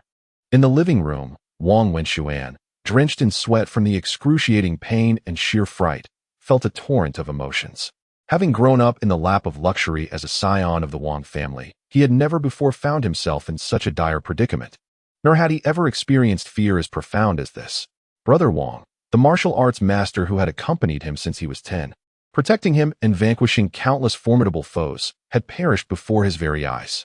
The most alarming aspect was the swiftness of Brother Wang's demise. As if he had possessed no capacity for resistance whatsoever, Wang Wenxuan was no fool. He recognized that Yang Fei's strength surpassed his imagination, and he had unwittingly entangled himself with a formidable character. However, he soon gritted his teeth, enduring the excruciating pain in his arm, and, drenched in sweat, looked at Yang Fei and asked, "Who are you really?" Yang Fei shook his head. "You've got it wrong. I am the one asking you." A chill ran down Wang Wenxuan's spine, and he hastily replied, "I know you are powerful. I instigated this, so I accept your visit. Even if you killed Wang Zhong, I can choose not to hold it against you. Let us consider this matter settled." Yang Fei was taken aback, struggling to follow Wang Wenxuan's train of thought. "Settled?" Wang Wenxuan nodded. "Yes, settled. I want to kill you, yet you are still alive. However, I have lost several lives on my end. And now you have allowed Su Xingzhou to sever one of my arms, which only serves to illustrate my misfortune. If you spare me today, I assure you that our grievances will be resolved once and for all. Otherwise," he paused, his voice laden with intensity, "if you truly take my life, I guarantee that you will find no peace in your days to come. Regardless of your stature, the Wang family will not rest until they exact vengeance on your behalf." In the midst of excruciating pain from the loss of his arm, and the overwhelming dread stemming from Wang Zhong's demise, Wang Wenxuan surprisingly maintained a semblance of calm and decisiveness. At this moment, preserving his life was paramount. To secure his survival, he needed to exhibit a sincere desire for reconciliation while simultaneously showcasing the formidable strength of his background. Only by instilling a sense of caution in his adversaries could he hope to salvage his existence. As for the aftermath, he could never truly let this matter rest. Vengeance was a necessity. The Wang family could not allow their honor to be tarnished without retribution. Meanwhile, Su Xingzhou's lips twitched as he regarded Wang Wenxuan with a hint of pity. How audacious to threaten such a demon. Huh. Yang Fei chuckled. Wang Wenxuan's heart sank. He had believed that invoking the Wang family's name would instill fear, yet it seemed futile. My survival is not a matter of your mercy, nor is it a result of anyone's leniency towards me. Yang Fei regarded Wang Wenxuan with indifference, stating, "Since you lack the fortitude to endure the repercussions of your provocations, why provoke at all? Knowing your fear of death, why resort to taking the lives of others?" Wang Wenxuan's feigned composure crumbled. Sweat poured from his forehead as he truly felt despair and helplessness. His greatest reliance was his powerful family background, yet it had proven insignificant in Yang Fei's eyes. He could no longer find a glimmer of hope for survival. I swear, I will tell you everything I know, just please spare my life," Wang Wenxuan pleaded, his gaze beseeching Yang Fei. Yang Fei slowly shook his head, saying, "It was the second young master of the Zhang family from the capital who instigated this, wasn't he it?" Wang Wenxuan's eyes widened in shock as he stared at Yang Fei, clearly taken aback that Yang Fei knew the true puppet master behind it all. He then began to weep, realizing that if Yang Fei was aware of the identity, there was no reason to inquire further. Seeing Wang Wenxuan's expression, Yang Fei lost interest in further questioning him and turned to Su Xingzhou, commanding, "Eliminate him." Su Xingzhou sighed inwardly. knowing that his summons had not been merely for guidance. Although he felt helpless, he steeled himself to approach Wang Wenxuan. Wang Wenxuan gazed at Su Xingzhou in terror, shaking his head repeatedly. "Su Gu, please don't kill me. I beg you, don't take my life. If you do, my father will not let you off." Su Xingzhou shook his head, lamenting, "Mr. Yang is correct. If you lack the ability to withstand the consequences of your actions, why provoke trouble? We are all adults here. In this world, one must eventually pay their dues." Without a moment's hesitation, Su Xingzhou's foot shot forward, delivering a decisive kick that shattered Wang Wenxuan's throat. He turned to Yang Fei, preparing to inquire whether Yang Fei was satisfied with his actions, only to find Yang Fei, unbeknownst to him, capturing his image with a mobile phone. After finishing the recording, Yang Fei showed Su Xingzhou the footage, commenting, "Your execution was crisp and decisive. I greatly appreciate this style. Maintain it." Su Xingzhou took a deep breath and said, "Mr. Yang, may I now consider myself alive?" Yang Fei nodded, patting him on the shoulder, stating, "You have passed my test, demonstrating your sincerity. You may serve as my subordinate." Su Xingzhou no longer harbored any aversion to the idea of being Yang Fei's underling. The man was formidable. He doubted even the elders in his family could contend with him. Acknowledging Yang Fei as his elder brother was not a source of shame. "What shall we do next?" Su Xingzhou inquired. Yang Fei did not respond immediately, but instead inspected the villa before ascending to the upper floor, where he located the control room and dismantled the entire surveillance system. He then asked Su Xingzhou, "Are you skilled in concealing evidence?" While not particularly adept at such matters, Su Xingzhou, seeing Yang Fei's expectant gaze, decisively nodded, "I am skilled." As a newly appointed subordinate, it was imperative to demonstrate competence. Failing to handle even this minor task would undermine his value and jeopardize his standing with Yang Fei, potentially provoking thoughts of eliminating him. Thus, Yang Fei settled onto the sofa, observing. Su Xingzhou retrieved cooking oil from the kitchen, drenching the three corpses, then meticulously wiped away any traces of his earlier contact with Yang Fei using a damp cloth, displaying a commendable level of professionalism. Yang Fei found the spectacle somewhat amusing. Finally, Su Xingzhou piled the sofa set where he and Yang Fei had previously sat atop the bodies. Noticing Yang Fei rising to leave, he promptly ignited the fire. And after witnessing the corpses engulfed in flames, he followed Yang Fei outside. On the highway, Yang Fei sat in the back seat and remarked, "Tomorrow, call your family and inform them that the Longhu Hall has been subdued by you. They may allow you to remain in Binhai and grant you full authority to manage affairs here. If not, strive for it." Su Xingzhou's eyes brightened at this suggestion. He dared not question Yang Fei's words, nodding in agreement, "Understood." Yang Fei smiled and inquired, "Do you aspire to become the head of the Su family?" Su Xingzhou's heart raced at this prospect, unabashedly revealing his ambition as he nodded, "I am indeed one of the candidates for the next generation's head of the Su family. I certainly wish to inherit the family legacy." Yang Fei replied, "In that case, put forth your utmost effort. It is not impossible for me to support you in becoming the head of the Su family." Su Xingzhou inhaled deeply, glancing at Yang Fei through the rearview mirror, and expressed his gratitude. "Thank you, Mr. Yang. I will certainly strive to meet your expectations." Filled with anticipation from Yang Fei's recent words, Su Xingzhou found himself almost in awe of Yang Fei's abilities. Given Yang Fei's youth, it was likely his background was equally remarkable. If he could indeed secure Yang Fei's assistance, it would undoubtedly bolster his chances in the pursuit of the family leadership. Suddenly, he felt a wave of relief wash over him. Although this trip to Binhai had nearly cost him his life, the outcome seemed to surpass his expectations. The matters concerning the Longhu Hall have been resolved, and I have forged a connection with Yang Fei, a more pragmatic companion than Wang Wenxuan. Truly, this journey has not been in vain. Meanwhile, Zhang Long anxiously awaited at home in Binhai, finding it difficult to rest. Yang Fei had mentioned to Su Xingzhou that he needed to attend to matters in the provincial capital, which led Zhang Long to suspect that significant events were about to unfold. He awaited news with bated breath. At 2:30 in the morning, the phone rang unexpectedly. Upon seeing the caller ID, Zhang Long sighed in relief. He answered respectfully, "Mr. Yang, have you returned?" He had intended to inquire about Yang Fei's well-being, but reconsidered, fearing it might imply doubt regarding Yang Fei's capabilities, and thus altered his approach. Yang Fei's voice resonated through the line. "Yes, I just got off the highway. I apologize for disturbing you at such a late hour, but there is a matter I need to discuss with you and Elder Qi." Zhang Long promptly replied, "You are too courteous, Mr. Yang. I often stay up late." Would you like to see my master? I can reserve a spot for you. I shall wait for you there. Good, Yang Fei affirmed. 20 minutes later, he and Su Xingzhou arrived at Tianqing Mountain Villa, the sanctuary of Qi Tai and the foundation of Longhu Hall. To their surprise, Qi Tai and Zhang Long awaited them. And on the table simmered a pot of exotic delicacies, exuding a rich aroma. Yang Fei chuckled, Elder Qi, I truly apologize for disturbing your rest at this hour. Qi Tai welcomed him warmly, responding, Young brother Yang, there is no need for such formalities between us. Upon hearing of your impending arrival, I arranged for this fare so we could share a late-night meal and converse. It suits me perfectly, Yang Fei said with a smile, casually picking up chopsticks to savor a piece of meat, relishing its flavor as he exclaimed, spicy and fragrant. What a delight. Zhang Long placed 2 bottles of Feitian on the table and inquired with a grin, shall we drink? Yang Fei laughed heartily, nodding, with wine and meat, and a few friends to converse with through the night. What a joy life brings. Noticing Su Xingzhou standing somewhat awkwardly at the side, Yang Fei remarked, Su Gu, relax. From this day forth, we are all friends.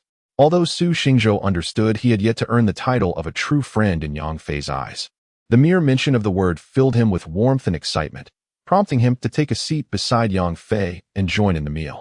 Qi Tai and Zhang Long observed Su Xingzhou, silently reflecting on the unpredictability of life. This man, who had caused a commotion earlier in the day and clashed with them, now sat among them, sharing drinks and laughter. After a while of feasting, Yang Fei turned to Zhang Long and asked, Have you informed Elder Qi about the Su family situation? Zhang Long nodded eagerly, explaining, Aside from my master, I have disclosed this to no one. Yang Fei replied, This matter cannot be concealed from Elder Qi. He likely possesses a deeper understanding of the Su family than I do.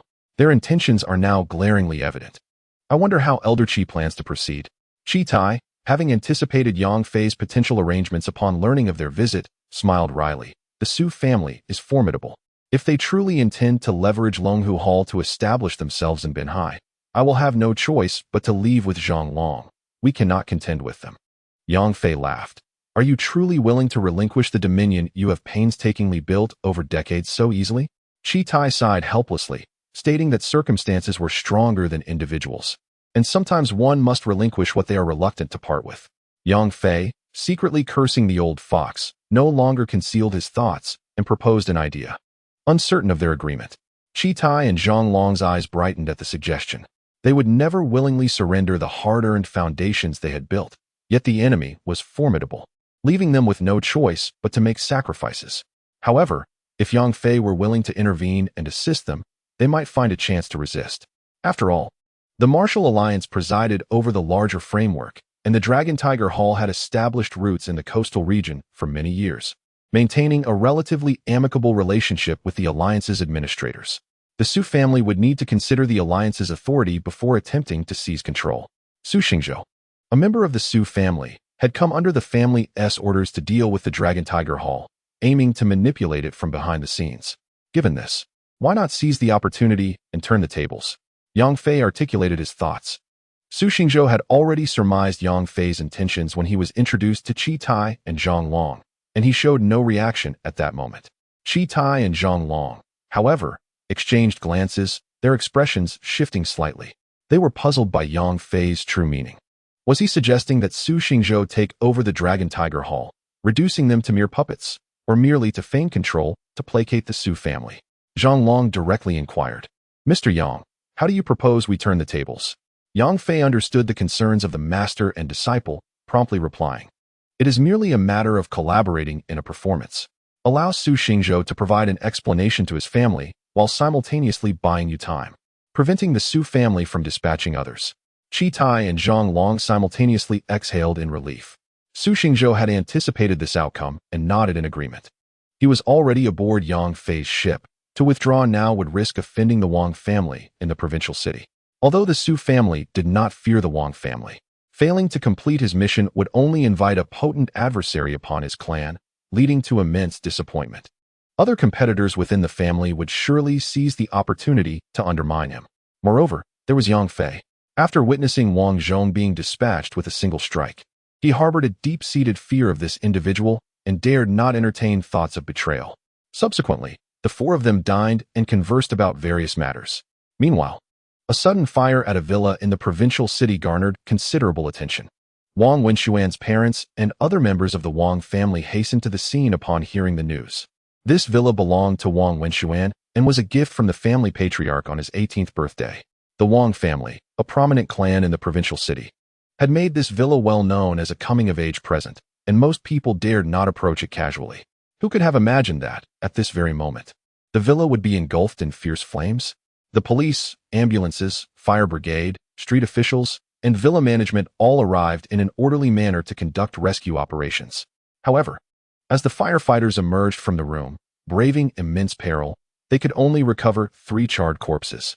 These remains were so disfigured by the flames that much of the grayish bone was exposed, presenting a truly horrifying sight. It was impossible to discern their identities through mere observation. Wang Wenxuan's mother gazed upon the 3 bodies, her stomach churning violently, and she succumbed to retching. The grotesque appearance of the corpses was not the sole cause of her anguish. A deep-seated dread and speculation gnawed at her, leaving her utterly devastated and overwhelmed. Her youngest son, Wang Wenxuan, was missing and had remained unreachable. Now, within this villa, 3 bodies had been discovered. Wang Xionying, Wang Wenxuan's father, bore an expression of profound sorrow, yet he managed to maintain a semblance of composure. Gritting his teeth, he declared, "Investigate thoroughly, leave no clue, no trace overlooked. I demand to understand the cause of this fire, and I expect a satisfactory explanation." Wang Zhong had always been by his son's side, with him present. Even amidst a sudden explosion or fire, he would have ensured Wang Wenxuan's safety. Yet now, Wang Zhong too was unaccounted for, along with Wang Wenxuan's driver. The presence of these 3 corpses only intensified his instinct that matters were far more complicated than they appeared. Whoever dared to harm Wang Xionying's son, whoever threatened the Wang family, would pay dearly for their actions. He would ensure they regretted their very existence. The following morning, at 7:30, Yang Fei was roused by a phone call from Yang Wen. He had returned home at 5 a.m., and after a shower, had only managed a scant 2.5 hours of sleep, leaving him feeling far from rested. Yet, as he focused his energy, all fatigue dissipated, and he felt invigorated. Dressed in beach shorts and bare-chested, he stepped out of his room, answering the call while inserting a cigarette into his mouth. Typically, he refrained from smoking at home, but with Qin Yinyang absent, he felt unconcerned. "Brother, are you all right?" Yang Wen's voice reached him, tinged with an evident anxiety. Yang Fei felt momentarily speechless. "You called this early for this?" Yang Wen replied with a simple, "I was worried about you." A warmth enveloped Yang Fei's heart, and he gently reassured her, "I told you I'm fine. Focus on your studies. Those ruffians out there, I can handle them easily." Hearing her brother's voice brought her a sense of calm, and she responded, "I understand. Just be careful from now on." Yang Fei promised to be cautious, offering a few comforting words before ending the call. After finishing his cigarette, he glanced towards the door of Qin Yinyang's room. With her away, breakfast had not been prepared that morning, and he found himself missing it. He pondered whether it was the person he missed or merely the meal she made. A self-deprecating smile crossed his face. Although their relationship was pleasant, it had yet to evolve into anything substantial. The revolution was far from complete, and comrades still needed to strive for progress. With a sigh of reflection, he rose to return to his room, preparing to change for work. Just as he stood, his phone rang again. Upon recognizing the caller ID as that of Li Xiantong, Yang Fei promptly answered the call while making his way toward a room. "Hello," crackled Li Xiantong's voice, but soon it was drowned out by a cacophony of unstable signals. Yang Fei furrowed his brow and glanced at his phone, only to discover that the signal had vanished entirely. A look of perplexity crossed his face. This was unexpected, as Binhai is considered a first-tier city in Huaxia, boasting extensive signal coverage that should preclude such disturbances. In his confusion, he turned and walked towards the balcony. After taking a few steps, the signal began to stabilize, and Li Xiantong's voice returned. "Hello? Is the signal inadequate?" Yang Fei, his brow slightly furrowed, halted his pace and replied, "Yes, the signal is poor. What is it?" Oldly, as he spoke, he glanced back toward the entrance of Qin Yinyang's room and took a step in that direction. Suddenly, the garbled noise of the signal interrupted the call again. Yang Fei retreated, distancing himself from the door of Qin Yinyang. The signal returned to normal. "It's like this. Old Lu still requires that last acupuncture session. He has been paralyzed for several years and is eager to abandon his wheelchair and walk again. He came to the clinic early this morning, waiting for you to treat him. I let him call you himself, but he felt too shy. Li Xuantong's voice resonated clearly. Yang Fei could even hear the disgruntled murmurs of Lu Shouwang directed at Li Xiantong. Thinking of the two elderly men, a sincere smile graced Yang Fei's face as he said, "All right, I will come over shortly." After ending the call, he gazed contemplatively at the door to Qin Yinyang's room. Observing the fluctuating phone signal, he approached it once more. As he drew near, the signal vanished again. Stepping back a few paces, the signal returned to its prior strength. A smirk crept onto Yang Fei's lips as he muttered to himself, "A small signal jammer, perhaps?" He stared at the closed door for a moment, eventually suppressing the impulse to investigate further. Everyone harbors their own secrets. He too held many secrets from Qin Yinyang. However, the presence of a signal jammer within the confines of her room rendered her rather unique and enigmatic. Fortunately, Yang Fei was certain that the communal areas of the villa were devoid of any surveillance or listening devices. Thus, Qin Yinyang's installation of a signal-blocking device in her private space was her prerogative, one that he must respect without intrusion. Upon arriving at the clinic, he indeed found Lu Shouwang waiting. After this period of treatment, Lu Shouwang's legs had gained mobility, and he could even manage to walk with the aid of a cane. Accompanying him were his wife, Wang Shu, and his daughter, Lu Nian. Upon seeing Yang Fei, Lu Nian hurried over, smiling as she said, "Mr. Yang, I must trouble you once more." Yang Fei chuckled and replied, "Sister Lu, we agreed to address each other informally. Just call me by my name." However, Lu Nian shook her head with a smile. "My father insists on calling you young brother, with both my father and Uncle Li present, referring to you as Mr. Yang is already a concession." Seeing her insistence, Yang Fei chose not to argue further. "Let us proceed to my consultation room," he suggested to Lu Shouwang. Meanwhile, Li Xiantong remarked to Zhou Cheng, "Delay the patient seeking my attention a bit. I will accompany you for a moment." Zhou Cheng harbored a desire to observe Yang Fei's acupuncture techniques. However, with his master having issued a directive, it was imperative for someone to oversee the operations of the expansive medical establishment, and thus he had to comply. The group proceeded to Yang Fei's consultation room, where Li Xiantong entered last, promptly closing the door behind him. Yang Fei instructed L Shouwang to roll up his pant leg, and after a brief examination, he smiled and remarked, "You are recovering splendidly." The others were overjoyed upon hearing this, and L Shouwang, beaming with delight, exclaimed, "It is indeed your remarkable medical skills. Young brother Yang, I regret not having encountered you sooner, sparing oldly unnecessary tribulations over the past few years." Li Xiantong, feigning irritation, puffed out his cheeks in mock annoyance, while Yang Fei and the others erupted in hearty laughter. The camaraderie between these two old friends was truly enviable. Subsequently, Yang Fei proceeded to administer acupuncture to L Shouwang once more, with Li Xiantong attentively observing and asking questions whenever he found something perplexing. Yang Fei, generous with his knowledge, answered every inquiry without reservation. Before long, half an hour had elapsed, and Yang Fei removed the silver needles, addressing L Shouwang, "Old L, why don't you try taking a few steps?"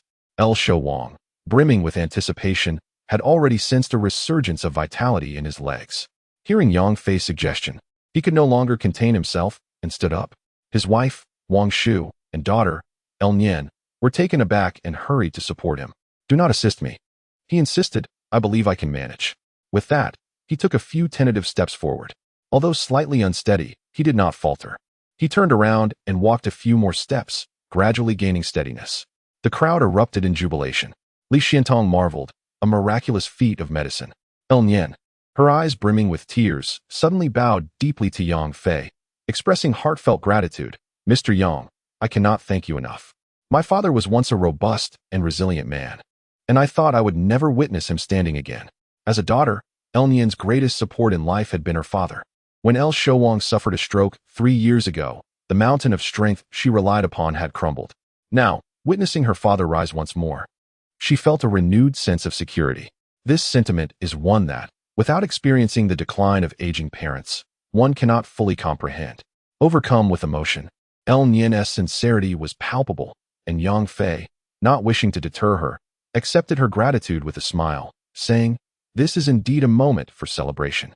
L Nian nodded repeatedly, wiping away her tears. "Yes, I am truly happy.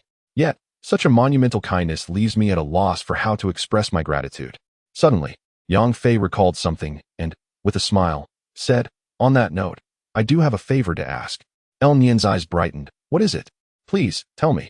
And I shall do my utmost to assist. Yang Fei explained, I have a cousin, Yang Wan, who is a first-year student in the medical department at Binhai University. He elaborated on Yang Wan's commendable character and academic standing, concluding, she wishes to join the student council at your esteemed institution for some experience. I wonder if you could lend a hand? Is that all? Nian was momentarily taken aback. Upon hearing that Yang Fei sought her assistance, she had felt a sense of joy, thinking she could finally repay some of his kindness. Yet, the request turned out to be for something so seemingly trivial. Is this truly a matter of significance? Yang Fei smiled faintly, aware that such matters were likely trivial for Lu Nian, yet he said, indeed. I wonder if Sister Lu would find it convenient to intervene in this issue. Before Lu Nian could respond, her mother, Wang Shu, decisively stated, what is there to ponder? Rest assured, young Yang, this matter is entrusted to her. Lu Shouwang also nodded in agreement, adding, it is merely a matter of gaining experience in the student council. It does not contravene any principles. Moreover, given what you have mentioned about your cousin Yang Wan, who excels academically and is a scholarship recipient while also working part-time at school, such a student is undoubtedly qualified for the student council. Lu Nian hurriedly affirmed, yes, this matter is indeed entrusted to me.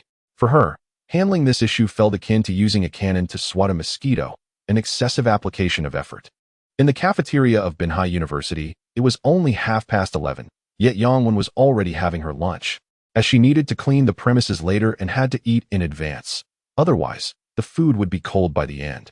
Xia Bingqing accompanied her. Wan, didn't your brother give you plenty of money? Why do you still insist on working here? Xia Bingqing inquired. Yang Wan replied, it's not too exhausting. I can manage. Earning my own money feels more secure. Moreover, through working part-time, I've realized that making money is genuinely challenging. Although my brother provides for me, he is a man who will eventually marry and have children. The thought of cars and houses is rather daunting. I cannot frivolously spend his money. I might as well save it for him. The bond between Xia Bingqing and Yang Wan blossomed not only from their shared origins and humble backgrounds, but also due to Yang Wan's authenticity and sincerity. Hearing her words, Xia Bingqing felt a deep admiration for Yang Wan, which led her to recall Yang Fei. He struck her as somewhat reckless, seemingly unconcerned with consequences, and thus unlikely to achieve greatness. Compared to the likes of Zhu Wenjie, a young man of good standing, he seemed to fall short. When they met yesterday, Yang Fei had not been particularly warm towards her, and with the subsequent incident, Xia Bingqing had long since tempered her expectations of him. I hope my disinterest in your brother does not affect our relationship, Xia Bingqing could not help but say. Yang Wan paused in surprise, then laughed. How could that be? I also recognize that my brother is not worthy of you. It was my impulsiveness. Xia Bingqing shook her head. Not at all. Let us not speak of me. Tell me about you. That young Master Chenbin seems to have stopped pursuing you lately. Yang Wan, somewhat puzzled, replied, indeed, he hasn't shown up in a while. But that is preferable. To be honest, I find him rather intimidating. Xia Bingqing giggled. It's only natural for someone as beautiful as you, Wan, to have admirers. You are no different. After seeing Senior Wenjie yesterday, I realized my brother stands no chance. Do you perhaps have feelings for him? Yang Wan countered, her eyes sparkling with curiosity and intrigue. Xia Bingqing's cheeks flushed slightly as she shook her head. Not at all. He is a young master, and we humble girls cannot possibly match him. As the conversation continued, they revisited the events of the previous night. Xia Bingqing lamented, I never expected Senior Lu to be that kind of person. It's truly frightening. Yang Wan nodded, still shaken. Indeed. I was even considering asking him for help to join the student council, and now the thought terrifies me. Xia Bingqing remarked, indeed. Joining the student council for training is immensely beneficial for us. Not only does it enhance our personal capabilities, but it also serves as an impressive addition to our resumes upon graduation. Yang Wan sighed. True. Although yesterday's events left her disillusioned with Lu Guobin, the president of the student council, participating in the council for experience is a different matter altogether. Regrettably, their previous encounter has thoroughly offended Lu Guobin, making it quite challenging for them to gain entry into the student council now. At that moment, Xia Bingqing's phone began to ring. Upon seeing the caller ID, a flicker of excitement crossed her face. Xia Bingqing, is Yang Wan with you? Came Zhu Wenjie's voice. Sensing that he was inquiring about Yang Wan, Xia Bingqing felt a subtle discomfort rising within her. Just as she was about to respond, Zhu Wenjie continued, I have recommended you both to the school. The student council is currently recruiting, and the school leaders noticed your commendable performance, urging you to come in for an interview. They are preparing to offer you an opportunity. Xia Bingqing's eyes lit up, and the discomfort in her heart vanished instantly. So that was why he had first asked about Yangwan. She quickly replied, I'm with Yangwan. Senior, shall we head over now? Yes, right now, Zhu Wenjie urged. After confirming the address, Xia Bingqing hung up and pulled Yangwan along, exclaiming, Hurry, Zhu Wenjie has recommended us for the student council. The opportunity has arrived. But I still have work to do, Yangwan said anxiously. Xia Bingqing insisted. Are you foolish? If we truly join the student council, there won't be time for you to balance work and study. You should quit. As for today's job, I can help you with it later. Xia Bingqing bit her lip and declared. Yangwan chuckled. You said it yourself. No backing out. An hour later, Zhu Wenjie emerged from the student council office with Xia Bingqing and Yangwan. Reflecting on the demeanor of the school leaders just moments ago, Zhu Wenjie felt a twinge of confusion. Why had the leaders been so amiable? When had he ever possessed such influence? Xia Bingqing, still brimming with excitement, looked at Zhu Wenjie with sparkling eyes. Senior Wenjie, I cannot thank you enough for this opportunity. Yangwan nodded vigorously. Yes, yes. I never imagined Senior Wenjie had such clout, allowing us to join the student council with just a word. Rest assured, we will strive to perform well and not bring you any disgrace. Zhu Wenjie snapped back to reality, acknowledging that while the leader's unexpected warmth puzzled him, it was indeed his recommendation that led to their successful acceptance. Therefore, accepting their gratitude felt entirely warranted. 3 days later, after breakfast, Yang Fei hummed a cheerful tune on his way to work. He was in high spirits today, for Qin Yinyang had called him the previous night to announce her return and that they would have dinner together at home. Although their relationship lacked the depth of a married couple, he found himself feeling slightly unaccustomed to her absence over the past few days. And the news of her return uplifted his mood considerably. Since he had become busier with his medical practice, his skills had garnered increasing recognition. On this particularly cheerful day, Yang Fei attended to his patients at a much quicker pace. Around 3 in the afternoon, having noticed the absence of patients, he addressed Li Xiantong, saying, My wife returns from her business trip today, so I shall leave work early to prepare a sumptuous dinner for her. Go on, Li Xiantong waved his hand, but then suddenly looked up and said to Yang Fei, You actually have a wife? You're not pulling my leg, are you? When will you bring her to meet me?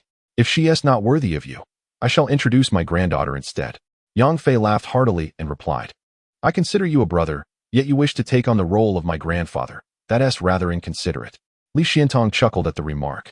As Yang Fei stepped out of the clinic, a Maybach was parked at the roadside. The car door swung open, and a middle-aged man in a white shirt invited Yang Fei, saying, Mr. Yang, our boss would like to invite you to dinner this evening. Oh, I'm unavailable today. Yang Fei instinctively replied, his mind preoccupied with thoughts of dining with his wife and contemplating which dishes to prepare according to Qin Yinyang's taste.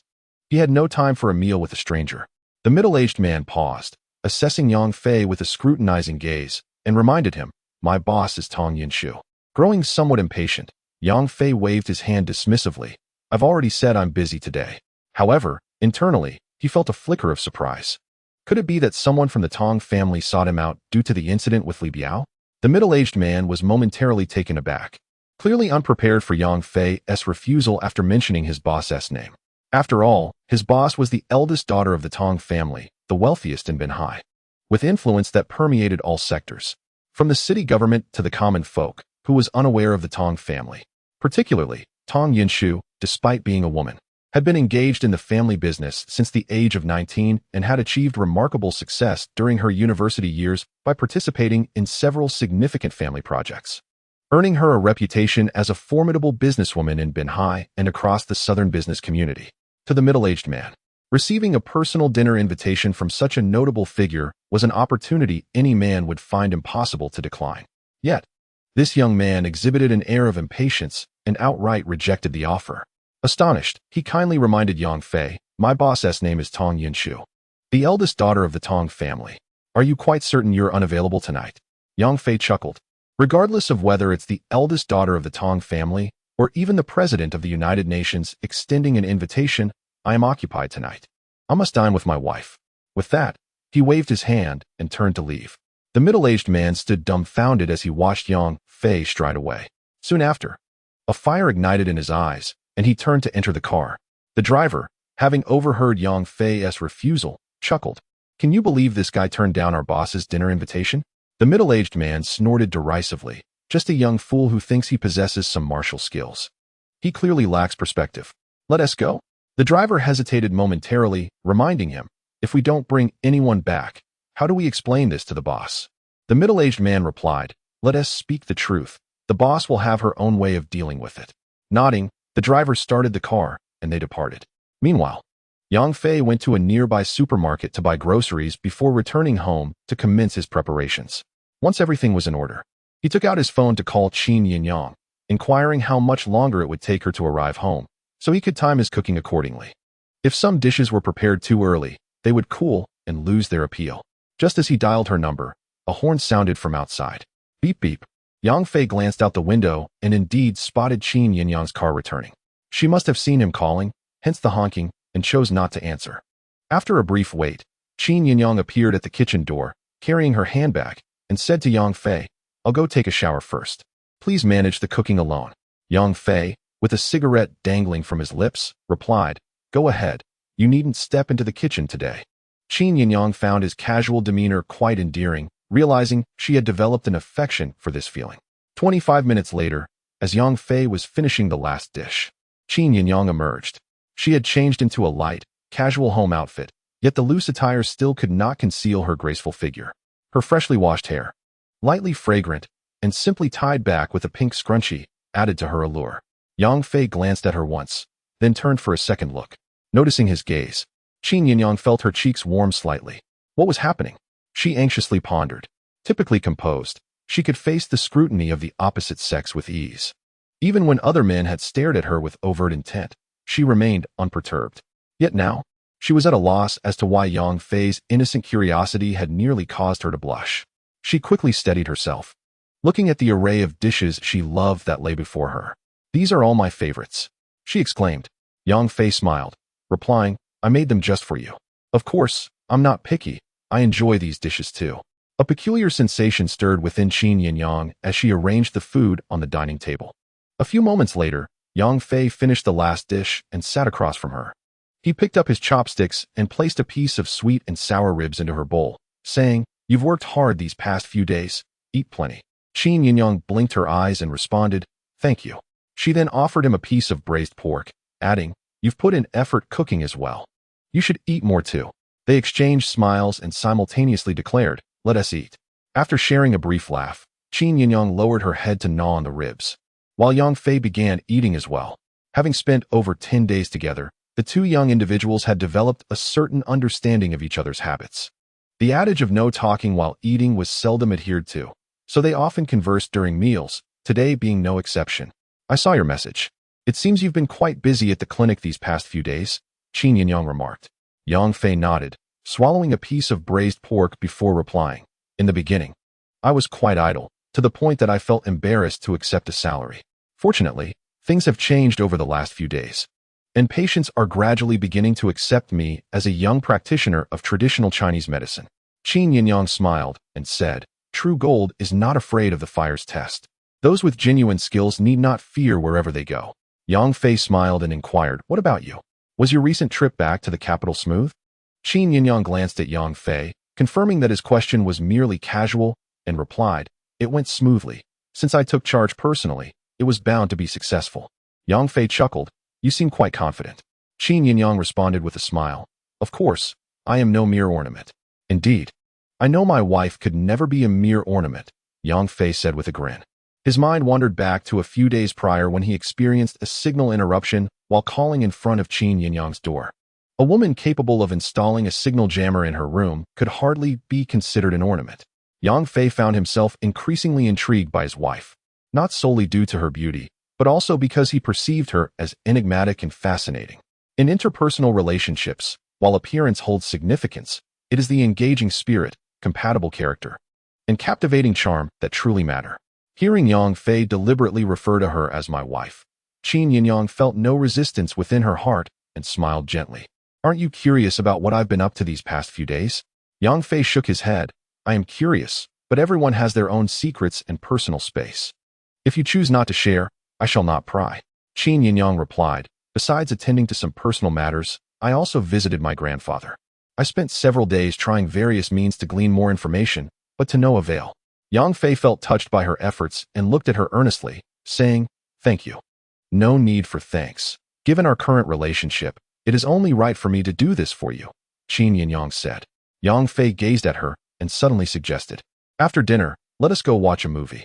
Qin Yinyang, who enjoyed reading and watching films alone, primarily at home, instinctively nodded at Yang Fei's proposal. "Sure. What genre do you have in mind? A science fiction film?" Yang Fei smiled and clarified, "I meant, let us visit the cinema." Qin Yinyang was momentarily taken aback. Looking up at Yang Fei, seeing the calmness in his bright eyes, tinged with a hint of anticipation, she pondered for a moment before sweetly smiling. "All right." As Yang Fei and Qin Yinyang dined at home, in a well-known private dining room in the city, Tong Yinshu listened to her subordinate's report, a charming smile gracing her face. "It seems Mr. Yang is quite interesting and indeed a good family man. Since he claims that having dinner with his wife is more important than the visit from the UN chairman, I, Tong Yinshu, cannot compare to the UN chairman. Today is not meant to be, perhaps another time." In the private room, besides Tong Yinshu, there were also Qin Hu and several notable figures from Binhai City. Noticing that Tong Yinshu was not upset, Qin Hu let out a quiet sigh of relief. Yang Fei was his recommendation to Tong Yinshu. After the murder of Li Biao, he promptly reported the matter to the Tong family, who were furious. Although Li Biao was not a member of the Tong family, he had nonetheless dined with them and was considered one of their own. Even when dealing with a dog, one must consider the master. The killing of Li Biao was a blatant disregard for the Tong family's face. Many members of the Tong family believe that it is imperative to subdue Yang Fei, sending a clear warning to all sectors of Binhai that the Tong family is not to be trifled with. However, Tong Yinshu harbors a differing perspective. Sensing Qin Hu's admiration for Yang Fei, she developed an appreciation for his talents and contemplated bringing him under her wing to serve the Tong family.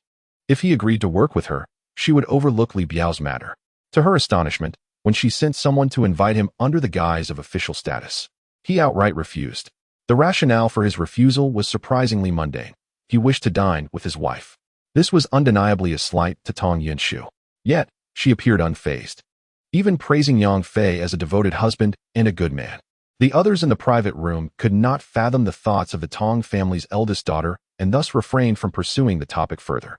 The middle-aged man sent to invite Yang Fei expressed his indignation, asserting that the young man was woefully unaware of his place and lacked appreciation. Tong Yinshu glanced at him and smiled gently, saying, "Why the anger, Brother Zhou? Come, have some soup to soothe your spirit." The man, named Zhou, immediately composed himself and obediently sat down to drink the soup, ceasing any further mention of Yang Fei. Tong Yinshu turned to Qin Hu and said, "I have been having trouble sleeping lately. Please help me secure an appointment at Li Xuantong's clinic tomorrow." Qin Hu's eyes brightened at her request, and he nodded eagerly in affirmation. As they began their meal, Tong Yinshu announced the start, prompting everyone else to pick up their chopsticks. At 10 o'clock that evening, in the bustling commercial square of Binhai City, Yang Fei and Qin Yinyang exited the cinema. "I'm sorry. I feel that inviting you to the movies was a mistake," Yang Fei said awkwardly. After nearly 2 hours of a youth romance film that failed to engage, filled with disjointed anecdotes and forced emotional moments, he lamented, "Is this how new movies are these days? Such films leave couples feeling nothing. I couldn't even find an excuse to hold your hand." His frustration was palpable. Qin Yinyang tilted her head and chuckled softly, then took the initiative to grasp Yang Fei's hand. He was taken aback. She lowered her gaze slightly and whispered, "If you want to hold hands, just say so. Don't blame the movie." Yang Fei's face flushed crimson as he cleared his throat, stammering, "That wasn't my intention." "Oh." Qin Yinyang quickly withdrew her hand. Yet, Yang Fei was not willing to let go of her soft, delicate hand, seizing it again and boldly declaring, "If you hold my hand once, I shall hold yours in return. That seems fair." Qin Yinyang's lips curled into a smile, her heart fluttering. Though they appeared calm, both were internally exhilarated. Had they truly just held hands? Was the progression too rapid? She even regretted her impulsive action, wondering if it might lead him to perceive her as lacking in modesty. However, such thoughts quickly dissipated. Qin Yinyang resolved to act according to her desires. Her intentions toward him were genuine, whether it was dating or contemplating marriage. They had agreed to take their time getting to know one another, and through their interactions, she had sensed a mutual attraction, with neither party feeling any aversion. Handholding was merely a small step, nothing of great significance. Yang Fei's heart was far from tranquil. Yet his thoughts were less tumultuous than Qin Yinyang's. He simply felt that her small hand was delightfully soft and smooth, and holding it was immensely pleasurable. The distinction between men and women was thus: women ponder the sensations, while men contemplate the tactile experience. The couple strolled hand in hand through the bustling streets. Much like any other pair in love, without mentioning the prospect of returning home. Qin Yinyang possessed an ethereal beauty, dressed in a simple t-shirt and gray jeans. With her hair tied back in a ponytail, her figure was exquisitely sculpted. Coupled with her unique aura, she effortlessly attracted the attention of passers-by. Yang Fei himself was quite handsome. At least the men who were captivated by Qin Yinyang did not exhibit overwhelming dissatisfaction upon realizing that she was holding hands with a young and attractive man. It was not until 11:30 that Qin Yinyang spoke up, reminding him, "We have work tomorrow." Yang Fei responded with an "oh," and the two made their way to the parking lot. As they entered the car, Yang Fei reluctantly released her hand. Sitting in the passenger seat, Qin Yinyang suddenly smiled and asked, "Was it worth it?" Yang Fei grinned, replying, "Absolutely worth it." Observing his genuine excitement, Qin Yinyang felt a subtle stirring in her heart.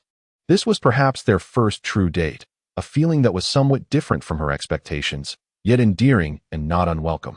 Upon returning home, Qin Yinyang headed towards her room. Yang Fei watched her silhouette, a lump forming in his throat. Without looking back, she opened the door and stepped inside, closing it behind her. They had already exchanged goodnights. Yang Fei felt an overwhelming sense of despondency. Back in his own room, after lighting a cigarette, he gradually calmed down, chuckling at himself. Damn, it seems I've been ensnared. He realized that Qin Yinyang remained unchanged. Even as their feelings had experienced a subtle shift, she was still the queen. The one who dictated the rhythm and held the reins of power. How domineering she was. The corners of Yang Fei's mouth curled upwards.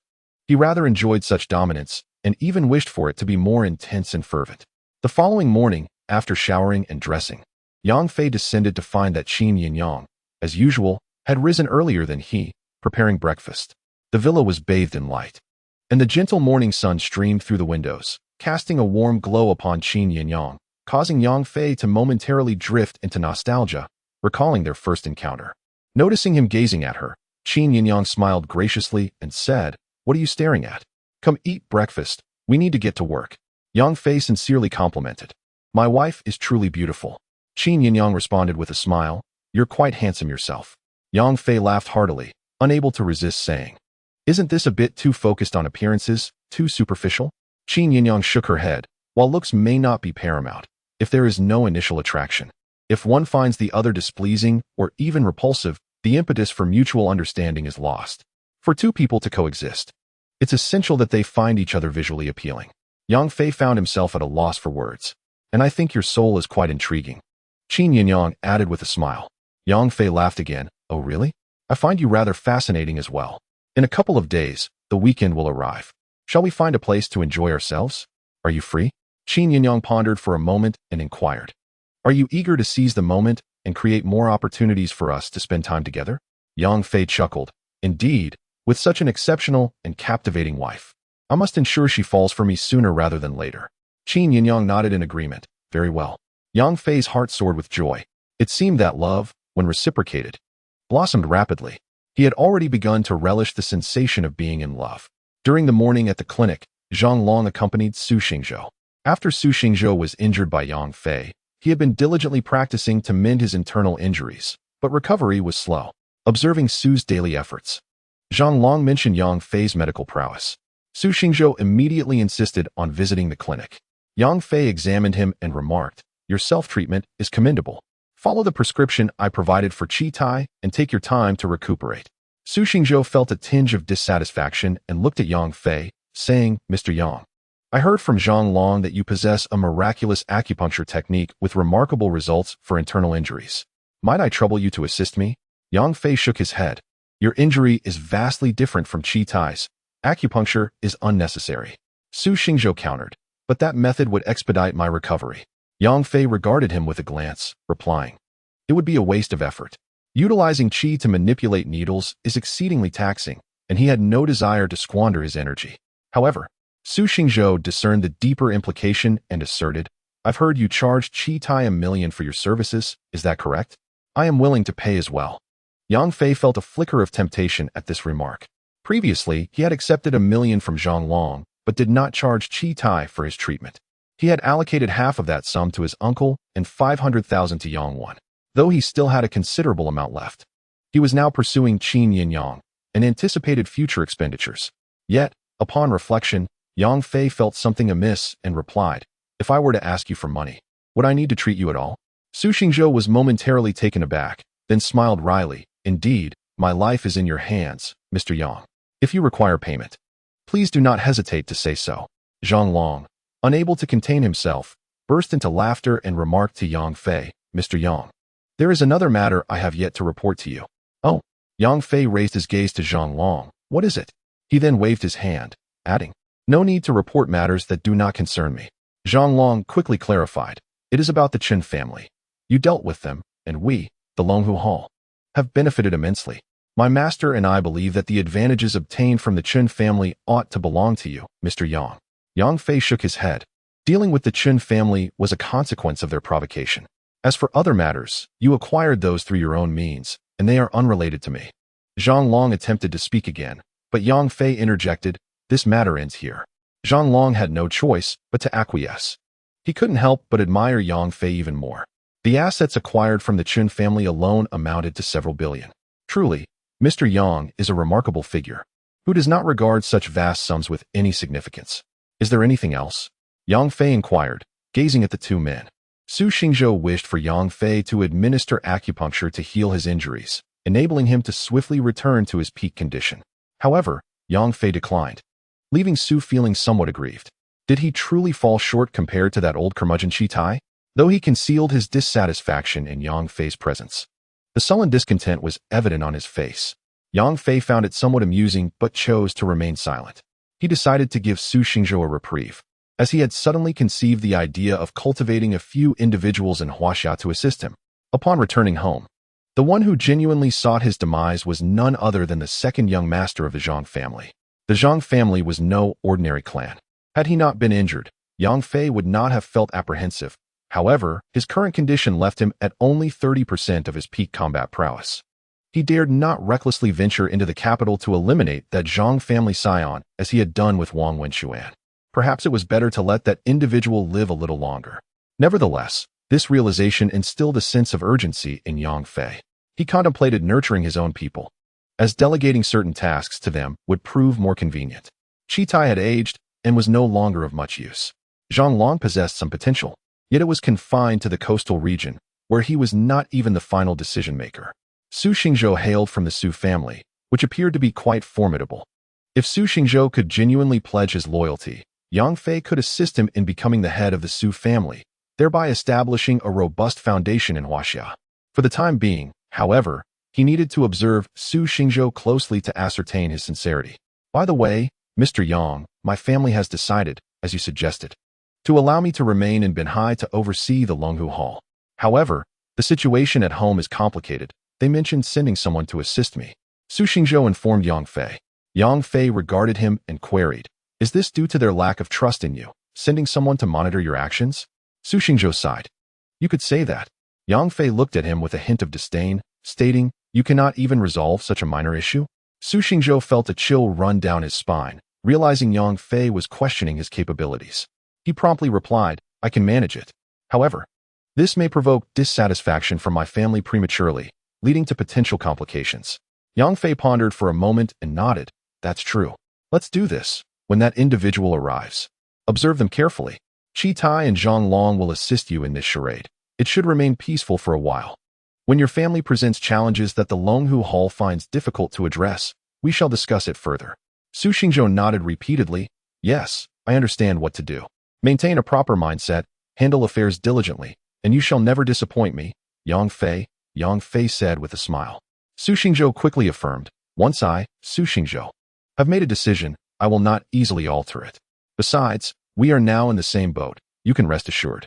After their departure, Yang Fei attended to several more patients. Approaching noon, a faint yet alluring fragrance wafted into his senses. He looked up to see an enchanting woman entering. She donned a crisp white blouse and black trousers, complemented by elegant cream-colored high heels. Her attire, though impeccably formal, exuded an undeniable allure. The woman possessed a visage rivaling that of the renowned Qin Yinyang, adorned with bright, intelligent eyes, alluring crimson lips, and gently cascading waves of hair, instantly evoking in Yang Fei the notion of an imperious female CEO. "May I inquire if you are Dr. Yang?" She entered the consultation room. Her captivating gaze fixed on him as she spoke, her voice melodious and imbued with a distinctly feminine charm. Yang Fei felt a slight tremor within him. He was no stranger to the world, yet he could not deny that this woman effortlessly stirred the most primal instincts within a man. Should such a voice be uttered in certain contexts, he dared not contemplate further to avoid losing composure. He forced himself to regain his calm and replied, "That would be me." The woman took a seat opposite him, extending her delicate, fair hand towards him and inquired, "Dr. Yang, I have been struggling with my sleep lately. Could you possibly assist me?" Yang Fei glanced at her face a few times and shook his head, saying, "You exhibit robust vitality and an abundance of spirit," suggesting not only good health, but also a state far from sleep deprivation. Her eyes lit up with surprise as she gazed at him. "You can discern that?" Yang Fei merely smiled in response. She then chuckled lightly and continued, "I recently heard that a remarkable talent has emerged in Binhai, and I was eager to make an acquaintance. I had someone invite him to dinner yesterday afternoon, only to be turned down. This incident left me restless throughout the night." Yang Fei chuckled and remarked, "You mean Boss Tong?" The woman was indeed Tong Yunshu, and she nodded with a smile, her enchanting eyes fixed on him as she said, "Mr. Yang, I presume you are free from dining obligations with your wife at present? Might I have the honor of inviting you to lunch?" Yang Fei laughed heartily. With Boss Tong personally extending the invitation, it would be rude to refuse. It would be ungracious of me not to attend. Tong Yunshu chuckled softly and rose, saying, "Mr. Yang, please." In a high-end restaurant, they settled at a window-side table on the second floor, enjoying their lunch together. The pleasure of dining with a beautiful woman, even one previously unknown to him, was a delightful affair that uplifted Yang Fei's spirits. Tong Yunshu barely touched her meal, focusing instead on watching him eat. Yang Fei felt entirely at ease. At home, Qin Yinyang often observed him with the same intensity. After finishing his meal, he sipped a cold drink. Satisfaction evident on his face, and addressed Tong Yunshu, "It was a sumptuous feast. My heartfelt thanks for your generous hospitality." Tong Yunshu smiled enchantingly and remarked, "I have heard from Qin Hu that Mr. Yang is quite a formidable individual. Just how formidable might that be?" Yang Fei smiled in response. He was aware that Tong Yunshu had sent someone to fetch him for dinner, and he surmised that Qin Hu had relayed his impressive capabilities at Xiniandi to the Tong family. However, he was somewhat taken aback by their courteous demeanor, especially after learning of his confrontation with Li Biao. "How formidable would you like me to be, Miss Tong?" Yang Fei retorted with a question. Tong Yunshu's eyes sparkled as she playfully replied, "The more formidable, the better. My name is Tong Yunshu, and I deeply desire to forge a friendship with a martial arts master like Mr. Yang. I wonder if it would be a privilege to invite him to work at my company. This is an olive branch I extend in hopes of attracting him." Yang Fei replied with a smile, "Miss Tong should be aware that I am currently employed." "Ah, Mr. Yang certainly exceeds my expectations. Though still young, his martial prowess surpasses that of Qin Hu, and he has earned the recognition of Li Xiantong, becoming a resident physician at his clinic. Truly remarkable." Tong Yunshu first lavished praise upon Yang Fei before continuing, "However, the remuneration that Mr. Li can offer you is likely limited. If you would be willing to join my team, I can provide you with a more generous compensation." Yang Fei shook his head, saying, "I am quite fond of my current position." Tong Yunshu was taken aback, surprised that Yang Fei did not even inquire about the terms I could offer before gently declining. Curiously, she gazed at him and remarked, "Those who practice martial arts often possess a fiery temperament, making them prone to conflicts in daily life. In this era of peace, although martial artists hold a higher status than ordinary individuals, they must still adhere to laws and regulations. Consequently, most martial artists seek a powerful patron for support. Mr. Yang, with your formidable skills, if you remain solely at Li Xuantong's clinic, you may encounter numerous troubles in the future. Surely, this clinic is not meant to be your permanent abode." Yang Fei nodded in agreement, acknowledging, to learn both literary and martial arts is to serve the imperial family. This has been true since ancient times. In this peaceful era, martial practitioners align themselves with various financial magnates to secure a life of comfort and ease. Tong Yunshu inquired, "If that is the case, why does Mr. Yang refuse my offer? Do you perceive me as an unworthy patron?" Yang Fei shook his head, "Miss Tong, you overthink. Your respectful invitation and willingness to overlook past grievances demonstrate your sincerity. Moreover, the Tong family is the wealthiest in Binhai, possessing great strength that many aspire to align with. He then shifted his tone, smiling. Regrettably, I have grown accustomed to my freedom and do not wish to occupy a subordinate position. I hope you can understand, Miss Tong. Tong Yunshu regarded Yang Fei, an intense aura emanating from her, as if attempting to penetrate his innermost thoughts. Yang Fei met her gaze with calm composure. Tong Yunshu was momentarily taken aback. Although she was but 25, as the eldest daughter of the Tong family, she was accustomed to a position of authority, naturally exuding a commanding presence. Coupled with her stunning beauty, most would be unable to maintain prolonged eye contact with her, often averting their gaze under her scrutiny. Yet, to her astonishment, Yang Fei remained remarkably unruffled. After a brief moment of surprise, Tong Yunshu smiled brightly, addressing Yang Fei. It seems you are quite confident in your abilities. Mr. Yang. Yang Fei offered a faint smile, but remained silent. Tong Yunshu continued, in fact, many within the Tong family intend to seek retribution against you following the death of Li Biao, demanding that you pay a price. After all, Li Biao was working for the Tong family, and as the saying goes, one must consider the master when dealing with a dog. Mr. Yang's act of killing him is indeed a grave affront to our Tong family. Yang Fei chuckled, leisurely gazing at Tong Yunshu, and remarked, first, you extend goodwill and seek to win me over. When that fails, you resort to coercion and threats to compel my submission. Is it? Tong Yunshu, having been seen through by Yang Fei, remained unfazed. With a smile, she replied, I do not intend to intimidate Mr. Yang. I merely speak the truth. I hold individuals of your caliber in high regard and hope you will join my team so we can progress and grow together. Yang Fei smiled and replied, what if I were to decline? A flicker of ire crossed Tong Yunshu's countenance as she languidly reclined against the sofa and coolly stated, the Tong family cannot allow a life to be extinguished without taking action. Yang Fei produced a cigarette from his pocket and lit it without seeking her permission. Taking a drag, he said, I am, in fact, quite easy to get along with. As long as others do not provoke me, I will not trouble them. However, once someone does provoke me, he paused, casting a glance at the teacup on the table, and with a subtle gesture of his fingers, he brushed it from top to bottom. Thank you for the splendid lunch, Miss Tong. Farewell. With that, he rose and departed. Tong Yunshu's expression darkened, a hint of anger evident in her brows. As the esteemed daughter of the Tong family, she felt slighted. After being rebuffed yesterday, she had taken it upon herself to extend an olive branch, only to be met with indifference, which naturally left her feeling humiliated. Once Yang Fei's figure vanished from sight, Tong Yunshu, in frustration, lifted her teacup, took a sip, and slammed it back onto the table. The sound echoed, and at that moment, she noticed that the teacup Yang Fei had used had suddenly split in two. The fracture appeared as if it had been sliced by a sharp object, the edges remarkably clean. Suddenly recalling Yang Fei's earlier gesture, her eyes widened in shock, her beautiful face displaying profound astonishment. After a lengthy pause, Tong Yunshu stood and cautiously wiped the separated teacup with a tissue, then wrapped it carefully and placed it in her bag. 3 minutes later, in her car, Tong Yunshu sat alone, engaged in a video call with her grandfather. Alongside him was an elderly Taoist priest clad in a dark robe, his face marked by age and wisdom. The camera on Tong Yunshu's end focused on the two halves of the teacup. Child, are you certain that lad merely brushed the surface with 2 fingers, and the cup ended up like this? The elderly Taoist inquired with a grave expression. Tong Yunshu nodded, affirming, absolutely. The restaurant was chosen by me in advance, and the tableware was only brought out after we arrived. He had also used this cup to drink tea and beverages beforehand. The Taoist's expression grew even more serious as he remarked, he is merely 23 years of age? Indeed. That is correct, replied Tong Yunshu. The next words from the Taoist nearly caused her to faint. Child, marry him. Tong Yunshu was genuinely taken aback, nearly losing her composure. Marry him?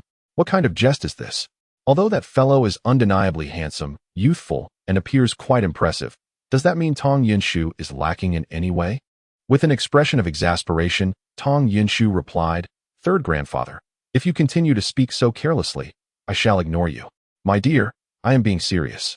This is no jest, third grandfather said with a grave countenance. If all you say is true, then you have stumbled upon a treasure. You must not allow anyone to snatch him away. Upon hearing this, Tong Yunshu chuckled. Well, as it happens, he seems to be married, with a wife. Third grandfather's face fell at this revelation. and he exclaimed anxiously, "Married? That cannot be. How could he possibly be married at such a young age?" Suddenly, a glimmer of insight flashed in his eyes as he regarded Tong Yunshu. "Marriage means nothing. You must win him over. Today's youth fall in and out of love swiftly. Yunshu, you are so enchanting. I refuse to believe that lad could resist your allure." Tong Yunshu felt a wave of disbelief wash over her. Win him over? Am I to resort to stealing another's husband? Yet, she recalled third grandfather's final remark, and her lips twitched involuntarily. That fellow seems to genuinely overlook his own charm. Previously, she had exuded her own allure, attempting to kindle some inappropriate thoughts in the young man, hoping he would become her devoted follower. But alas, it bore no fruit. He seemed impervious to such tactics. Reflecting on Yang Fei's indifference to her charms, Tong Yunshu could not help but speculate maliciously. Could it be that he is incapable? Oh dear, what absurd thoughts am I entertaining? She dispelled her chaotic musings and addressed the two elders, saying, "I would never barter my beauty." Third grandfather, now agitated, remarked, "Child, this lad is indeed a gem. If you can win him, no one in the Tong family could rival you. Furthermore, if the Tong family aspires to ascend to the ranks of the truly elite families in Huaxia, it is not beyond possibility." Tong Yunshu was utterly astonished, exclaiming, "Surely, you jest?" The voice of her biological grandfather interjected, "Child, do not take all of your third grandfather's words at face value, but his judgment is not to be underestimated.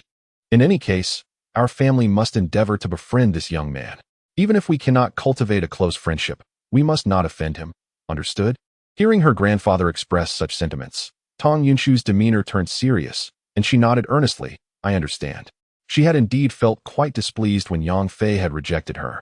However, upon seeing the way he deftly maneuvered the teacup, she realized her anger might have been somewhat foolish, prompting her to immediately call her grandfather and third grandfather via video. The two elders had been residing together in a Taoist temple for contemplation, thus allowing third grandfather to provide an assessment at a glance. To her surprise, third grandfather held Yang Fei in such high regard. As a member of the Tong family's elite, her understanding of the world was far more profound than that of an ordinary person. The reason the Tong family has risen to become the wealthiest in Binhai, enjoying years of peaceful and prosperous development, is not solely attributed to the business talents nurtured within the family, but more significantly to the steadfast support of figures like the third granduncle. Now, it appears that, according to the third granduncle, Yang Fei is set to become the future pillar of the Tong family. This notion seems utterly absurd. Yet, simultaneously, Tong Yunshu feels a flush of embarrassment. Just moments ago, she had taken a condescending stance, attempting to recruit Yang Fei into her team, aspiring to be his financial benefactor. Remember, such individuals are to be befriended, not offended. Echoes her grandfather's voice as he reiterates his advice. Regaining her composure, Tong Yunshu nods in agreement. The third granduncle interjects, "Your grandfather is indeed correct. You should seriously contemplate what I mentioned. If you were to marry him, many of your troubles would easily be resolved." Tong Yunshu, at a loss for words, responds, "I have no other matters to discuss. I shall end the call now." Without waiting for further comments from the two elders, she decisively ends the video call. She fears that if the third granduncle continues, he might even have a name for the child already. "Yang Fei, how intriguing. I shall uncover who you truly are and what capabilities you possess," she muses to herself, her eyes glimmering with a competitive spirit and curiosity. She realizes that she has underestimated Yang Fei and resolves to learn more about this enigmatic young man. 2 days later, on the weekend, to the north of Binhai, outside the city, stands a towering peak known as Yinshan, rising over 1,000 meters and considered one of the higher mountains in the southern region. Its proximity to the coast results in frequent mists enveloping the summit, hence its name. Located just an hour and a half from the urban center, Yinshan has become a favored destination for weekend excursions among the residents of Binhai. At this moment, it is just past 4 in the morning. On the mountain path leading to Yinshan, two silhouettes, illuminated by their headlamps, are making their ascent. These two are Yang Fei and Qin Yinyang. While most couples indulge in typical date activities like watching movies or shopping, or even enjoy romantic getaways to sunlit beaches, Yang Fei has taken a different route. Ever since Qin Yinyang agreed to join him for a weekend outing, he recalled her self-introduction during their first meeting, which included a passion for mountain climbing. After discovering that Yinshan was suitable for hiking and that the morning mist would create a stunning sunrise, he devised a plan for a Saturday trip to witness the dawn from the peak. Last night, while dining, he shared his plan with Qin Yinyang. Hu's eyes lit up with enthusiasm, and they quickly reached a mutual agreement. Rising at 3 in the morning, they freshened up and donned their climbing attire before driving to the foot of Yinshan. Having climbed for only half an hour, they found themselves nearing the summit. Yang Fei trailed behind Qin Yinyang, ensuring her safety, concerned she might feel apprehensive alone at the back. I didn't expect you to have such stamina. I was worried you might struggle, he remarked, showing no signs of fatigue. Ahead, Qin Yinyang, slightly breathless, retorted, you underestimated me. I am an avid climber. This height is nothing. If it weren't for my recent inactivity, I wouldn't even be breathing hard. Yang Fei chuckled, as Qin Yinyang glanced back. The light from her headlamp illuminated Yang Fei's face. Noticing his composed demeanor, she teasingly remarked, you martial artists make climbing seem like cheating. It's no fun at all. Yang Fei sighed helplessly, acknowledging the undeniable strength of his physical condition. Qin Yinyang turned her head, a playful smile dancing on her lips as she declared, no more talking. I must muster my energy to reach the summit and witness the sunrise. As Yang Fei observed her silhouette from behind, he couldn't suppress a few involuntary gulps, his throat tightening. Clad in a form-fitting climbing outfit, Qin Yinyang's enticing contours were undeniably captivating from his vantage point. Fortunately, Yang Fei, being a man of integrity, refrained from indulging in inappropriate thoughts, allowing himself only the occasional appreciative glance. 10 minutes later, they reached the mountaintop, only to find it bustling with others. Disappointment tinged Yang Fei's voice as he remarked, I thought it would just be the two of us. Sensing his unspoken feelings, Qin Yinyang chuckled. Others wish to see the sunrise too. We can still enjoy our moment without disturbing anyone. Yang Fei couldn't help but agree, indeed. They settled into a prime spot, eagerly awaiting the dawn. Gradually, the eastern horizon ignited with a dark crimson hue, and the sun began to emerge from the horizon, casting a breathtaking display of light. Gasps of awe resonated among the gathered crowd as the resplendent sun hung at the junction of sky and sea. Qin Yinyang couldn't contain her admiration, exclaiming, it's so beautiful. Yang Fei turned to her, noticing the golden rays illuminating her hair, and sincerely remarked, indeed, the scenery is stunning, but you are even more enchanting. When Qin Yinyang met his gaze, she realized that he too was bathed in a golden glow, appearing strikingly handsome. This unexpected realization sent a flutter of nervousness through her, prompting her to avert her eyes and tease, you're quite the smooth talker. Yang Fei observed several couples nestled together, women resting their heads on their partner's shoulders, men embracing their waists. The sunlight gracing them evoked a pang of envy within him, and he felt as though he was being bombarded with affection. Looking at Qin Yinyang beside him, he mused that she was truly the most beautiful sight on the mountain. Yet, despite his longing to wrap his arms around her slender waist, he hesitated time and again, lacking the courage to act on his desire. The thought of rejection gnawed at him. After all, they had only recently begun to hold hands, and the prospect of such a bold move filled him with trepidation. The embarrassment of being turned down was trivial compared to the potential awkwardness it could create in their future interactions. Yang Fei's palms grew clammy with anxiety. This was his first romance, and his inexperience left him feeling vulnerable and uncertain. Simultaneously, Qin Yinyang felt a flicker of nervousness herself.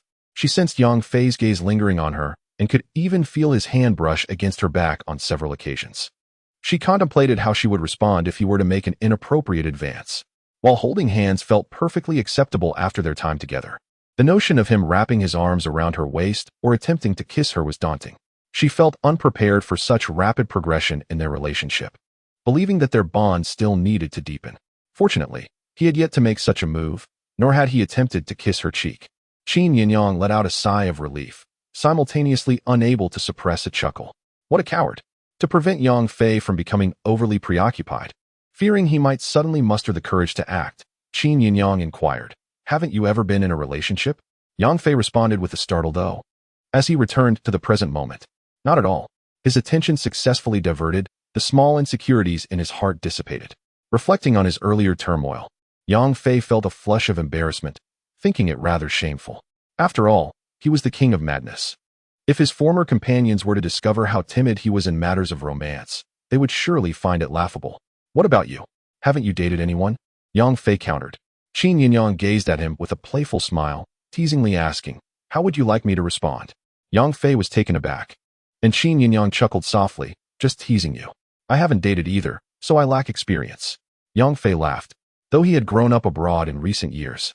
Embracing a more open mindset, deep down, he still harbored a hint of conservatism as a Chinese individual. If Qin Yinyang had previously been in a relationship while he was still a novice in love, it would have irked him somewhat. Hearing her response, however, brought him immense satisfaction. Qin Yinyang seemed to perceive Yang Fei's subtle thoughts, offering a slight smile without exposing him. For she, too, possessed a fundamentally conservative nature. Yang Fei grinned, taking her hand, and said, "Then let us explore together, taking our time. I quite enjoy this feeling." Qin Yinyang's lips curled into a gentle smile as she replied, "I enjoy it too." After a short while, others began descending the mountain, and Yang Fei suggested, "Shall we head down as well? Let's have breakfast out today, and then return home." Qin Yinyang paused, staring at Yang Fei in disbelief. "Breakfast, then home?" "Indeed," Yang Fei affirmed. Qin Yinyang felt a wave of exasperation wash over her. Was this truly it? Just a few days prior, they had arranged for a date and an outing, discussing ways to deepen their connection, hoping to win her affection. With such plans, how long would it take for her to fall for him? Observing Yang Fei's silly expression, she couldn't help but burst into laughter. Yang Fei, puzzled, asked, "What are you laughing at?" "At your silliness," Qin Yinyang replied. Yang Fei scratched his head. "I don't think I'm silly." With a hearty laugh that bent her over, it was evident she found genuine amusement in the moment. After regaining her composure, she grasped Yang Fei's hand and said, "Come on, let's head down and go home." Since this fellow seemed oblivious to the nuances of romance, she decided to let things unfold naturally. After they descended, as soon as they settled into the car, Yang Fei's phone rang. It was a call from Yangwen. Without hesitating to hide it from Qin Yinyang, he answered, "You're up early. It's nearly 7. "What do you mean early?" came Yangwen's voice. "Brother, our student council has an event today. We're going camping by the river. There'll be swimming, fishing, and cooking outdoors. And many female classmates will be attending. You should come with me." Yang Fei chuckled and shook his head. "You're trying to set me up with someone again, aren't you? Little one, focus on your studies. My affairs are no concern of yours. I've told you before, I'm married and have a wife." "Cut it out. You always speak of having a wife, yet I've never seen her. Is it that your sister-in-law is not presentable? Or is it that there is no such person at all?" Yangwen expressed her skepticism. Yang Fei could only manage a wry smile. He had always intended for Qin Yinyang and his family to meet only when genuine feelings had developed between them, never anticipating that this would lead Yangwen to doubt his marital status. "Let me speak to her," he said. Suddenly, Qin Yinyang reached out with a smile, her eyes sparkling as she looked at Yang Fei. He was momentarily taken aback, but after a brief contemplation, handed her his phone. "Hello, Wenwen, is it? I'm your sister-in-law. Are you all going on an outing? My brother and I are free, so count us in." Qin Yinyang spoke into the phone. There was a significant pause on the other end. It was clear that Yangwen was flabbergasted by the unexpected voice. "What is happening? Why is there a woman next to my brother so early in the morning? Oh my, could it be that I truly have a sister-in-law?" After a while, Yangwen regained her composure and stammered, "Oh, okay. Are you really my sister-in-law?" "Indeed. I've long wished to meet you and get acquainted. Today is the perfect opportunity." Qin Yinyang replied with a smile. "Oh, how wonderful." After hanging up, Yangwen's mind was still buzzing. Nearby, Xia Bingqing curiously inquired, "What did you just call her? Sister-in-law?" Yangwen looked at her and said, "Yes, it seems my brother truly has a wife." Xia Bingqing was taken aback. "Yang Fei?" Yangwen nodded. Xia Bingqing's expression shifted to one of incredulity. Could it be that he is married now? But she quickly regained her composure and remarked, "That's quite normal. Isn't it? Didn't you mention he dropped out of school at 13? After working for so many years, it's only natural he would find a girlfriend." Yangwen gradually accepted this reality. Nowadays, in romantic relationships, it is common for couples to refer to each other as husband and wife. Nothing peculiar about it. She suddenly felt a twinge of anticipation. "I wonder what my sister-in-law looks like and what she does. I truly wish to meet her soon." Xia Bingqing's lips twitched as she said, "She should be quite decent." While she said this, inwardly, she speculated that without a college degree, Yang Fei must have found a rather ordinary girlfriend, likely one from the ranks of those who entered the workforce early. Reflecting on Yang Fei's previous aloofness during their last encounter, Xia Bingqing felt a bit embarrassed. So it was that he was married, and she had misjudged him. Now, with Zhu Wenjie, her outstanding senior, occupying her thoughts, she felt more at ease regarding Yang Fei. However, out of curiosity, she was eager to discover what kind of wife Yang Fei had found. "Send your brother the location, since you're notifying him last minute. He probably won't catch up with us. He should head straight to the camping site," Xia Bingqing suggested. Yang Wen nodded and sent the location to Yang Fei. I apologize. When I first met you, I never intended to investigate your background. I thought you were quite likable, and marrying you was simply about gradually getting to know you. Qin Yinyang explained to Yang Fei, who remained silent, listening attentively. Qin Yinyang continued, last time, my mother and brother came to visit me. During that encounter, we candidly shared some matters, fostering a deeper understanding between us. I find you quite intriguing and somewhat enigmatic, which prompted me to discreetly investigate your family background. Would that upset you? Yang Fei smiled at her and shook his head, saying, not at all.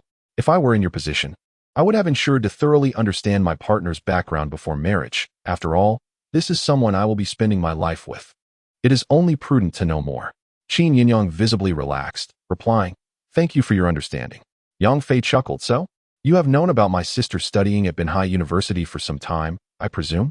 Qin Yinyang responded, I only learned that a few days ago. He added playfully, as a teacher at the school and your sister's sister-in-law, haven't you taken the opportunity to look after her? Qin Yinyang shook her head. No? You never took the initiative to introduce me to your family, so it would be inappropriate for me to appear unannounced. Yang Fei gazed at her and inquired, so? You do not mind meeting my family? How could I possibly mind? Since we aim to develop a good relationship, your family must be acknowledged by me, and I too shall strive to get along with your relatives to earn their approval, Qin Yinyang replied. Yang Fei looked at her for a long moment before saying, you are truly perceptive. How fortunate am I to have encountered such a wonderful woman. Elegant and graceful, beautiful and gentle, kind and considerate, even capable of fiercely protecting her husband in front of her mother and elder brother.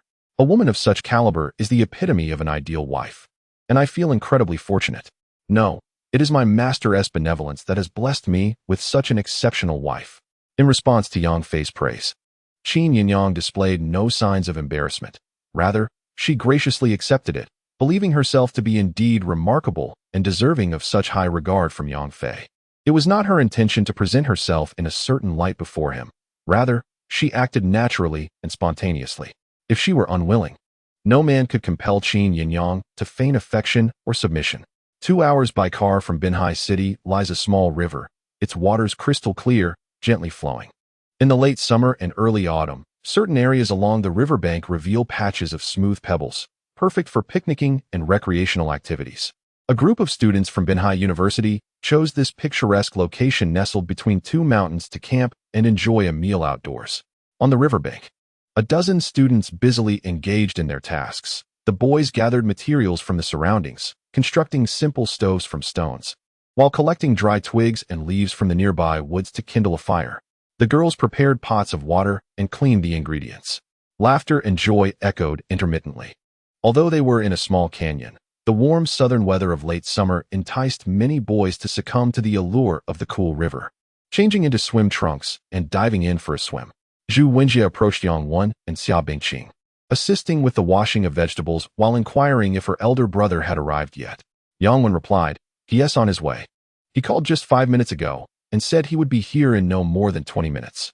After the incident at the Xiniandi Club, Zhu Wenjie found himself increasingly intrigued by Yang Fei. This young man, despite his age, had managed to have Zhang Long intervene to resolve the situation, which was quite unexpected. Has your brother truly married? Zhu Wenjie inquired with curiosity. Yang Wen pondered for a moment before shaking her head and replying, I'm not entirely sure, but that's what he claims. Also, during our phone conversation, my sister-in-law wasn't there.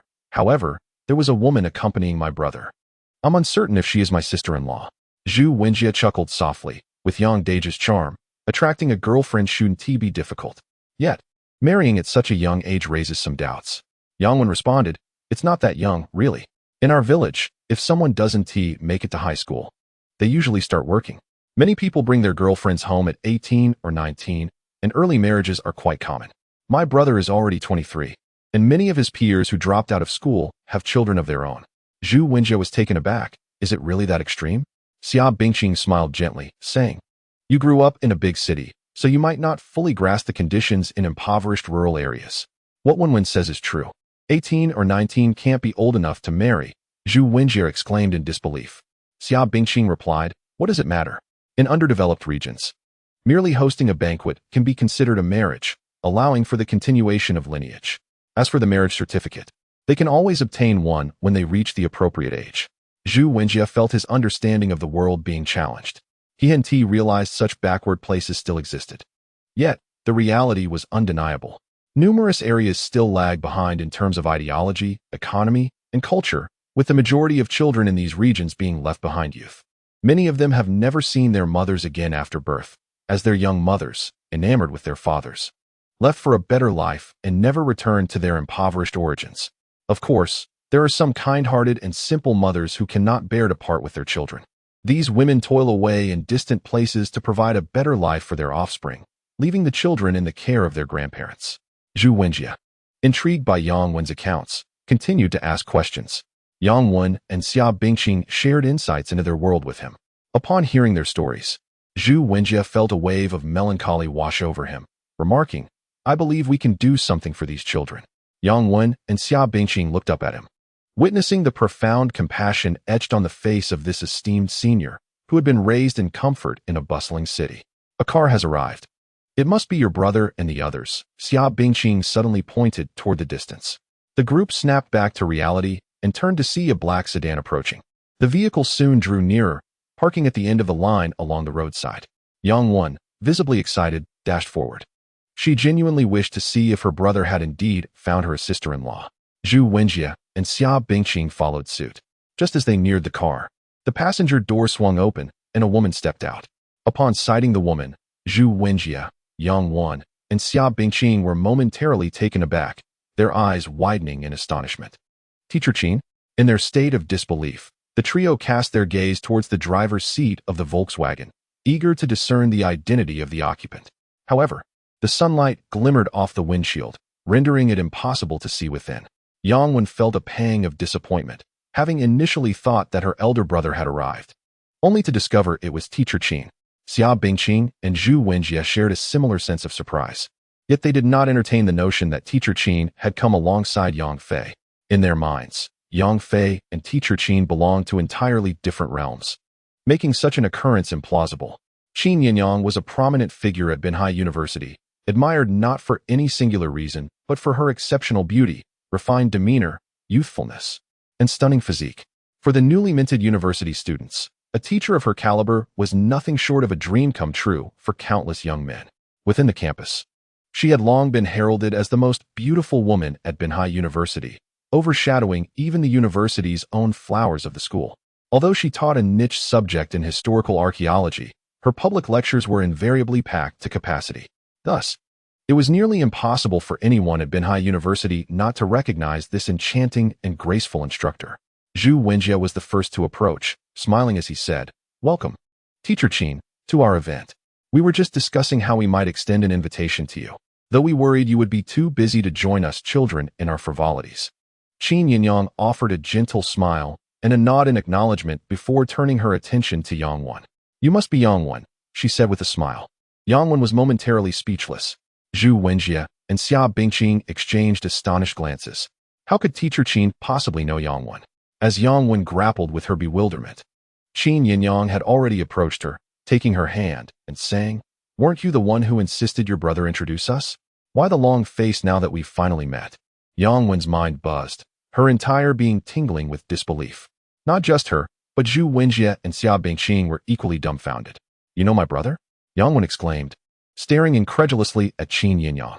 Seeing the expression on her face, Qin Yinyang couldn't help but chuckle. "Not only do I know him, but our relationship is quite special." As she spoke, she glanced towards the car. Just before their arrival, Yang Fei had received a phone call from Li Xiantong, informing him of a unique patient at the clinic and inquiring whether he could make it in time. Given the distance, Yang Fei was unable to arrive promptly, opting instead for a video call to assess the patient's condition and confer with Li Xiantong. Thus, upon reaching their destination, Qin Yinyang, noticing Yang Fei was still occupied, had exited the vehicle first. Witnessing Qin Yinyang's glance towards the car, the trio collectively inhaled sharply. Zhu Wenjie couldn't contain his curiosity, asking, "Teacher, are you saying that Yang Fei is in the car?" Qin Yinyang nodded. "Indeed, do you know my husband?" The word husband uttered directly from Qin Yinyang's lips sent Zhu Wenjie into a state of shock. Xia Bingqing's mouth fell agape, letting out a soft gasp. "How is that possible? Yang Fei indeed has a wife, and astonishingly, his wife is the goddess-like teacher from Binhai University. This sounds utterly surreal. At that moment, several other students recognized Qin Yinyang and approached her to greet her. With a warm smile, Qin Yinyang nodded to each of them. Throughout this encounter, she held on to Yang Wen's hand, an action that sparked a realization among the student council members present. No wonder Yang Wen and Xia Bingqing were able to smoothly enter the student council and received such enthusiastic treatment from the leaders on the day of recruitment. It was because Yang Wen was acquainted with teacher Qin.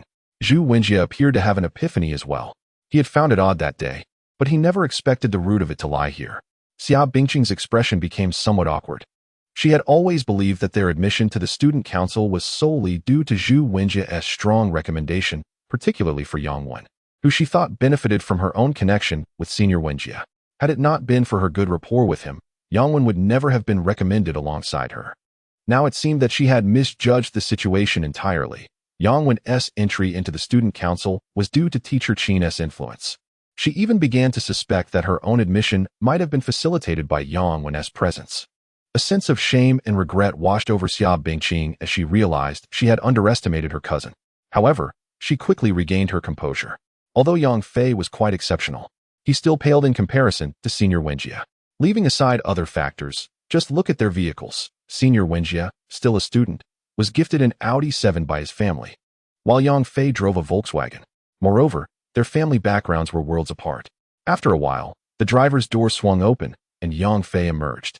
He immediately spotted Yang Wen and noticed many classmates gathered around Qin Yinyang awaiting his arrival, causing him to smile bashfully and greet everyone. I apologize for the delay. I was handling a call. Qin Yinyang looked at him and inquired, "Is everything resolved?" Yang Fei returned her a smile. Yes, it was perfectly addressed. Qin Yinyang chuckled softly. It seemed that her husband possessed remarkable medical skills, as even Li Xiansong sought his advice on matters he struggled with. She had overheard in the car that Yang Fei was indeed quite professional in his medical knowledge, although she did not comprehend the intricacies. She found it impressive simply to listen. Wenwen, this is your sister-in-law. See, I wasn't deceiving you, Yang Fei said with a hint of pride as he glanced at Yang Wen. Previously, he had declined Yang Wen's request to meet Qin Yinyang, believing that their relationship was not yet strong enough and that it might cause embarrassment for Qin Yinyang. However, since Qin Yinyang had taken the initiative to meet today, and their bond had evidently grown in recent days, he felt no need to hide any longer. Thus, he took great delight in Yang Wen's reaction upon realizing that Qin Yinyang was indeed her sister-in-law. Did you underestimate your brother? Are you astonished now? Although I never attended university, I managed to marry a university professor. The students who were unaware of Qin Yinyang's marriage displayed expressions of shock. Some boys even lamented, "Ah, I can't go on. My goddess is married. My heart is broken." Laughter erupted among the crowd.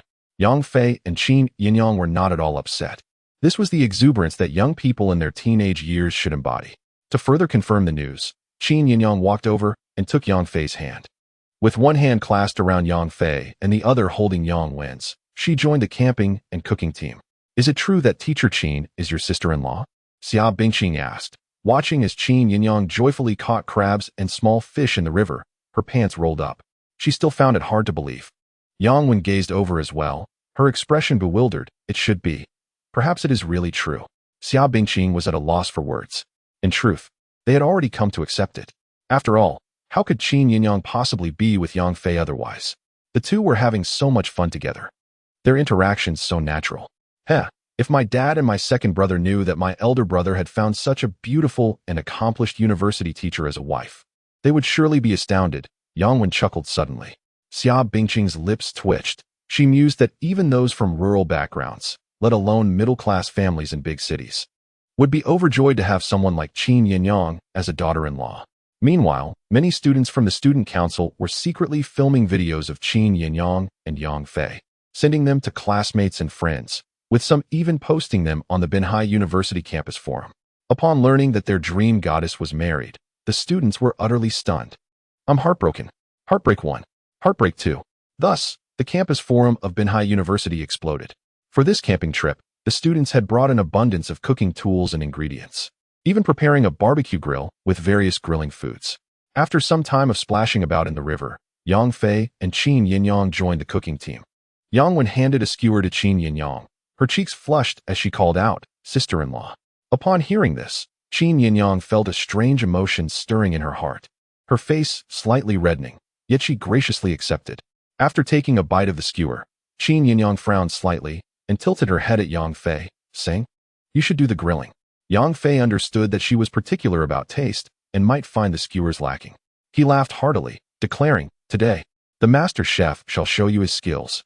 The boys responsible for grilling stepped aside to make room for Yang Fei. With one hand holding the skewer and the other sprinkling various seasonings according to the heat, a delightful aroma soon filled the air. Before long, the first batch of skewers was ready, and Yang Fei shamelessly handed them to Qin Yinyang and Yang Wan. Embarrassed, they quickly distributed them to the other girls nearby.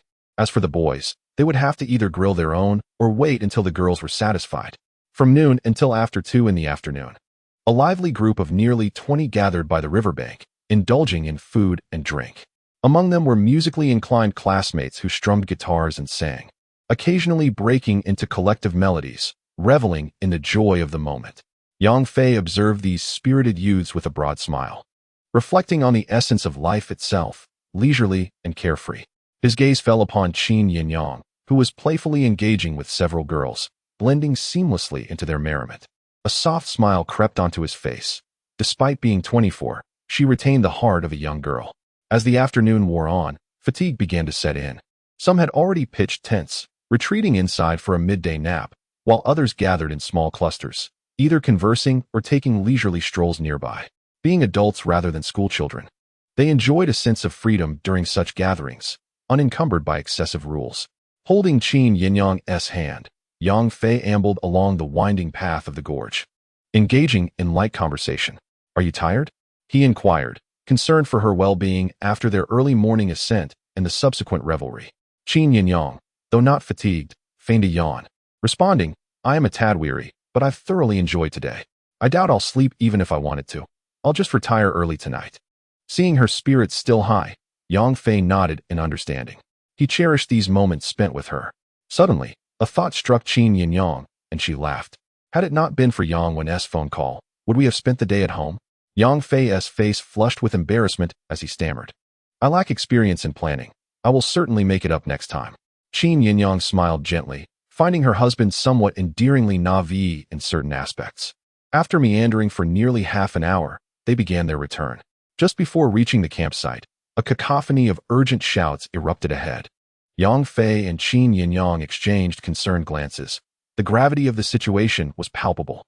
Qin Yinyang felt a surge of urgency, eager to hasten her pace, but she hesitated, suppressing her anxious thoughts and glancing at Yang Fei.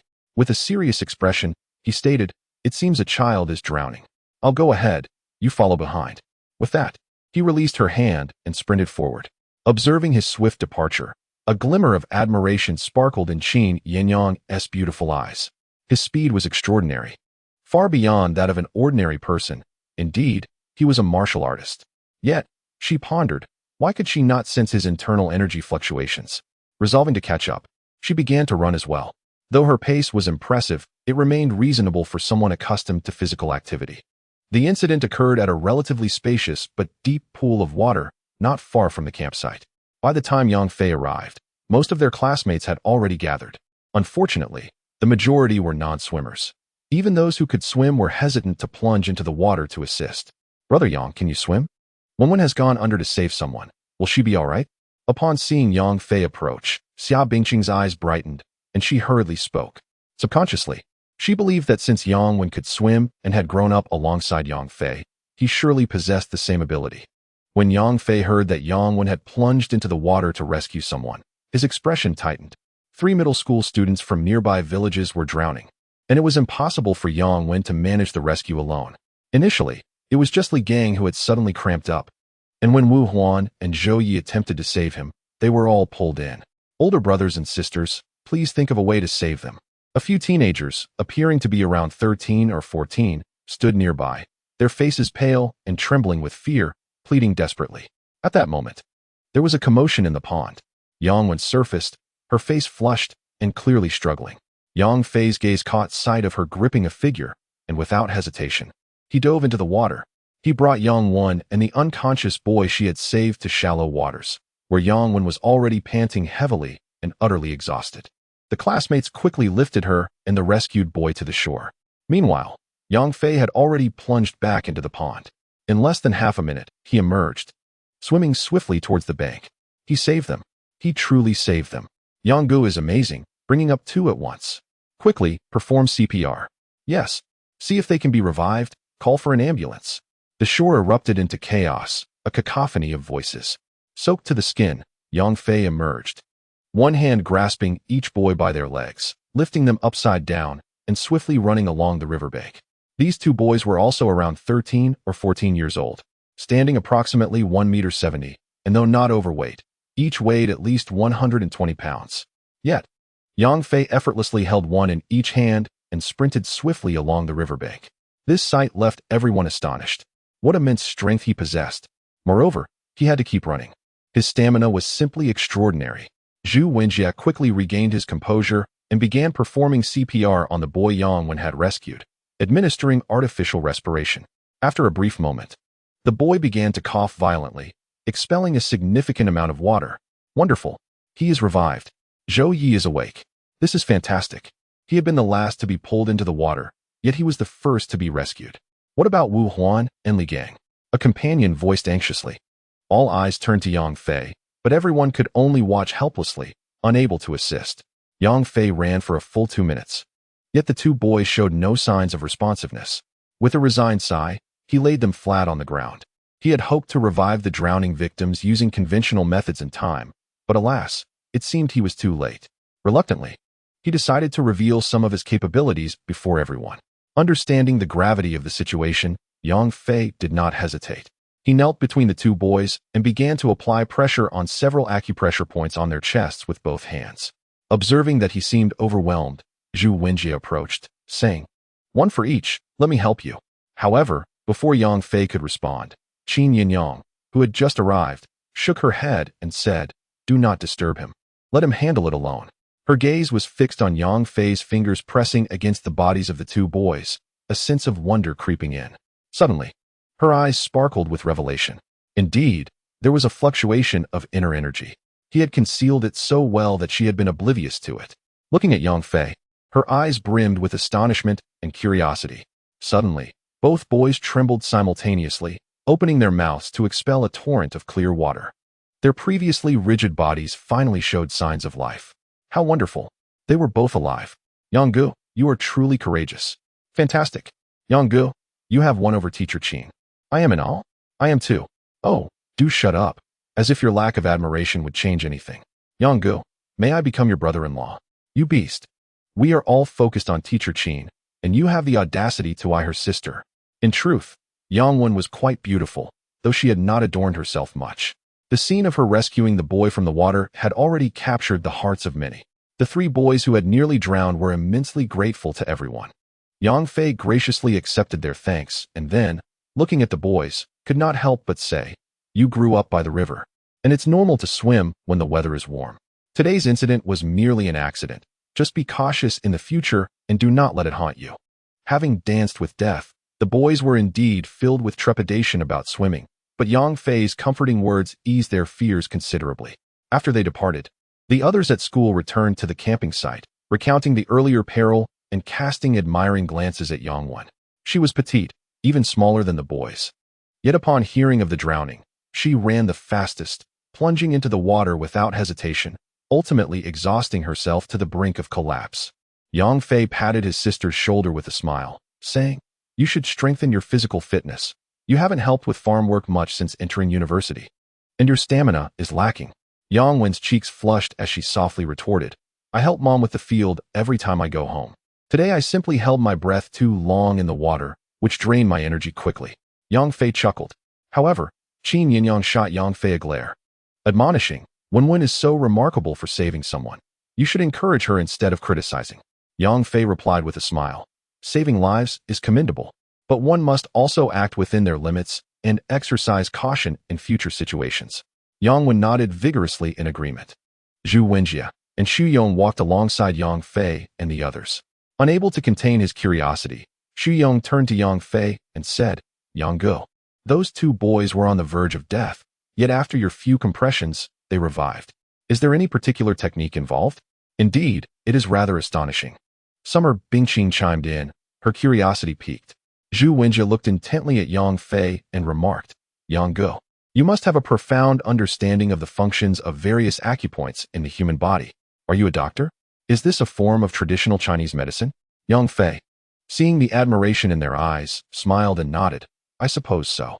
Just now, I employed inner energy in conjunction with acupuncture to save those two boys. It truly is remarkable. Now that Zhu Wenjie has made this observation, he felt inclined to attribute it to traditional Chinese medicine. As Zhu Wenjie contemplated the suffering endured by his elder at home due to illness, he couldn't help but glance at Yang Fei, parting his lips to speak, yet ultimately refrained. The crowd surrounding them was too large, and his understanding of Yang Fei's medical prowess was rather limited. Despite the youth's evident skill, he doubted it could rival that of the esteemed physicians renowned both domestically and abroad. The thought of hastily bringing him home, only to have him fail to heal his elder, left him apprehensive about potential backlash from others. Upon returning to the campsite, the earlier tension dissipated, replaced by an air of exuberance as everyone engaged in lively conversation around the fire. Yang Fei and Qin Yinyang sat to the side, listening to these vibrant students. Only a few years their junior, sharing animated stories, smiles occasionally gracing their faces. Youth is truly a treasure. They were the ones who had saved Li Gang, Wu Huan, and Zhou Yi. Around 5 in the afternoon, a sudden voice broke through the chatter. Leading the way were the same youths who had been frolicking in the river, followed by a throng of local villagers striding towards them. The parents of Li Gang, Wu Huan, and Zhou Yi approached, visibly moved. And upon learning that Yang Fei and Yang Wen had rescued their children, they urged their kids to kneel and bow in gratitude. Yang Fei hastily supported them, insisting that saving lives was merely a duty, a small act of kindness. The parents expressed their heartfelt thanks, reluctant to depart. Eventually, a village leader, noticing the group of university students camping and cooking, suggested, let us slaughter some chickens and sheep at Li Gang, Wu Huan, and Zhou Ye's homes, and host a bonfire dinner here with the exceptional students from Binhai University. This will not only bring joy to the village, but also serve as a token of gratitude for their life-saving deeds. At this, applause erupted from both the locals and the students of Binhai University. Yang Wen hesitated, feeling it inappropriate, but Qin Yinyang whispered in her ear, you saved their children. Their gratitude is genuine and immense. They need this opportunity to express their thanks. It will bring them comfort. Yang Fei gave Qin Yinyang a thumbs up, chuckling. As expected of a university professor, you understand human emotions well. To which Qin Yinyang replied with a hint of pride, of course. That evening, the riverbank was alive with laughter and cheer, with crowds gathering around several bonfires. The families of the 3 rescued children had prepared 2 sheep, several chickens and ducks, and even procured a leg of fresh beef along with an array of homegrown vegetables. Amidst the joyous revelry, the once drenched children gradually regained their spirits, slowly forgetting the perils they had faced. The villagers, having learned that these children were not only exceptional students from Binhai University, but also members of the student council, looked on with admiration. Parents seized the moment to inspire their own children, urging them to aspire to enroll at Binhai University in the future. Seated beside Yang Fei, Qin Yinyang soaked in the pure, unadulterated warmth and joy that enveloped the scene, her smile unwavering. Having grown up in a prestigious family, she seldom encountered such genuine atmosphere. Suddenly, she turned to Yang Fei and remarked, you haven't visited your second uncle and aunt since your return, have you? Yang Fei felt a twinge of guilt within as he nodded and replied, yes, I should return to visit. After his return, he and Qin Yinyang hastily entered into matrimony, followed by a series of events that ultimately precluded him from visiting his uncle's family. At this moment, when Qin Yinyang brought up the matter, he felt a surge of anticipation. Do you need me to accompany you? Qin Yinyang inquired softly. Yang Fei was taken aback, then elated, gazing at her as he exclaimed, of course, I have been contemplating this matter for quite some time. If you could join me, my uncle would surely be overjoyed. Beneath the glow of the campfire, Qin Yinyang's face flushed slightly, though it was difficult to discern whether it was the fire's warmth or her natural shyness causing the color. Next week might be too soon. Let us aim for next month, she suggested. Yang Fei's heart soared at this prospect. As it was already mid-month, next month would arrive in a mere fortnight. He sensed that Qin Yinyang wished to spend another 2 weeks together, allowing their feelings to deepen before accompanying him back to his hometown, rendering the experience more relaxed. The campfire dinner continued to be lively until after 11 at night, when the villagers finally dispersed. The classmates retreated into their tents. Yang Fei regarded Qin Yinyang, cleared his throat, and remarked, "It's time to sleep." Qin Yinyang's cheeks reddened. Although she had agreed to join the camping trip, she had not fully considered the implications of sharing a tent at night. Initially, she had intended to sleep alongside Yang Wan, but Yang Wan was now with Xia Bingqing. The other girls were either with their boyfriends or had formed their own pairs. What to do? Was she truly destined to share a tent with him? It was said that men were creatures of impulse, often led by their baser instincts. What if he couldn't control himself?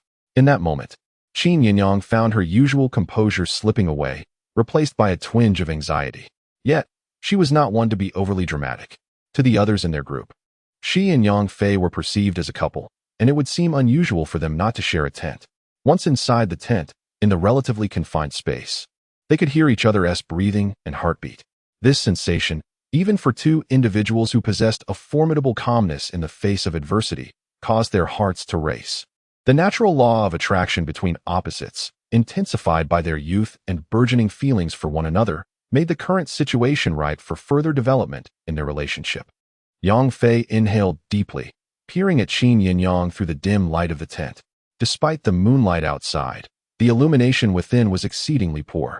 His vision, sharper than most, could only discern a vague silhouette. Yet, this hazy perception only heightened the allure of the moment.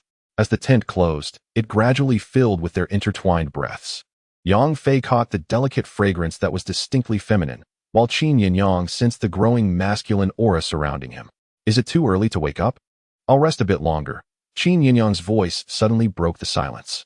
Yang Fei had been contemplating whether to seize the opportunity to act on his impulses. Upon hearing Qin Yinyang's words, he was suddenly jolted awake. Indeed, rising at 3 in the morning to climb a mountain, followed by a day of exertion. It was now nearly midnight. She must be utterly exhausted. The chaotic thoughts that had intruded upon his mind dissipated instantly, leaving Yang Fei feeling a tinge of shame for having entertained such frivolous notions while she was so fatigued. It was simply inexcusable. Moreover, the conditions here were exceedingly rudimentary, with the tents of other students nearby and the sound insulation rather poor. Well, I too feel somewhat weary. Let's retire early, Yang Fei hastily replied. The two lay down fully clothed. In the darkness, Qin Yinyang's earlier anxiety vanished, replaced by a charming smile. She recognized that had she remained silent, Yang Fei might have summoned the courage to take some action, which would have rendered her subsequent refusal rather awkward. However, after she spoke, his demeanor shifted to one of tranquility and calm. He exuded the same sense of safety, stability, and reliability that she had previously perceived. With such a companion of the opposite sex, she felt no aversion. Lying together in such close proximity for the first time, both believed that sleep would elude them. Yet, not long after they lay down, both Yang Fei and Qin Yinyang succumbed to slumber. That morning, shortly after 6, they were awakened by the melodious chirping of birds and the gentle babbling of the river. They exchanged glances and shared a faint smile. However, Yang Fei felt a flicker of confusion within. Since the chaos surrounding the international madman incident, he had struggled to find restful sleep, plagued by a sense of unease and shallow slumber. Yet, since returning to his homeland and spending time with Qin Yinyang, he discovered he slept soundly each night. Even during the days when Qin Yinyang returned to the capital, while he rested alone in the villa, his sleep was adequate. But the sense of security and tranquility was absent. Sleeping in the same tent yesterday, he realized the feeling of peace was even more profound than before.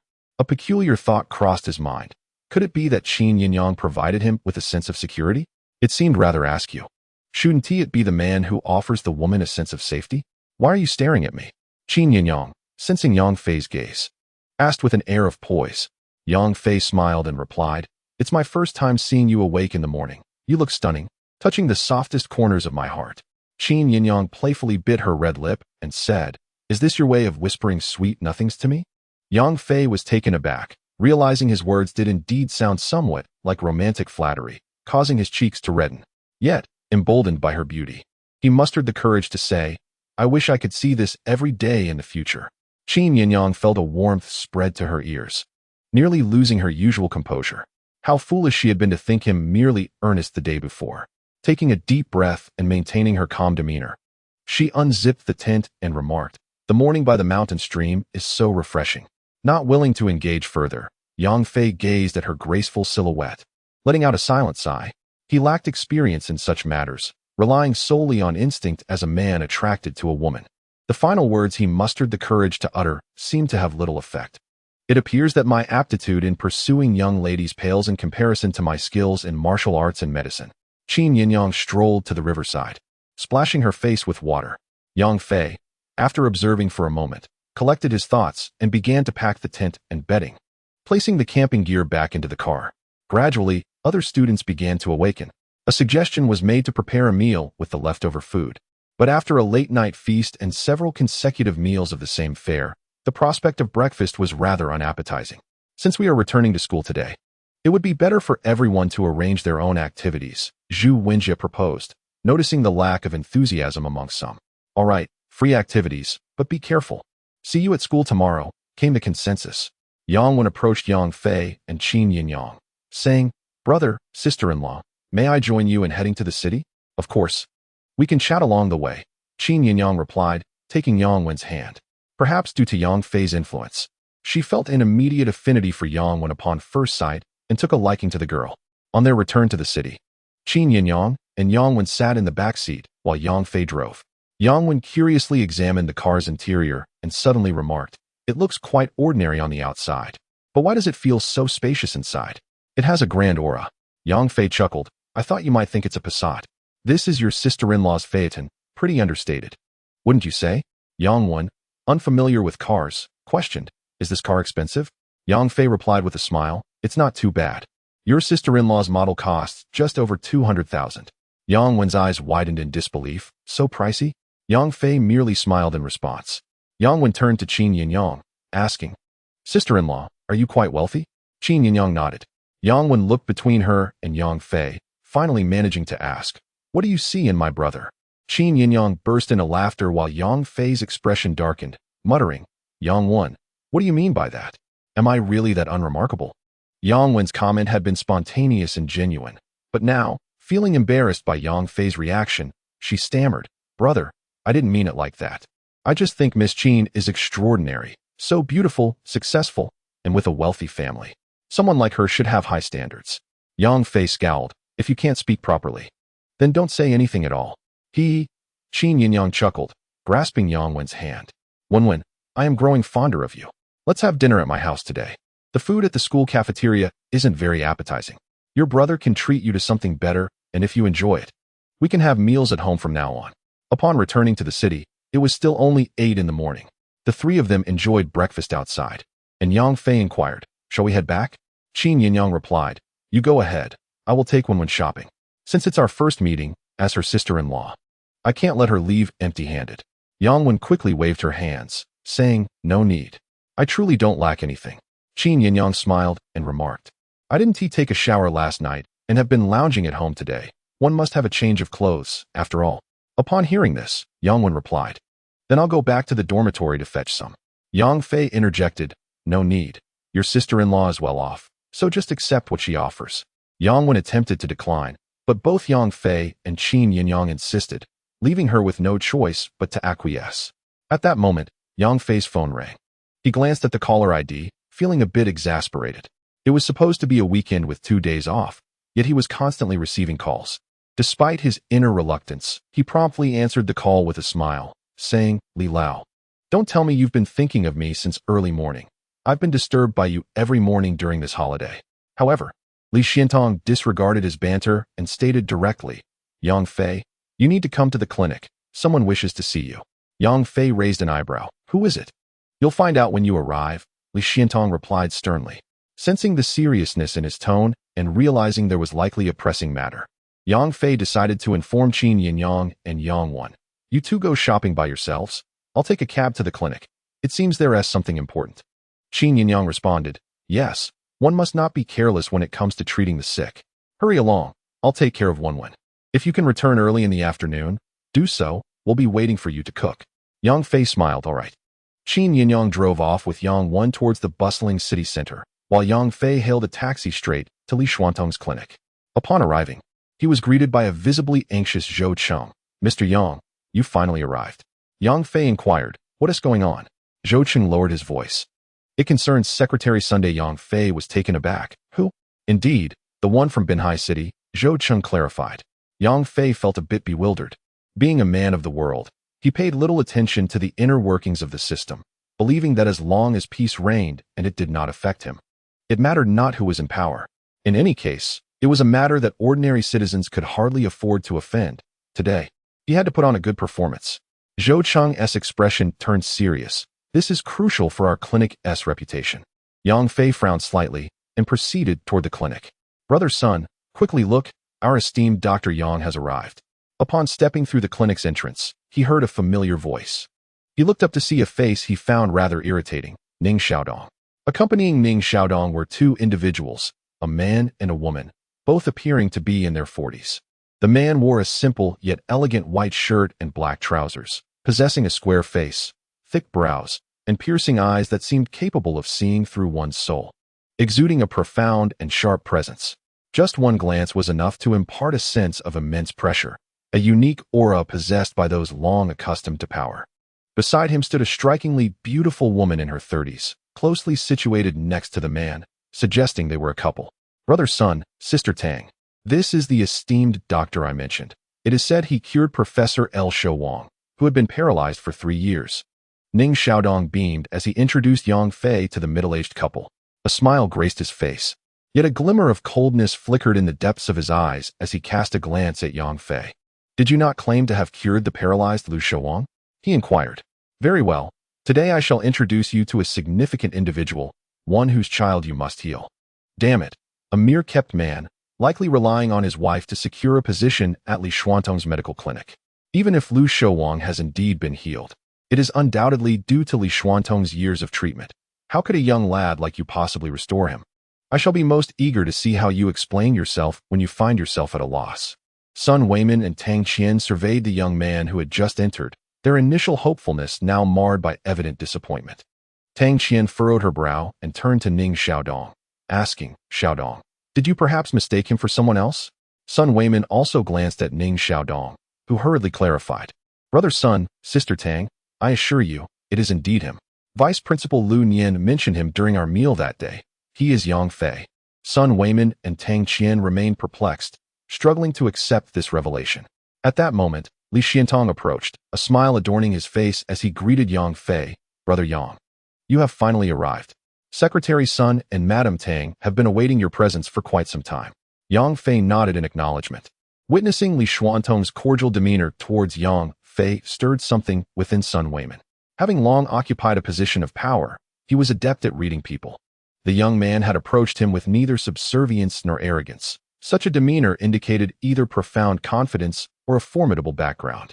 His visit with his wife was not solely based on Ning Xiaodong's introduction. He had discreetly inquired and learned that the elder Lu Wang had indeed recently regained the ability to walk. Given Li Xuantong's current attitude towards Yang Fei, Sun Weiman concluded that if this young man had not healed Lu Wang, then it must have been Li Xiantong himself. Until the matter was clarified, he resolved to show the utmost respect. With this in mind, Sun Weiman approached Yang Fei with a smile, extending his hand. I have long heard of your esteemed reputation, Dr. Yang, and wish to pay my respects. I am quite astonished to find you so youthful. Yang Fei, noting his enthusiasm, smiled back and shook Sun Weiman's hand, casually inquiring, did you seek me out? Is there a matter at hand? His tone remained calm, and his demeanor akin to that of addressing an ordinary individual.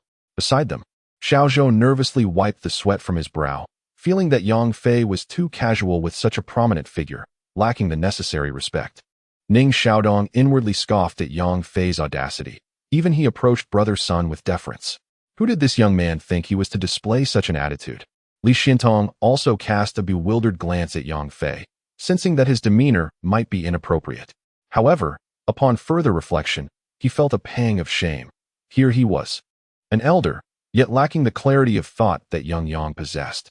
Detachment breeds strength.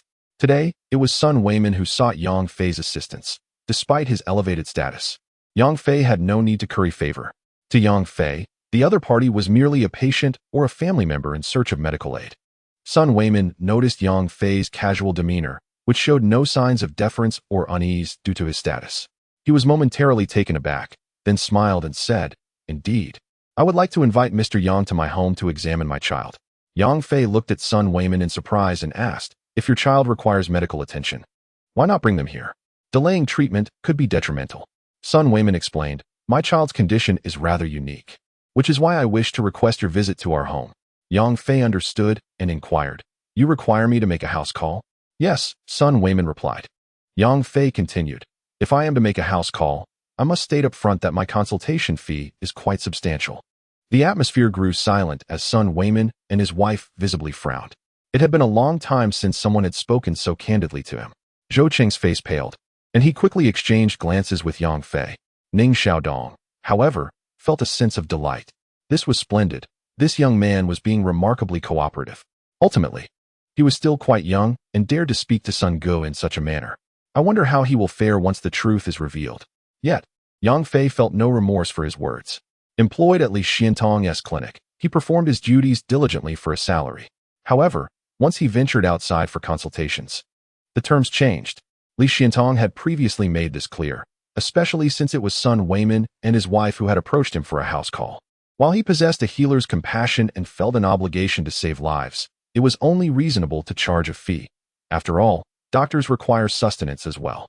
His medical expertise warranted a higher consultation fee, hence the need to forewarn Sun Weiman. Li Xiantong cleared his throat, interjecting to smooth things over by explaining, yes. Although Yang Fei is one of my resident doctors, we have an agreement that the income from house calls is his own. Sun Weiman had already regained his composure and nodded with a smile. That is only fair. One cannot expect a doctor to make a trip without compensation. Although he spoke amiably, a sense of discomfort lingered in his heart.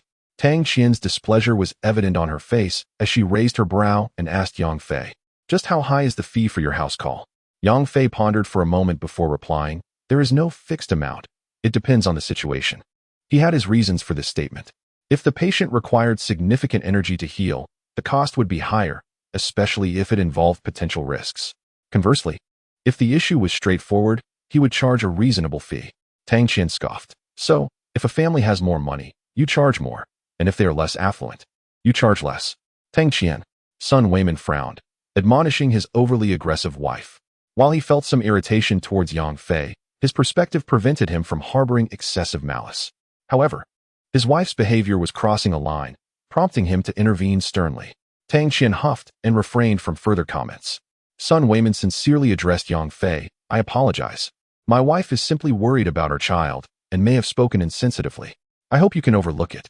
Yang Fei did harbor some dissatisfaction towards Tang Qian and contemplated declining the house call, but Sun Weiman's earnest demeanor assuaged much of his irritation. Dear brother Yang, Mr. Sun has accomplished numerous commendable deeds for the coastal community, particularly the policies he has implemented which have greatly benefited the populace, earning him their deep affection. His only child had a tragic accident prior to the new year, and as a couple with just one child, Mrs. Tang is understandably anxious. Why don't you go and pay a visit? Li Xiantong remarked, gazing at Yang Fei with a hint of anticipation. Yang Fei cast a glance at Sun Weiman, whose dignified demeanor and righteous aura left a favorable impression on him. With Li Xiantong having spoken, it would be ungracious not to oblige. Let us go, Yang Fei replied.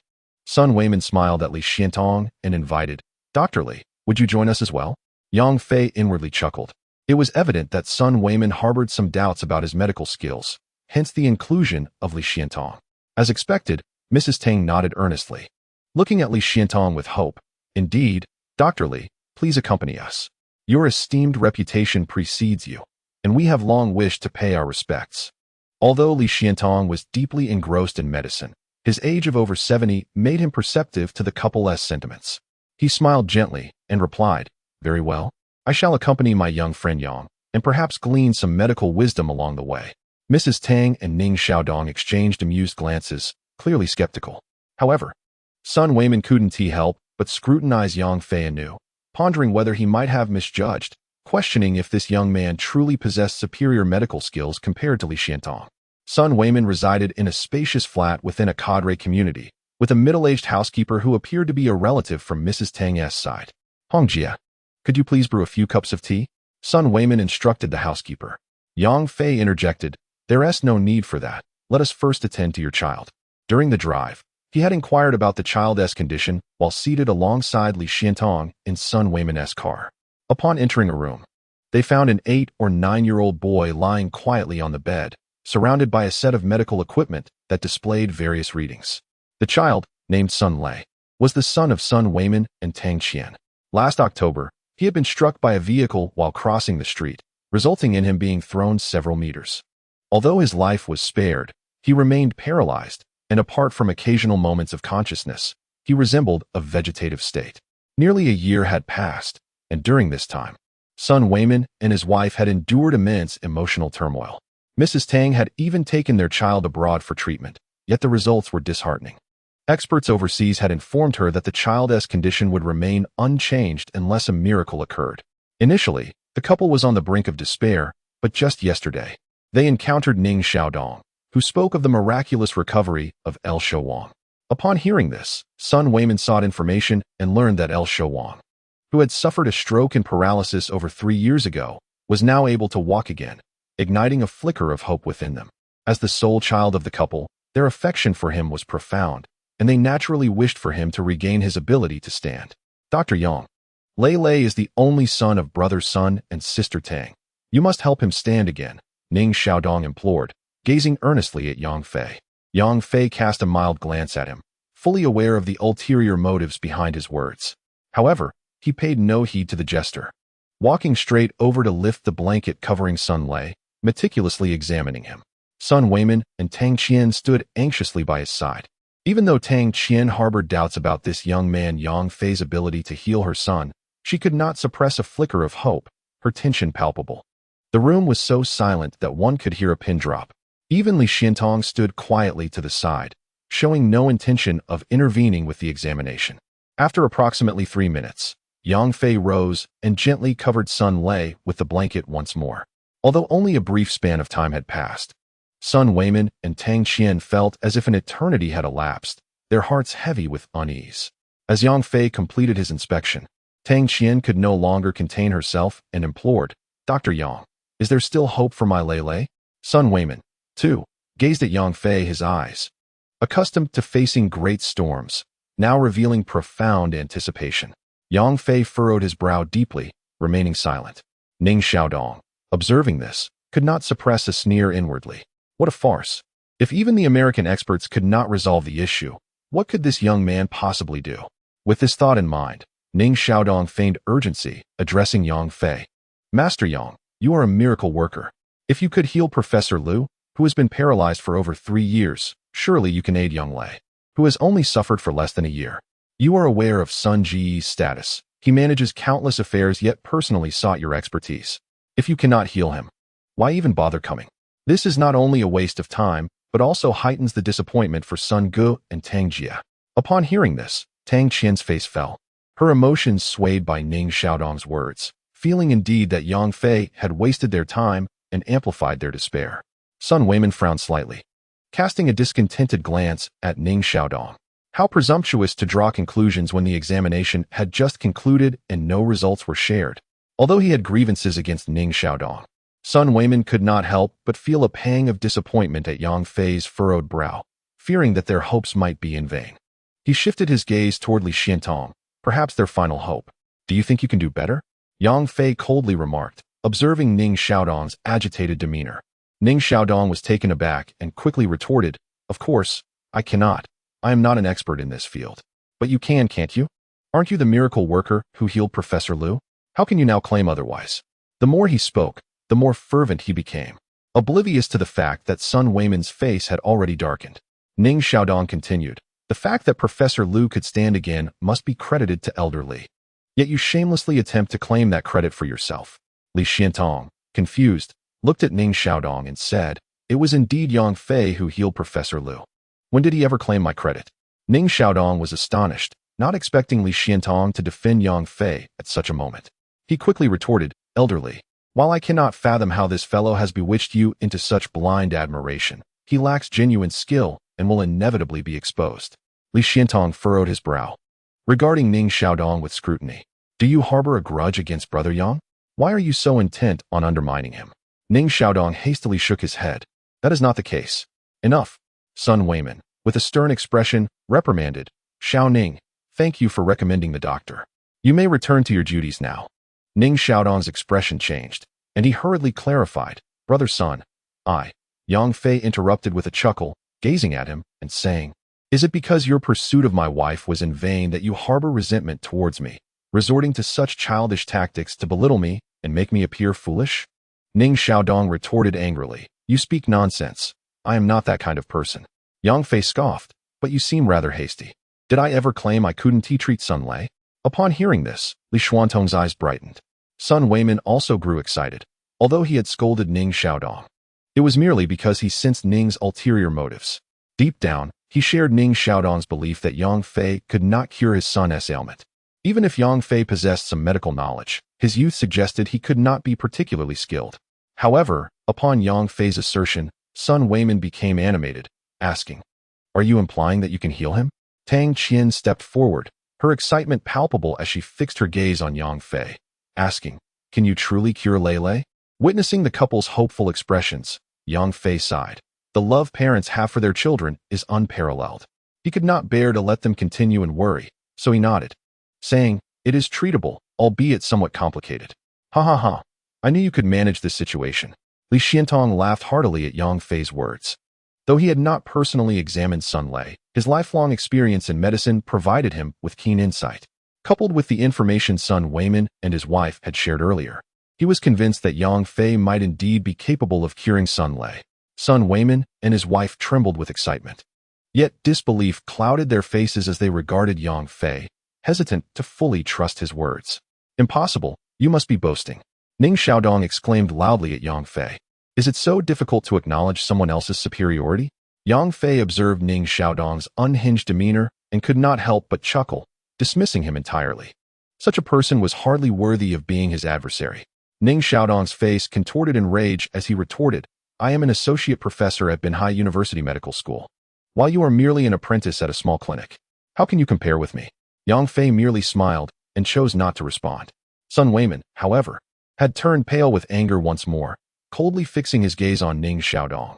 Xiao Ning, you must be fatigued. Go rest. Hong Jia, recovering from her thoughts, raised her eyebrows at Ning Xiaodong's outburst and said, Xiaodong, what is the matter with you? Ning Xiaodong, shaken by Sun Weimin's words, felt a chill of realization wash over him. He quickly bowed his head, apologizing. I am sorry, brother Sun. I was just too concerned about Lei Lei. Having grown up in a privileged environment, he had always been regarded as the exemplary child, developing a proud disposition that made it difficult for him to accept that peers could surpass him, especially someone like Yang Fei, who came from humble beginnings yet was younger than he. If such a person were commendable in other respects, it might be forgivable, yet he finds himself overshadowed by others in the same domain who excel far beyond him. His disbelief fuels a relentless desire to unmask Yang Fei's true nature. When Yang Fei asserts he can heal Sun Lei, he immediately leaps forth to criticize and mock, convinced that Yang Fei is merely boasting. Observing Ning Xiaodong's refusal to leave, Sun Weimin, considering the reputation of the Ning family, refrains from further comment. His primary concern is his son's health, and he turns to Yang Fei, asking, Dr. Yang, is it true? Can you truly heal my son? Yang Fei nods. Sun Weimin's heart swells with anticipation, yet without witnessing the treatment, he cannot fully trust this declaration. Tang Qian, being a woman of simpler thoughts, is swept away by the news of Yang Fei's healing capabilities, urging, then please, go ahead and treat him. Whatever you need. Just say the word, and we will do everything to assist. Indeed, Mr. Yang, if you can restore Lei Lei, our family, including myself, Sun Weimin, will owe you an immense debt of gratitude. Sun Weimin nods, his eyes glistening with tears. He longs for Yang Fei's words to ring true. At the age of 44, he possesses only this one son, and naturally, he wishes for his recovery. Moved by the couple's sincerity, Yang Fei affirms, rest assured, if I say I can heal, I will indeed restore him. He has just examined Sun Lei and finds his condition far worse than that of El Shouwan. Sun Lei has suffered spinal cord injuries, resulting in complete paralysis of his lower body. Typically, such a condition would be deemed hopeless. However, Yang Fei discerns that Sun Lei's spinal cord is not entirely irreparable. It still possesses a flicker of vitality, albeit hindered by compression due to the injury, preventing healing. Furthermore, This condition will only worsen with time, leading to the inevitable total degeneration of his spinal cord. With Yang Fei's medical expertise, healing Sun Lei is not insurmountable. The challenge lies in his current inability to excessively utilize his vital energy, lest it provoke the onset of his own hidden ailments. Merely employing the 13 needles of rejuvenation will not suffice. He must harness his formidable inner energy, utilizing the 6 harmonies Qi needle technique to alleviate the pressure on Sun Lei's compromised spinal cord. This treatment process presents a daunting challenge for Yang Fei at present. He wishes to ask Sun Weimin and his wife to wait a moment, yet the couple's hopeful gazes, coupled with the urgency of Sun Lei's deteriorating condition, render him unable to utter a refusal. When will his own hidden issues be resolved, and how? Is it acceptable to withhold treatment from Sun Lei, a living soul merely 9 years of age? With these thoughts, a resolute and determined glimmer flashes in Yang Fei's eyes. He must save him. Mr. Yang, when do you propose to begin the treatment, and is there anything we need to prepare? Sun Weimin inquires with eager anticipation upon receiving Yang Fei's affirmative response. Yang Fei glances at him and replies, "You may step outside for now. I require some quiet." Tang Qian hastily interjects, "We want to make a sound." Yet, Sun Weimin, casting a glance at his wife, shakes his head and says, "Let us heed Mr. Yang's wishes. We shall step outside." Ning Xiaodong parted his lips, intending to voice his thoughts, but as soon as Sun Weimin's gaze fell upon him, he hastily sealed his mouth and addressed Li Xiantong. "Old Li, let us step outside. Dr. Yang requires tranquility." He had long harbored suspicions that Yang Fei possessed no genuine medical prowess, believing that Li Xiantong was merely elevating Yang's status. Although he could not fathom the motive behind Li's actions, he was convinced that if Li accompanied him outside, leaving Yang alone, the latter would inevitably falter in his treatment of Sun Lei, thus revealing his incompetence. Li Xiantong waved his hand dismissively. "You may go ahead. I wish to remain and assist Brother Yang in his endeavor." Upon hearing this, Sun Weimin and Tang Qian felt a sense of reassurance, yet Ning Xiaodong was not pleased. This was clearly an attempt at subterfuge. With no one watching, it would undoubtedly be Li Xiantong administering the treatment, while Yang Fei merely reaped the accolades once Sun Lei was healed. Ning Xiaodong quickly interjected, "Old Li, doctor, Yang has stated that he requires silence. You should accompany us outside." Li Xiantong felt a twinge of irritation. His intention to witness Yang Fei's miraculous healing methods was evident. Yet Ning Xiaodong's insistence to remove him was vexing. Before he could respond, Yang Fei interjected, addressing Li Xiantong. "Old Li, you should also step outside. I truly need quiet for this treatment, and your presence would not be conducive." Li Xiantong hastily replied, "I shall merely observe and remain silent." Yang Fei managed a wry smile. "It is not that simple. Having someone watch will distract me." Seeing Yang's resolute demeanor, Li Xiantong felt a pang of regret, but ultimately conceded, exiting with the others. Yang Fei's decision to send Li Xiantong away puzzled both Sun Weimin and Tang Qian. As an esteemed physician, Li's presence could have provided substantial support, yet Yang insisted on his dismissal. Initially, they had doubted Yang's ability to heal El Shouwang, attributing the success to Li Xiantong, but now their skepticism began to dissipate. Tang Qian, deeply concerned for her son, could not restrain herself and asked, "Old Li, do you truly believe that Mr. Yang can succeed?" Li Xiantong nodded, affirming, "If he claims he can, then he surely can. If even he fails, it is unlikely that anyone in this world could cure your son." Tang Qian clasped her hands in prayer, beseeching, "Then Mr. Yang will surely succeed. He must." With the Buddha's blessing. As Yang Fei approached the door, he turned to Sun Weimin and his wife, stating, "This treatment is of utmost importance. No one must disturb us. Do you understand?" Sun Weimin, perceiving the gravity in Yang's tone, quickly nodded. "Rest assured, I shall stand guard at the door and ensure that you are undisturbed." Yang Fei acknowledged him with a grunt and shut the door. The sound of the door being locked echoed from within. Ning Xiaodong quietly scoffed, "What a charade. Let's see how long you can maintain this facade. Once you emerge, you will surely claim failure, concocting numerous excuses. Humph. You boasted of your abilities, promising a cure, and if you fail, you will have deceived Sun Gu and Tang Jia, earning their ire. I will ensure your place in the medical community of Binhai becomes untenable. Even Li Xiantong will be unable to shield you then."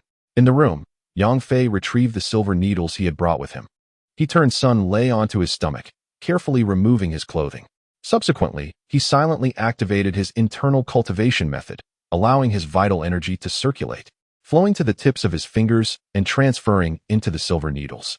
Identifying the acupoints with precision, Yang Fei inserted the first needle, followed by the second and third, totaling 6 needles, which constituted the 6 harmonies Qi guiding needle technique. Upon the successful application of this technique, Yang Fei pressed his palm against the significant acupoint on Sun Lei's back, channeling his vital energy into the latter's body. This slender stream of energy, as fine as a hair, navigated delicately along Sun Lei's meridians, ultimately propelled by the formidable auxiliary effect of the 6 harmonies Qi guiding needle. Circulating around the injured spinal cord, Yang Fei aimed to unblock the meridians and acupoints near the spinal cord to enlighten and empower Sun Lei. This particular method is well known in the martial realm, yet practitioners are exceedingly rare. The inherent risks are substantial, without absolute confidence. Attempting to open the meridians could result in paralysis or even death. Furthermore, the exertion required from the practitioner is immense. Gradually, as time elapsed, a fine sheen of sweat appeared on Yang Fei's forehead. Although his vital energy was abundant, he dared not mobilize more than 30%. Exceeding this threshold would cause excruciating pain in his meridians.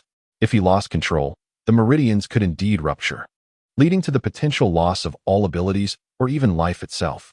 An hour swiftly passed. Those waiting outside exhibited visible signs of anxiety. Even Li Xiantong could not restrain himself from pacing within the room. He presumed Yang Fei was employing the 13 revival needles to treat Sun Lei. To his knowledge, this particular treatment should not exceed half an hour. Yet, Yang Fei had been inside for an entire hour. Was it possible that the situation was exceptional, requiring a consecutive application of the revival energy? Contemplating the grave expression Yang Fei had displayed earlier, Li Xiantong began to feel uneasy. What if something had gone awry? Given Li Xiantong's anxiety, one could only imagine the worries of Sun Weimin and Tang Qian. Sun Weimin, though concerned, managed to maintain his composure, even reminding his restless wife to remain calm. Another half hour passed, and just as everyone's unease reached its peak, the door suddenly swung open. "Dr. Yang, how is Lei Lei?" Tang Qian inquired urgently, rushing into the room. Sun Weimin frowned but held his tongue. While he too was eager to learn the outcome of the treatment, he remained relatively composed. However, upon seeing Yang Fei's pallid complexion and exhausted demeanor, he was taken aback and expressed his concern. "Dr. Yang, are you all right?" Li Xiantong was equally alarmed and approached Yang Fei, intent on assisting him. Yang Fei suppressed the pain within and managed a faint smile, saying, "The results are promising, but further treatment is necessary."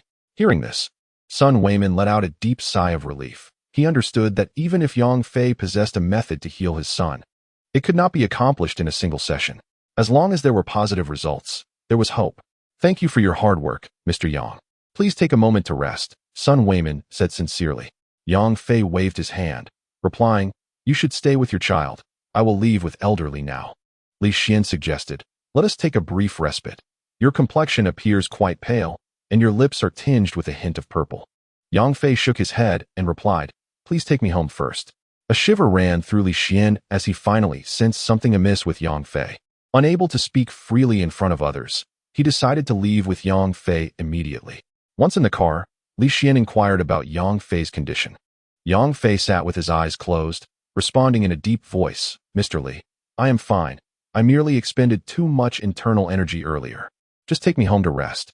Observing that Yang Fei seemed slightly better than before, and knowing he would never jest with his own health, Li Xian nodded and drove away. Yang Fei remained still in the car, diligently suppressing the pain that was continuously surging within him. He had to contain this agony. Otherwise, should it spiral out of control, he was uncertain if he would withstand the consequences this time. At Sun Weimin's home, in Sun Lei's room, the little one emanated an unpleasant odor, yet had awakened, his eyes wide open and brimming with vitality. Sun Weimin and Tang Qian hovered by his bedside, their faces etched with concern. Ning Xiaodong and the nanny also watched from the sidelines. Suddenly, Sun Lei flung off the covers, exclaiming, "It's so hot." He then raised one leg from under the blanket, kicking it aside. Beneath his bare form, the pristine white sheets bore some unsightly stains. This action left Sun Weimin and his wife in a state of shock. The nanny, Hong Jia, gasped, covering her mouth with both hands, exclaiming, "Did Lei Lei just kick off the blanket?" At her exclamation, Sun Lei let out a cry of pain. "Ouch, it hurts, before bursting into tears. Sun Weimin and Tang Qian were overwhelmed with emotion, with Tang Qian stammering, Lei, your leg can move. Don't move too much. Sun Weimin, equally agitated, felt a tremor course through his body as he observed the slight movement of his son's legs. Although the motion was minimal, it was undeniably there. However, upon moving, Sun Lei seemed to be in considerable pain, preventing him from making any further significant movements. Even so, Sun Weimin was filled with joy, tears welling in his eyes. It had been nearly a year since their son had been paralyzed in an accident. Their family had sought medical help far and wide, even traveling to the United States and several other advanced countries in search of specialists, only to face disappointment. Now, after merely an hour and a half of treatment from Yang Fei, Sun Lei was able to move his lower body. How could this not astonish them? How could they not feel elated? Overwhelmed with excitement, Sun Weimin soon recalled Yang Fei's haggard and pallid appearance upon leaving the room, sending a shudder through his heart. Surely, Mr. Yang must have paid a tremendous price for this. Is it truly possible to move? Ning Xiaodong stood dumbfounded, utterly speechless, having previously witnessed Sun Lei's dire condition. The sight of the young boy's leg moving left him in a state of disbelief. Could that young man truly possess the medical prowess to treat such a complex ailment? A miracle indeed, Hong Jia exclaimed in astonishment. Sun Weimin regained his composure and solemnly spoke. My dear, please take good care of Lei along with Hong Jia. He needs to rest well. Mr. Yang has just mentioned that this is the initial treatment, and the effects are already quite evident. I will go express my gratitude to Mr. Yang and inquire further about Lei's condition. Tang Qian nodded repeatedly upon hearing this. With a face full of shame, she said, I treated him so poorly before. I truly feel remorseful. I should apologize to him. Sun Weimin replied, we can address that matter later. For now, you and Hongjia focus on taking care of Lei and ensure he remains still. All right, go ahead and ask Mr. Yang about Lei's status. By the way, Mr. Yang mentioned his consultation fee is quite high. Make sure to pay him, no matter the amount. If it's insufficient, I can seek assistance from my family. Tang Qian affirmed. Understood.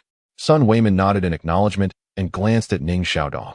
Although Ning Xiaodong felt a surge of unwillingness and shock, he suppressed his astonishment upon meeting Sun Weimin's gaze and said, I will accompany Brother Sunday. Sun Weimin replied, no need.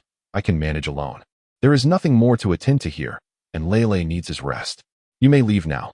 Ning Xiaodong's face paled, realizing that Sun Weimin had developed a distaste for him, intensifying his resentment towards Yang Fei. Are you certain you reside here? Li Xiantong, having driven into the Binjiang Garden Villa complex, gazed at Yang Fei with a hint of disbelief. The villas here are among the most expensive in Binhai, with the lowest priced at over 50 million. He found it hard to accept that Yang Fei could live in such a place. What was more perplexing was that just days earlier, Yang Fei had sought employment at his location. Would someone residing in Binjiang Garden be searching for a job that pays merely 20,000 a month? Well, it's my wife's property, Yang Fei responded in a low tone. Li Xiantong looked at Yang Fei in astonishment. Your wife's family must be quite affluent. His expression shifted to one of complexity, and he could not help but ask, how old is she? What sort of gaze is that? Do you suspect I've found myself an older wealthy woman? Yang Fei's lips twitched. He was currently striving to suppress the pain within him. Otherwise, he would have certainly engaged in a debate with Li Xiantong. Noticing the discomfort on Yang Fei's face and his avoidance of the question, Li Xiantong understood and refrained from pursuing the matter further, though his eyes were filled with palpable regret. Just drop me off here. I'm feeling a bit fatigued today, so I won't invite you in. Yang Fei said to Li Xiantong. Li Xiantong mused internally that perhaps Yang Fei was embarrassed for him to meet his wife. Could she be older than him? He dared not dwell on that thought further. He believed Yang Fei was a remarkable young man who should not have taken such a path. It was truly a shame. Watching Yang Fei enter a villa with a prime location, complete with a spacious garden, outdoor lawn, and pool, Li Xiantong surmised that the property must be worth at least over 100 million, not accounting for the lavish renovations. Such an advantageous family background led him to conclude that if the woman were relying on her parents, her family would not likely regard Yang Fei as a suitable match. Conversely, if she was self-sufficient, a woman of considerable wealth would likely be of considerable age. As he reversed the car, he shook his head in silent lament, recognizing that everyone has their own aspirations. Yet he still felt uncomfortable, pondering that Yang Fei, with his striking appearance, deserved a better wife, and he should take the opportunity to offer some sound advice. Upon returning home, Yang Fei discovered that Qin Yin and Yang Wen had yet to arrive. Women truly have a knack for shopping. Amidst his disappointment, he also felt a sense of relief. The disappointment stemmed from his thoughts of his master's words to Qin Yinyang's grandfather. His hidden ailment could only be remedied by her. If he were to lose control this time, he wondered if she could provide a solution. Unfortunately, she was not home. The relief was also due to this realization. He was acutely aware of the excruciating pain he experienced during an episode, a torment that could render him completely irrational. If Qin Yinyang could not alleviate his suffering, it would certainly frighten her, and even more so, Yang Wan. Seizing the moment while they were absent, he endeavored to suppress his ailment, hoping to contain it. Even if he failed, he would have to endure the terrifying pain once more, praying that he could withstand it without succumbing. Upon entering his room, Yang Fei cast aside all distractions and wholly focused on suppressing his affliction. Yet gradually, he felt the pain intensifying, his vital energies surging chaotically through his meridians and acupoints, occasionally accelerating to the point of obstruction, causing immense agony in certain areas as if they might burst. Damn it, it's happening again. Yang Fei roared internally, his eyes gradually becoming fierce and bloodshot. His handsome visage contorted into a terrifying grimace, veins bulging on his forehead. His consciousness began to fade under the overwhelming pain. Involuntary low growls and cries of anguish escaped his lips, impossible to contain. Just before losing the last remnants of awareness, Yang Fei felt a despair unlike any he had experienced before, as this wave of pain was more violent and ferocious than ever. At that moment, outside the villa, a phaeton glided into view. The electronic gate, recognizing the license plate, opened automatically, allowing the vehicle to enter the garage. Qin Yinyang pressed the ignition off, the deep, resonant hum of the engine falling silent. As she exited the vehicle and closed the door, the music inside ceased as well. Noticing Yang Wen's astonished expression at the sight of the luxurious villa, Qin Yinyang smiled slightly, preparing to call her to join her upstairs, but her brow furrowed slightly. "Sister-in-law, your home is so large. It must be very expensive," Yang Wen remarked, oblivious to the subtle change in Qin Yinyang's demeanor as she surveyed the spacious garage, her gaze lingering on a striking red car parked within, clearly of significant value. Qin Yinyang smiled at her and said, "It's not too bad. This will be your home as well, so you can come over whenever you like. Come, let us head upstairs." With a sense of urgency, she pulled Yang Wen along. After they had deposited a multitude of bags in the living room, Qin Yinyang cast a concerned glance toward Yang Fei's room. "My brother hasn't returned yet," Yang Wen noted. Just as Qin Yinyang was about to respond, a muffled cry of pain resonated through the air, reaching the ears of both women. The villa's exquisite soundproofing was remarkable, yet the anguished cry from Yang Fei's room pierced through, clear and unmistakable to them both. Yang Wen's expression changed dramatically as she exclaimed, "That sounds like my brother." Qin Yinyang nodded, her demeanor grave as she approached the door to Yang Fei's room. Reaching out to push it open, the door, unlatched, swung wide. A suppressed groan of agony echoed clearly. The two exchanged glances, witnessing Yang Fei drenched in sweat. His face contorted in pain, writhing on the floor. The bed lay in disarray, indicating that he had been there moments ago, but the unbearable pain had forced him to tumble onto the ground. "Brother," Yang Wen gasped, rushing forward. Qin Yinyang swiftly grasped her arm, shaking her head. "Do not go in, it is dangerous." Yang Wen hesitated, gazing at Qin Yinyang in confusion. What danger? Her brother was suffering on the floor, and her intention was merely to assist him or take him to the hospital. What peril could there be? Qin Yinyang's expression remained serious as she slowly shook her head. "Listen to me. Your brother's condition is dire, extremely perilous. His eyes are bloodshot, and he has completely lost his sanity." She refrained from elaborating further. Some truths were futile to share with Yang Wen. "Wen, you should step outside. I will help your brother." Observing Yang Fei's escalating torment, Qin Yinyang could sense a formidable energy within him, threatening to rupture his very being. According to the martial world's common parlance, it resembled a case of being consumed by one's own power. "No, I can stay and assist," Yang Wen insisted, her face etched with concern and urgency. Qin Yinyang sighed in resignation. "I am sorry." Suddenly, Yang Wen felt a sharp impact to the back of her head. Darkness enveloped her as she slumped. Qin Yinyang supported her to the living room, placing her gently on the sofa. Then, she hurried back to Yang Fei's bedroom, shutting the door behind her. "Is this the hidden ailment you spoke of?" Qin Yinyang gazed at Yang Fei, her expression solemn, murmuring to herself. Previously intrigued by the notion of Yang Fei's significant health risks, she now found herself regretting that curiosity. Though their acquaintance was brief, the days spent together had fostered a mutual understanding. Yang Fei was an exceptionally resilient individual. The fact that he was suffering to the point of losing his sanity spoke volumes about the horror of his pain. His countenance was grotesque, veins bulging on his forehead, his body drenched in sweat, convulsing and trembling. Despite his loss of reason, he grit his teeth, striving to suppress the agony, unwilling to let it drown his will or elicit a cry of despair. Qin Yinyang's eyes glistened with unshed tears. Inexplicably, she felt a pang of compassion. Having been an orphan raised by her uncle's family, she understood the fragility of a child deprived of parental love, living under the roof of others. Why must he endure such torment now? Did misfortune always seek out the most vulnerable souls? Amidst her sorrow, anger simmered within her. How unjust the heavens were. Resolutely, she approached Yang Fei, extending her hand to assist him. Sensing her presence, Yang Fei let out a fierce roar, abruptly striking out at Qin Yinyang with a swift motion. A sharp sound pierced the air. The wind howled with a fierce, overwhelming force, sweeping through the bedroom like a tempest. Qin Yinyang's flowing hair danced wildly behind her, her garments clinging to her form, billowing in the gusts. As she faced the palm strike launched by Yang Fei, she gently waved her hand, her delicate palm meeting his with a resounding impact. The moment their hands collided, a surge of violent energy erupted, unleashing a terrifying force. Qin Yinyang's expression shifted dramatically as her body was propelled backward, crashing forcefully against the wall behind her. Although the villa's walls were thick and sturdy, they still succumbed to the impact, fracturing into a spiderweb of cracks and slightly caving in. A trickle of blood escaped from the corner of Qin Yinyang's mouth, her beautiful eyes reflecting shock and disbelief. Yet, there was no time for contemplation. As soon as her body struck the wall, she bent her legs and pushed off, launching herself toward Yang Fei with remarkable speed.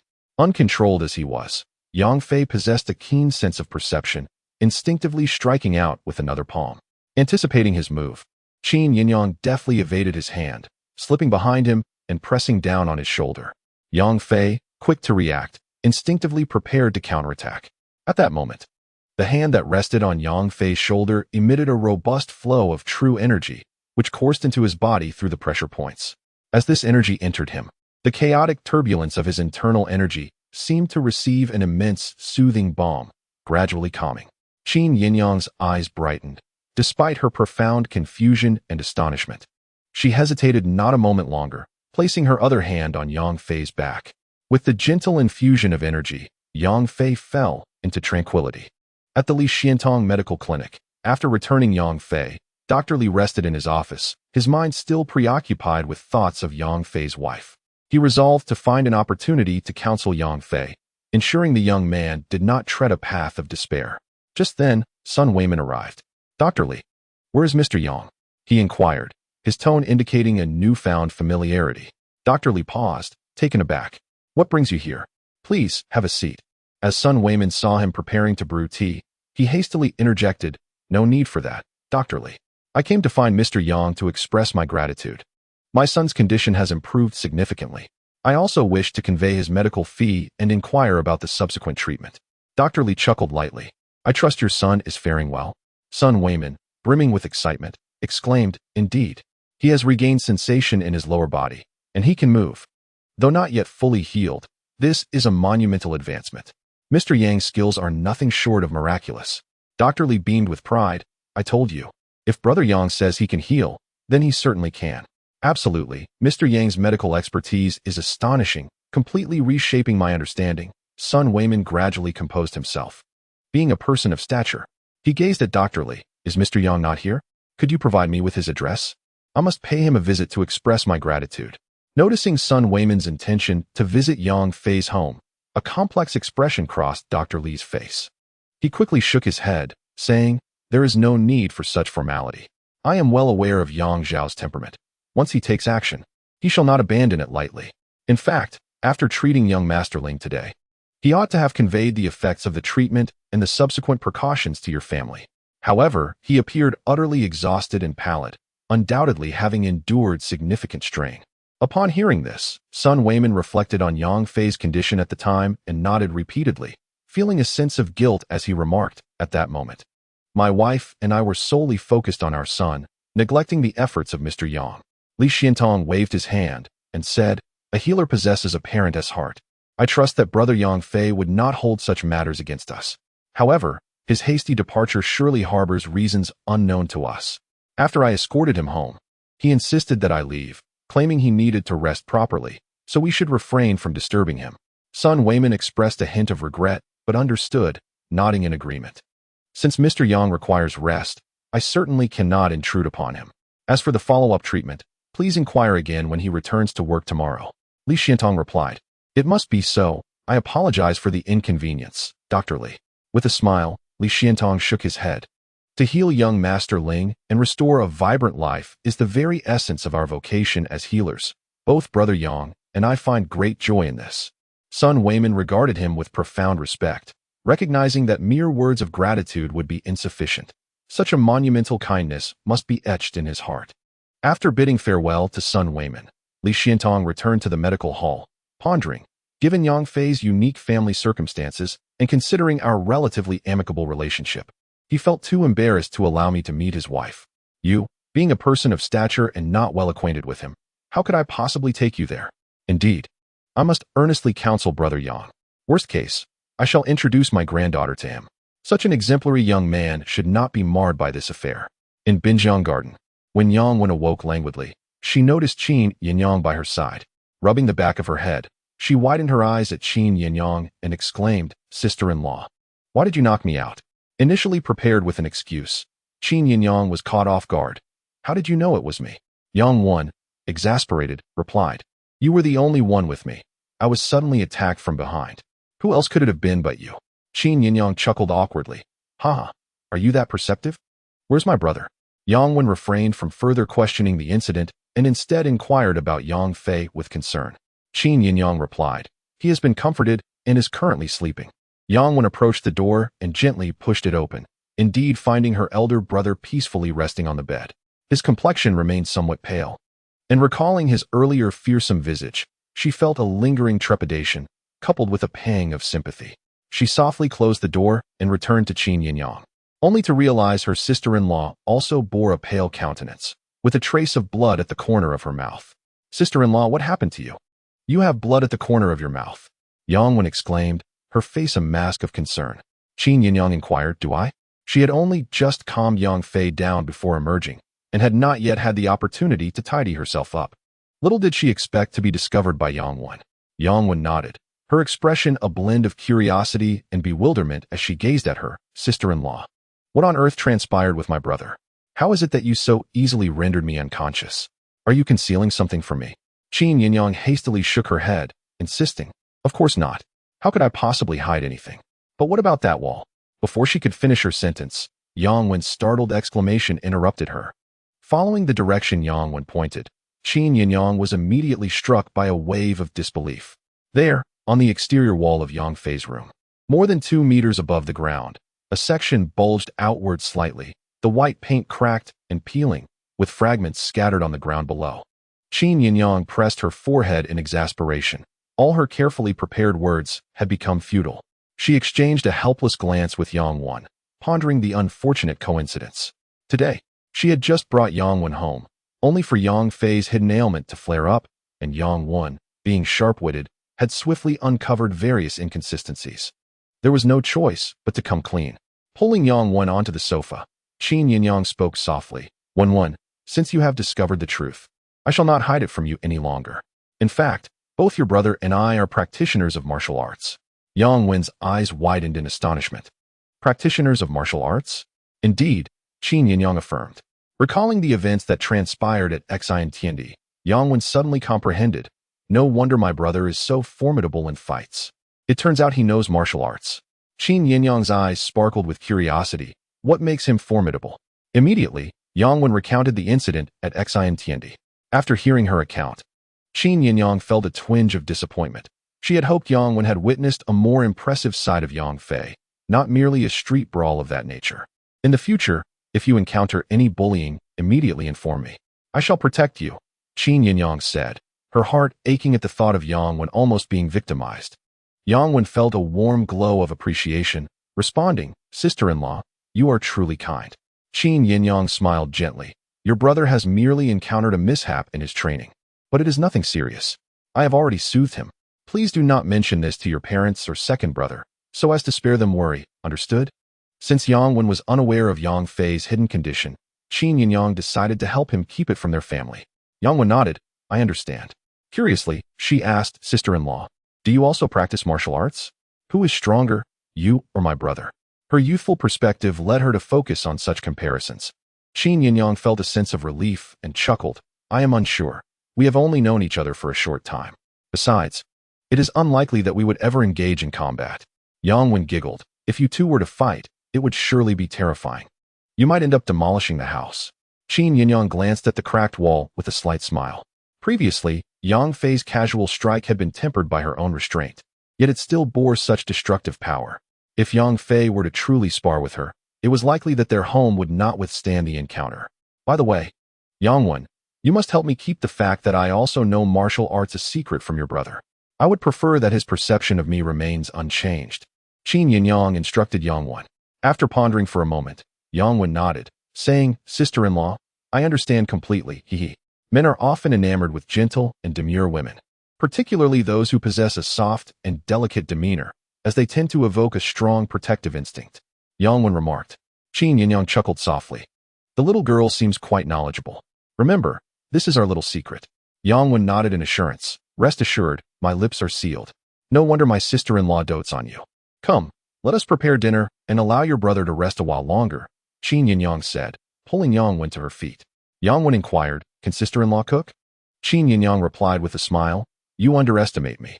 Initially, we planned for your brother to cook for us, but today, I shall showcase my culinary skills." As they chatted, they made their way down to the kitchen. When Yang Fei awoke, it was already 6 in the evening. He felt somewhat disoriented. How did he fall asleep? In the past, despite enduring the torment of excruciating pain during episodes, he had always managed to maintain consciousness. This time, however, it seemed he had completely lost control and consciousness. Upon realizing this, Yang Fei's expression shifted as he looked down at his body and moved his limbs. Fortunately, he had no injuries, and his limbs were responsive. The flow of internal energy was also remarkably stable, showing no signs of abnormality. But something felt off. Yang Fei suddenly raised his brows, focusing intently. After a moment, a look of astonishment crossed his face as he exclaimed to himself, "It seems my energy flows more smoothly now. What could this mean?" Following his last battle, he had sustained severe injuries, leaving him with a significant deficit in his available energy, barely reaching 30% of his peak capacity.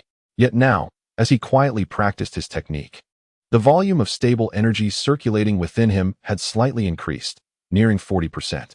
Surprised and elated, he mused, could it be that after a complete loss of control, the body gradually recovers on its own? Is this what they call rising from the ashes? He had previously exerted effort to suppress himself, fearing he might explode due to losing control. Indeed, misfortune had brought him unexpected fortune. Yang Fei smiled broadly.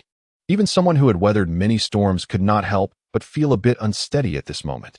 If things continued this way, his hidden ailments might truly be eradicated, allowing him to regain his peak combat prowess. The very thought filled him with excitement and anticipation. Feeling a hint of sweat upon him, Yang Fei rose from his bed, intending to shower and change his clothes. As he leaped from the bed, his gaze fell upon the cracked wall, and his pupils constricted. Did he cause this damage in his uncontrolled state? He couldn't help but chuckle to himself, pondering how to explain this to Qin Yinyang. Thinking of her brought a gentle smile to his lips. It seemed his master was right. Ever since he had spent time with Qin Yinyang, his health had improved. This woman was indeed his fortune. No, that description was too mystical. Rather, Qin Yinyang was a woman who brought prosperity to her partner. Yes, that must be it. Yang Fei reflected on how this wonderful wife had been drawing closer to him lately, their feelings intensifying, filling his heart with warmth.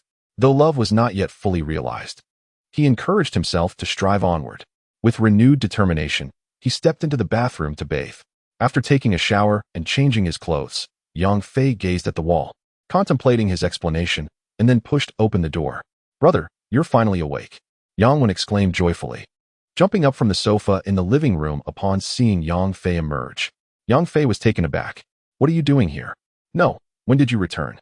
Noticing her brother looking energetic, Yang Wen realized he was fine and said cheerfully, we found you unconscious when we came back. Brother, what happened to you? Are you unwell? Just as Yang Fei struggled to find the right words, he heard Qin Yinyang's voice. Your brother just had a little mishap while practicing. He is perfectly fine. Yang Fei glanced at her, noticing her wink at him, and nodded, saying, yes, as you know, I'm quite skilled in combat. I just had a minor setback during practice, so don't worry. Yang Wen's expression turned to one of astonishment, filled with admiration. Brother, you know martial arts? Is it impressive? Yang Fei chuckled and replied, very impressive. Otherwise, how could I protect my sister? Qin Yinyang added, when we returned, we found you unconscious on the floor. Wen and I struggled to get you to bed for some rest. So how do you feel now? Yang Fei nodded with a smile, much better. And it seems that misfortune has brought me unexpected fortune. A glimmer of intrigue flashed in Qin Yinyang's eyes as she asked, have you made progress? Yang Fei laughed. I suppose so. That truly is turning misfortune into fortune. Congratulations, Qin Yinyang remarked. Yang Fei looked at her and said, my master did not deceive me. You are indeed my fortuitous encounter, haha. I now understand what he meant. You bring good fortune, especially to me. Although Qin Yinyang was composed, Yang Fei's words caused a blush to rise on her cheeks, stirring a peculiar emotion within her. Noticing Yang Fei's gaze upon her, she quickly changed the subject. Dinner is ready. Let us eat. Wen is already hungry. All right, let us eat. Yang Fei replied, his spirits lifted. Since it's a joyful occasion, shall we drink a little? Qin Yinyang smiled lightly. Sure, it would be delightful to have Wen over. I'll join her for some red wine later. In high spirits, Yang Fei indulged in a few extra cups that evening.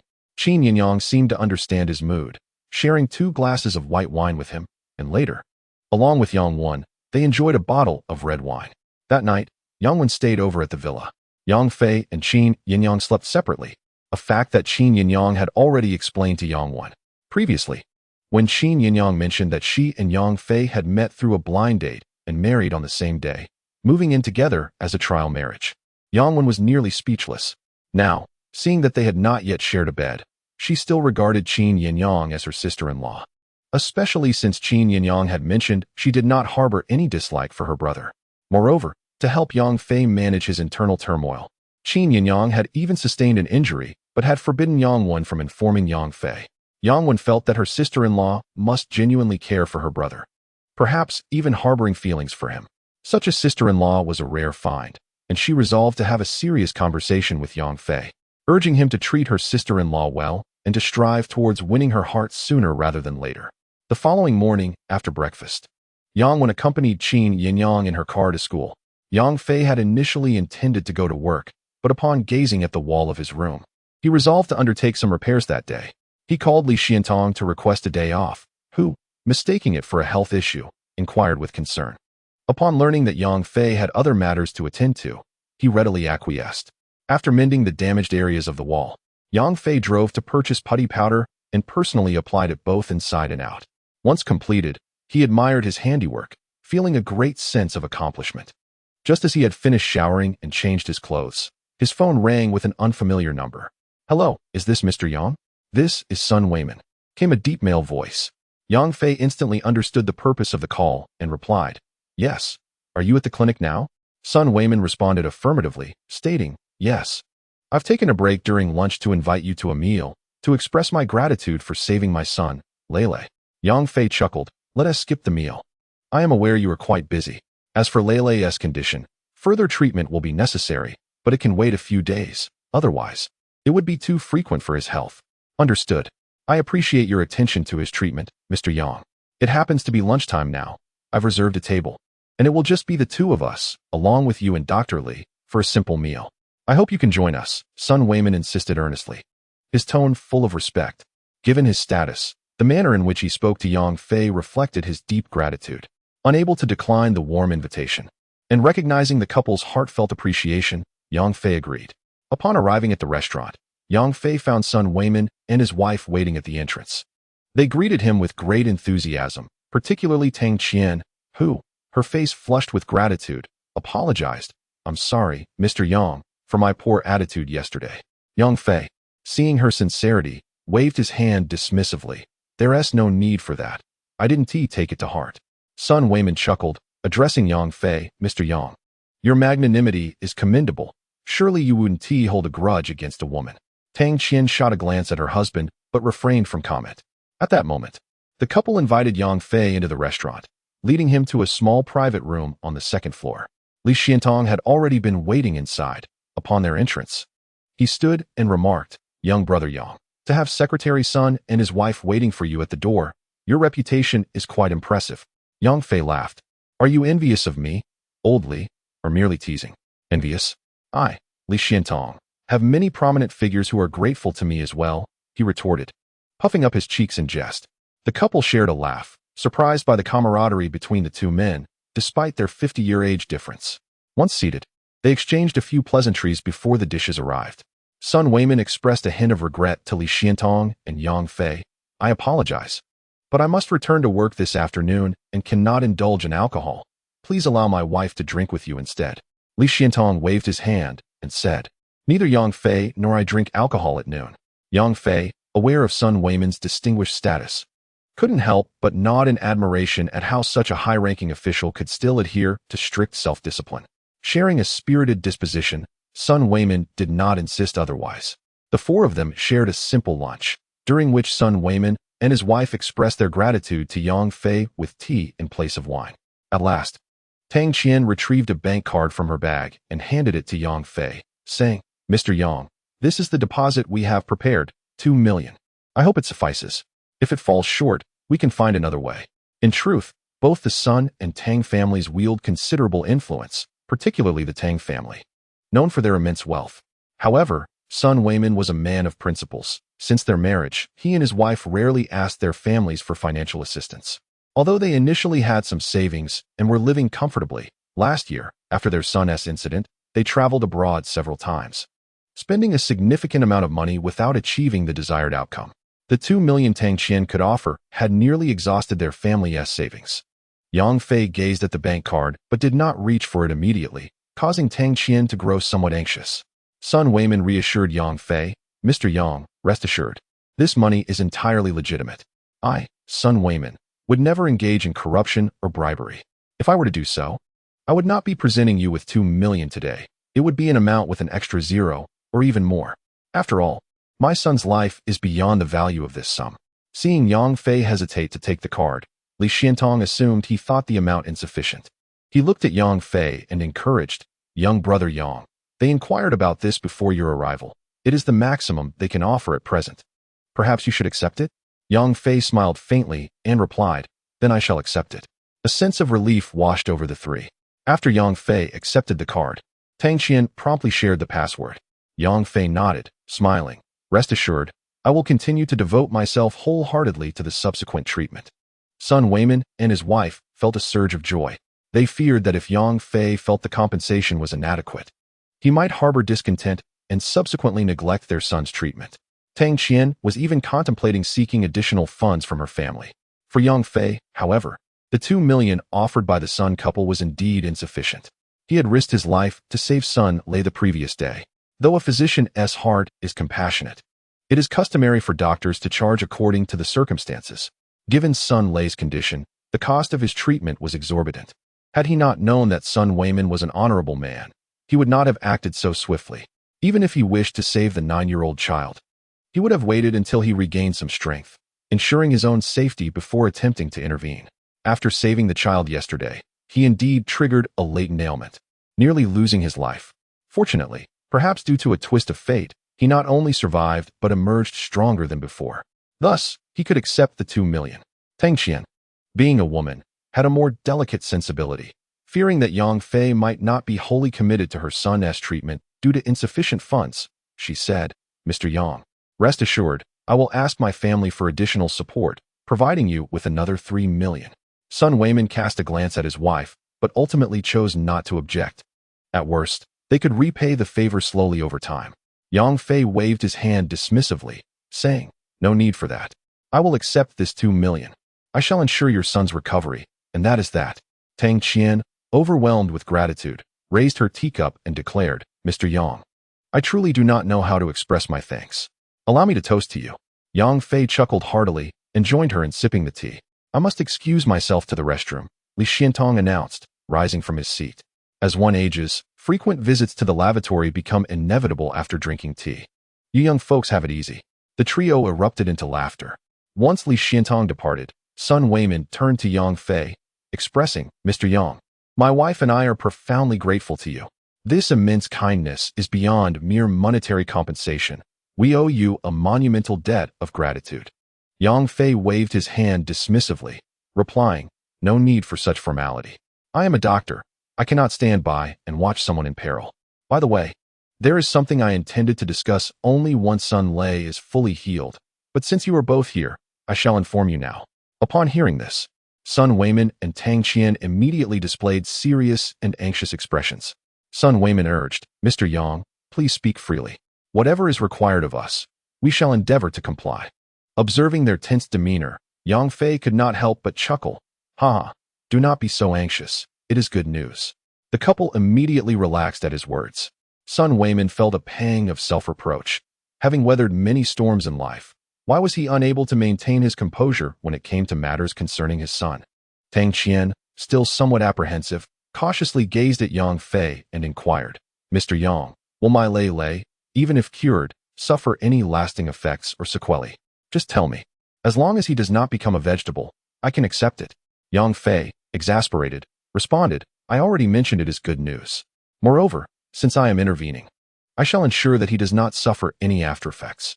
Tang Qian's heart soared with relief, and Sun Weimin shot her a reproachful look before turning back to Yang Fei, saying, Mr. Yang, please continue. Just as Yang Fei was about to speak, he suddenly furrowed his brow. Sun Weimin and Tang Qian also heard voices from outside. Hey, we have already apologized. Why are you still resorting to violence? Young lady, are you all right? Did you sustain any injuries? It was Li Xiantong's voice. Though typically easygoing, he now spoke with evident anger and urgency. Yang Fei immediately rose, opened the door, and stepped outside. Given Sun Weimin's special status, he often refrained from intervening in certain matters, but the gratitude he owed to Yang Fei, combined with Li Xiantong's esteemed reputation as a venerable doctor of traditional Chinese medicine, compelled him to act. Without hesitation, the couple followed Yang Fei outside. Upon exiting, Yang Fei beheld Li Xiantong in the hallway, anxiously grasping the hand of a young girl, inquiring if she had been harmed. The young girl appeared to be in her early 20s, clad in a yellow floral dress and high heels, with fair skin and striking beauty, her figure equally commendable. Before them stood a young couple, appearing to be in their 30s. The woman bore a pronounced belly, while the man cautiously supported her, his countenance marred by a hint of menace. Old Li, what is going on? Yang Fei inquired as he approached. Li Xiantong, upon noticing Yang Fei and his companions, replied, My daughter accidentally collided with them just now. She has already apologized, and they are unscathed. Yet, this man deliberately shoved her forcefully, and I am currently seeking an explanation. Yang Fei, hearing him refer to the girl as my daughter, could not help but cast a glance at her. The girl had rolled up her left sleeve, revealing a conspicuous swelling at her elbow, a clear sign of having sustained an injury from the fall. Oh, I see now why an old man like you dares to speak up. You have backing, sneered the man across from them, his face twisted with malice. What? Do you think I fear you just because you have numbers on your side? As he spoke, his wife chimed in, Exactly. Do you even know who we are? I carry twins in my womb, the blood of the Situ family flowing through them. This little girl, in her clumsiness, has harmed my sons. She cannot make amends with her life. Yang Fei frowned. The woman in the floral dress retorted, We merely bumped into each other while walking. It was nothing severe. Besides, I apologized immediately. Your husband, however, intentionally knocked me down. What a lack of civility. Indeed, while my granddaughter did collide with you by accident, responsibility should be shared. She has already apologized.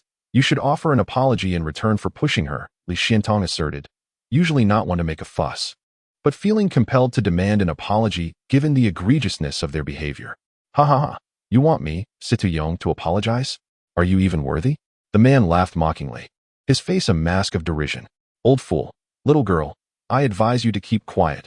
We owe each other nothing. If this continues, you may find yourselves regretting it. Situ Yong? What relation does Situ Yunda have to you? Sun Weimin interjected, unable to restrain himself. Upon hearing this, Situ Yong lifted his gaze. The moment his eyes met Sun Weimin's face, a flicker of change crossed his expression, though he quickly regained his composure and said with a smile, "Ah, it is Secretary's son. Situ Yunda is indeed my father." Sun Weiman's brow furrowed as he addressed him. "Just now, you deliberately pushed this young lady, causing her injury. She merely seeks an apology, yet you refuse?"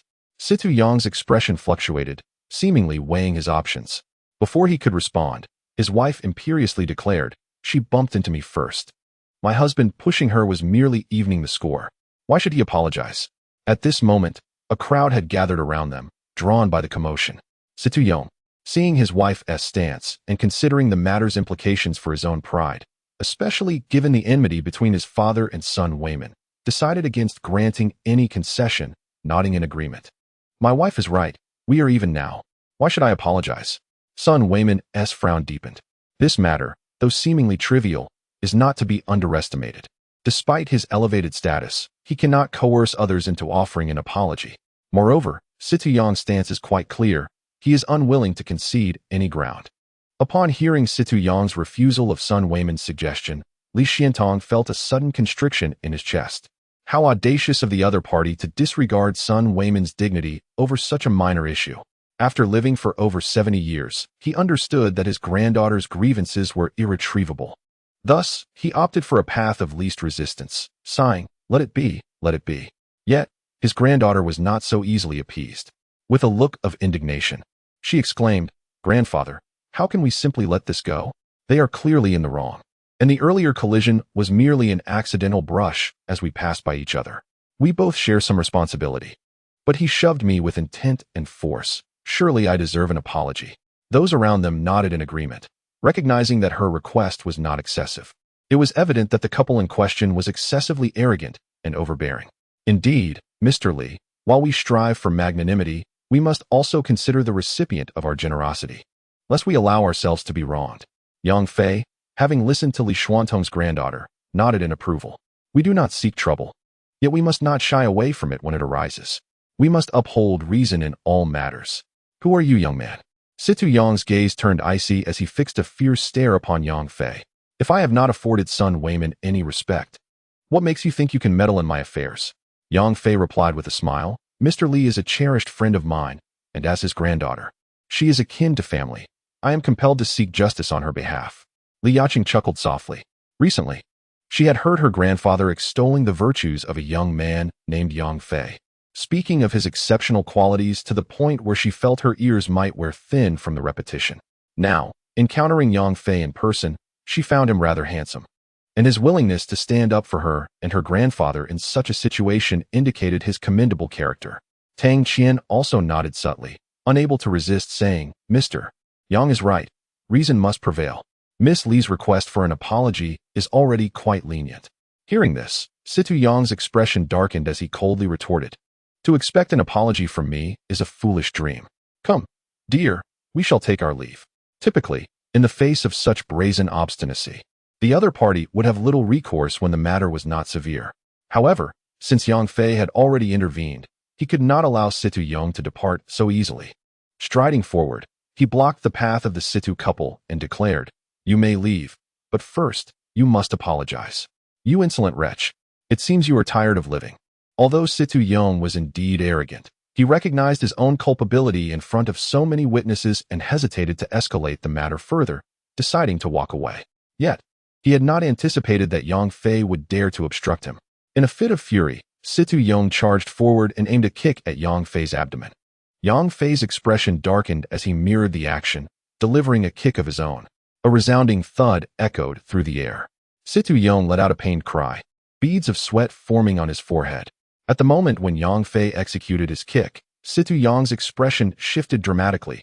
He realized his oversight in underestimating his opponent, who turned out to be a skilled martial artist.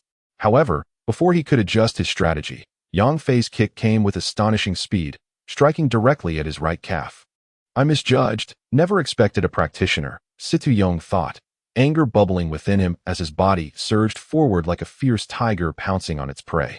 Sun Weiman, taken aback, urgently warned, "Mr. Yang, be careful. He is a martial artist." "I am aware," Yang Fei replied with a calm smile, as Situ Yang charged at him with ferocity. Yang Fei lightly raised his hand and delivered a swift slap. The sharp sound of the slap echoed in the air. Simultaneously, Situ Yong spun a complete 360 degrees, his cheeks swelling crimson, a trickle of blood seeping from the corner of his mouth. The onlookers were left in stunned silence, eyes fixed on the confrontation. Despite their seemingly equal physiques, Situ Yong had exuded an intimidating aura, akin to a ferocious tiger, instilling fear in all. In stark contrast, Yang Fei appeared passive, leading many to believe he would suffer defeat. Yet, the shocking outcome revealed Situ Yong being sent reeling from a single slap. Situ Yong's head buzzed. Although the spin did not disorient him, the force of Yang Fei's slap had left him dazed. Gradually regaining his senses, disbelief flickered in his gaze as he looked at Yang Fei. You dare to retaliate? He managed to stammer. The crowd was left speechless. How could he strike someone and then expect not to be struck in return? What kind of logic was that? Still reeling from the shock, Situ Yong continued. Do you know who I am? You think having some skills makes you impressive enough to meddle in my affairs? Yang Fei frowned and replied curtly, enough with the chatter. He refrained from further aggression, recognizing that his opponent was simply struggling to accept the harsh reality of being struck, a clear indication of someone who was accustomed to being arrogant and had never faced such a blow before.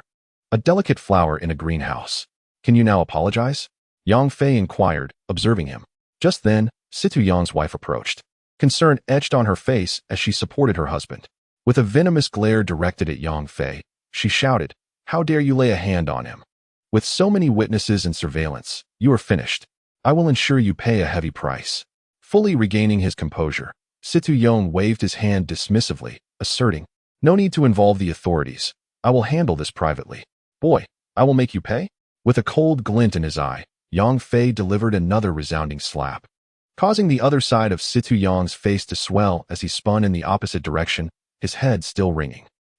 You dare to strike my husband? Do you have any idea who he is? Do you realize the kind of powerful figure you have offended? Situ Yong's wife cried out desperately. We are from the Situ family. The Situ family. Who in Binhai would dare to lay a finger on a member of the Situ family? At these words, gasps erupted from the crowd, and several faces turned pale in realization. In the coastal city, 3 prominent factions exist, and the Situ family is one of them. However, this clan tends to maintain a low profile, often overshadowed by the Chun family and the Dragon Tiger Hall. What? These 2 individuals belong to the Situ family? This spells trouble. Young man, you should flee quickly. Indeed, if you delay, escape may become impossible. Li Xiantong and his granddaughter, Li Yaqing, exhibited grave expressions. Li Xiantong solemnly declared, Yang Fei, this predicament arises from my granddaughter's actions. I will find a way to negotiate with the Situ family for reconciliation. Do not act impulsively. Li Yaqing nodded in agreement, saying, Yes, I truly appreciate your help today. Let us let this go. It is not of great significance to me. She felt a twinge of fear now. Initially, she felt wronged, but after Yang Fei's fierce thrashing of Situ Yong, her anger dissipated, replaced by concern upon learning of their formidable lineage. Mr. Yang, let us take our leave. Sun Weiman recognized the trouble Yang Fei had stirred, but, feeling grateful for Yang Fei's kindness, resolved to protect him at all costs. Seeing that Li Xiantong and Sun Weiman were in agreement, Yang Fei chose not to pursue matters with Situ Yong any further. However, Situ Yong was unwilling to let them depart so easily. Having lost face today, he could not simply swallow this humiliation. You dare to leave? Situ Yong's eyes burned crimson with fury as he roared at Yang Fei. Stay here to face my wrath. I can single you out. If you attempt to flee, I assure you that all your loved ones will bear the consequences. You shall regret this for the rest of your life. Situ Yong, enough? Do you still recognize the law? Sun Weiman shouted in anger. Situ Yong disregarded him entirely, bellowing the law? In Binhai, the Situ family is the law. Even if the Jade Emperor himself were to arrive today, he could not protect this boy. Mark my words. Sun Weiman trembled with fury. Yet a deep sense of helplessness flickered in his eyes. This epitomized the arrogance of martial arts families. This was their undeniable confidence. Involving the martial arts community meant only they could intervene, and he had no authority in the matter. Ironically, the martial arts alliance had such close ties with the Situ family. Yang Fei had already narrowed his eyes when Situ Yong threatened his family. None present truly understood him. If Zhang Long were here, he would surely mourn for Situ Yong. What did you just say? Yang Fei asked, his gaze fixed on Situ Yong. His tone calm, yet piercing. Situ Yong scoffed. No one can save you. Your end is near. Yang Fei shook his head. The previous statement. Situ Yong was taken aback. He had no desire to engage in banter with Yang Fei. He barked, "Kneel and apologize. If you earn my forgiveness, you might salvage your miserable life." Yang Fei sighed. Truly, ignorance breeds fearlessness. Since returning to his homeland, he had encountered several rich young heirs. Yet this Situ Yong was even less astute than the 17 or 18-year-old Chen Bin. How utterly foolish. Perhaps he believed the Situ family was too powerful, which had fostered his arrogant and contemptuous demeanor. "Is the manager present? Please ask the other guests to leave. This establishment can no longer continue today," Yang Fei stated, surveying the surroundings. The restaurant manager emerged, drenched in sweat, and nervously stammered, "I have already contacted the boss, and someone will be here shortly." He cautiously addressed Situ Yong. "Young Master Situ, as you know, our owner is from the Tong family, so I kindly ask you to refrain from causing a scene here for their sake." Situ Yong's anger flared. "What do you think you are? How dare you speak to me like that? What of the Tong family? The VIP card here was given to me by Tong Jianzhou himself. If he arrives, he will stand by my side." The manager, chastised, could only wipe the beads of sweat from his brow, bowing and apologizing profusely. Yet, he dared not align himself directly with Situ Yong, for he recognized Sun Weiman. Caught in a conflict of celestial proportions, he realized that neither party was one he could afford to offend. However, one course of action was within his grasp: to clear the scene. The outcome of the matter remained uncertain, but it was imperative to avoid drawing too much attention. Ideally, it should not spread beyond this moment. Soon, the other patrons were politely escorted out. Situ Yong turned to his wife, inquiring, "Have you called for help?" She nodded quickly. "I've already informed the family. They will arrive shortly." With this assurance, Situ Yong felt a surge of confidence. Pointing menacingly at Yang Fei, "You just wait." Yang Fei found amusement in his foolishness, smiling as he replied, "Before your people arrive, I could very well eliminate you." Situ Yong froze, his expression shifting dramatically as cold sweat broke out on his forehead. "Why you wouldn't dare?" Yang Fei laughed heartily. "You intend to kill me, yet you question what I would dare? Am I to simply wait for you to summon someone to end my life?" Terrified, Situ Yong staggered backward. Born into a martial arts family, he had trained since childhood. Yet, his innate talent was lacking, having only reached the mid-stage of dark energy by 30. Achieving even the initial stage of internal energy in his lifetime would be a feat. Yang Fei's ability to overpower him underscored a significant disparity in strength, making his demise an easy task. Nevertheless, Situ Yong had subconsciously believed that no one would dare provoke the Situ family in Binhai, which had fostered his audacity. However, as Yang Fei's words struck home, he recognized his own folly, and fear took hold. At that moment, Sun Weiman spoke gravely to Yang Fei, "Mr. Yang, this matter should not escalate. Let us depart." Yang Fei regarded him with a measured glance. Sun Weiman hastily elaborated, "The Situ family is formidable. You cannot afford to offend them. I will find a way to mediate this and ensure you are not troubled." Yang Fei smiled faintly at this. "Thank you, but I fear it is too late." Sun Weiman was taken aback by Yang Fei's reply, puzzled. "Why is that?" "They are already here," Yang Fei stated. Sun Weiman's heart sank. How could they arrive so swiftly? He internally gasped, recognizing the reach of the Situ family in Binhai. They could mobilize skilled practitioners for aid in an instant. "Mr. Yang, allow me to handle the situation from here. Please, do not act impulsively," Sun Weiman urged. He was resolute in his determination to protect Yang Fei. Firstly, he hoped Yang Fei could treat his son, and secondly, Sun Weiman was inherently a man of gratitude. Having just been saved by Yang Fei, he could not stand idly by. At this moment, Li Xiantong also realized the gravity of the situation and said to Yang Fei, "Indeed, Yang Fei, from now on, do not concern yourself with this matter. It arose due to my actions, and I have already contacted the necessary parties. We shall resolve it." He was a renowned physician, having devoted his life to virtuous deeds, saving countless families, many of whom belonged to the upper echelons of society. To him, Yang Fei was still quite young, yet an extraordinary talent in the field of traditional Chinese medicine. He would not allow such a promising individual to be destroyed so easily, so even if this incident did not stem from him and his grandson, he would do everything in his power to protect Yang Fei. Feeling the genuine protection from Li Xiantong and Sun Weiman, Yang Fei was somewhat touched. He smiled and said to them, "I truly am fine. I can handle this myself." "Yang Fei, do not be reckless," Li Xiantong said with utmost seriousness, directly addressing Yang Fei by name, something he rarely did, typically referring to him as Brother Yang. The use of his full name indicated true urgency. Sun Weiman chimed in, "Indeed. This matter is not yet severe. It can be resolved amicably." Upon hearing their words, Yang Fei pondered for a moment before nodding. "All right. You may first attempt to resolve it. If that fails, I will handle it myself." However, when his gaze fell upon Situ Yong, a glint of coldness flashed in his eyes. This individual was exceedingly foolish yet arrogant, unless he was thoroughly intimidated. He might indeed resort to threats against Yang Fei's loved ones. Yang Wen was studying in Binhai, and Yang Fei would not allow anyone to endanger her. At that moment, hurried footsteps echoed from the stairwell. Everyone turned to see a middle-aged man in his 40s striding forward, accompanied by several younger individuals, exuding an aggressive demeanor. Yang Fei's gaze landed squarely on the man's face, noting the slight bulge at his temples, and could not help but chuckle softly. An internal energy practitioner. "Uncle Chi, you have finally arrived. Please help me take revenge. First, break this brat's legs, and then I will personally torment him," Situ Yong exclaimed joyfully upon seeing the newcomer. Rushing to greet him, the man referred to as Uncle Chi noticed the swelling on Situ Yong's cheeks and the slurred speech, furrowing his brow. He then followed Situ Yong's pointing finger to fix his gaze on Yang Fei. After sizing him up, he coldly remarked, "Brat, are you the one who injured someone?" Yang Fei nodded. Before Yang Fei could respond, Sun Weiman stepped forward and said, "This matter is a misunderstanding. Let us sit down and discuss it calmly. Reconciliation is possible."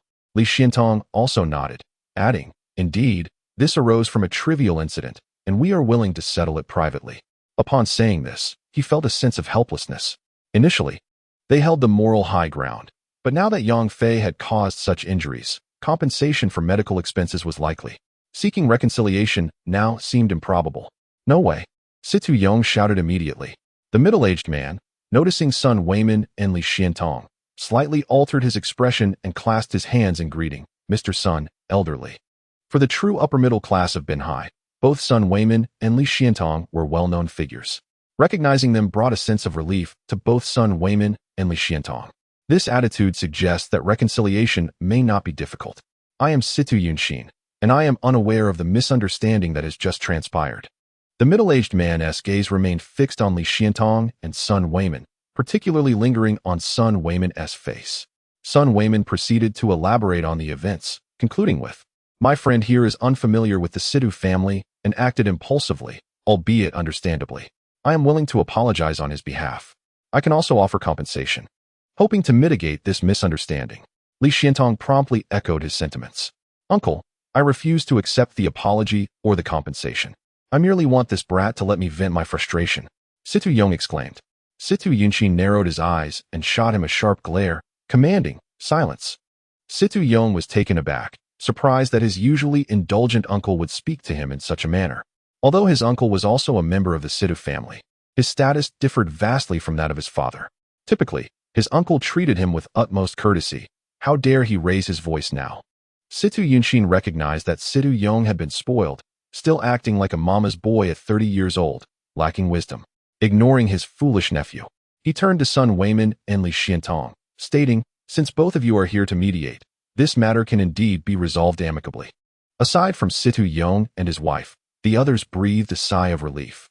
However, in the next moment, Situ Yunshin continued, "Yet, despite this being a minor incident, it ultimately involves a member of the Situ family being assaulted. If word of this spreads, it would be a provocation to the dignity of the Situ clan." Sun Weiman and the others furrowed their brows in response. "What do you propose?" Sun Weiman could not help but inquire. Situ Yunshin chuckled lightly, saying, "This is easily resolved. How about this? Let my nephew retaliate in the same manner he was struck. Of course, regarding the earlier incident where he pushed Miss Li, I will ensure he apologizes to her and compensates for her medical expenses. This way, we will truly be even, fair and just." As soon as he uttered these words, even the exceedingly displeased Situ Yong found himself nodding in agreement. Yes, let him return the favor as he was treated. You all said you wanted fairness. And this is true fairness. Having observed Situ Yunshin's demeanor towards Li Xiantong and Sun Weiman, Situ Yong became slightly more astute. Realizing that resolving this matter solely on his terms was unfeasible, he still needed to give face to Sun Weiman and Li Xiantong. However, while the Situ family believed Situ Yunshin's proposal was fair and just, Sun Weiman and Li Xiantong were not in agreement. It sounded reasonable. yet it felt like a display of power. Did the Situ family truly intend to handle the matter so ruthlessly? Sun Weiman inquired of Situ Yunshin. Situ Yunshin laughed heartily and shook his head. Mr. Sun, you overstate the situation. I am merely addressing the matter at hand and proposing the most equitable solution. If the Situ family were truly ruthless, I would not be here conversing with you both. Sun Weiman's expression turned cold, his heart filled with indignation. The Situ family truly was arrogant. Despite both he and Li Xiantong stepping forward, they showed no intention of granting them the respect they deserved. Li Xiantong could not help but exclaim, Chi Tai was once saved by my brother Yang. The entire Longhu Hall holds him in deep gratitude. I wonder if the Situ family might consider this favor and take a step back. Moreover, Brother Yang is a master healer, his medical skills surpassing my own. In the future, the Situ family may very well find themselves in need of our medical expertise. Situ Yong, upon hearing this, looked somewhat astonished and cast a lingering glance at Yang Fei, clearly surprised that such a young man was a doctor, and that Li Xiantong would bestow such high praise upon him. However, Situ Yunshin soon shook his head with a smile, stating, I fear that the favor of Longhu Hall may not suffice. Li Xuantong's expression changed, and he proceeded to mention several names. Situ Yunshin sighed, saying, before I arrived, these individuals had already contacted my family. Their favor must be acknowledged, which is precisely why I propose this most equitable resolution. If you cannot even accept my suggestion, I regret to say that I see no sincerity on your part for reconciliation. Situ Yunshin's words cast a heavy pall over the atmosphere. Sun Weiman and Li Xiantong realized that, given Yang Fei's temperament, he would undoubtedly reject Situ Yunshin's unreasonable demands. Yet, the Situ family appeared resolutely unwilling to compromise, putting Sun Weiman and Li Xiantong in a difficult position. Yang Fei had been watching silently from the sidelines, and upon witnessing Sun Weiman and Li Xiantong's futile efforts, he resolved to take matters into his own hands. Just as he was about to speak, a melodious voice from downstairs rang out. Might the Situ family consider extending their favor to include the Tong family? Upon hearing the voice, Yang Fei's expression shifted to one of intrigue. Why was she here? And did her words imply she was coming to his aid? As this voice echoed, everyone turned their curious gazes toward the staircase. Only the manager of the restaurant appeared relieved, exhaling deeply while hastily making his way to greet her. Soon, an exquisite visage emerged into view. Upon recognizing her, Sun Weiman felt a flicker of surprise, glancing at Yang Fei and pondering why this young lady from the Tong family would advocate for him. Li Yaqing could not help but exclaim, It's her, the business prodigy from the Tong family. Li Xiantong, unfamiliar with Tong Yunshu, inquired of his granddaughter, Is she well known? Li Yaqing nodded, affirming, Indeed, she is an exceptional woman. Across the room, Situ Yunshin and Situ Yong also noticed Tong Yunshu ascending the stairs. Situ Yunshin's brow furrowed slightly before breaking into a smile as he remarked, No wonder this voice sounds so familiar. It is Miss Tong. Tong Yunshu approached with a radiant smile, nodding in greeting to Sun Weiman, Li Xiantong, and Yang Fei before addressing Situ Yunshin. Good day, Mr. Situ. Might I ask if, in light of my presence, today's matter could be settled amicably? Situ Yong opened his mouth to speak, but Situ Yunshin suddenly barked, Silence, glaring at Situ Yong. Feeling the weight of his uncle's anger, Situ Yong fell silent, daunted. Situ Yunshin's expression shifted several times as he addressed Tong Yunshu, saying, I never anticipated that Mr. Yang could elicit such a multitude of individuals to plead on his behalf. It appears that my Situ family has underestimated him. However, since Mr. Sun and Miss Tong have both personally interceded, persisting further would only render me aggressive and disrespectful. Upon hearing these words, Li Xiantong and his grandson breathed a sigh of relief. Sun Weiman and his wife also felt a sense of ease, albeit with a lingering discontent in Sun Weiman's heart. Just moments ago, he had personally sought a favor, bolstered by the esteem of Li Xuantong's acquaintances, yet Situ Yunshin had dismissed him, only to yield face to a junior of the Tong family. Was this not a reflection of how Sun Weiman's standing paled in comparison to that of a mere descendant of the Tong family? Such is the influence of aristocratic families. Having resided in Benhai for a mere 3 years, he found the Situ family firmly entrenched for over a century, their roots deeply embedded. As for the Tong family, they currently held the title of Benhai's wealthiest, wielding formidable power. Although he occupied a high position now, he knew he would eventually depart, rendering the Situ family more invested in the Tong family. Tong Yunshu smiled sweetly and nodded at Situ Yunshin, saying, In that case, I extend my gratitude to Mr. C. Tuesday. C2 Yunshin offered a slight smile, refraining from further pleasantries, and addressed C2 Yong and his wife. What are you standing there for? Let us go. Have you not embarrassed yourselves enough today? The C2 family, known for their martial heritage, wielded considerable influence not only in Binhai, but also held a modest reputation in the southern martial world. The fact that a direct descendant of the C2 family was publicly humiliated in Binhai certainly tarnished their reputation. C2 Yong and his wife were naturally indignant. Yet they recognized that seeking trouble with Yang Fei today was futile, given the combined influence of Sun Weimin, Tong Yunshu, and Li Xiantong. Consequently, C2 Yong shot Yang Fei a fierce glare, even pointing at him with his finger multiple times, the implication unmistakable. Boy, just you wait. I shall not let this go. Observing C2 Yong's overt hostility, Sun Weimin furrowed his brow. Li Xiantong and Li Yaqing exchanged worried glances, aware that although they had navigated this confrontation, the adversary's demeanor suggested potential retaliatory actions to come. Tong Yunshu frowned, displeased by the unfolding drama. Meanwhile, C2 Yunshin seemed oblivious to the tense atmosphere, taking the lead to depart. Wait a moment. At that instant, Yang Fei finally spoke up. C2 Yong had previously threatened his family with his words, and given the current attitude, Yang Fei's character compelled him to preemptively extinguish any threats. All present were taken aback, shocked, confused, or anxious as they turned their gaze to Yang Fei. No one had anticipated that after such a challenging yet peaceful resolution, Yang Fei would choose this moment to speak. Among them, only Tong Yunshu, upon hearing Yang Fei's voice, displayed a glimmer of anticipation and excitement in her eyes, watching him with keen interest. Ever since she learned of her great uncle's high regard for Yang Fei, her curiosity about him had grown profoundly. Today, I learned that Yang Fei had an altercation with members of the Sidu family at a restaurant, during which he severely assaulted Sidu Yong.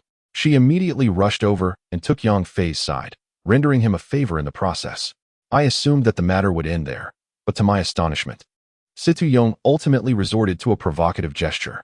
She fixed her gaze on Yang Fei, eager to see how he would respond, and he did not disappoint her. He boldly called out to the departing members of the Sidu family.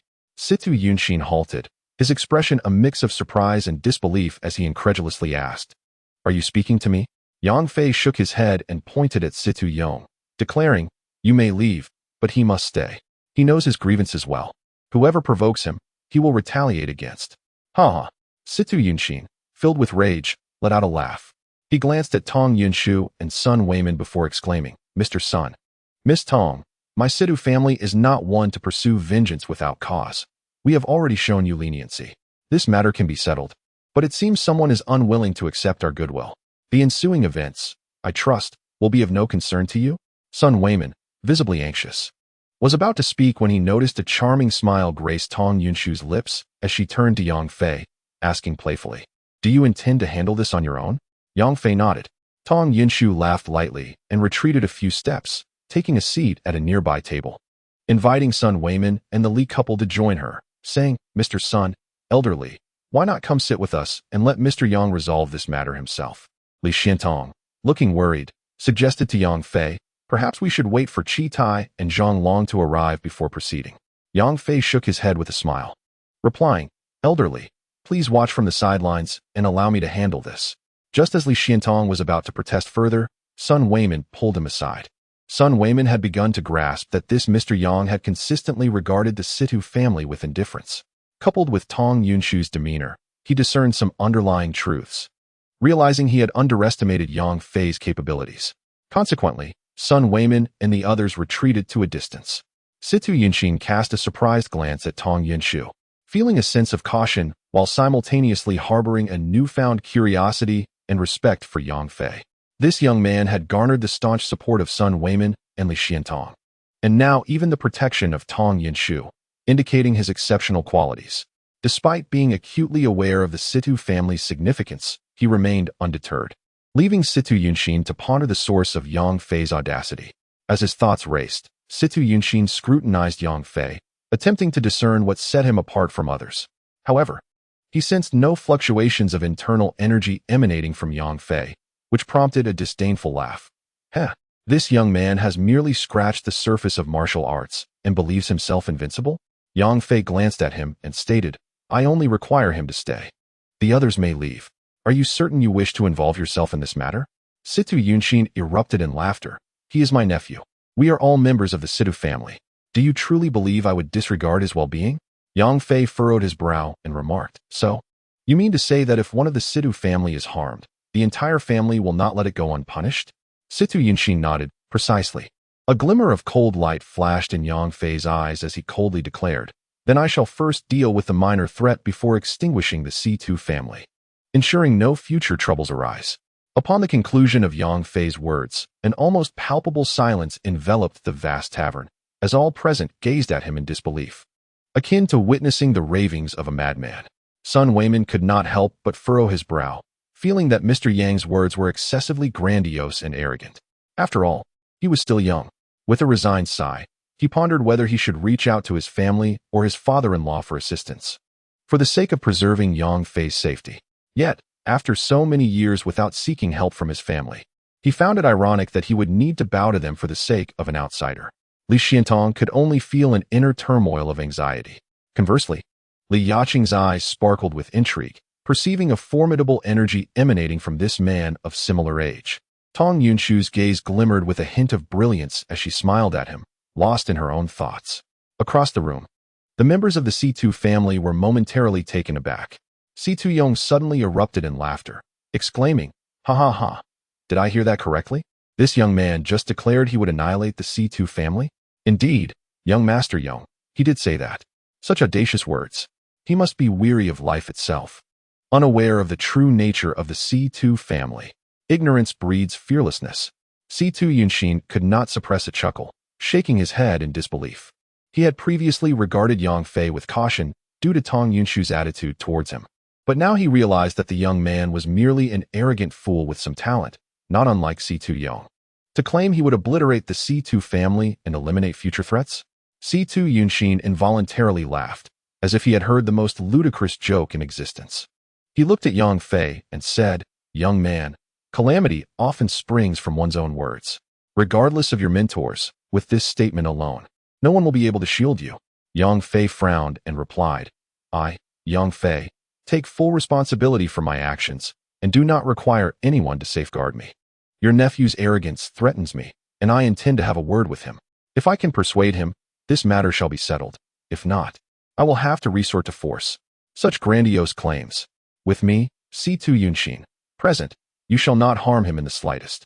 Suddenly, a fierce aura erupted from C2 Yunshin as he fixed his intense gaze upon Yang Fei. Is that so?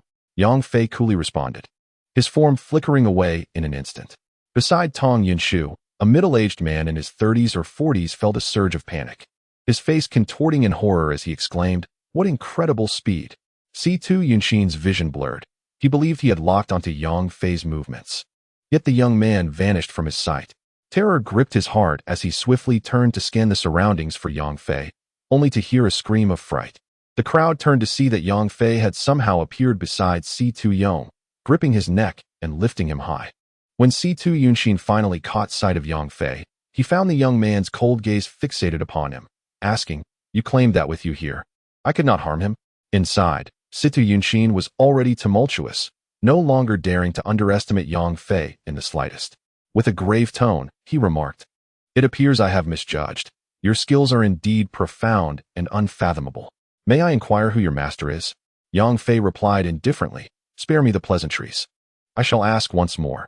Are you certain that the Situ family intends to intervene in my grievances with him? A chill ran through Situ Yunshin's heart as he glanced at Situ Yong, who was held aloft by Yang Fei. Gritting his teeth, he declared, Young man, though you are formidable, my son should not have provoked you. However, should you harm him, the Situ family will not let this matter rest. Very well, Yang Fei nodded. In that case, let the Situ family be disqualified from Binhai. Situ Yunshin's expression shifted dramatically. Tong Yunshu and Sun Weiman both gazed at Yang Fei in astonishment, taken aback by his audacity. Sun Weiman could not help but caution, Mr. Yang, the Situ family is not to be trifled with. Do not provoke them to the point of no return.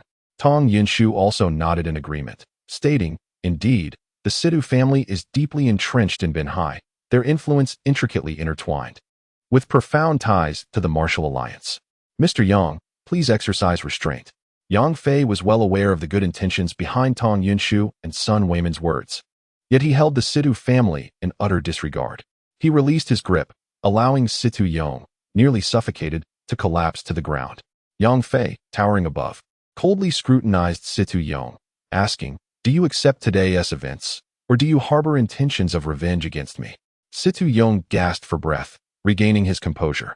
But the pressure of Yang Fei's inquiry ignited his fury. He roared, "Boy, I care not who you are. I will see you dead. Oh, then you shall die first." Yang Fei replied nonchalantly, raising his leg and delivering a precise kick to Situ Yong's throat. Situ Yong fell lifelessly to the ground, his eyes wide open in disbelief. Unable to close them in death, his wife let out a piercing scream, rushing to his body, shaking him vigorously, weeping uncontrollably, and irrationally cursing Yang Fei. Yang Fei frowned, refraining from striking the distraught woman, instead delivering a cold reprimand. "You cannot escape responsibility for your husband's death. Had you not been relentless, arrogant, and overbearing, this situation would not have escalated. Marrying a woman like you has only enabled his tyranny, hastening his demise. You are indeed the fabled husband-killing woman. You." Situ Yong's wife pointed at Yang Fei, stammering the word "you" twice before fainting. It was only at this moment that Situ Yunshin and the other members of the Situ family fully regained their senses. Situ Yunshin stared wide-eyed, incredulous as he looked at Yang Fei. "Why, you dared to kill him?" Sun Weiman's pupils constricted, and his gaze at Yang Fei now held a measure of respect. Li Xiantong, Tang Qian, and Li Yaqing, on the other hand, felt a creeping dread, their expressions reflecting terror. Had Situ Yong truly perished? This was a grave predicament. Li Yaqing was particularly anxious, consumed by regret. She felt responsible for the chaos, believing that had she not clashed with the other party, Yang Fei would not have been ensnared in this turmoil. Now, with a life taken due to her actions, her mind was in disarray, her composure shattered. Tong Yunshu gazed at Yang Fei in astonishment, unable to fathom how he could exhibit such decisiveness in front of so many members of the Situ family. However, compared to the others present, her inner turmoil was somewhat subdued. After all, this individual was someone her third uncle held in high regard. Yet, the question lingered. How would he confront the inevitable retaliation from the Situ family? Curiosity mingled with a sense of excitement within Tong Yunshu. She perceived this as her opportunity. If she could persuade the higher-ups of the Tong family to assist Yang Fei in dealing with the Situ family's vengeance, he would surely feel grateful to her, thus paving the way for her to recruit him into her fold. "I ask you once more, will the Situ family spare no effort in seeking vengeance against him and causing me trouble?" Yang Fei coldly inquired, fixing his gaze upon Situ Yunshin. It was only then that Situ Yunshin emerged from his stupor, confronted by Yang Fei's icy stare. Though he could not sense Yang Fei's internal energy fluctuations, he keenly detected an aura of death that sent chills down his spine. How could this young man exude such a formidable killing intent that instilled fear of death within him? As a practitioner of internal strength, Situ Yunshin prided himself on being a martial arts expert, yet at this moment, he lacked even the courage to confront Yang Fei, illustrating the depth of his astonishment. At that moment, the sound of hurried footsteps echoed, and three figures swiftly approached, bowing deeply before Yang Fei. "Our apologies for the delay, Mr. Yang," they said in unison. Situ Yunshin recognized two of them immediately, and witnessing their profound respect towards Yang Fei filled him with incredulity. Who exactly is this young man? Upon seeing Qi Tai, Zhang Long, and Su Xingzhou hastily arrive and display such deference, Yang Fei felt a sense of helplessness and furrowed his brow slightly. "What brings you here?" he inquired. Sensing Yang Fei's displeasure, the three men felt a chill run down their spines. Qi Tai hurriedly explained, "Mr. Yang, I received a message from Li Xiantong, indicating he had encountered trouble involving the Situ family. I was quite anxious and thus brought my companions here." Observing the change in Li Xiantong's demeanor upon witnessing Qi Tai's respect towards him, Yang Fei quickly responded, "It is but a minor issue. I never expected you to come in person, and I am truly grateful." Qi Tai was momentarily taken aback. He looked up at Yang Fei, noticing the wink he received, and suddenly came to his senses. After clearing his throat, he straightened his posture and said, "Mr. Yang has saved my life. And in addition to my decades-long friendship with old Li, how could I not come when he is in trouble?" Yang Fei replied, "Thank you, Qi Lao." Situ Yunshin was already overwhelmed with astonishment. Although Li Xiantong had mentioned Yang Fei saving Qi Tai, he had not given it much thought. never anticipating that Chi Tai would come in person. More importantly, he had just observed that Chi Tai's disciple, Zhang Long, had already attained the level of internal strength. The other young man accompanying Chi Tai and Zhang Long possessed an aura that seemed even stronger than Chi Tai's, also indicating he was a practitioner of internal strength. What on earth was happening? When had Zhang Long stepped into the realm of internal strength? Thus, Longhu Hall has acquired two formidable masters of internal strength, significantly enhancing its power, and the Sidhu family can no longer afford to underestimate Longhu Hall. As for the other young man, though he had never been seen before, his youth belied his prowess as a master of internal strength, even surpassing Chi Tai and Zhang Long. And his demeanor towards Yang Fei appeared to be more respectful than that of Chi Tai and Zhang Long. Situ Yunxin felt a sense of dread. When did Binhai suddenly produce such two mysterious young figures, and how could the Sidhu family remain oblivious? He took a deep breath and hastily addressed Yang Fei, expressing his astonishment at the young man's martial prowess. According to the rules of the martial world, my family's younger has offended you and has repeatedly threatened you, which is indeed a grave offense. The Sidhu family shall not pursue this matter further. Situ Yunxin's mind raced. He understood better than anyone that if he continued to be obstinate, it would be his own demise, not to mention the terror instilled by Yang Fei's recently displayed strength. Even Chi Tai, Zhang Long, and the other young man were formidable foes. Any one of these three could easily best him, and if they joined forces, his fate would be sealed. A wise man does not court immediate danger. He must navigate this predicament first. And whether the family would seek revenge against Yang Fei later would be decided in a high-level family meeting. Are you certain you can represent the Sidhu family? Yang Fei asked, somewhat taken aback by Situ Yunxin's abrupt capitulation. Aren't warriors of the martial world known for their boldness and valor? How could one bow their head under such circumstances? Yang Fei felt somewhat at a loss, but with the other party already bowing, he found no justification to retaliate. Situ Yunxin quickly nodded, indeed. At this point, even if he could not officially represent the Sidhu family, he felt compelled to acquiesce. Observing his demeanor, Yang Fei, though resigned, refrained from being overly aggressive, stating calmly, "Very well, I hope you can uphold your word, otherwise." He chose not to continue, leaving an implicit warning. Should the Sidhu family persist in their folly, they would have only themselves to blame. Situ Yunxin felt as though he had been granted a reprieve, nodding repeatedly, "I understand. Thank you for your mercy." He then instructed his people to remove the body of Situ Yong and his wife, departing in a dejected manner. Alas, today it was indeed due to my family's yachting that we have implicated Brother Yang. I sincerely apologize, said Li Xiantong as he stood and approached Yang Fei, his expression filled with regret. Li Yaching also solemnly bowed in gratitude. "I am sorry for involving you." Yang Fei quickly replied, "Do not mention it. It was but a trifling matter. As for what transpired afterward, it is of no concern to you. Now that the issue has been resolved, there is no need for you to dwell on it." Chi Tai nodded in agreement. "Indeed, do not take it to heart. Mr. Yang is also a martial artist. This belongs to the realm of grievances in the martial world. Since Situ Yunxin has stated that it is no longer an issue, you need not worry." Li Xiantong inquired, "Will the Sidhu family truly let this matter rest? After all, a life has been lost." Chi Tai chuckled. "The members of the Sidhu family will undoubtedly harbor dissatisfaction, but they will not dare to act recklessly. Do you not trust me?" Li Xiantong turned his gaze towards Yang Fei. Yang Fei chuckled, oldly. "Truly there is no cause for concern. Given our long acquaintance, do you believe I am the sort to act without discernment?" Li Xiantong pondered for a moment and shook his head. "You have always given me the impression of being steady and reliable." Yet today's events. Yang Fei waved his hand dismissively. "Such is the way of the world, swift in both affection and enmity. Hatred arises swiftly, yet dissipates even faster. I hope you take no offense." At that moment, Sun Weiman approached. "I regret that I could not be of assistance today." Yang Fei replied, "Brother Sun, you are too modest. Were it not for your esteemed reputation, the Sidhu family would not have treated us with such courtesy." Sun Weiman forced a smile. "What reputation is there? These families of the martial world hold themselves in high regard and have little regard for me." Yang Fei glanced over and noticed Tong Yunshu seated nearby, gazing at him with a bright smile. He approached her, saying, "Thank you, Miss Tong, for your timely words of support earlier." Tong Yunshu replied with a charming smile, "I merely meddled with your prowess, Mr. Yang. Situ Yunxin could not possibly pose a threat to you.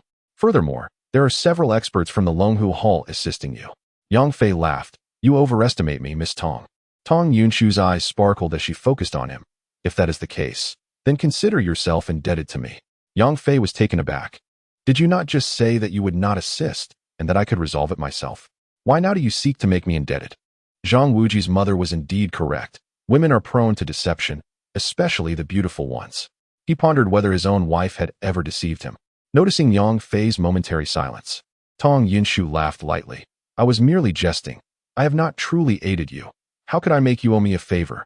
However, we can consider ourselves friends now. Correct? Yang Fei smiled and nodded. Indeed, we are friends. Tong Yunshu was delighted by his response. Since we are friends, we ought to exchange contact information. With that, she retrieved her phone and displayed her QR code business card. Yang Fei was taken aback by her forwardness, but felt it inappropriate to refuse her in public. And thus they exchanged WeChat information. Tong Yunshu exclaimed with joy, as friends, should you require any assistance in the future, do not hesitate to ask.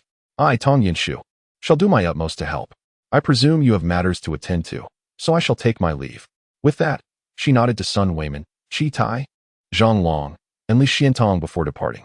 Once they reached the ground floor, the middle-aged man accompanying Tong Yunshu could no longer hold his tongue and remarked gravely, Miss, this Mr. Yang's cultivation is truly profound. Tong Yunshu nodded, I am aware. The man continued. And the young man who accompanied Chi Tai and Zhang Long is also quite formidable.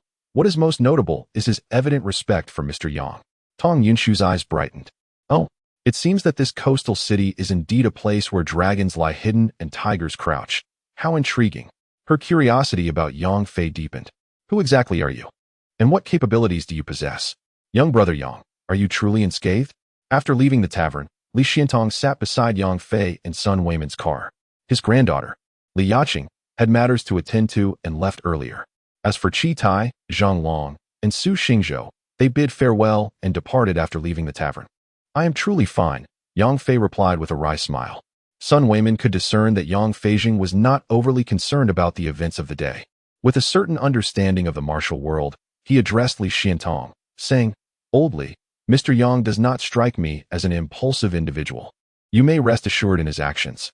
Given Sun Weiman's assurance and the numerous allies supporting Yang Fei today, Li Xiantong gradually set his mind at ease. Having known Chi Tai for many years and being well acquainted with the various disputes within the martial realm, he felt a sense of unease only because the events unfolded before his eyes and involved those close to him. At that moment, Tang Qian gazed at Yang Fei with admiration, exclaiming, Mr. Yang is truly courageous. I was aware of the existence of martial practitioners and had even encountered a few before, yet they typically adhered to a code of conduct. However, Mr. Yang's approach today, Sun Weiman, concerned that she might inadvertently offend Yang Fei, interjected, Mr. Yang embodies a spirit of swift justice. Tang Qian shot a glance at her husband, asserting, I can articulate my thoughts myself. Yang Fei chuckled and remarked to Sun Weiman, should it not be breaking the rules with martial prowess? Sun Weiman, with a wry smile, shook his head and replied, Ever since I learned that the martial world operates under its own set of rules, I have gradually become desensitized to such matters. Nonetheless, through today's events, I have come to realize that the existence of independent regulations among martial practitioners may not be entirely negative. After all, special individuals warrant special treatment. After a brief exchange, Tang Qian could no longer contain her curiosity and inquired, Mr. Yang, what was it you mentioned earlier regarding my son, Lei Lei? Yang Fei, lightly tapping his forehead, responded, How could I forget? In the midst of all this commotion, I almost let it slip my mind. Tang Qian clarified, Lei Lei is my son, and I have been particularly concerned about his well-being, which is why I have been preoccupied with it. Yang Fei nodded, explaining, Indeed, yesterday I treated Sun Lei, successfully unblocking several of his acupoints. In the parlance of the martial world, it could be said that I opened his meridians. If circumstances allow and he recovers fully, he could pursue martial arts training, and his future achievements would be remarkable. Both Sun Weiman and Tang Qian exclaimed in astonishment. They were taken aback by the revelation that not only could Yang Fei heal their son's ailment, but he could also offer such significant benefits. Although they were not martial artists, they had seen enough television dramas to understand that this situation was akin to opening the Ruin and Du meridians for their son. Tang Qian could not help but exclaim, So, does this mean my son will be a prodigy in martial arts? Yang Fei, reflecting on Sun Lei's situation, nodded affirmatively. Indeed, he will possess far greater talents than most. Sun Weimin trembled with emotion, pulling the vehicle over to the roadside. He turned to Yang Fei with profound gratitude in his eyes, saying, Mr. Yang, I am at a loss for how to express my gratitude for the immense favor you have bestowed upon my son, Lei Lei. Yang Fei smiled gently and replied, It seems fate has intertwined our paths with your son. To heal him necessitated the use of special methods, which inadvertently opened some of his acupoints and meridians, serving as a supplementary benefit to his treatment. Sun Weimin felt a surge of inspiration and proposed, Since you share a bond with my son, once Lei Lei is well, why not have him take you as his teacher? Tang Qian's eyes sparkled with excitement. Although the couple lacked knowledge of martial arts, they understood that, much like medicine, expertise in martial arts typically deepens with age. Yet, given Yang Fei's youth, his remarkable prowess in both medicine and martial arts suggests that his future achievements will be boundless. If my son could become his disciple, it would be a tremendous fortune. Yang Fei was taken aback. He had not anticipated Sun Weimin would make such a request. However, he quickly regained his composure, offering a wry smile and shaking his head. Brother Sun, you jest.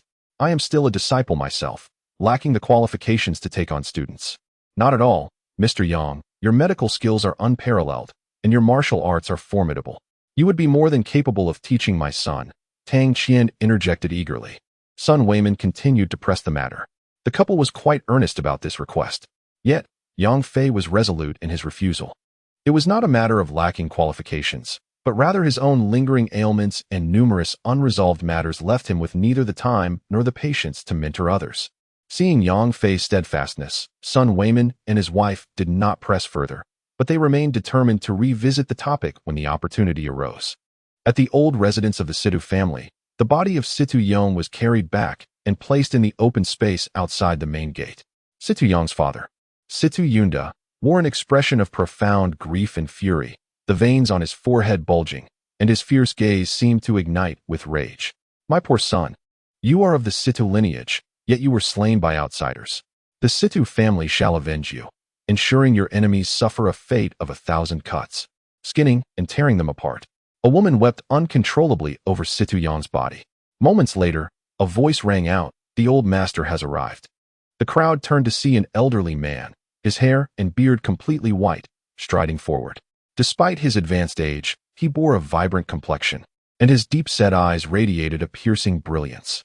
He approached with an imposing presence that instilled a sense of oppression, making it difficult for anyone to meet his gaze. This man was Situ Xian, the current head of the Situ clan, and the father of Situ Yunda and Situ Yunxin. His gaze fell upon Situ Yong's lifeless form, and Situ Xian demanded angrily, who is responsible for this? In Benhai, how dare anyone possess the audacity to kill my grandson? Father, it was a young man named Yang Fei, Situ Yunxin replied hastily. Situ Yunda retorted fiercely, Father, at the time of Yang's death, my seventh brother was present at the scene. A flicker of anger crossed Situ Yunxin's eyes. He was disheartened to see his elder brother still preoccupied with internal strife even at such a critical moment. Ignoring Situ Yunda, he explained to Situ Xian, Father, that young man acted too swiftly. I truly had no means to intervene. Situ Xian's gaze was sharp as a blade, coldly fixed on Situ Yunxin, and he scoffed, You, a practitioner of initial inner strength, claim you were unable to prevent a junior from murdering your own nephew? Sweat trickled down Situ Yunxin's forehead as he steeled himself, insisting, Father, I speak only the truth. There were several others with me who can attest to my account. Even so, why did you not eliminate the murderer of Yong and avenge him? Situ Yunda demanded vehemently. Situ Yunxin's face flushed crimson with indignation, and he could no longer contain his anger, retorting, Elder brother, I understand your grief over Yong's death. I feel the same. This time, our family may be facing a formidable adversary. Now is the moment for us to unite and confront external threats. Yet you continue to entertain such petty schemes before your father, fixated solely on internal strife. You truly disappoint me. Normally, this second brother possesses a talent that surpasses that of his siblings and has garnered our father's affection. While it is understandable that he vies for favor and power, it is disheartening that even at this critical juncture, he still plots against his own kin. Situ Xian cast a glance at Situ Yunxin, perceiving the helplessness and anger in his son's eyes. He furrowed his brow and spoke in a low voice. You just mentioned that our family faces a strong enemy. What do you mean by that? Situ Yunshin, along with the few subordinates present, recounted the situation in detail. Situ Yang's wife had also regained consciousness. Situ Yunda inquired of his daughter-in-law, and, feeling the weight of the audience, she dared not conceal the truth. She recounted the events candidly, ultimately weeping, "Grandfather, father, you must avenge Yonggo. His death was so unjust, so tragic." Seeing her weeping and recalling that had it not been for Li Yaqing's accidental encounter, young heir would not have perished, both father and son felt a surge of disdain towards her. However, as she was with child, twins, no less, bearing Situ Yang's offspring, Situ Xian and Situ Yunda chose their words carefully. Situ Xian merely stated, "Bring the young lady to her room to rest and care for the unborn." Two servants assisted Situ Yang's wife away. Situ Xian's gaze fell upon Situ Yunshin, his brow furrowing as he remarked, "Sun Weiman and Li Xiantong are associated with that young man and even plead on his behalf. Indeed, they were present when I arrived and prior to my coming. They had already sought leniency for young heir, hoping to resolve matters amicably. However, young heir and his wife refused." Situ Yunshin replied, "Humph. Young heir has never suffered such a grave injustice. He has been attacked, and of course, he cannot let this go unaddressed." Situ Yunda retorted angrily, "He is my son and represents the dignity of our family. We cannot simply yield to a few flattering words. Moreover, we, the Situ family, are adversaries of Sun Weiman." With a sigh of resignation, Situ Yunshin nodded and said, "Brother, do not be so agitated. I, too, did not afford Sun Weiman much consideration. Even when Li Xiantong had several influential elders call me, I remained resolute and proposed a solution that would allow young heir to retaliate. But who would have thought that Tong Yunshu would also plead for that young man? Furthermore, what surprised me most was that despite appearing unskilled in martial arts, he is, in fact, profoundly capable." Even Shi Tai and Zhang Long from the Longhu Hall arrived at the scene without delay, displaying the utmost respect towards that young man. Though Situ Yunda's face was etched with grief and indignation, he refrained from further comment. Sun Weiman, Li Xiantong, Tong Yunshu, and the Longhu Hall, these individuals hold significant influence in Binhai, and the weight of their endorsement for an enigmatic young man speaks volumes about his exceptional qualities. As the current head of the esteemed Situ family, Situ Xian not only possesses formidable martial skills, but also exhibits a keen intellect. After a brief contemplation, he remarked, "Yunshin performed commendably. Given the circumstances, had you acted otherwise, you might have met with instant demise." Situ Yunshin inwardly exhaled in relief. However, Situ Yunda's expression shifted dramatically as he interjected, "Father, does that rascal truly dare to inflict harm upon seventh brother once more? He may not even stand a chance against him, and the members of the Longhu Hall would likely not come to his aid. Foolishness." Situ Xian shot a cold glance at Situ Yunda, causing the latter to shudder and abandon any thoughts of arrogance.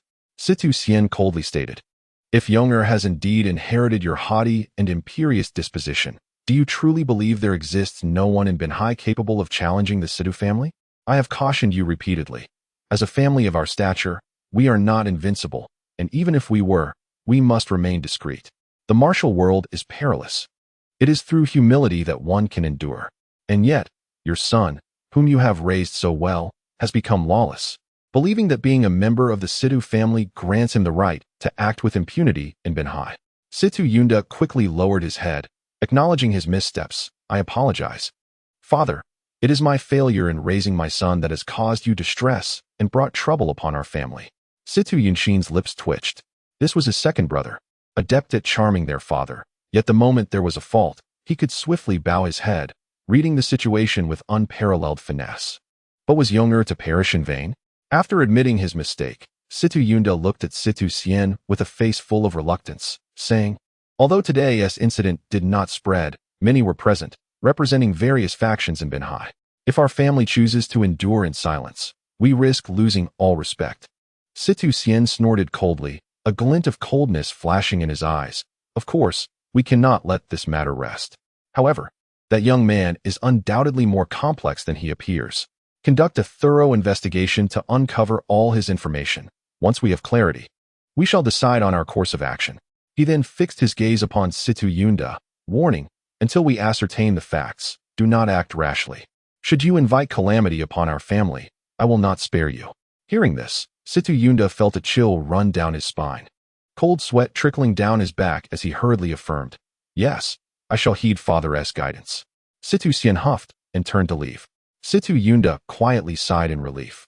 Having just lost his son, he could not simply let matters rest. He had already been contemplating revenge, but now, with his father's admonition, he regained composure. Understanding the necessity of discretion, the immediate priority was to thoroughly investigate that young man.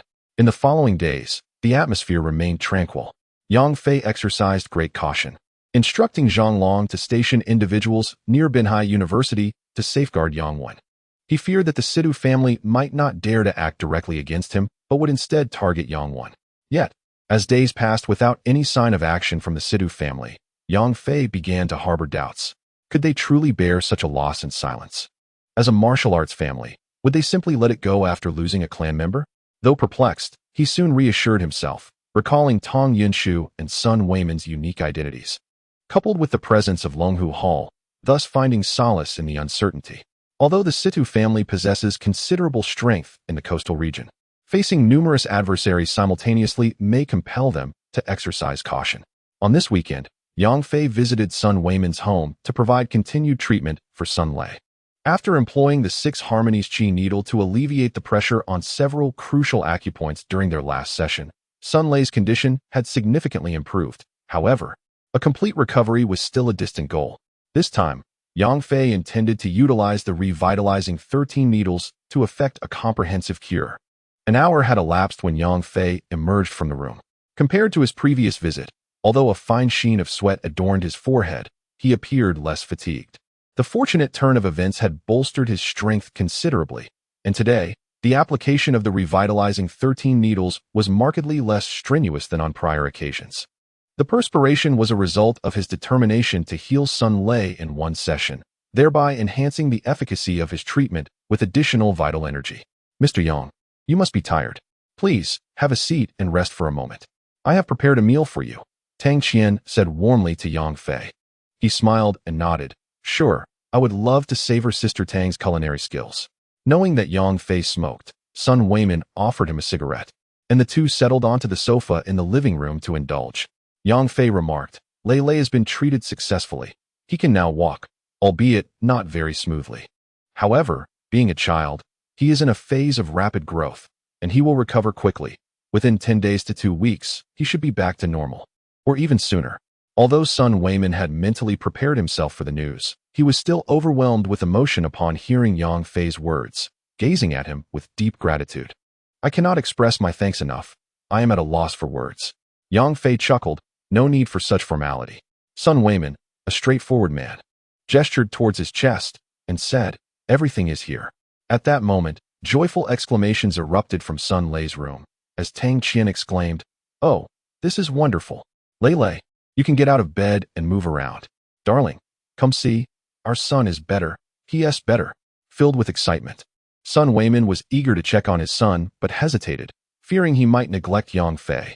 Yang Fei smiled and encouraged, "Go ahead, brother Sun. This is a moment of joy." Sun Weiman eagerly took his leave with a polite word to Yang Fei and rushed into his son's room. Listening to the cheerful laughter of the family within, Yang Fei could not help but smile contentedly. The ability to heal the sick and restore a family was the greatest joy for a healer. In contrast to his identity as the madman Wang, Yang Fei found greater fulfillment in being a physician. Each successful treatment brought him immense psychological satisfaction, granting him peace of mind and affirming his sense of being a good person. At the enthusiastic invitation of Sun Weiman and his wife, Yang Fei stayed for lunch at the Sun household.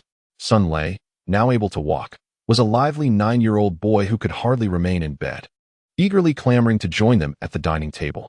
Just as they were enjoying their meal, a knock echoed at the door. Tang Qian paused and said to Yang Fei, "Please continue eating. I will go answer the door." Soon, a joyful voice rang from the doorway. "Sister, what brings you here? Are you not welcoming me?" Upon hearing the sound, Sun Weiman set down his chopsticks and rose to his feet. Yang Fei, noticing the arrival of a guest at the home, also laid down his utensils. Soon, Tang Qian approached, accompanied by a middle-aged woman who appeared several years senior to her. However, upon closer inspection, one could discern a familial resemblance between the two. The woman was dressed simply yet elegantly. her demeanor exuding an air of refinement that suggested her origins from a distinguished household. Sun Weimin greeted her respectfully, calling her sister, to which she responded with a smile. Upon noticing Yang Fei seated at the dining table, she remarked, "We have a guest." Before Sun Weimin could respond, Tang Qian interjected, "Sister, this is the remarkable physician, Mr. Yang Fei, who has cured Lei Lei's ailment." She then turned to Yang Fei and introduced, "Mr. Yang, this is my elder sister, Tang Shuan."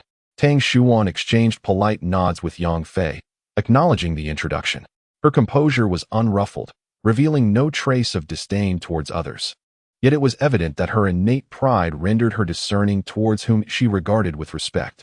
Even with Tang Qian's earnest introduction of Yang Fei, she did not seem particularly impressed. Yang Fei, however, merely smiled faintly, unperturbed, as he had encountered a similar demeanor at home. Tang Shuan's gaze shifted to Sun Lei, who was seated at the table, enjoying a chicken leg. A look of surprise crossed her face as she exclaimed, "Lei Lei, you are indeed well." Sun Lei looked up at her and, after a moment's thought, managed to say, "Auntie."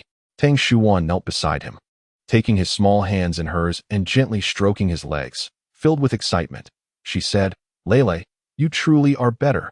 Sun Lei nodded affirmatively. "Yes, it was Dr. Yang who cured me. He is truly remarkable." Tang Shuan, unable to suppress her curiosity, glanced back at Yang Fei, who had initially escaped her notice when Tang Qian introduced him. However, witnessing the miraculous recovery of Sun Lei, she now expressed a hint of astonishment. Her brow furrowed slightly as she regarded Yang Fei with newfound interest, exclaiming, "You are surnamed Yang? Where do you hail from?" Yang Fei was taken aback by the unexpected question. Both Sun Weimin and his wife shared a look of confusion, uncertain of why Tang Shuan was inquiring about Yang Fei's background. With a clear conscience regarding his origins, Yang Fei replied openly, "Yes, I am Yang, from a remote mountain village in Xiangxi." Tang Shuan's expression shifted to one of puzzlement as she scrutinized Yang Fei for a prolonged moment before slowly shaking her head. "Ah, I apologize. I just realized that you bear a striking resemblance to a dear acquaintance of mine, hence my inquiry." Yang Fei felt a flicker of intrigue and asked, "Where is your friend from?" "Daijing," Tang Shuan responded. Hearing this, a hint of disappointment washed over Yang Fei, though he maintained a composed exterior and replied with a smile. "It is not uncommon for there to be many who share similar appearances in this world." Tang Shuan, having come to terms with her realization, nodded in agreement. "Indeed, there are many people who bear a striking resemblance to one another." Before long, Sun Weimin and his wife invited Tang Shuan to take a seat and share a meal together. Tang Shuan exhibited no disdain. She casually and graciously took a seat, lifted her chopsticks, and began to savor the dishes. Although she was the last to arrive, she was the first to finish her meal. Subsequently, she exchanged a knowing glance with Tang Qian, and the two sisters excused themselves, retreating to an inner room. Not long after, Yang Fei concluded his meal and informed Sun Weimin about his need to return to work in the afternoon, preparing to depart. At that moment, Tang Qian hurriedly approached, presenting a bank card to Yang Fei with a face full of gratitude, saying, "Mr. Yang, here is 5 million. The amount we previously provided was far too little, and you must accept this." Yang Fei glanced at the card, smiled faintly, and shook his head, replying, "Sister Tang, since I accepted 2 million from you, that sum suffices for treating Lei Lei, and I shall not request more. Please take it back." Sun Weimin, observing Yang Fei's demeanor, interjected, "Mr. Yang, we sincerely wish for you to accept it." "Indeed," Tang Qian added, "we are genuinely grateful for your assistance in saving Lei Lei. This amount is not excessive, and accepting it would ease our hearts." Yang Fei, without casting a single glance at the card, reiterated, "Given Lei Lei's condition at the time, if it were merely for monetary gain, I would not have intervened. Having accepted the 2 million as a consultation fee, this matter is concluded." His expression turned serious, and a hint of sternness flickered in his gaze. Tang Qian felt a twinge of guilt under his scrutiny, momentarily at a loss for words as she glanced at her husband. Sun Weimin, admiring Yang Fei's resolute stance, slowly shook his head at Tang Qian before addressing Yang Fei. "Mr. Yang, your integrity is commendable." Yang Fei offered a faint smile, waved farewell to the group, and departed with an air of elegance. After Yang Fei took the elevator down and the door closed behind him, Tang Qian remarked, "Alas, we owe Mr. Yang a tremendous debt of gratitude." Tang Shuan nodded in agreement, stating, "This young man, faced with 5 million, did not even spare it a second glance. His ability to cure Lei Lei, even at a consultation fee of 10 million, would be justified, yet he only requested 2 million. He embodies the virtues of both medical skill and ethics, a remarkable individual. Sun Weiman reflected, indeed, Mr. Yang is truly a paragon among men. Tang Qian glanced at the card in her hand and offered it to Tang Shuwan, saying, elder sister, since Mr. Yang declines it, you should take this money back. Tang Shuwan had come specifically to deliver the funds, but fortuitously encountered Yang Fei on his visit to treat Sun Lei. Seeing her sister extend the bank card, she shook her head in refusal. This is meant for Lei Lei. Tang Qian quickly countered, that cannot be. I borrowed it from you to compensate Mr. Yang for his consultation fees. Since he will not accept it, we have no use for this money. Sister, please take it back. Sun Weiman nodded in agreement. Tang Shuwan, recognizing the couple's unwavering resolve and recalling their temperaments, sighed in resignation and accepted the card. Actually, our father is quite fond of children. Once Lei Lei recovers, do visit him. He has aged considerably over the years, Tang Shuwan gently remarked to Tang Qian. Upon hearing this, Tang Qian's eyes glistened with unshed tears, and her nose tingled, yet she resolutely bit her lip and lowered her head. In the beginning, the union of the two had faced opposition from both the Sun and Tang families, but over the years, they had persevered solely through their own efforts, without returning to either family.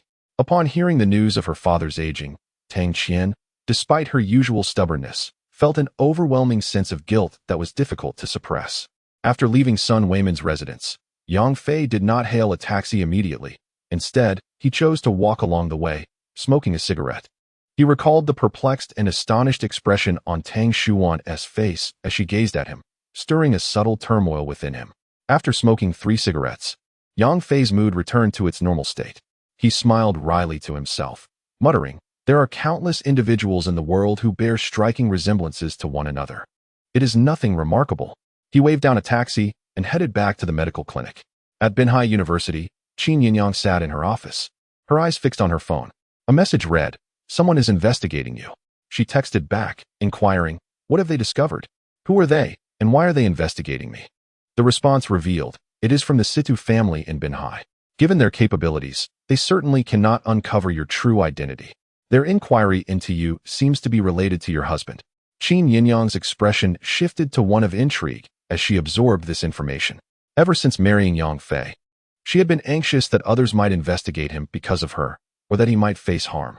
She never anticipated that someone would be investigating her because of Yang Fei. Should we frighten them off? She pondered briefly before replying, let it be. There is no need to concern ourselves. And what of your husband? Came the follow-up question. Leave him be, Qin Yinyang responded once more, setting her phone down. Her beautiful eyes sparkled with curiosity.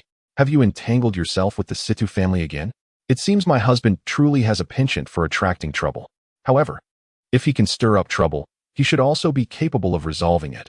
Otherwise, he would indeed be a source of disappointment. Her curiosity about her husband grew deeper, compelling her desire to understand him more profoundly. At the Situ family estate, after several days of investigation, Situ Yunda had gathered all pertinent information regarding Yang Fei, including his birthplace, family background, and the circumstances surrounding his wife's family after their marriage, leaving no stone unturned. Naturally, the data about Qin Yinyang was limited to what they were permitted to know. Armed with this dossier, Situ Yunda approached his father. After reviewing the materials, Situ Xian's brow flickered with a cold glint, and he remarked coolly, since it has been established that this young man possesses no significant background, let us eliminate him to avenge Yonger and uphold the Situ family's reputation in Binhai. Are we to target just him? Situ Yunda retorted, feeling unsatisfied. One life for another is too little. Yonger was of such noble stature, while that fellow is but a wretched soul. Even if his entire family perished, it would not suffice to atone for Yonger's life. Situ Xian frowned and cast a dismissive glance at his son. Although this boy hails from humble beginnings, his wife's family is distinguished and should not be trifled with. As for his uncle's family in the impoverished region of Shaanxi, what purpose would their demise serve? Do not forget that the martial alliance is watching our every move. Situ Yunda was startled by this revelation, yet he still displayed a defiant demeanor. I merely feel discontent. Situ Xian scoffed, fool. Do not act in haste. As long as that young man is eliminated, Yonger's vengeance will be satisfied. If, after the fact, you remain unsatisfied, You may take your time to deal with others, and thus, you would not attract the attention of the martial alliance. Upon hearing this, Situ Yunda's eyes brightened, and he quickly exclaimed, Father, you are truly wise. Situ Xian snorted and reminded, however, that young man, despite lacking a formidable background, is a martial artist of considerable strength. Moreover, he has the support of the Dragon and Tiger Hall, and Sun Weiman stands by his side. Thus, dealing with him will not be so simple. Situ Yunda retorted, the members of the Dragon and Tiger Hall cannot possibly be with him at all times. As for Sun Weiman, if he chooses to interfere when I seek vengeance for my son, I shall ensure he is expelled from Binhai. Situ Xian nodded and said, proceed as you wish. But remember to use your intellect in all matters. Furthermore, do not let the situation become widely known. While enmities in the martial world are permitted, discretion is our survival strategy. Yes, I understand, Situ Yunda immediately replied. At that moment, a voice came from outside. Master, there is someone seeking an audience. Situ Xian waved his hand and said to Situ Yunda, you may attend to your business. Although he was the head of the family, he had retreated from the forefront in recent years to engage in quiet cultivation, entrusting mundane affairs to Situ Yunda. As Situ Yunda was about to leave, he heard the person outside say, head of the family, the individual claims his surname is Su and hails from Miaojiang. He insists on meeting you. Situ Yunda felt a surge of displeasure, yet Situ Xian's expression suddenly changed. Su, from Miaojiang? Indeed. Please escort him to the reception room. I will be there shortly. Situ Xian instructed. The man departed to fulfill his orders. Situ Yunda looked at his father curiously and asked, Father, who is this visitor that warrants your personal attention? Situ Xian shot him a glare and huffed. I have always said that the martial world is vast, with realms beyond our own and individuals far superior. Our Situ family, residing in the corner of Binhai, can barely be considered a martial lineage. Compared to many genuine aristocratic families and sects, we are but a grain of sand in the ocean, as insignificant as ants. Thus, the members of the Situ family must conduct themselves with utmost discretion and never act arrogantly. Had it not been for your recent indulgence of Yonger, would he have attracted such peril? Sensing his father's anger, Situ Yunda quickly lowered his head in acknowledgement. I understand my mistake, and I shall remember your teachings henceforth. Though he spoke thus, he remained unconvinced in his heart. The Situ family was deeply entrenched in Binhai, and with his father being a peak-level master of internal strength, their family had 6 internal martial artists. Such power made them the local tyrants of Binhai, and any other forces wishing to establish themselves there would have to consider the Situ family's disposition. Come, set aside your matter for now and accompany me to meet our guest, Situ Xian stated after reprimanding his son. Situ Yunda, intrigued by the visitor, gladly agreed. The father and son arrived at the reception room to find a young man in his 30s calmly seated there, sipping tea. Upon seeing the 2 prominent figures of the Situ family, the man smiled slightly, stood up, and, with neither servility nor arrogance, said, I am Su Xinghua, here to pay my respects to the esteemed elder Situ Xian. As for Situ Yunda, Su Xinghua merely clasped his hands in greeting. Both Situ Xian and Situ Yunda displayed expressions of surprise and gravity, as they could sense the formidable aura and powerful internal energy exuding from Su Xinghua. At such a young age, he has already become a master of internal martial arts, which is indeed remarkable. Situ Xian pondered the once illustrious family, his expression turning grave as he clasped his hands in greeting, saying, Young brother Su, there is no need for such formality. May I inquire about the purpose of your visit? He could not help but speculate whether a careless member of his family had offended this individual. If so, he would have to stage a dramatic act of familial justice today. The Su family was undoubtedly a formidable force that the Situ family could not provoke. Of course, if his family had not offended the Su family, Situ Xian would not harbor any fear of this man. After all, the current situation of that family was precarious, unable to act recklessly within the mainland. Moreover, the Situ family had stood strong in Binhai for over a century, supported by formidable allies. Su Xingzhu smiled and remarked, Su's visit is certainly a good thing for the Situ family. Oh, Situ Xian's deep-set eyes fixed on Su Xingzhu as he inquired, what exactly is this matter? I hope you can be forthright. Su Xingzhu responded, I have come to propose a collaboration to help you confront your formidable adversaries. Situ Xian's pupils narrowed slightly. He snorted and replied, I do not comprehend your meaning. In Binhai, our Situ family has no formidable enemies to contend with. Su Xingzhu burst into laughter, saying, Surely. The C2 family does not believe that the young man named Yang Fei, who has recently offended you, is insignificant. Upon hearing this, both C2 Xian and C2 Yunda changed their expressions. C2 Yunda exclaimed, I have thoroughly investigated this young man. He possesses no formidable background. To eradicate him would be as simple as squashing an ant, requiring no assistance. Hearing C2 Yunda's words, Su Xingzhu smiled faintly, a hint of disdain flashing in his eyes. Indeed, the C2 family is deeply rooted in Binhai and possesses considerable strength. But some matters are not as simple as they appear. With that, Su Xingzhu emanated a powerful aura, causing both C2 Xian and C2 Yunda to feel a chill run down their spines. C2 Yunda felt a palpable sense of pressure emanating from Su Xingzhu, leaving him, a practitioner in the early stages of internal energy, gasping for breath under the weight of the oppressive force. C2 Xian was also slightly taken aback, but he quickly suppressed his surprise with a soft snort. This soft sound, though subtle, resonated like a great bell, rich and authoritative, shattering the oppressive atmosphere that Su Xingzhu had created. Su Xingzhu's eyes sparkled with admiration as he looked at C2 Xian, saying, Indeed, C2 Xian, your depth is unfathomable. I am impressed. C2 Xian replied, At such a tender age, you possess such mastery. You are indeed worthy of being from the Su family. His words carried a hint of testing.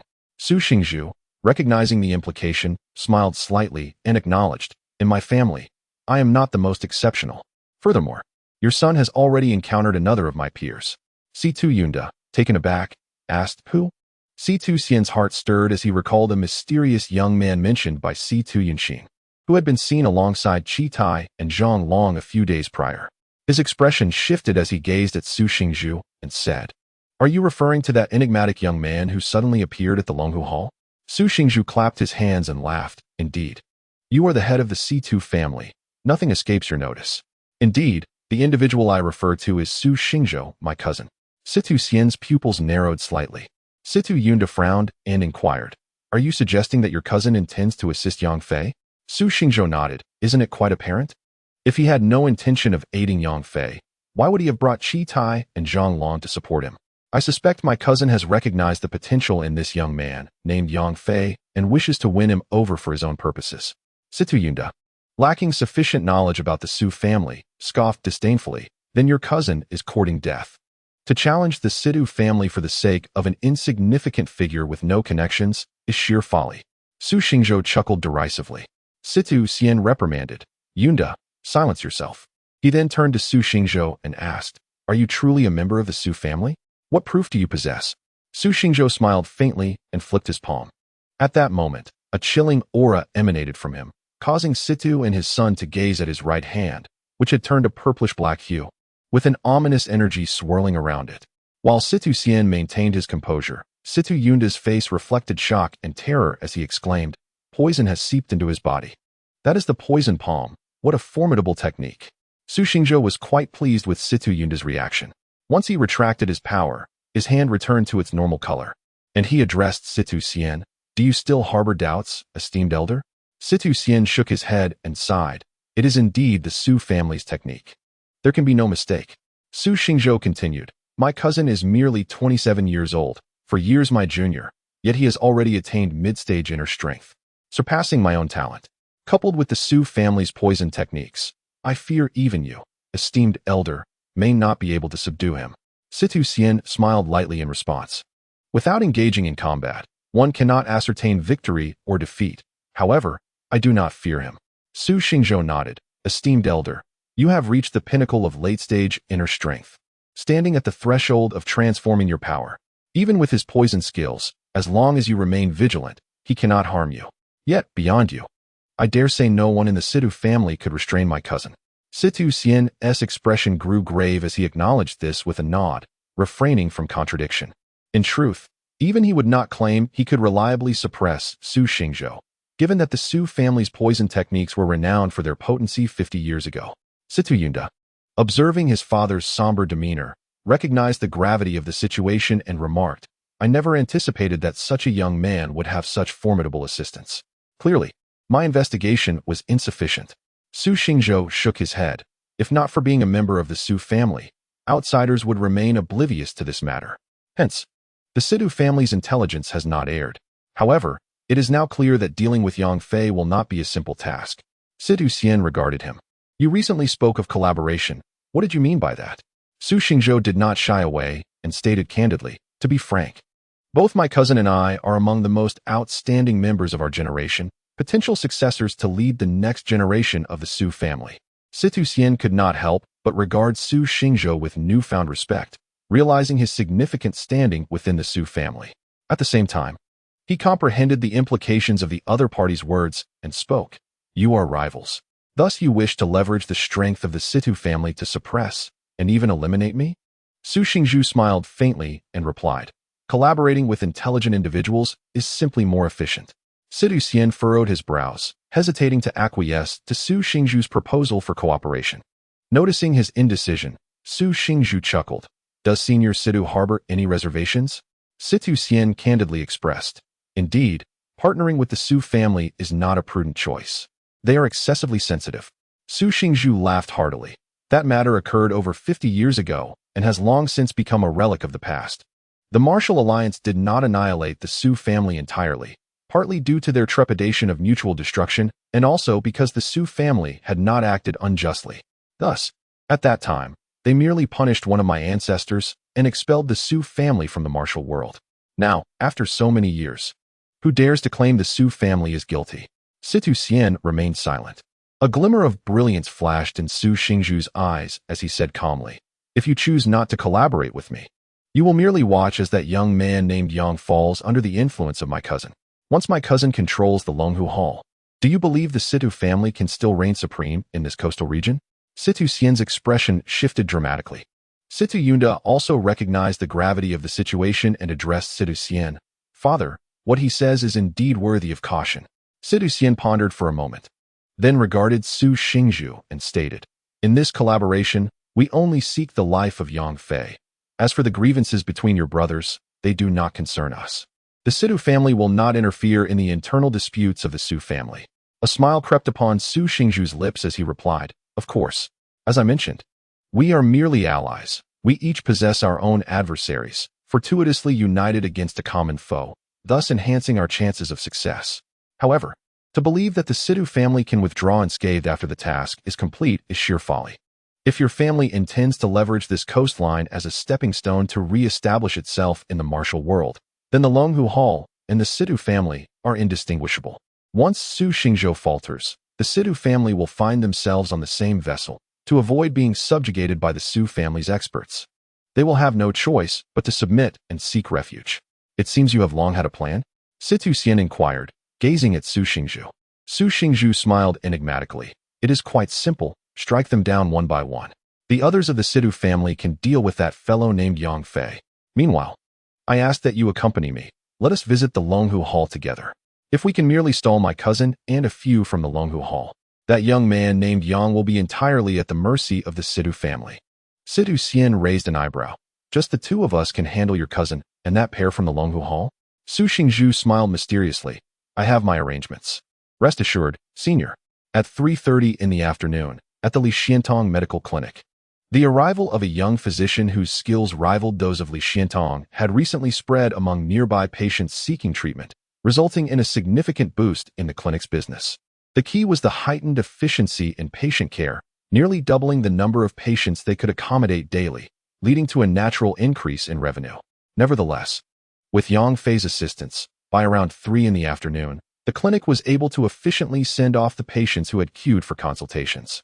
This interval, from 3:30 to approximately 5, became a private space for Lixiantong and Yang Fei to engage in mutual discourse regarding medical arts. Just past 4. A call came in from Zhang Long. In Lixiantong's presence, Yang Fei answered the call. Mr. Yang, are you alone? Is it convenient to speak? Yang Fei cast a glance at Lixiantong and replied, it is convenient. Please proceed. He did not switch to speakerphone, unperturbed by the possibility of Lixiantong overhearing. Mr. Yang, the Situ family may take action today. You must exercise caution, Zhang Long spoke with a grave tone. Yang Fei was taken aback, suddenly recalling the recent conflict with the Situ family.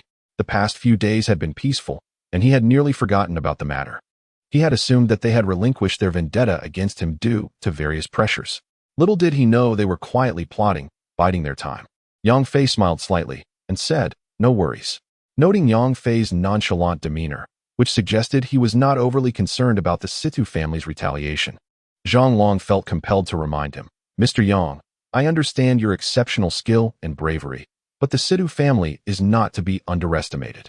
They have established their presence in Binhai for over a century, their influence deeply entrenched. Their recent silence likely indicates careful preparation before they act against you. Please take care." Yang Fei chuckled, understood. After hanging up, he did not dwell on the matter, continuing his discussion with Li Xiantong regarding their previous topic. As for the Situ family's revenge, if they dared to provoke him further, he would indeed follow through on his word and ensure the Situ family was eradicated from Binhai. As the workday drew to a close, Yang Fei received another call, this time from Su Xingzhou. "Mr. Yang, significant events are set to unfold today. Will you come to oversee the situation?" Su Xingzhou began without preamble. Yang Fei paused, perplexed. "What significant event?" Su Xingzhou explained, "A cousin from my family has arrived. He intends to keep me in Binhai and may take action against me." "Oh?" Yang Fei raised an eyebrow, inquiring, "How do you know this?" If there truly was a threat from the Su family, Yang Fei would not remain passive. His initial decision to spare Su Xingzhou was motivated by a desire to cultivate him as a successor to the Su family, thereby augmenting his own influence. Thus, he was quite invested in this matter and would not allow any harm to befall his pawn. "A few days ago, my family sent someone to assist me, but in reality, he was sent to supervise me. Today, I noticed he seemed a bit off. So I paid closer attention and discovered he was in communication with one of my cousins, discussing some form of collaboration for tonight. I suspect they are plotting against me," Su Xingzhou stated in a low voice. Yang Fei furrowed his brow and asked, "Is your cousin formidable?" Su Xingzhou replied, "In a way, yes, but in a one-on-one confrontation, I fear him not." His voice resonated with unwavering confidence by the end. His injuries had fully healed, and his combat prowess was at its peak. Indeed, he felt no trepidation in facing his cousin. "However, if that elder of my family collaborates with my cousin, I will be left with no choice but to flee," Su Xingzhou stated. Yang Fei inquired about Qi Tai and Zhang Long, asking if their assistance would not suffice. Su Xingzhou replied with a bitter smile, explaining that although the members of the Su family may be slightly inferior in realm, their mastery of poison and its applications rendered them formidable in combat. Thus, even with Qi Tai and Zhang Long's help, it would not be guaranteed that they could detain his cousin. Should his cousin manage to escape, it would likely result in their affairs being prematurely unveiled to his family, leading to potential troubles. Yang Fei nodded, recalling the prowess of the Su family's poison techniques. Simultaneously, a thought struck him as he remembered Zhang Long's prior warning that the Situ family was also preparing to take action against him today. Was this merely a coincidence? Yang Fei chuckled. Surely, there are not so many coincidences in this world. It seemed evident that Su Xingzhou's cousin was colluding with members of the Situ family. With this realization, Yang Fei smiled again, reflecting that his decision to nurture Zhang Long and Su Xingzhou was indeed astute. With the Longhu Hall in place, he could be aware of any disturbances in Binhai. Moreover, Su Xingzhou's abilities were commendable. His keen insight into issues allowed for preemptive measures, turning passivity into proactivity. Lost in thought, Yang Fei's phone chimed with a WeChat notification. It was a message from Qin Yinyang, stating that she was accompanying Yang Wen for a shopping outing and advised him to dine alone. Yang Fei felt a stir of emotion and smiled at Su Xingzhou, asking if his elder was still watching over him. Su Xingzhou promptly affirmed, indicating that he was keeping an eye on him. Yang Fei expressed his desire to meet this elder. Su Xingzhou, elated and understanding Yang Fei's intentions, agreed to arrange it and promised to send the location later. After ending the call, Yang Fei dialed Qin Yinyang's number. She answered immediately, asking if he had seen her message. Yang Fei confirmed he had just read it while on the phone. She then reminded him to eat alone. Yang Fei chuckled, agreeing, and inquired about their shopping destination, advising her not to stay out too late or venture into sparsely populated areas. Upon hearing this, Qin Yinyang's lips curled into a smile as she recalled the earlier message she had received, assuring him that with Yang Wen by her side, he need not worry. For some reason, although Yang Fei had initially been concerned for their safety, hearing Qin Yinyang's words brought him an unexpected sense of peace. Yet, aware of the impending retaliation from the Situ family, he still felt uneasy and offered a few more warnings. He reasoned that as long as they did not linger too late, accompanied by each other in bustling streets, they should remain unharmed. He resolved to address his troubles swiftly, confident that by the time he did, the Sidu family would be too preoccupied to threaten Qin Yinyang and Yang Wan. At 5:40, Yang Fei arrived at a modest eatery. This establishment was owned by the Longhu Hall and typically thrived in business. However, today it displayed a sign indicating it was temporarily closed. As Yang Fei approached, the door opened, and Ma Zhao respectfully greeted him, saying, "Good day, Mr. Yang. Mr. Su is already waiting for you upstairs." Yang Fei cast a glance at him and smiled. "Have you recovered so swiftly?" "Thanks to Mr. Yang's miraculous skills. Had it not been for your deft hands and timely assistance, I would still be lying in the hospital." Ma Zhao expressed his heartfelt gratitude. Deeply appreciative of Yang Fei, he acknowledged that although his wounds were not yet fully healed, he could walk and move normally, needing only time to recuperate. Nodding in acknowledgement, Yang Fei followed him upstairs. Upon reaching the entrance of a private room, Ma Zhao knocked on the door. When Su Xingzhou opened it and welcomed Yang Fei inside, he turned and descended the stairs to wait outside. Upon entering the room, Yang Fei beheld a middle-aged man in his 40s seated in the main position. The spacious room was occupied solely by Su Xingzhou and this middle-aged figure. As Yang Fei entered, the man raised an eyebrow and glanced at Su Xingzhou, a smile gracing his face. "Xingzhou, is this the esteemed Dr. Yang you spoke of?" Before Su Xingzhou could respond, Yang Fei had already taken a seat and gazed at the middle-aged man, saying, "Why would you, a side branch of the Su family, involve yourself in the power struggles of the direct descendants?" The middle-aged man's expression shifted dramatically, his pupils narrowing as he fixed his gaze on Yang Fei, his tone turning grave and stern as he addressed Su Xingzhou. "Su Xingzhou, what do you mean by this?" Though aware that Yang Fei intended to subdue the observer sent by his family, Su Xingzhou was still taken aback by Yang Fei's directness. In response to the elder's inquiry, he no longer concealed his intentions and retorted with a cold smile. "Su Miao, you ask what I mean, but I have questions for you.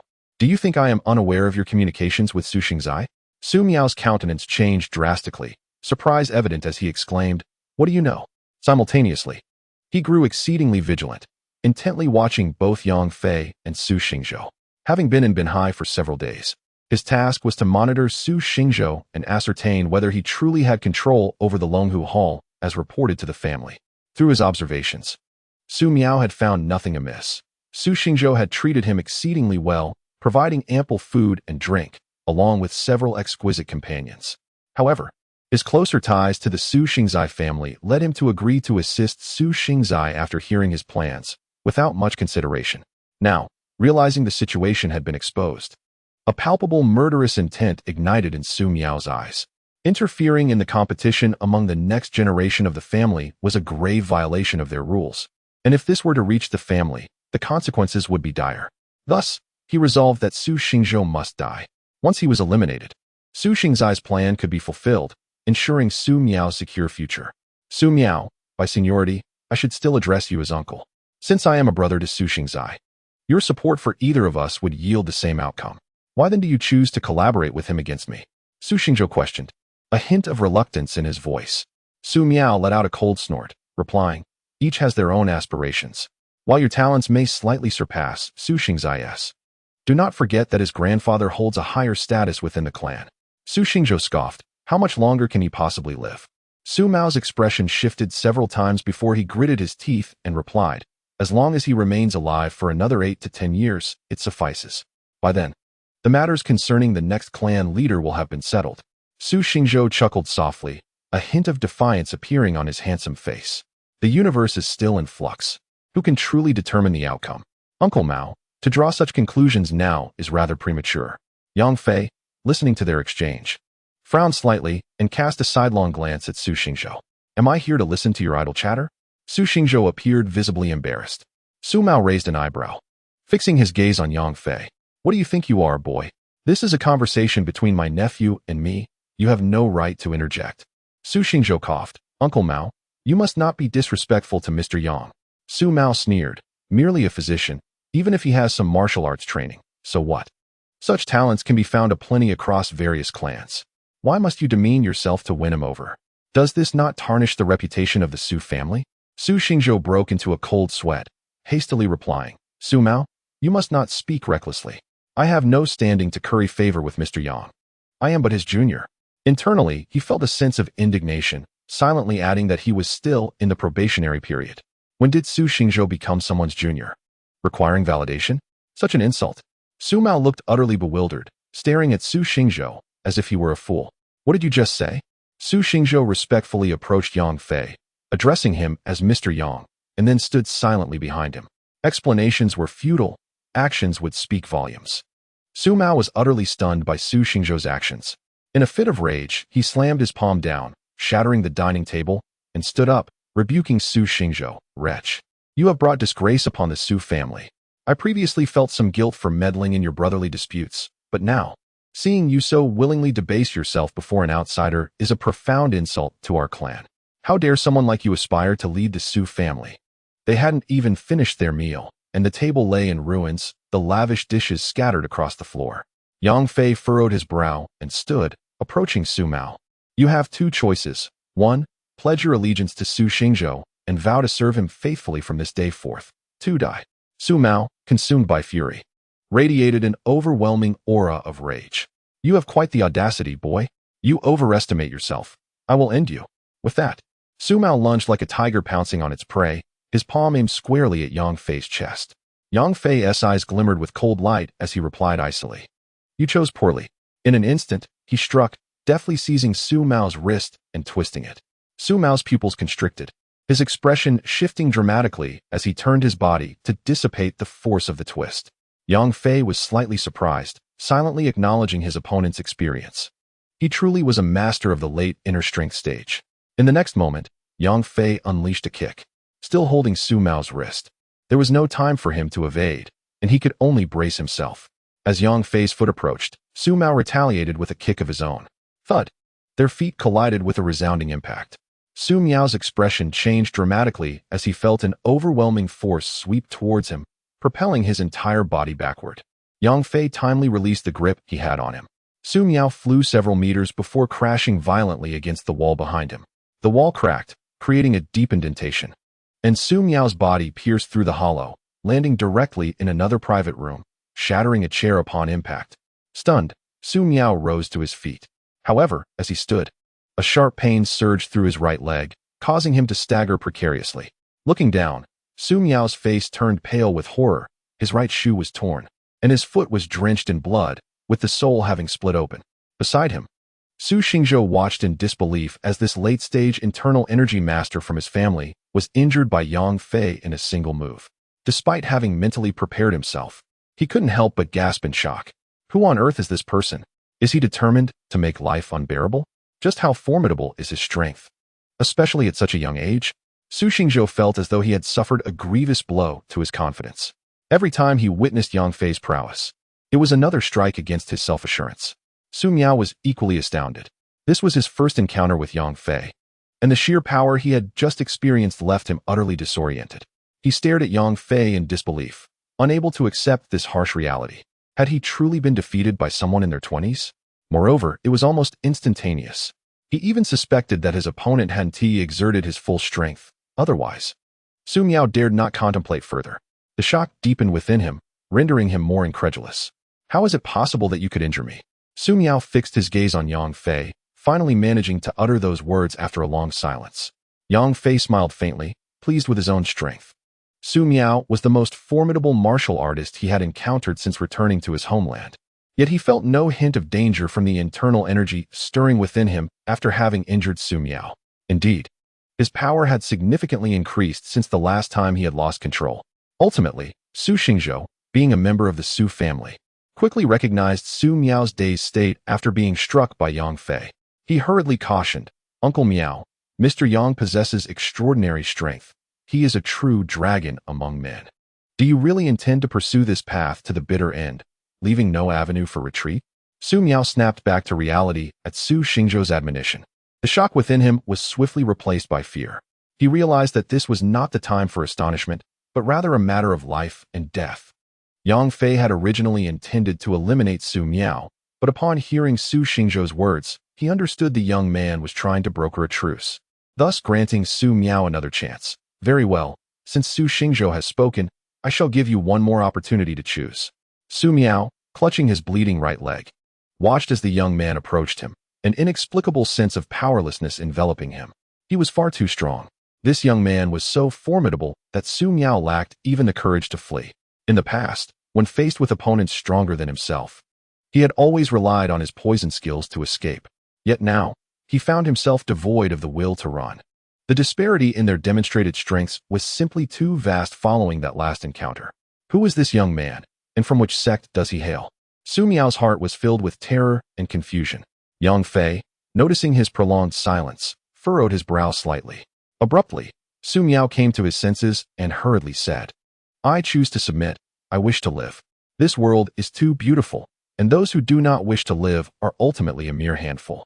Su Miao, like Su Xingzhou before him, hailed from the Su family and possessed formidable martial prowess. In this world, they had a splendid life to enjoy. With no insurmountable enmity between him and Yang Fei, it was only logical to choose the path of survival. As for the pride of a warrior, while it exists, it often pales in significance when faced with the specter of life and death. Yang Fei remained speechless and cast a glance at Su Xingzhou. Upon meeting Yang Fei's gaze, Su Xingzhou's lips twitched involuntarily. What does this mean? Is it mockery? His face flushed. He understood the implication behind Yang Fei's look, feeling utterly despondent. It was not that the Su family lacked courage. Rather, this individual was so fearsomely strong that it rendered them unable to stand firm before him. Moreover, the promise of sufficient freedom following their submission made living under such circumstances far more appealing than merely surviving. Who would not wish to live? Uncle Miao, is your leg all right? Su Xingzhou inquired as he approached Su Miao, assisting him as the three made their way to a pristine private room. At that moment, Ma Zhao, hearing the commotion, hurried over to investigate. Upon seeing Su Miao's condition, he comprehended what had transpired and felt an even deeper respect for Mr. Yang. Mr. Yang, shall I arrange another table of dishes? Ma Zhao could not help but ask, having previously arranged a meal that had ended up scattered on the floor, indicating they had yet to eat. Yang Fei regarded him with approval and nodded, saying, "Prepare another table." "Have you eaten?" Ma Zhao's face brightened with joy as he quickly replied, "Thank you, Mr. Yang. I have eaten." Yang Fei, recognizing the truth in his expression, chuckled and said, "No worries. Sit down and eat with us." Ma Zhao, both excited and thrilled, nodded in gratitude and hurried off to arrange the meal. Sitting in the private room, Yang Fei took out a cigarette and lit it. Su Xingzhou, with a boldness that surprised even himself, asked for one. Yang Fei tossed him a cigarette, and then turned to Su Miao. "Would you like one?" Su Miao, despite the pain, could not resist the temptation, rising to accept the cigarette from Yang Fei with both hands. The three of them indulged in the smoke, and after a moment, Su Miao voluntarily divulged, "After 10 o'clock tonight, Su Xingzhou will visit the Longhu Hall with Situ Xian." Yang Fei nodded in satisfaction, gesturing for him to continue. Su Miao elaborated, "With Su Xingzhou and Situ Xian joining forces, and with my unexpected support, Qi Tai and Zhang Long of Longhu Hall will undoubtedly hesitate to resist. Capturing Su Xingzhou will then be a simple task." Su Xingzhou, upon hearing this, chuckled softly, "Uncle Miao, are you still not fully awake? Since I have already pledged my allegiance to Mr. Yang, how could Qi Tai and Zhang Long of Longhu Hall truly heed my commands?" Su Miao trembled, his eyes widening in astonishment. He saw Yang Fei and Su Xingzhou sitting there with calm composure, and suddenly slapped his forehead, exclaiming in realization, "Indeed, it was my folly. I should have thought of it earlier." Su Xingzhou chuckled, "Over the past few days, my acting alongside Qi Tai and Zhang Long has been quite commendable, hasn't it?" "You were completely deceived, Uncle Su." Su Miao sighed and shook his head, saying, "The family sent me to monitor you, but forbade me from interfering in your affairs. Moreover, having just arrived a few days ago, I was utterly in the dark and could not discern any anomalies." At this point, he cast a complex gaze at Su Xingzhou and asked, "Does this imply that you have betrayed the Su family?" Su Xingzhou's expression changed upon hearing this, and he shook his head, replying, "This does not constitute a betrayal of the Su family. I am merely reclaiming what rightfully belongs to me with Mr. Yang's assistance." Su Miao's lips twitched with suppressed emotion, for there were certain truths he felt unfit to disclose in front of Yang Fei. Having submitted to another, even if one were to ascend as the head of the Su family, they would merely be a puppet. Yet he had the audacity to claim he had not betrayed the family. Yang Fei replied nonchalantly, "The Su family is the Su family, and I am myself. To me, the Su family holds little significance. I simply require assistance temporarily. Once the Su family falls into Su Xingzhou's hands, I shall not involve myself in any of their matters.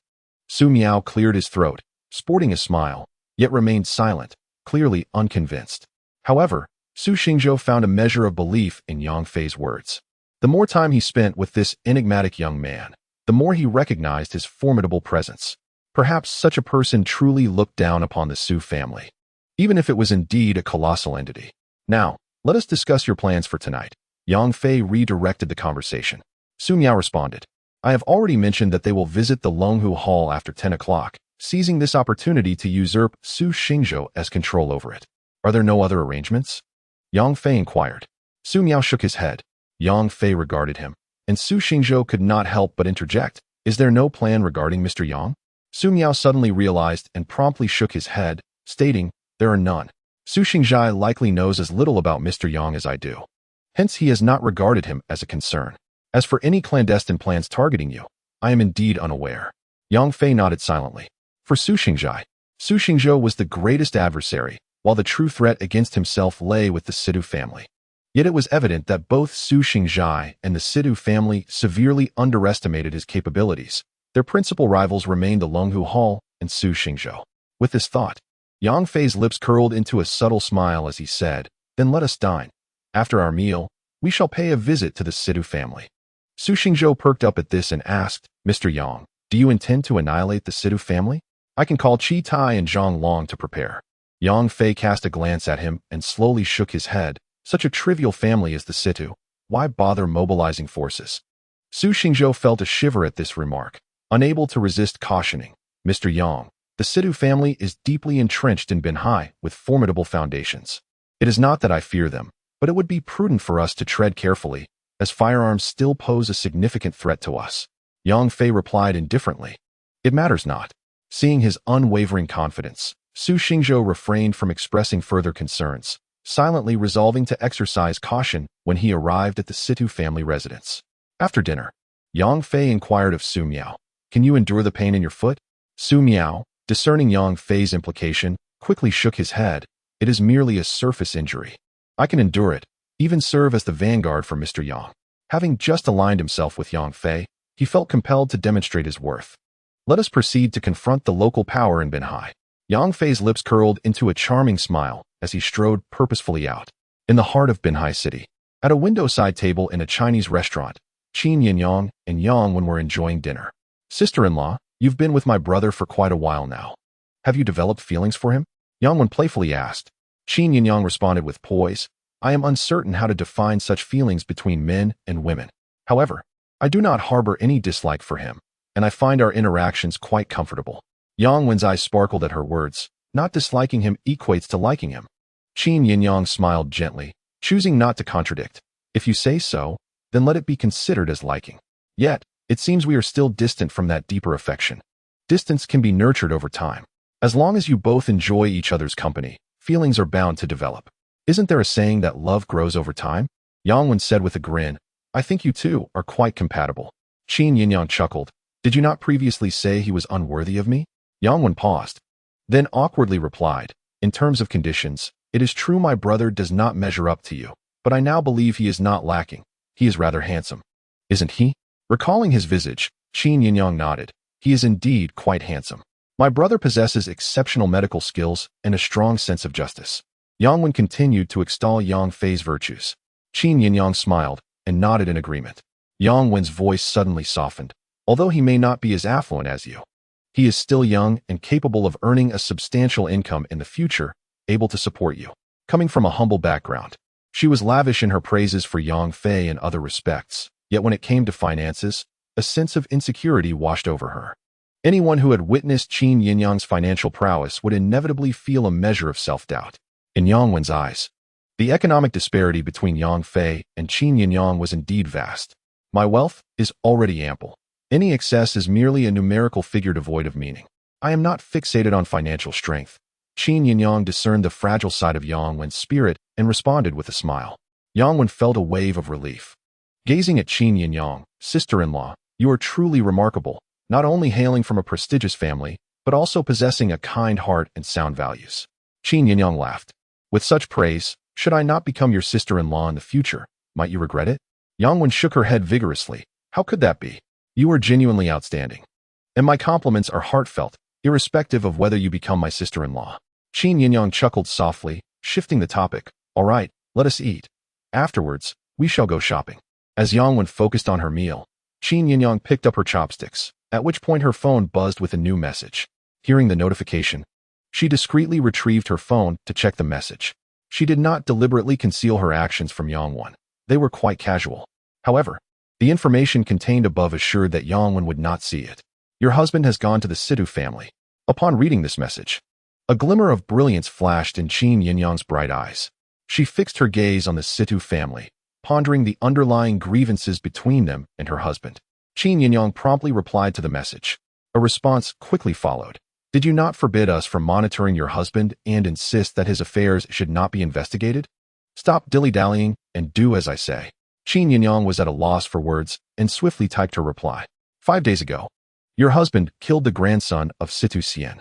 At that time, Sun Weiman, Li Xiantong, along with Longhu Hall and Tong Yunshu, all interceded on his behalf. Due to his display of certain capabilities before Situ Yunshin, the Situ family chose to endure this matter temporarily, yet they are privately investigating him. It was only because the Situ family directed their inquiries towards you that I became aware of this incident and discerned its context. The other party responded quickly. Qin Yinyang furrowed her brows slightly as she absorbed the information. Her husband certainly had a knack for stirring up trouble. Why provoke the local tyrant of Binhai? Nevertheless, the incident could not solely be blamed on Yang Fei, as it was the arrogance of that young master from the Situ family that had instigated it. Regardless, Situ Yong had been slain by Yang Fei. As a century-old family, the Situ clan could not possibly swallow this indignity and would naturally seek retribution against Yang Fei. Qin Yinyang frowned, her thoughts troubled. She remained in Binhai for significant reasons and was there to oversee matters. As for other affairs, she intended to remain uninvolved and refrain from inquiry. However, now that the situation involved the Situ family, it was highly likely that the martial alliance would also become entangled. It was quite vexing. Should we intervene? Another message arrived. After a moment's contemplation, Qin Yinyang replied, no need. Just keep an eye on things for now and observe the developments. Understood. Setting her phone down, Qin Yinyang looked up to find Yangwen gazing at her. A hint of concern was evident in Yangwen's expression. She had noticed Qin Yinyang's continued messaging and wondered whom she was conversing with. Although her older brother and sister-in-law were married, there was no foundation of affection between them, and whether they would ultimately remain together was still uncertain. Yangwen cherished her sister-in-law deeply and worried that her brother's charm might not be sufficient to win her heart. Lost in her thoughts, Yangwen was startled when Qin Yinyang spoke. "Wen, I may have to leave early due to unforeseen circumstances. How about I take you back to school now, and we can continue our outing another time?" After much contemplation, she decided that her concern for Yang Fei outweighed everything else and resolved to check on him.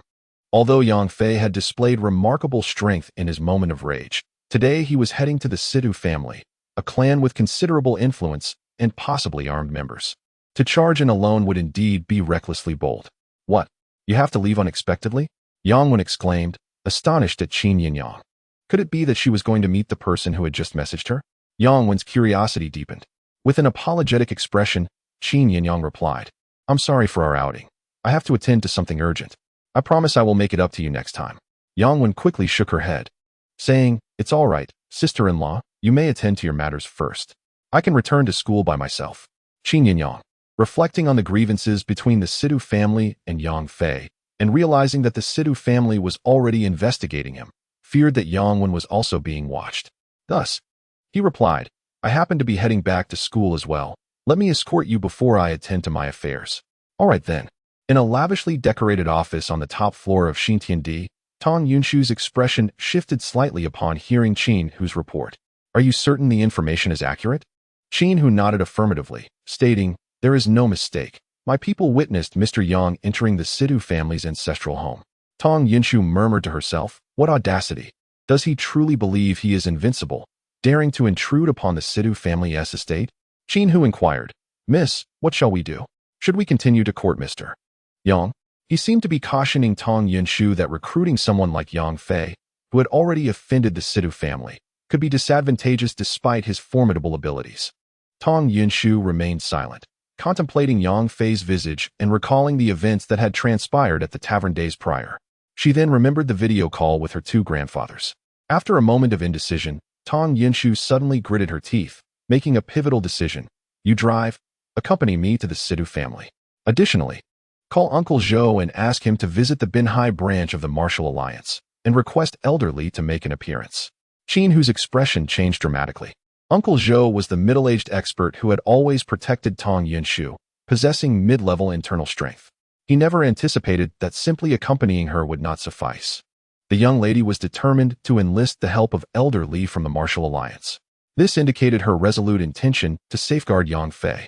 Consequently, Yang Fei would undoubtedly be moved by the young lady's commitment and would surely align himself with her.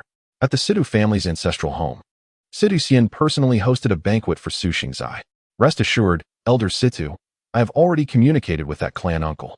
When we appear at the Longhu Hall, he will stand by our side. Chi Tai and Zhang Long will understand how to choose wisely if they wish to survive. My cousin will be left isolated. Eliminating him will be effortless. At the dining table, Su Xingzai, having consumed some wine, spoke to Sidhu Xian. Sidhu Xian laughed heartily, with such arrangements by young Master Su. This matter is indeed secure. However, that young man named Yang may prove troublesome. He is merely a rootless vagabond. A wild youth who has picked up some martial arts from who knows where. He is hardly a cause for concern, Su Xingzai replied dismissively.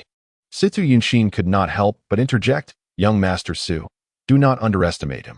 Yang Fei is indeed formidable. I was present that day, and his movements were exceedingly elusive, displaying strength that surpassed the initial stages of internal force. He has likely advanced to mid-level or even higher. Su Xingzai scoffed, laughing, how old did you say he is? Situ Yunshin responded, he is about 23 or 24. Situ Yunda added, precisely 23. I have thoroughly investigated his background. This lad hails from a destitute area and is a wild child without any connections. Su Xing nodded and remarked, given that he is merely 23 years old, do you truly believe he can attain the mid-stage of internal strength? My family has upheld a martial tradition for centuries, and our ancestral techniques are profoundly intricate. Coupled with an abundance of training resources, I have only just reached the mid-stage of internal strength myself. A destitute youth aspiring to achieve such a level by the age of 23?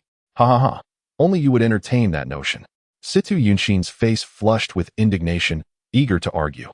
Yet his father, Situ Xian, interjected, what young Master Su says is indeed correct.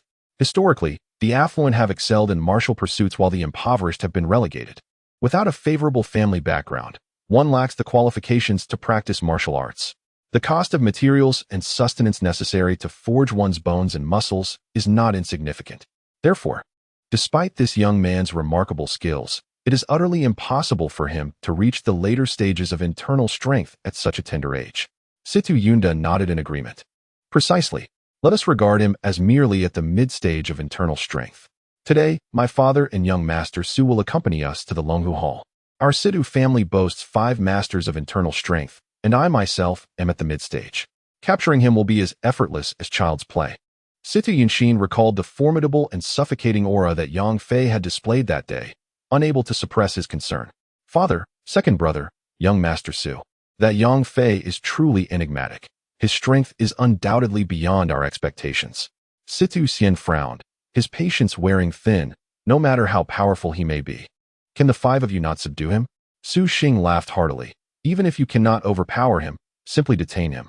Once I and Elder Situ have resolved matters at Longhu Hall, we shall return to assist you. Situ Yunshin breathed a sigh of relief. If that were the case, no matter how formidable that young man was, he would be unable to escape. However, Situ Yunda remained skeptical of Yang Fei's prowess, asserting, the 5 of us are sufficient. I shall personally flay him alive, making him endure excruciating pain before his demise, avenging my courageous son. Rest assured, my brother. We shall surely exact vengeance for your esteemed son this very night, Su Xing proclaimed, raising his cup towards Situ Yunda. Situ Yunda reciprocated the gesture, clinking their cups together before they both drained their drinks. At that moment, a chilling cry unexpectedly pierced the air, reaching the ears of those seated at the table. All present were adept in internal strength, possessing keen senses. Although the cry emanated from a distance, it did not escape their notice. Situ Xian furrowed his brow. Let us investigate what has transpired. Just as Situ Yunshin rose to his feet, several more anguished cries echoed forth. Following this, a piercing shout rang out, quickly. Someone is invading the Situ family, and there is murder afoot. Bang! Hearing this, Situ Yunda sprang to his feet, slamming his palm onto the table in fury. How dare anyone trespass upon the Situ family and cause chaos? Do they wish to meet their demise? The diners all stood, hastily moving towards the exit. Upon stepping out of the main hall, they encountered 3 individuals approaching from the expansive lawn, while some disciples of the Situ family surrounded the trio, none daring to charge forward. Su Xingzhou. Su Xing's eyes narrowed as he fixed a menacing gaze on one of the intruders, his expression twisted with rage, gritting his teeth. The trio of Yang Fei, Su Xingzhou, and Su Mao arrived. Su Mao limped, his right foot stained with blood, and a hint of pain etched on his face. Yang Fei. Situ Yunda immediately spotted him, his eyes burning with rage, wishing to tear him apart on the spot. Situ Xianling chuckled. Ha ha. Several arrogant juniors daring to intrude upon the Situ family. Do they truly believe our century-long legacy is to be taken lightly? Situ Yunda added, Yang Fei. There is a path to heaven you refuse to tread, yet you willingly throw yourself into hell. I had intended to seek you out tonight to avenge my son, but it seems you have walked straight into my trap. Perfect. I shall take your head as a tribute to my son. Yang Fei cast a casual glance at Situ Yunda, his gaze eventually settling on Situ Xian, and he remarked with a smile. I previously stated that if the Situ family continued to provoke me regarding the matter of Situ Yong, I would ensure the Situ clan is expelled from Binhai. Situ Xian erupted in laughter. What audacity! Young man, who is your master that you dare utter such hubris? Are you not afraid your tongue may slip? Yang Fei shook his head. You are not worthy to know my master's identity. So, are you not seeking me out tonight? Yet now that I present myself, you hesitate to act? Besides Situ Xian, his 4th son, Situ Yunzong, seethed, Father, allow me to teach him a lesson and avenge Yonger. Situ Yunda immediately shook his head. 4th brother, Yonger is my son. I will personally slay this boy. Hearing his elder brother's words, Situ Yunzong fell silent, retreating to the side. Situ Yunda stepped forward. At this moment, Su Xingzhai looked at Su Xingzhou and remarked, Cousin, you are growing increasingly foolish. To court a mere fledgling, you would dare oppose a family with a century-old martial legacy in Binhai. It is truly laughable. Su Xingzhou, breaking into a cold sweat, retorted, Su Xingzhai, do not speak nonsense. I have no standing to court Mr. Yang. I am merely his follower. Su Xingzhai was taken aback, staring blankly at Su Xingzhou, questioning. What did you say?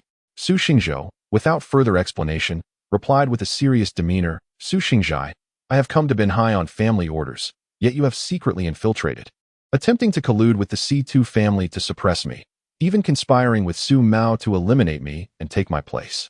Humph, though we are rivals. I did not expect you to be so ruthless, seeking to place me in peril.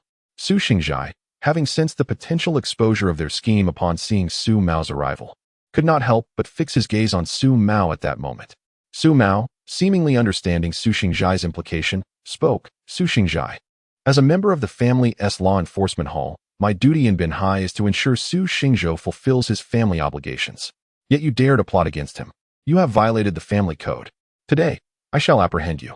Su Xingzhai's expression twisted with rage, glaring at Su Mao with resentment. How dare you betray me? What benefits could Su Xingzhou possibly offer you that you would turn against me?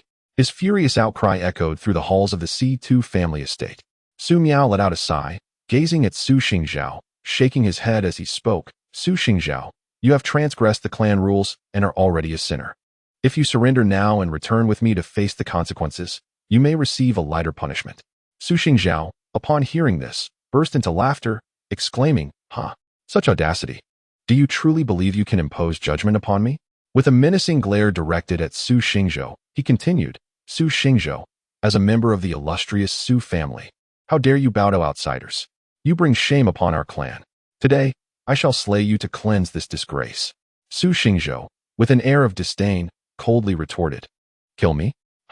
Do you truly think yourself worthy? Throughout our lives, when have you ever bested me? Provoked, Su Xingzhou's countenance twisted further into a grimace as he shouted, You scoundrel! I shall ensure your demise today, leaving you unrecognizable. Listening to their exchange, Situ Yunda discerned that Su Xingzhou's scheme had been unveiled and noted the apparent suppression he had endured from Su Xingzhou within the Su family, fostering a sense of contempt towards him. However, at present, they were allies in this endeavor. Considering the formidable nature of the Su family, Situ Yunda reassured Su Xingzhou, saying, Rest assured, my young brother Su. Since they have dared to intrude upon the Sidhu household, their escape is impossible. The Sidhu family shall alleviate your burdens and aid you in eliminating these disgraceful members of the Su clan. Situ Xian nodded in agreement, stating, indeed. Having formed an alliance with you, we shall not turn a blind eye. Although the unexpected arrival of Su Xingzhou, Su Miao, and Yang Fei startled the Sidhu family, the realization that they were outnumbered gave them a sense of relief, dismissing the trio as a significant threat.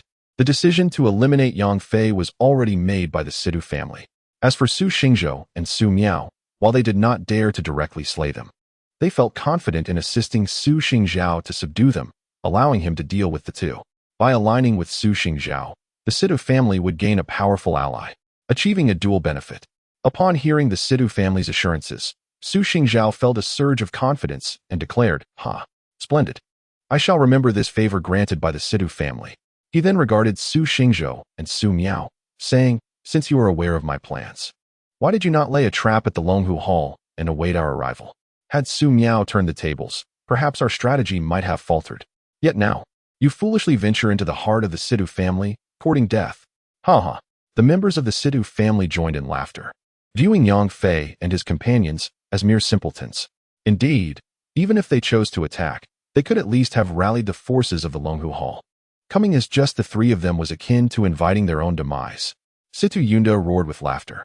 Yang Fei frowned and remarked coolly, am I here to listen to your drivel? Turning his gaze to Situ Xian, he added, among you, you possess some cultivation worthy of my attention. Come forth, and I shall send you on your way. The others will then behave. Taken aback, Situ Xian's fury ignited, and he laughed in disbelief. What an arrogant youth. Daring to challenge me. Yang Fei retorted, spare me the chatter, come and meet your end. Before Situ Xian could utter a word, Situ Yunda, seething with anger, exclaimed, you seek death. You are not worthy to engage with my father, and I shall eliminate you. With that, he charged towards Yang Fei. In a swift motion, Su Xingzhou positioned himself before Yang Fei, striking out a palm towards Situ Yunda. Startled, Situ Yunda recognized the formidable prowess of the Su family's poison arts and did not dare to underestimate the situation. He concentrated all his internal energy and countered with a palm of his own. A resounding thud echoed as Situ Yunda was forced back. Su Xingzhou also took a step back yet remained steadfastly in front of Yang Fei, casting a scornful glance at Situ Yunda, declaring, you are not yet worthy to compel Mr. Yang into action. Situ Yunda, shaken, examined his palm and, seeing no traces of poison, breathed a sigh of relief. However, a look of astonishment soon crossed his face. Truly, the Su family's younger generation were remarkable. Under 30, Su Xingzhou had surpassed him in internal cultivation. A feat indeed commendable. Situ Xian and the other skilled members of the Situ family wore grave expressions, astonished at the turn of events. Situ Yunda, the second strongest in the Situ family and already in the mid-stages of internal strength, had been bested by a young man in his mid-20s. This was undoubtedly a heavy blow to all in the Situ clan. Be cautious of his poisonous palm, Su Xingzhou reminded, as he rummaged through his pocket, distributing antidotes to several skilled members of the Situ family. Take this medicine, it will shield you from his poisonous attacks during battle. Upon hearing this, the members of the Situ family hastily consumed the antidote. Su Xingzhou tossed a packet of antidote to Situ Yunda, who was about to catch it when a sound sliced through the air. Yang Fei, with a mere flick of his fingers, sent a cigarette but flying, shattering the packet and dispersing the powder into the air. Yang Fei remarked nonchalantly, let us settle this swiftly, do not squander time. Upon receiving Yang Fei's command, Su Xingzhou decisively lunged at Situ Yunda, confident in his ability to vanquish him even without the use of poison, especially since Situ Yunda had not yet procured the antidote. Su Miao, observing Su Xingzhou engage with Situ Yunda, recognized through this brief encounter that Yang Fei was a man of decisive action, one who abhorred needless chatter. A thought struck him, and he addressed the Situ family members, let us all advance together. His character bore similarities to that of Su Xingzhou. Having chosen to ally with Yang Fei, he was determined to exert himself and demonstrate his worth. Seeing that two members of the Su family were engaged, and recognizing that the Su family was not their enemy, Yang Fei was, the Situ family members hesitated to respond. Su Xingzhou felt a chill run down his spine. Realizing that remaining passive was no longer an option, he turned to Situ Xian and said, Senior, let us first unite to eliminate Su Miao. The remaining Su Xingzhou and that wild youth shall pose no threat. Situ Xian nodded in agreement, wishing to leave a favorable impression on Su Xingzhu. However, as a seasoned veteran, he felt that joining forces against Su Miao would tarnish his reputation. Thus, he waved his hand dismissively, stating, "Young Master Su, you may observe from the sidelines. I alone can subdue this traitor of the Su family." With that, he leaped forward, landing directly before Su Miao, who now wore a grave expression. He possesses formidable strength at the late stage of internal energy, yet Situ Xian is undeniably at the pinnacle of this realm, having solidified his mastery over many years, standing just a step away from transcending into the realm of transformation. At this moment, he has also consumed the antidote, rendering Su Jia's poison palm nearly ineffective against him, and one can only fear that he may struggle to withstand the confrontation. Moreover, his right foot bears an injury. Nevertheless, Su Miao does not waver. The two locked eyes and, almost simultaneously, charged at one another.